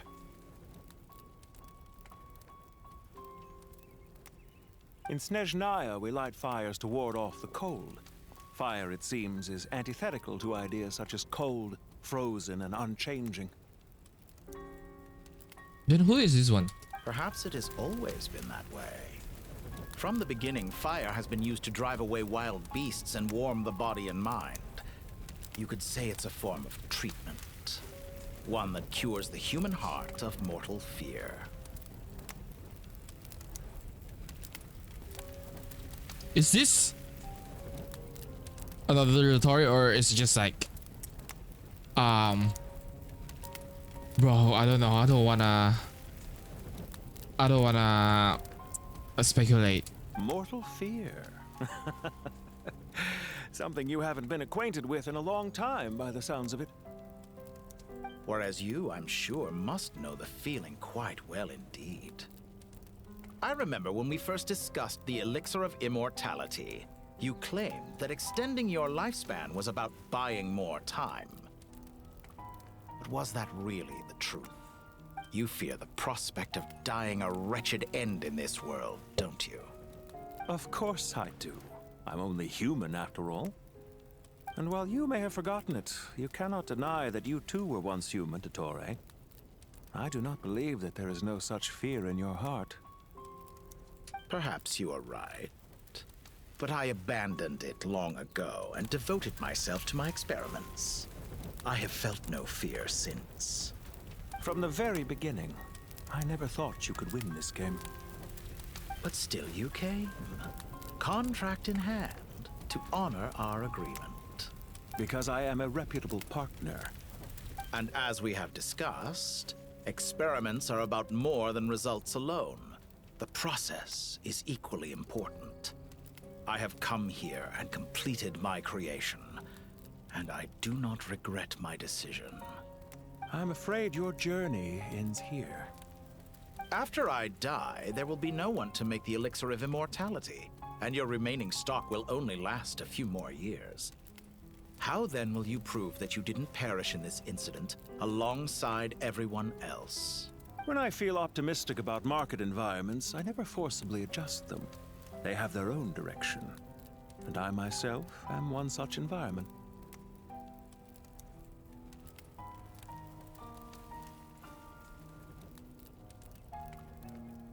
I have been quite particular about many things in my life, but where the manner of my death is concerned, I choose not to be. Damn. You make yourself sound so magnanimous. Oh, but I am, and I hope you will be too. It may have been a long time since anyone told you this, Dottore, but I recognize that you are a truly rare talent. Ha! I can see it. The experiment in blasphemy that I've been performing all this time. See? This is what Cole's vision. It has been a long process, and I do not care about the results as much as people might imagine. If the very goal of your experiment was to explore infinite possibilities, then there was never any reason for it to end. Indeed. Yet now, the experiment has officially drawn to a close.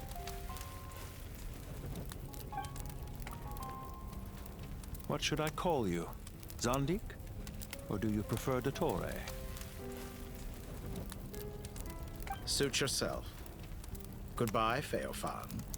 This time, that's what it truly is. Oh, so he's actually dead. And don't I know it? Goodbye, Zandik.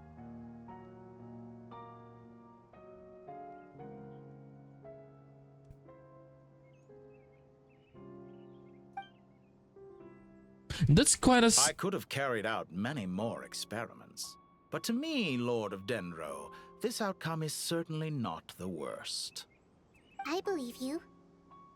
But unfortunately, this is where it all ends for you. This experiment does not belong to you, nor do any of the results. Experiment? It sounds like you're trying to outdo me in my own field. Wisdom is conveying information in terms that people can clearly understand. You know exactly what I mean. Damn. Indeed. I can see no further outcomes. Ha. You have a formidable mind, and you are braver than I thought. Setting fire to the very thing your survival depends on. Your previous threat was empty, but this time, it is real. When necessary, wisdom can be as fierce as an inferno. Some of the flames that incinerate you come from within yourself. Perhaps you are right. You see what lies at the bottom of the human heart, and that is your wisdom. Here is where your journey comes to an end. All that is yet unknown belongs to those of us who will carry on living. It seems I have unwittingly been your arch-enemy all along.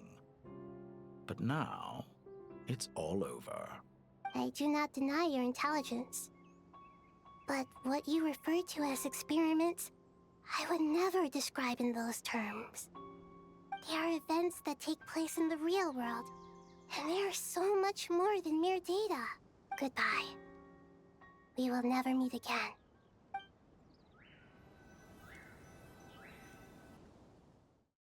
So he's dead.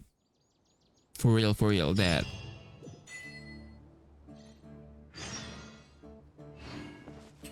Your past is like a garden. Well, that's the last of them. Everyone on the list is already back where they should be. It was a long, hard road, but we finally finished escorting everyone back. I just pray that we'll never need to leave again. I hope we can stay here forever in this peaceful paradise of our own choosing. Paradise. In the annals of the Temple of Silence, that word carries great significance. It represents the hopes and desires of the gods. They're longing. Why are you so... for a place to rest. I wouldn't think gods need such a place. People always think they're the only ones who can lose their homes. They forget that gods too need a place to reside. As the Goat King once said, a god without his people shall cease to exist. Gods need their believers every bit as much as their believers need them. He's being so sentimental.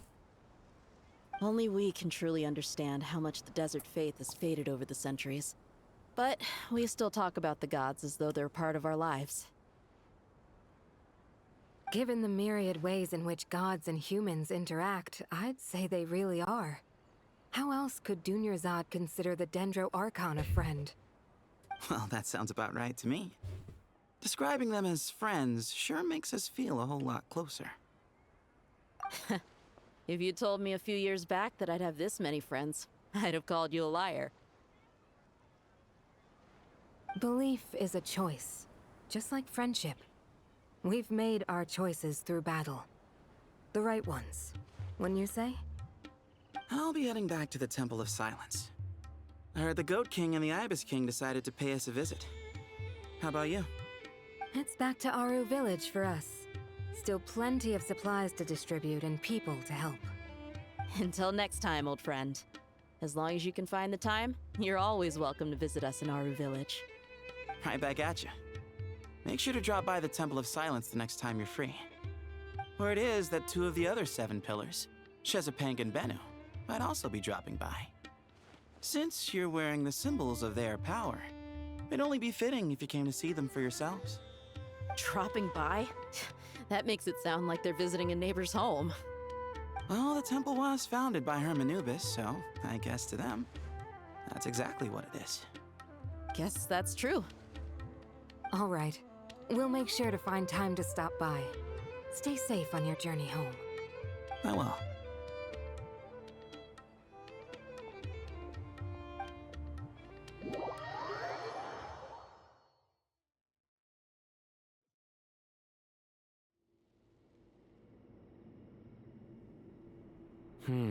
You do have a point. What point? Retirement has always been a problem, especially for old-timers like us who've been locked away all these years. You finally step out into the light, and bam! You're face to face with a whole different world. Naturally. Naturally. What do you think, Layla? Huh? Why would you think to ask me? How could I possibly be qualified to decide where the servants of King Deshret should live? Sorry if my question was unclear. Do you think their statues will stand out too much if we place them here? Hey, I never agreed to this.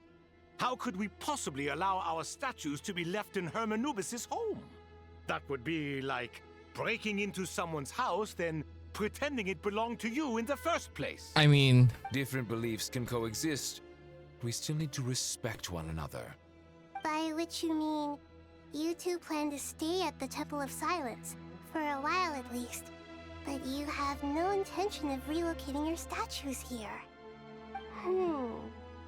So, you see this as sort of a family visit? Is that correct? Family. Huh. You could say that. what In a happened sense, to Zubek? Hermanubis would view this as his home. Just look at this place. Magnificent, is it not? The sad truth is, in the past, all three of us invested so much into misguided ventures. We failed to build what we should have, and wasted so much time instead. Bruh. And what do you mean by that? I mean that for the most part, time spent associating with the likes of Sobek, and, let's say, Thoth, might reasonably be considered wasted. Why does that not surprise me? Go on. Anyway, given how much time we'll all be spending together, I'd say that the bonds we built will end up proving to have been a sound investment.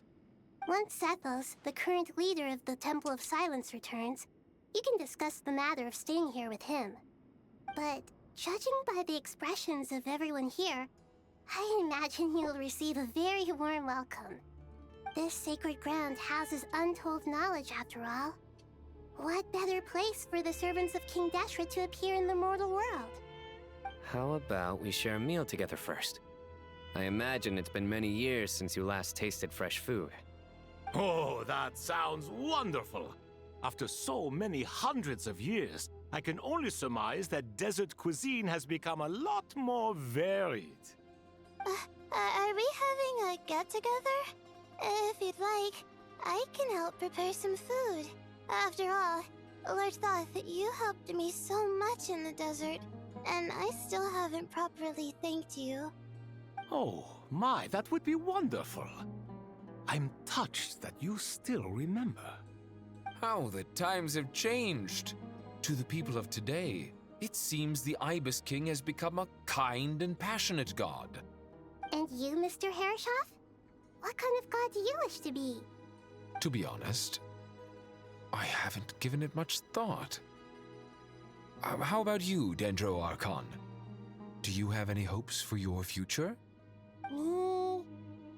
I'm very happy with my current life.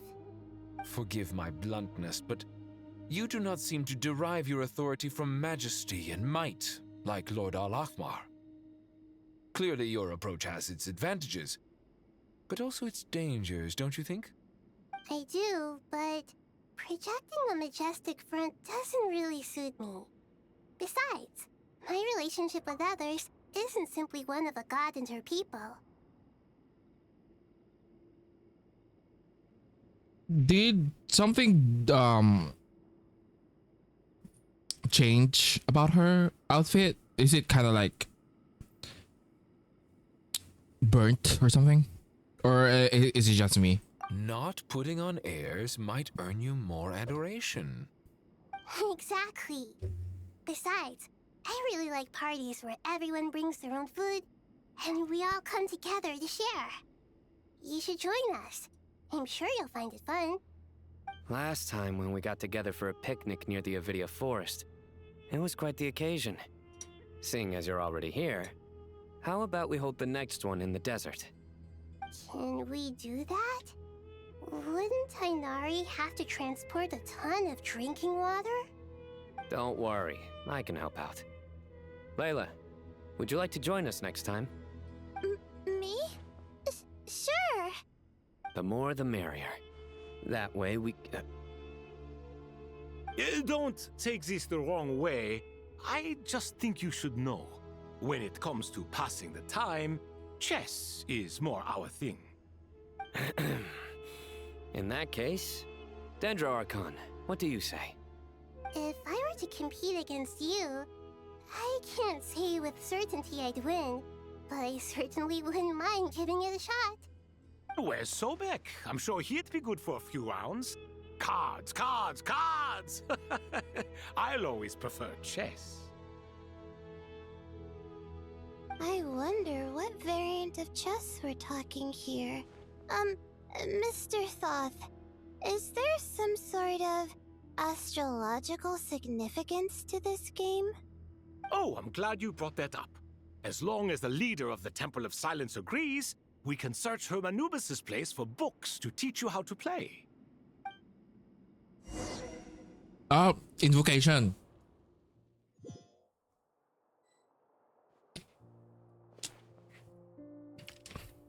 Such devastation visited on Sumeru City. So many houses destroyed or damaged in the fighting. Who could have foreseen this? I think Saino was talking about TCG. You should play TCG with the with the trio. Look at all of this. It's going to take me forever to tidy up. I suppose living below the academia doesn't always work out to your advantage. I would have thought a little appreciation of my sincerity and effort in helping to clean up this mess might be in order. Helping? Effort? This is your house! Of course you should be putting in the effort! If anything, I'm the one who's helping. So you see yourself as just a helper in this situation. I must admit, I'm rather shocked. If you're trying to say that since I live here too, I have an obligation to tidy up, fine, I suppose I do. Wait a second, stop changing the subject! Nevertheless... In the wake of a great storm, a missing roof is a predictable inconvenience. Can you stop making it seem like I care more about this house than you do? Doesn't it upset you at all to see your home in this state? I won't pretend it's ideal, but that's no reason to be upset. This is the roof over your head, your shelter from the cold. The furniture is scattered, the paintings have fallen off the walls, the windows are shattered. Don't you feel even a little disheartened? The way I see it, these problems are easily solved. Ugh, this is precisely why I hate talking to you about sentimental things. It's like banging my head against a wall. You simply don't understand just how much work goes into making a proper home. It sounds like this is causing you a lot of anguish. You mean the house or the paintings? I mean your sentimentality. Oh, well, yes. But I'd rather not dwell on such things right now. Generally speaking, when anguish becomes the norm, people usually make an attempt to improve their situation.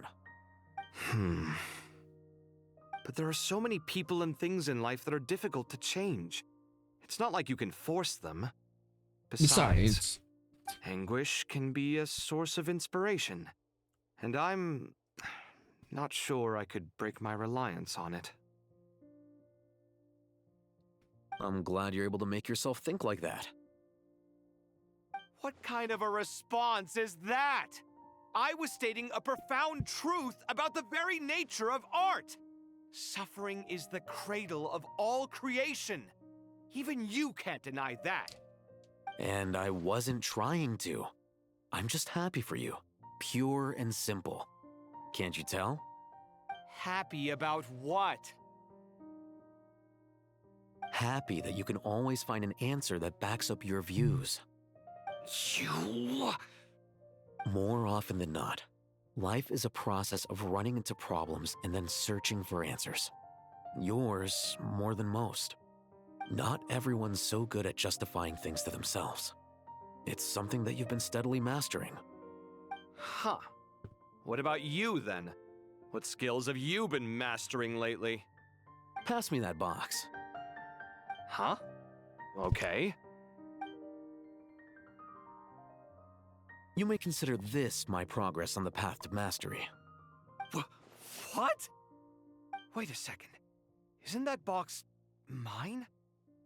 Hey, it is! It must have fallen off that shelf. I'll hate them. Those are my paints and inks. Would you like me to put it in your bedroom for you? Huh? I mean, sure, if you don't mind. What kind of progress is this?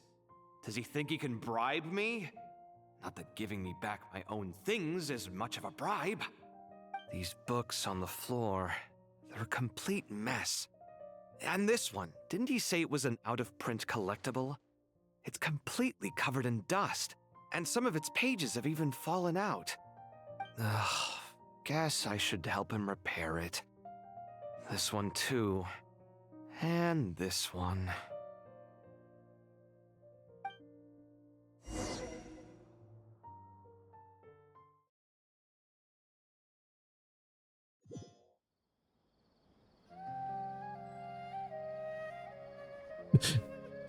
They are all domesticated. Husbands and husbands.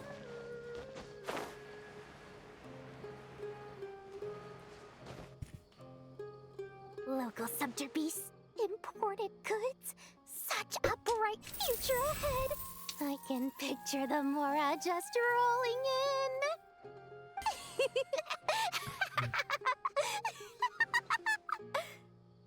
You do realize you sound like a choking cow? It's called being imposing. Can't you feel it? Are you not intimidated? Oh, I'm positively shaking in my sandals. What commands do you have for me, oh mighty Lord Sangama Bay? You've got a lot of nerve, Nefer. You went and told Candace and the others everything, didn't you? Seriously, do you have any idea how differently they see me now? Surely that's a good thing. I presume they're more disposed to actually like you now, maybe even view you as a friend. You traded my secret for sympathy! Thanks to you, I've lost every last shred of my mercantile majesty. How am I supposed to make anyone think I'm a big, scary investor now? The dark days of Lord Sangama Bay are behind you. Why not take this chance to make a few honest friends? Speaking of friends, since when did the notorious Lady Nefer gain such an admiration for holier-than-thou types? A moon chanter here, an angel there? Who'd have thought it? Damn, she's collecting women. Fates, nothing more. No need to throw around accusations of admiration. Forget it. You're right about one thing at least. Making friends is never a bad thing for a merchant. So, I really took a loss this time.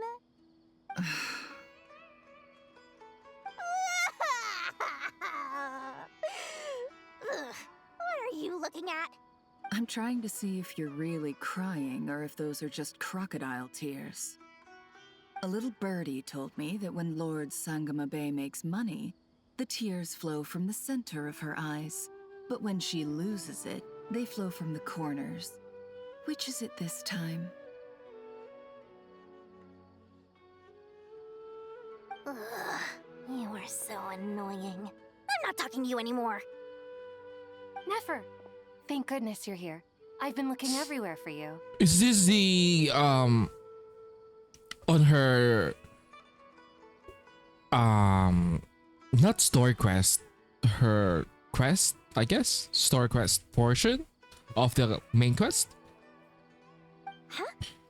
Well. If it isn't the House of Dana's very own librarian. What can I offer you today, Miss Katayun? Oh, no. I'm not here to buy. I'm here to bring Lady Nefer a book, and a fascinating one at that. We agreed to meet at the entrance to the mausoleum of King Deshret. One more thing. I bought this copy with my own money. It's not borrowed. Reasoning knows not time of day, but suspense always follows a blizzard. That's quite the mouthful. Wait. Not this book again. This book is the... I feel like, is this book important?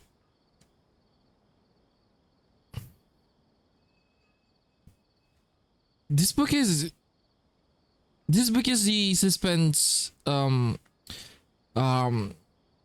book where they, oh my god, where Cyrus encircled the murderer, and then it just kickstarted a whole world quest. Huh? Isn't that the one that... It was all the rage for a while. People throughout the city were clamoring to get their hands on a copy. The names inside were all circled. Everyone thought it was a riddle. Don't bring up that book in my presence. I don't even want to hear its name. That thing was nothing but a scam. Surprisingly enough, I've actually heard of this book, though it doesn't seem of much consequence. So, what truth lies behind it? You're from the Vahumana and you're asking me what the truth is? I'd say the actual truth was about the least important part of the whole episode. I brought you this book because it probably has the most interesting backstory of any in the House of Dana's collection, at least in recent years. As for its quality, well, you can judge that for yourself. Don't tell me it's actually any good. You may not know this, Lord Sangamabe, but Lady Nefer has a fondness for books with... how should I put this? Mixed reviews? No eye for good literature, huh? Perhaps she feels that bad books hide interesting secrets? But I shouldn't put words in her mouth. It's probably fair to say she prefers the conversations that books can spark over the substance of the books themselves. Suits my style as an intel broker, wouldn't you say? Very interesting, thank you. I'll return it to you once I'm done reading. And as it happens, I have something for you, too. Incense? I imagine you've already used up the incense I gave you last time. Here's some more. This batch is from Nodcry, so the scent won't be quite the same. Well, actually, I've been saving the incense you gave me. I couldn't bring myself to waste it without a special occasion. But I'll gladly accept this, too. And I promise I'll use it this time. Katayun, you haven't changed a bit. Damn, another woman?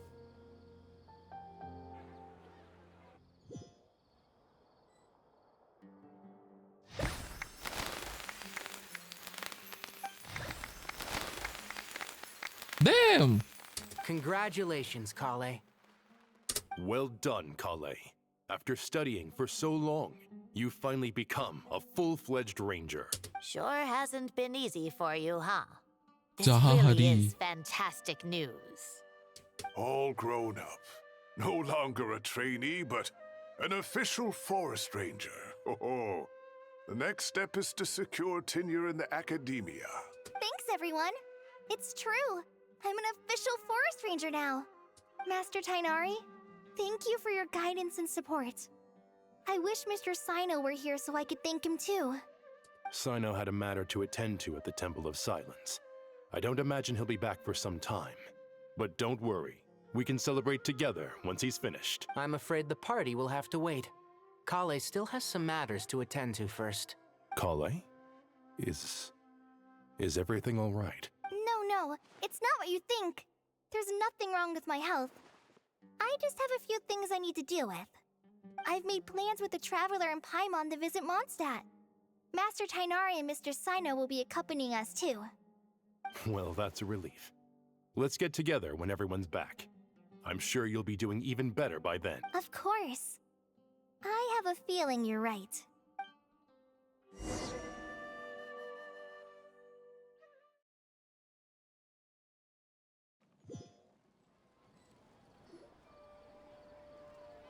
A few days later. After all that catching up on sleep and food, Paimon's feeling full of vim and vigor again. For someone who spends so much time resting, your recovery routine is surprisingly simple. Hey! Paimon's been working her butt off too, you know. She flew all over the city helping everyone out. Don't worry, I saw how hard you worked. Alright, we all know you're the most hardworking person in Tavad. As long as you're rested and full, that's what really matters. Paimon's been looking around the place, and it seems like the city's already on the mend. But Paimon's been wondering how Nahida's doing. We should check in on her.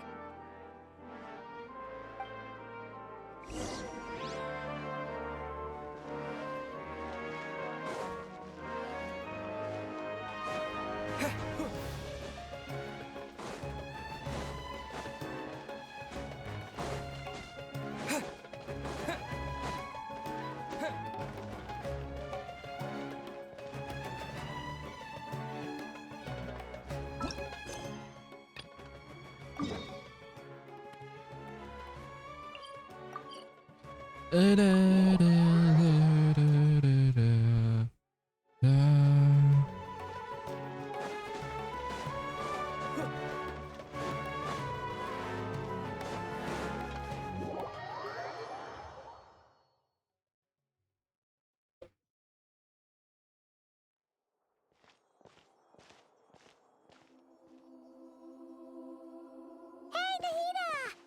And Hat Guy's here too! Traveler, Paimon! What's going on here? Nothing much.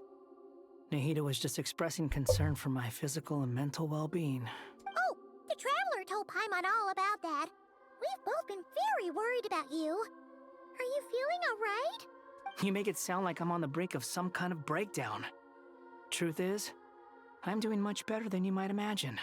If we can just get to the bottom of Dottoro's intentions, we can minimize his negative influence. That's the sort of thing I excel at. Just listen to that newfound optimism. It seems like having you enroll in the Vahumana was a truly inspired move. I can really see the positive influence. Observe, a classic Sumeru specialty. Chalking everything up to education and learning. To be honest, even I can sense the change in you. Everything Dottore said to you was a way to manipulate your mind. Fortunately, you're no longer under his sway. Can someone as old as me really continue to grow? If it helps, just think of yourself as a late bloomer. It's all a matter of phrasing, and it comes down to what standards you measure yourself by. For a puppet, developing at such an age is perfectly normal. But if you choose to call yourself a late bloomer, it sounds more like you consider yourself human. However you see yourself, well done. All right, I see what you mean. Anyway, what's your next step? What else can I do but complete my current courses? Everything else can wait. Anyway, that's enough chit-chat. There are still things in the city I need to help out with. I'll be heading there now.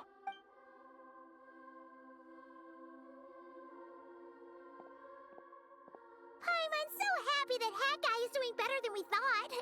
But what about you, Nahida? How are you holding up? The pyronosis burned down the corrupted Irminsul. The flames blazed for 7 days and 7 nights before they finally subsided. All that was left were the parts underground. Now, Aru shoulders the responsibilities that once belonged to Irminsul. The situation was contained before it got out of hand, so Tevat's most vital information has largely been preserved. Okay. Irminsul has a strong influence over you, doesn't it? How will you cope now that it's gone? There is no need to worry. Thanks to Nicole's extraordinary talents, my connection to Irminsul has been severed and transposed onto Aru. Angels can do things like that? They can. Such abilities are precisely what makes them so powerful. The goddess of flowers, Nabu Malikata, once claimed that she too could perform feats beyond the reach of mere mortals. In my eyes, much of what she went on to achieve reached such transcendent levels. Her and Nicole really are both fascinating and magnificent. And it's just a fraction of her powers, because she's like half human, half angel, and you know what I mean. She has, it's fascinating. So, does that mean your situation is stable now? Correct. Just imagine that Aru has become the new Irminsul, and the essence of my existence has been bound to it. The wisdom of Sumeru has ultimately converged into a single, unified entity. Should we ascribe this all to fate, or is it merely fortune? Whatever it is, the important thing is that you're okay, Nahida. Dendro Archon, Lesser Lord Kusanali. Oh, thank goodness you're here. Greetings, Traveler and Paimon. Sir Nevis, do you have something urgent to say? Yes, there's something I need to report. We've received a message from Snezhnaya. Nevis hands a letter to Nahida, who reads it. The Fatui Harbinger, the rooster, sends us his sympathies, along with all the usual pleasantries. His stance is that Following the unrest and Nod Cry, Dottore was subjected to internal censure. This madness was the act of a rogue element, one who cannot be seen to represent the Zapoliarny Palace. Damn, they got ties with him? No less than can be expected. Snezhnaya paid a heavy price working to stop him. They even lost one of their own harbingers. The letter goes on to say that even so, Snezhnaya cannot claim to be blameless. Apparently, they will deal with Dottore's subordinates in accordance with Snezhnayan law, holding all those involved in his crimes accountable. Additionally, they are supplying relief funds and supplies, which are already en route. They hope this will aid in Sumeru's reconstruction. Sounds like he's got an answer for everything. True. But as diplomatic rhetoric goes, it's highly effective. Completely watertight, both in logic and sentiment. This disaster has had a profound impact on Sumeru. There is much that I will keep in my heart. The matter of Dottore can be seen as settled for now. We are sure to cross paths again in the future, and in that light, Snezhnaya would do well to uphold their responsibilities and keep a tight rein over their actions. With Irminsul burned, the flow of fate now carries many more possibilities. I will be watching carefully. Perhaps we can move on to a less serious matter? Dendro Archon, will you eat with us once this matter is dealt with? Everyone wishes to celebrate together. Your presence would be most welcome.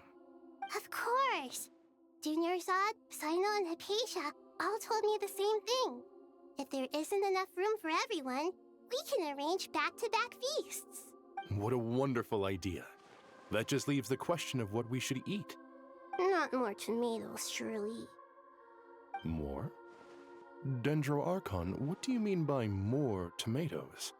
Those good friends of yours are always talking about tomatoes. Sometimes when I'm walking through the city, I can even hear them arguing in the fields. Since you see them so often, you must hear about tomatoes even more than I do. Tomatoes. Tomatoes. The word has a certain magic to it. Like the autumn fur of a sumpter beast swirling in the wind, sometimes flying up my nose. Tomatoes. What can we make with tomatoes? Wait, why tomatoes? Take your time, there's no need to rush. The Traveler, Paimon, and I still have somewhere we need to visit. You'll have plenty of time to think it over before I return. Does this mean you're going to Natlan? Meeting them there in person. It will require a long journey. I know. But this is necessary. I must go myself. Traveler, Paimon, we'll set off as soon as you're ready. Is that all right? Sure. We'll be ready whenever you are. You'll hear no objections from Paimon. We should grab some snacks along the way, though. It'll be just like going on a long holiday. Wonderful. I'm looking forward to this so much.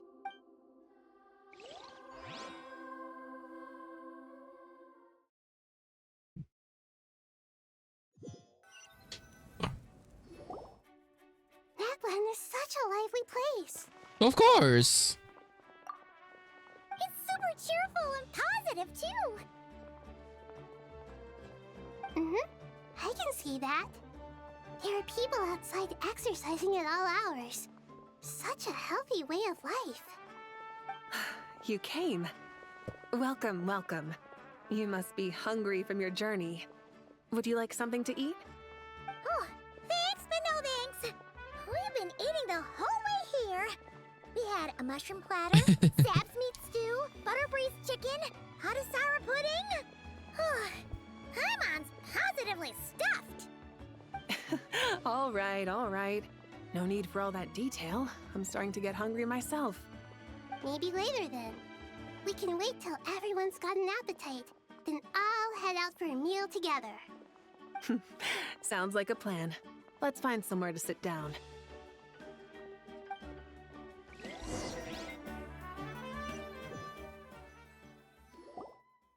I should tell you, I already have some sense of why you've come.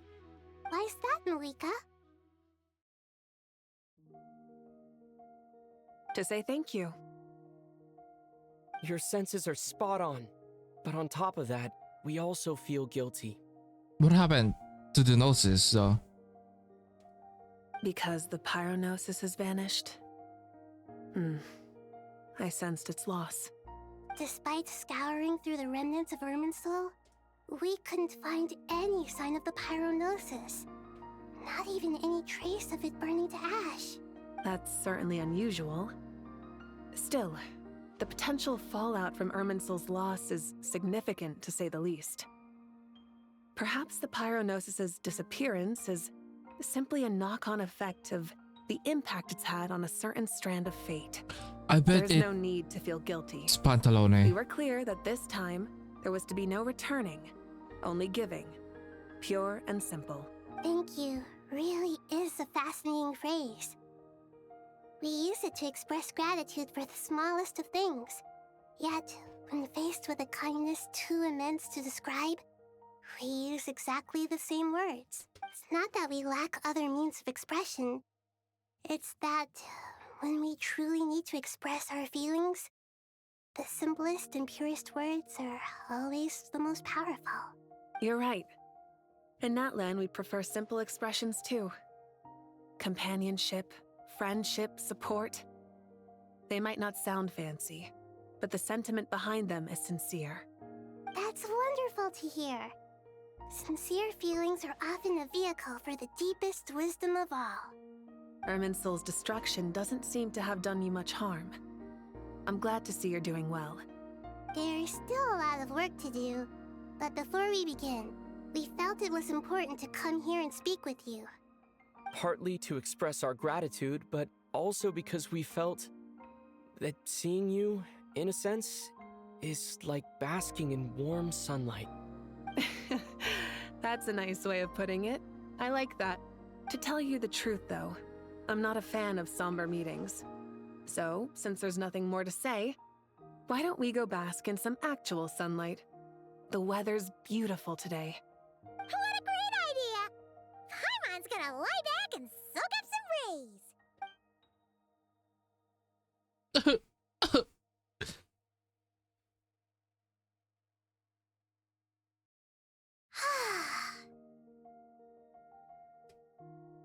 In that case, I think I'll lie down for a bit too before we head to our next stop. And where might that be? Snitchnaya! Mondstadt. Paimon and I are gonna head back there with Kale and the gang. Long ago, I thought she was that the god remains inside Kale had come from the goddess of flowers, but I kept it a secret. Those remains weren't hurting Kale, not as she is now. They simply exist. Besides, I could sense a deep yearning within her. A yearning for an ordinary life. A yearning to hold on to the hard-won happiness she now enjoys.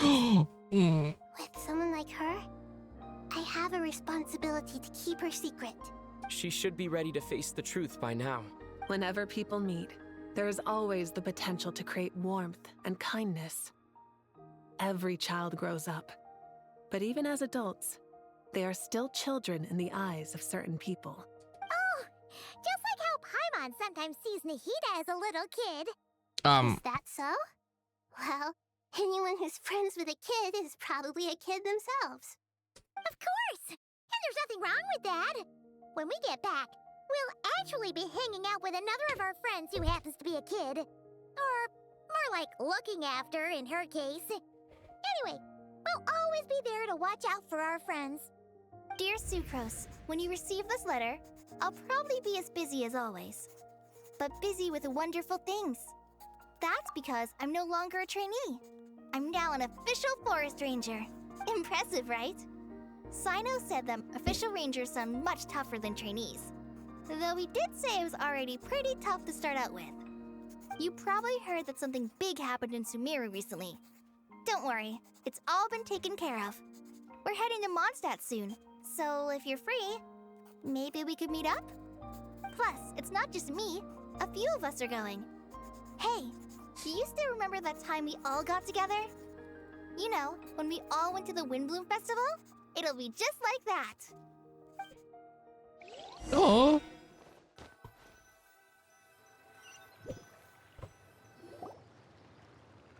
Two days later, by the gates of Mondstadt. Dainari, is that... Don't you say it! Is that the great Vayuvyastra? Behold, the great Vayuvyastra, General Mahamatra. How times have changed. I wasn't expecting you to beat me to the punchline. You've changed. You just... You've really upped the aggression in your battle against Sino's jokes. Kale, how did you know what I was going to say? For the love of... Hey! Traveler! Paimon! You're right on time! I hope we haven't kept you waiting. Kalei! Sucrose! It's been so long! How have you been? I've been well. Everything's going great. What about you? Are you still busy?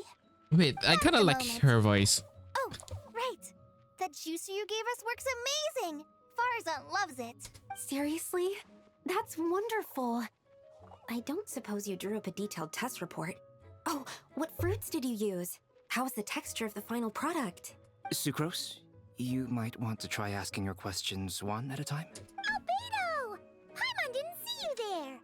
It's been a while since all of us were together like this. How about we follow the same plan as last time? Good idea, my friend. You never disappoint. So, what are your identities this time? Don't remind him. First things first. Allow me to introduce our very own official Forest Ranger Kale. The rest of us are simply her humble travel companions. This sounds like one of those mushy stories that gets people hooked on some corny, heartwarming premise. Oh, is our story not heartwarming? If I recall correctly, there was even a scene like this in King of Invocations. Besides being heartwarming, our story's also about tough, impressive-sounding job titles. At least that's what I think.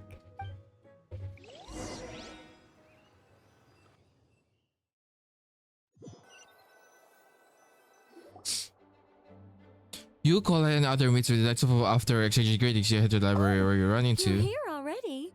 I'm still giving Dodeko a little trim. I won't be a moment. A trim? Does Dodoko need haircuts too? Of course. It's important to know how to take loving care of the apples of your eye.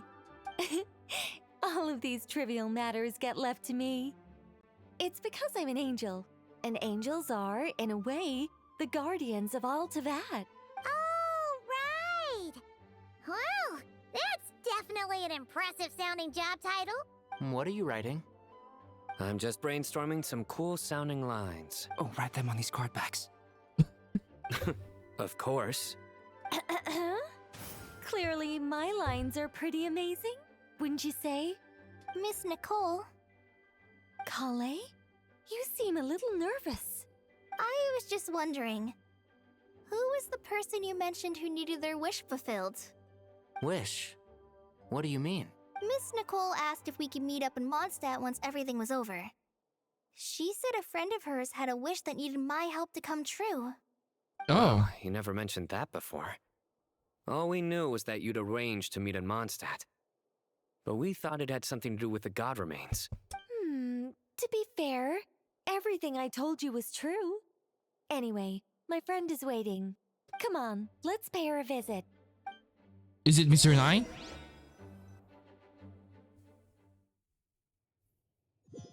Mr. 9?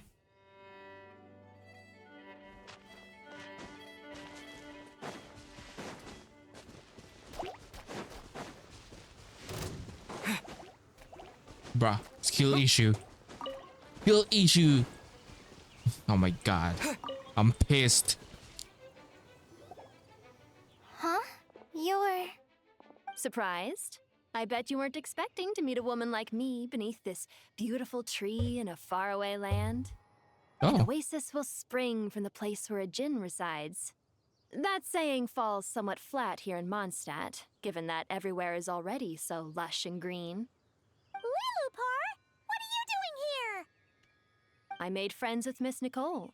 I asked her to bring me here and then invite Kale to come. The prologue to this story is that I have a wish. It has stirred within my heart for centuries, millennia even. Originally, it was merely Al Ahmar's lie, but now it has become reality. Could this be... Related to the goddess of flowers? My dear young lady, my mistress left her final trace in this world upon you. I can't tell you how glad I am to see you here. And now I have seen you, and peered into your heart. You have experienced hardships and suffered setbacks. The torment an ordinary person might expect to face has befallen you threefold. This is the source of your resilience. But, beneath all this, I've witnessed the seeds of desire. You yearn to return to the simple life you once knew, do you not? I do. I want to throw away everything that isn't mine. But how do you decide what is yours? The scars that others carve into your flesh? The kindness and love they inscribe? Are these things not yours as well? They are. This is something I've talked about with Miss Nicole. Miss Nicole said I should learn how to adjust my standards. I just want to live as an ordinary human. Anything beyond that isn't mine. Don't you want anything from the remains of the goddess of flowers? She gave me a revelation once. I think that's already more than enough. In the past, you would not have possessed such a rich heart. Your brief life has taught you to hold on to everything good, to home in on kindness. How fascinating. You're nothing like Nabu Malikata, and you're certainly not her. Of course not. I'm not some great and powerful being, Miss Lilopar.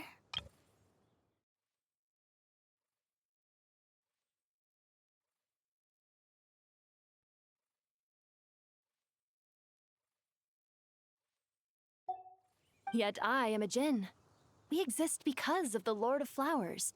We revere and love her.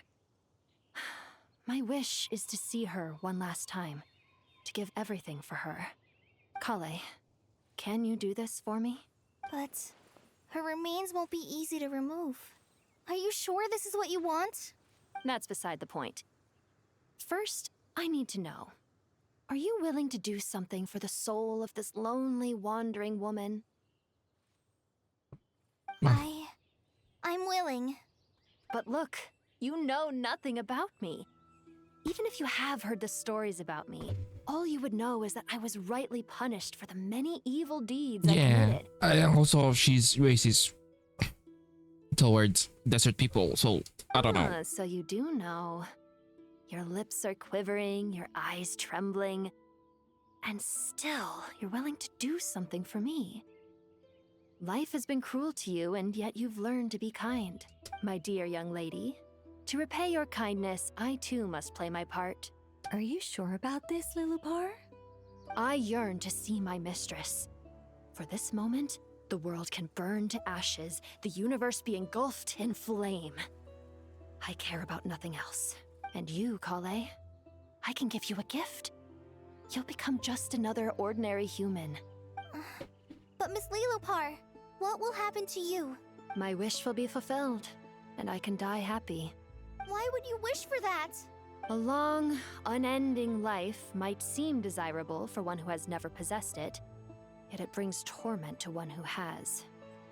My remains are scattered across the yellow sands, but my soul can find no peace. Since you've promised to grant my wish, give me that release. Allow the dying to die, and let the dead rest in peace. You have my thanks. Kale, there's no pressure on you. What she said, it's all true. A wish is a genuine desire, after all. It's as if you want to use the last of your life to give me a better future. Nothing's so selfless.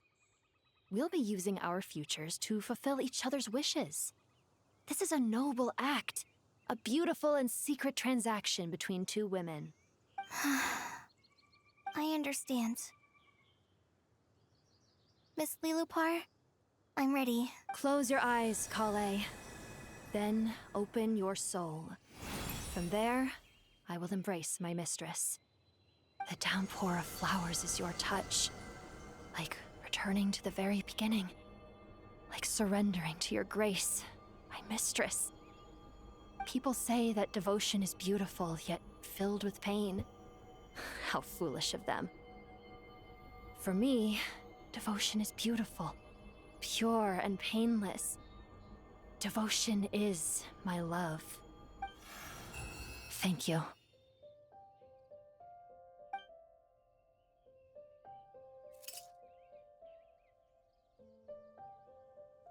She's dead. Lillipore. She disappeared? How are we gonna explore?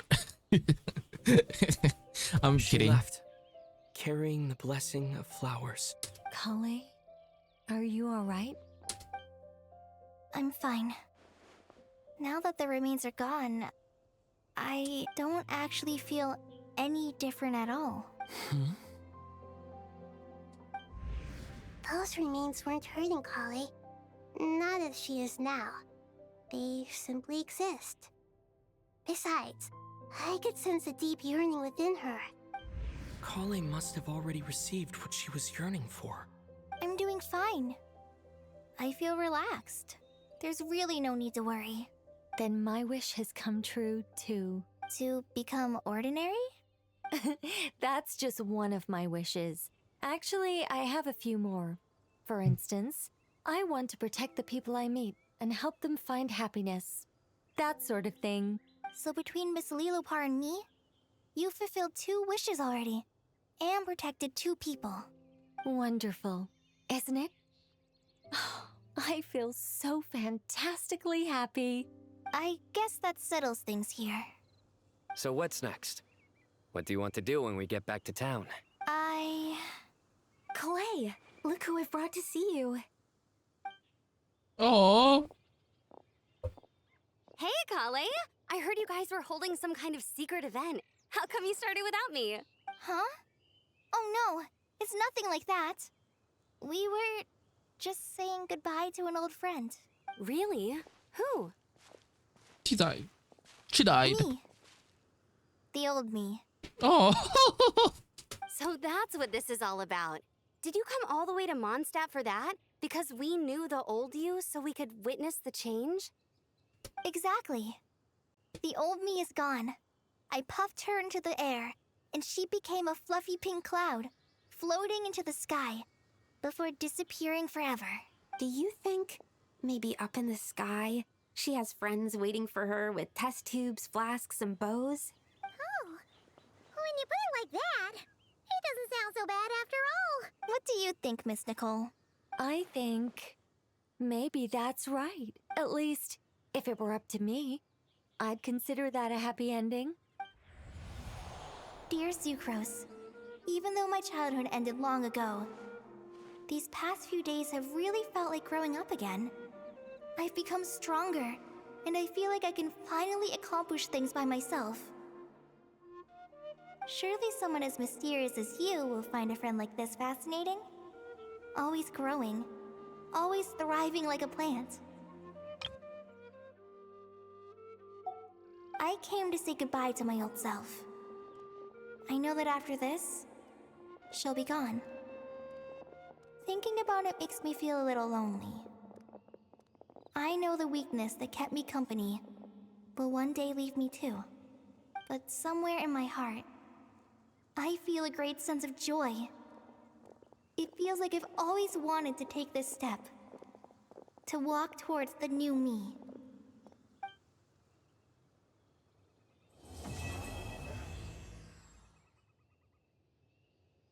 We need the thing. So we don't have the thing? Oh my god. Okay. Is that it? I'm just gonna say, what I like about this quest is that it felt Sumeru-y. You know, when you have this nation specific quest. Sumeru, Mondstadt, Natlan, uh, Nordcry. There's like a specific vibe around them when you do the quest, and this one just felt Sumeru. Maybe because of the technical stuff, the technologies, the wisdom, the talk of wisdom and such. And these um unfamiliar terms and whatnot. But like at the same time, I understand what they were talking about. I understand every not I'm not gonna say like everything about everything, just most of the things. It was just like, yeah, I like it. I like everything about this quest.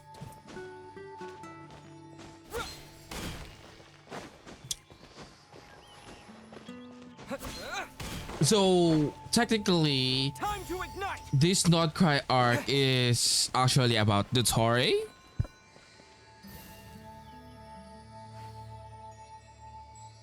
Yeah, right. And technically, in my opinion, I think there's gonna be another Dottore. Because if you can say, because I think Pantalone can recreate one, not in a sense that one to one, but maybe some kind of entity with the essence of Dottore. That's how I see it, because I think Pantalone is Pantalone and Dottore is similar in personalities. I'm just gonna say that. And yeah, so I do think Pantalone can make one, not because like he's this smart person, but I think he can definitely pay someone or commission someone to recreate one for sure.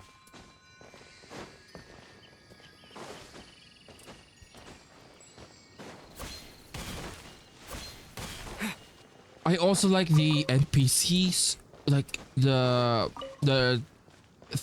trio gods. Oh my god. Anyway, I feel like that's it. I like everything about the quest. I like the philosophy that they are trying to say. They are trying to convey. The message. I like the build up. At least this one felt like they are preparing for it. It's not something that on a whim. It's just like it felt like they are prepared for the disaster, so that's why they manage to overcome it. And I think that's a really that's really great in a sense. Also, they revisited the open plot that we have, like Nefer's plot with Thoth. What else? Jet's world quest, like conclusion of that. We also got to have like a lot of character interactions, which I think is really good.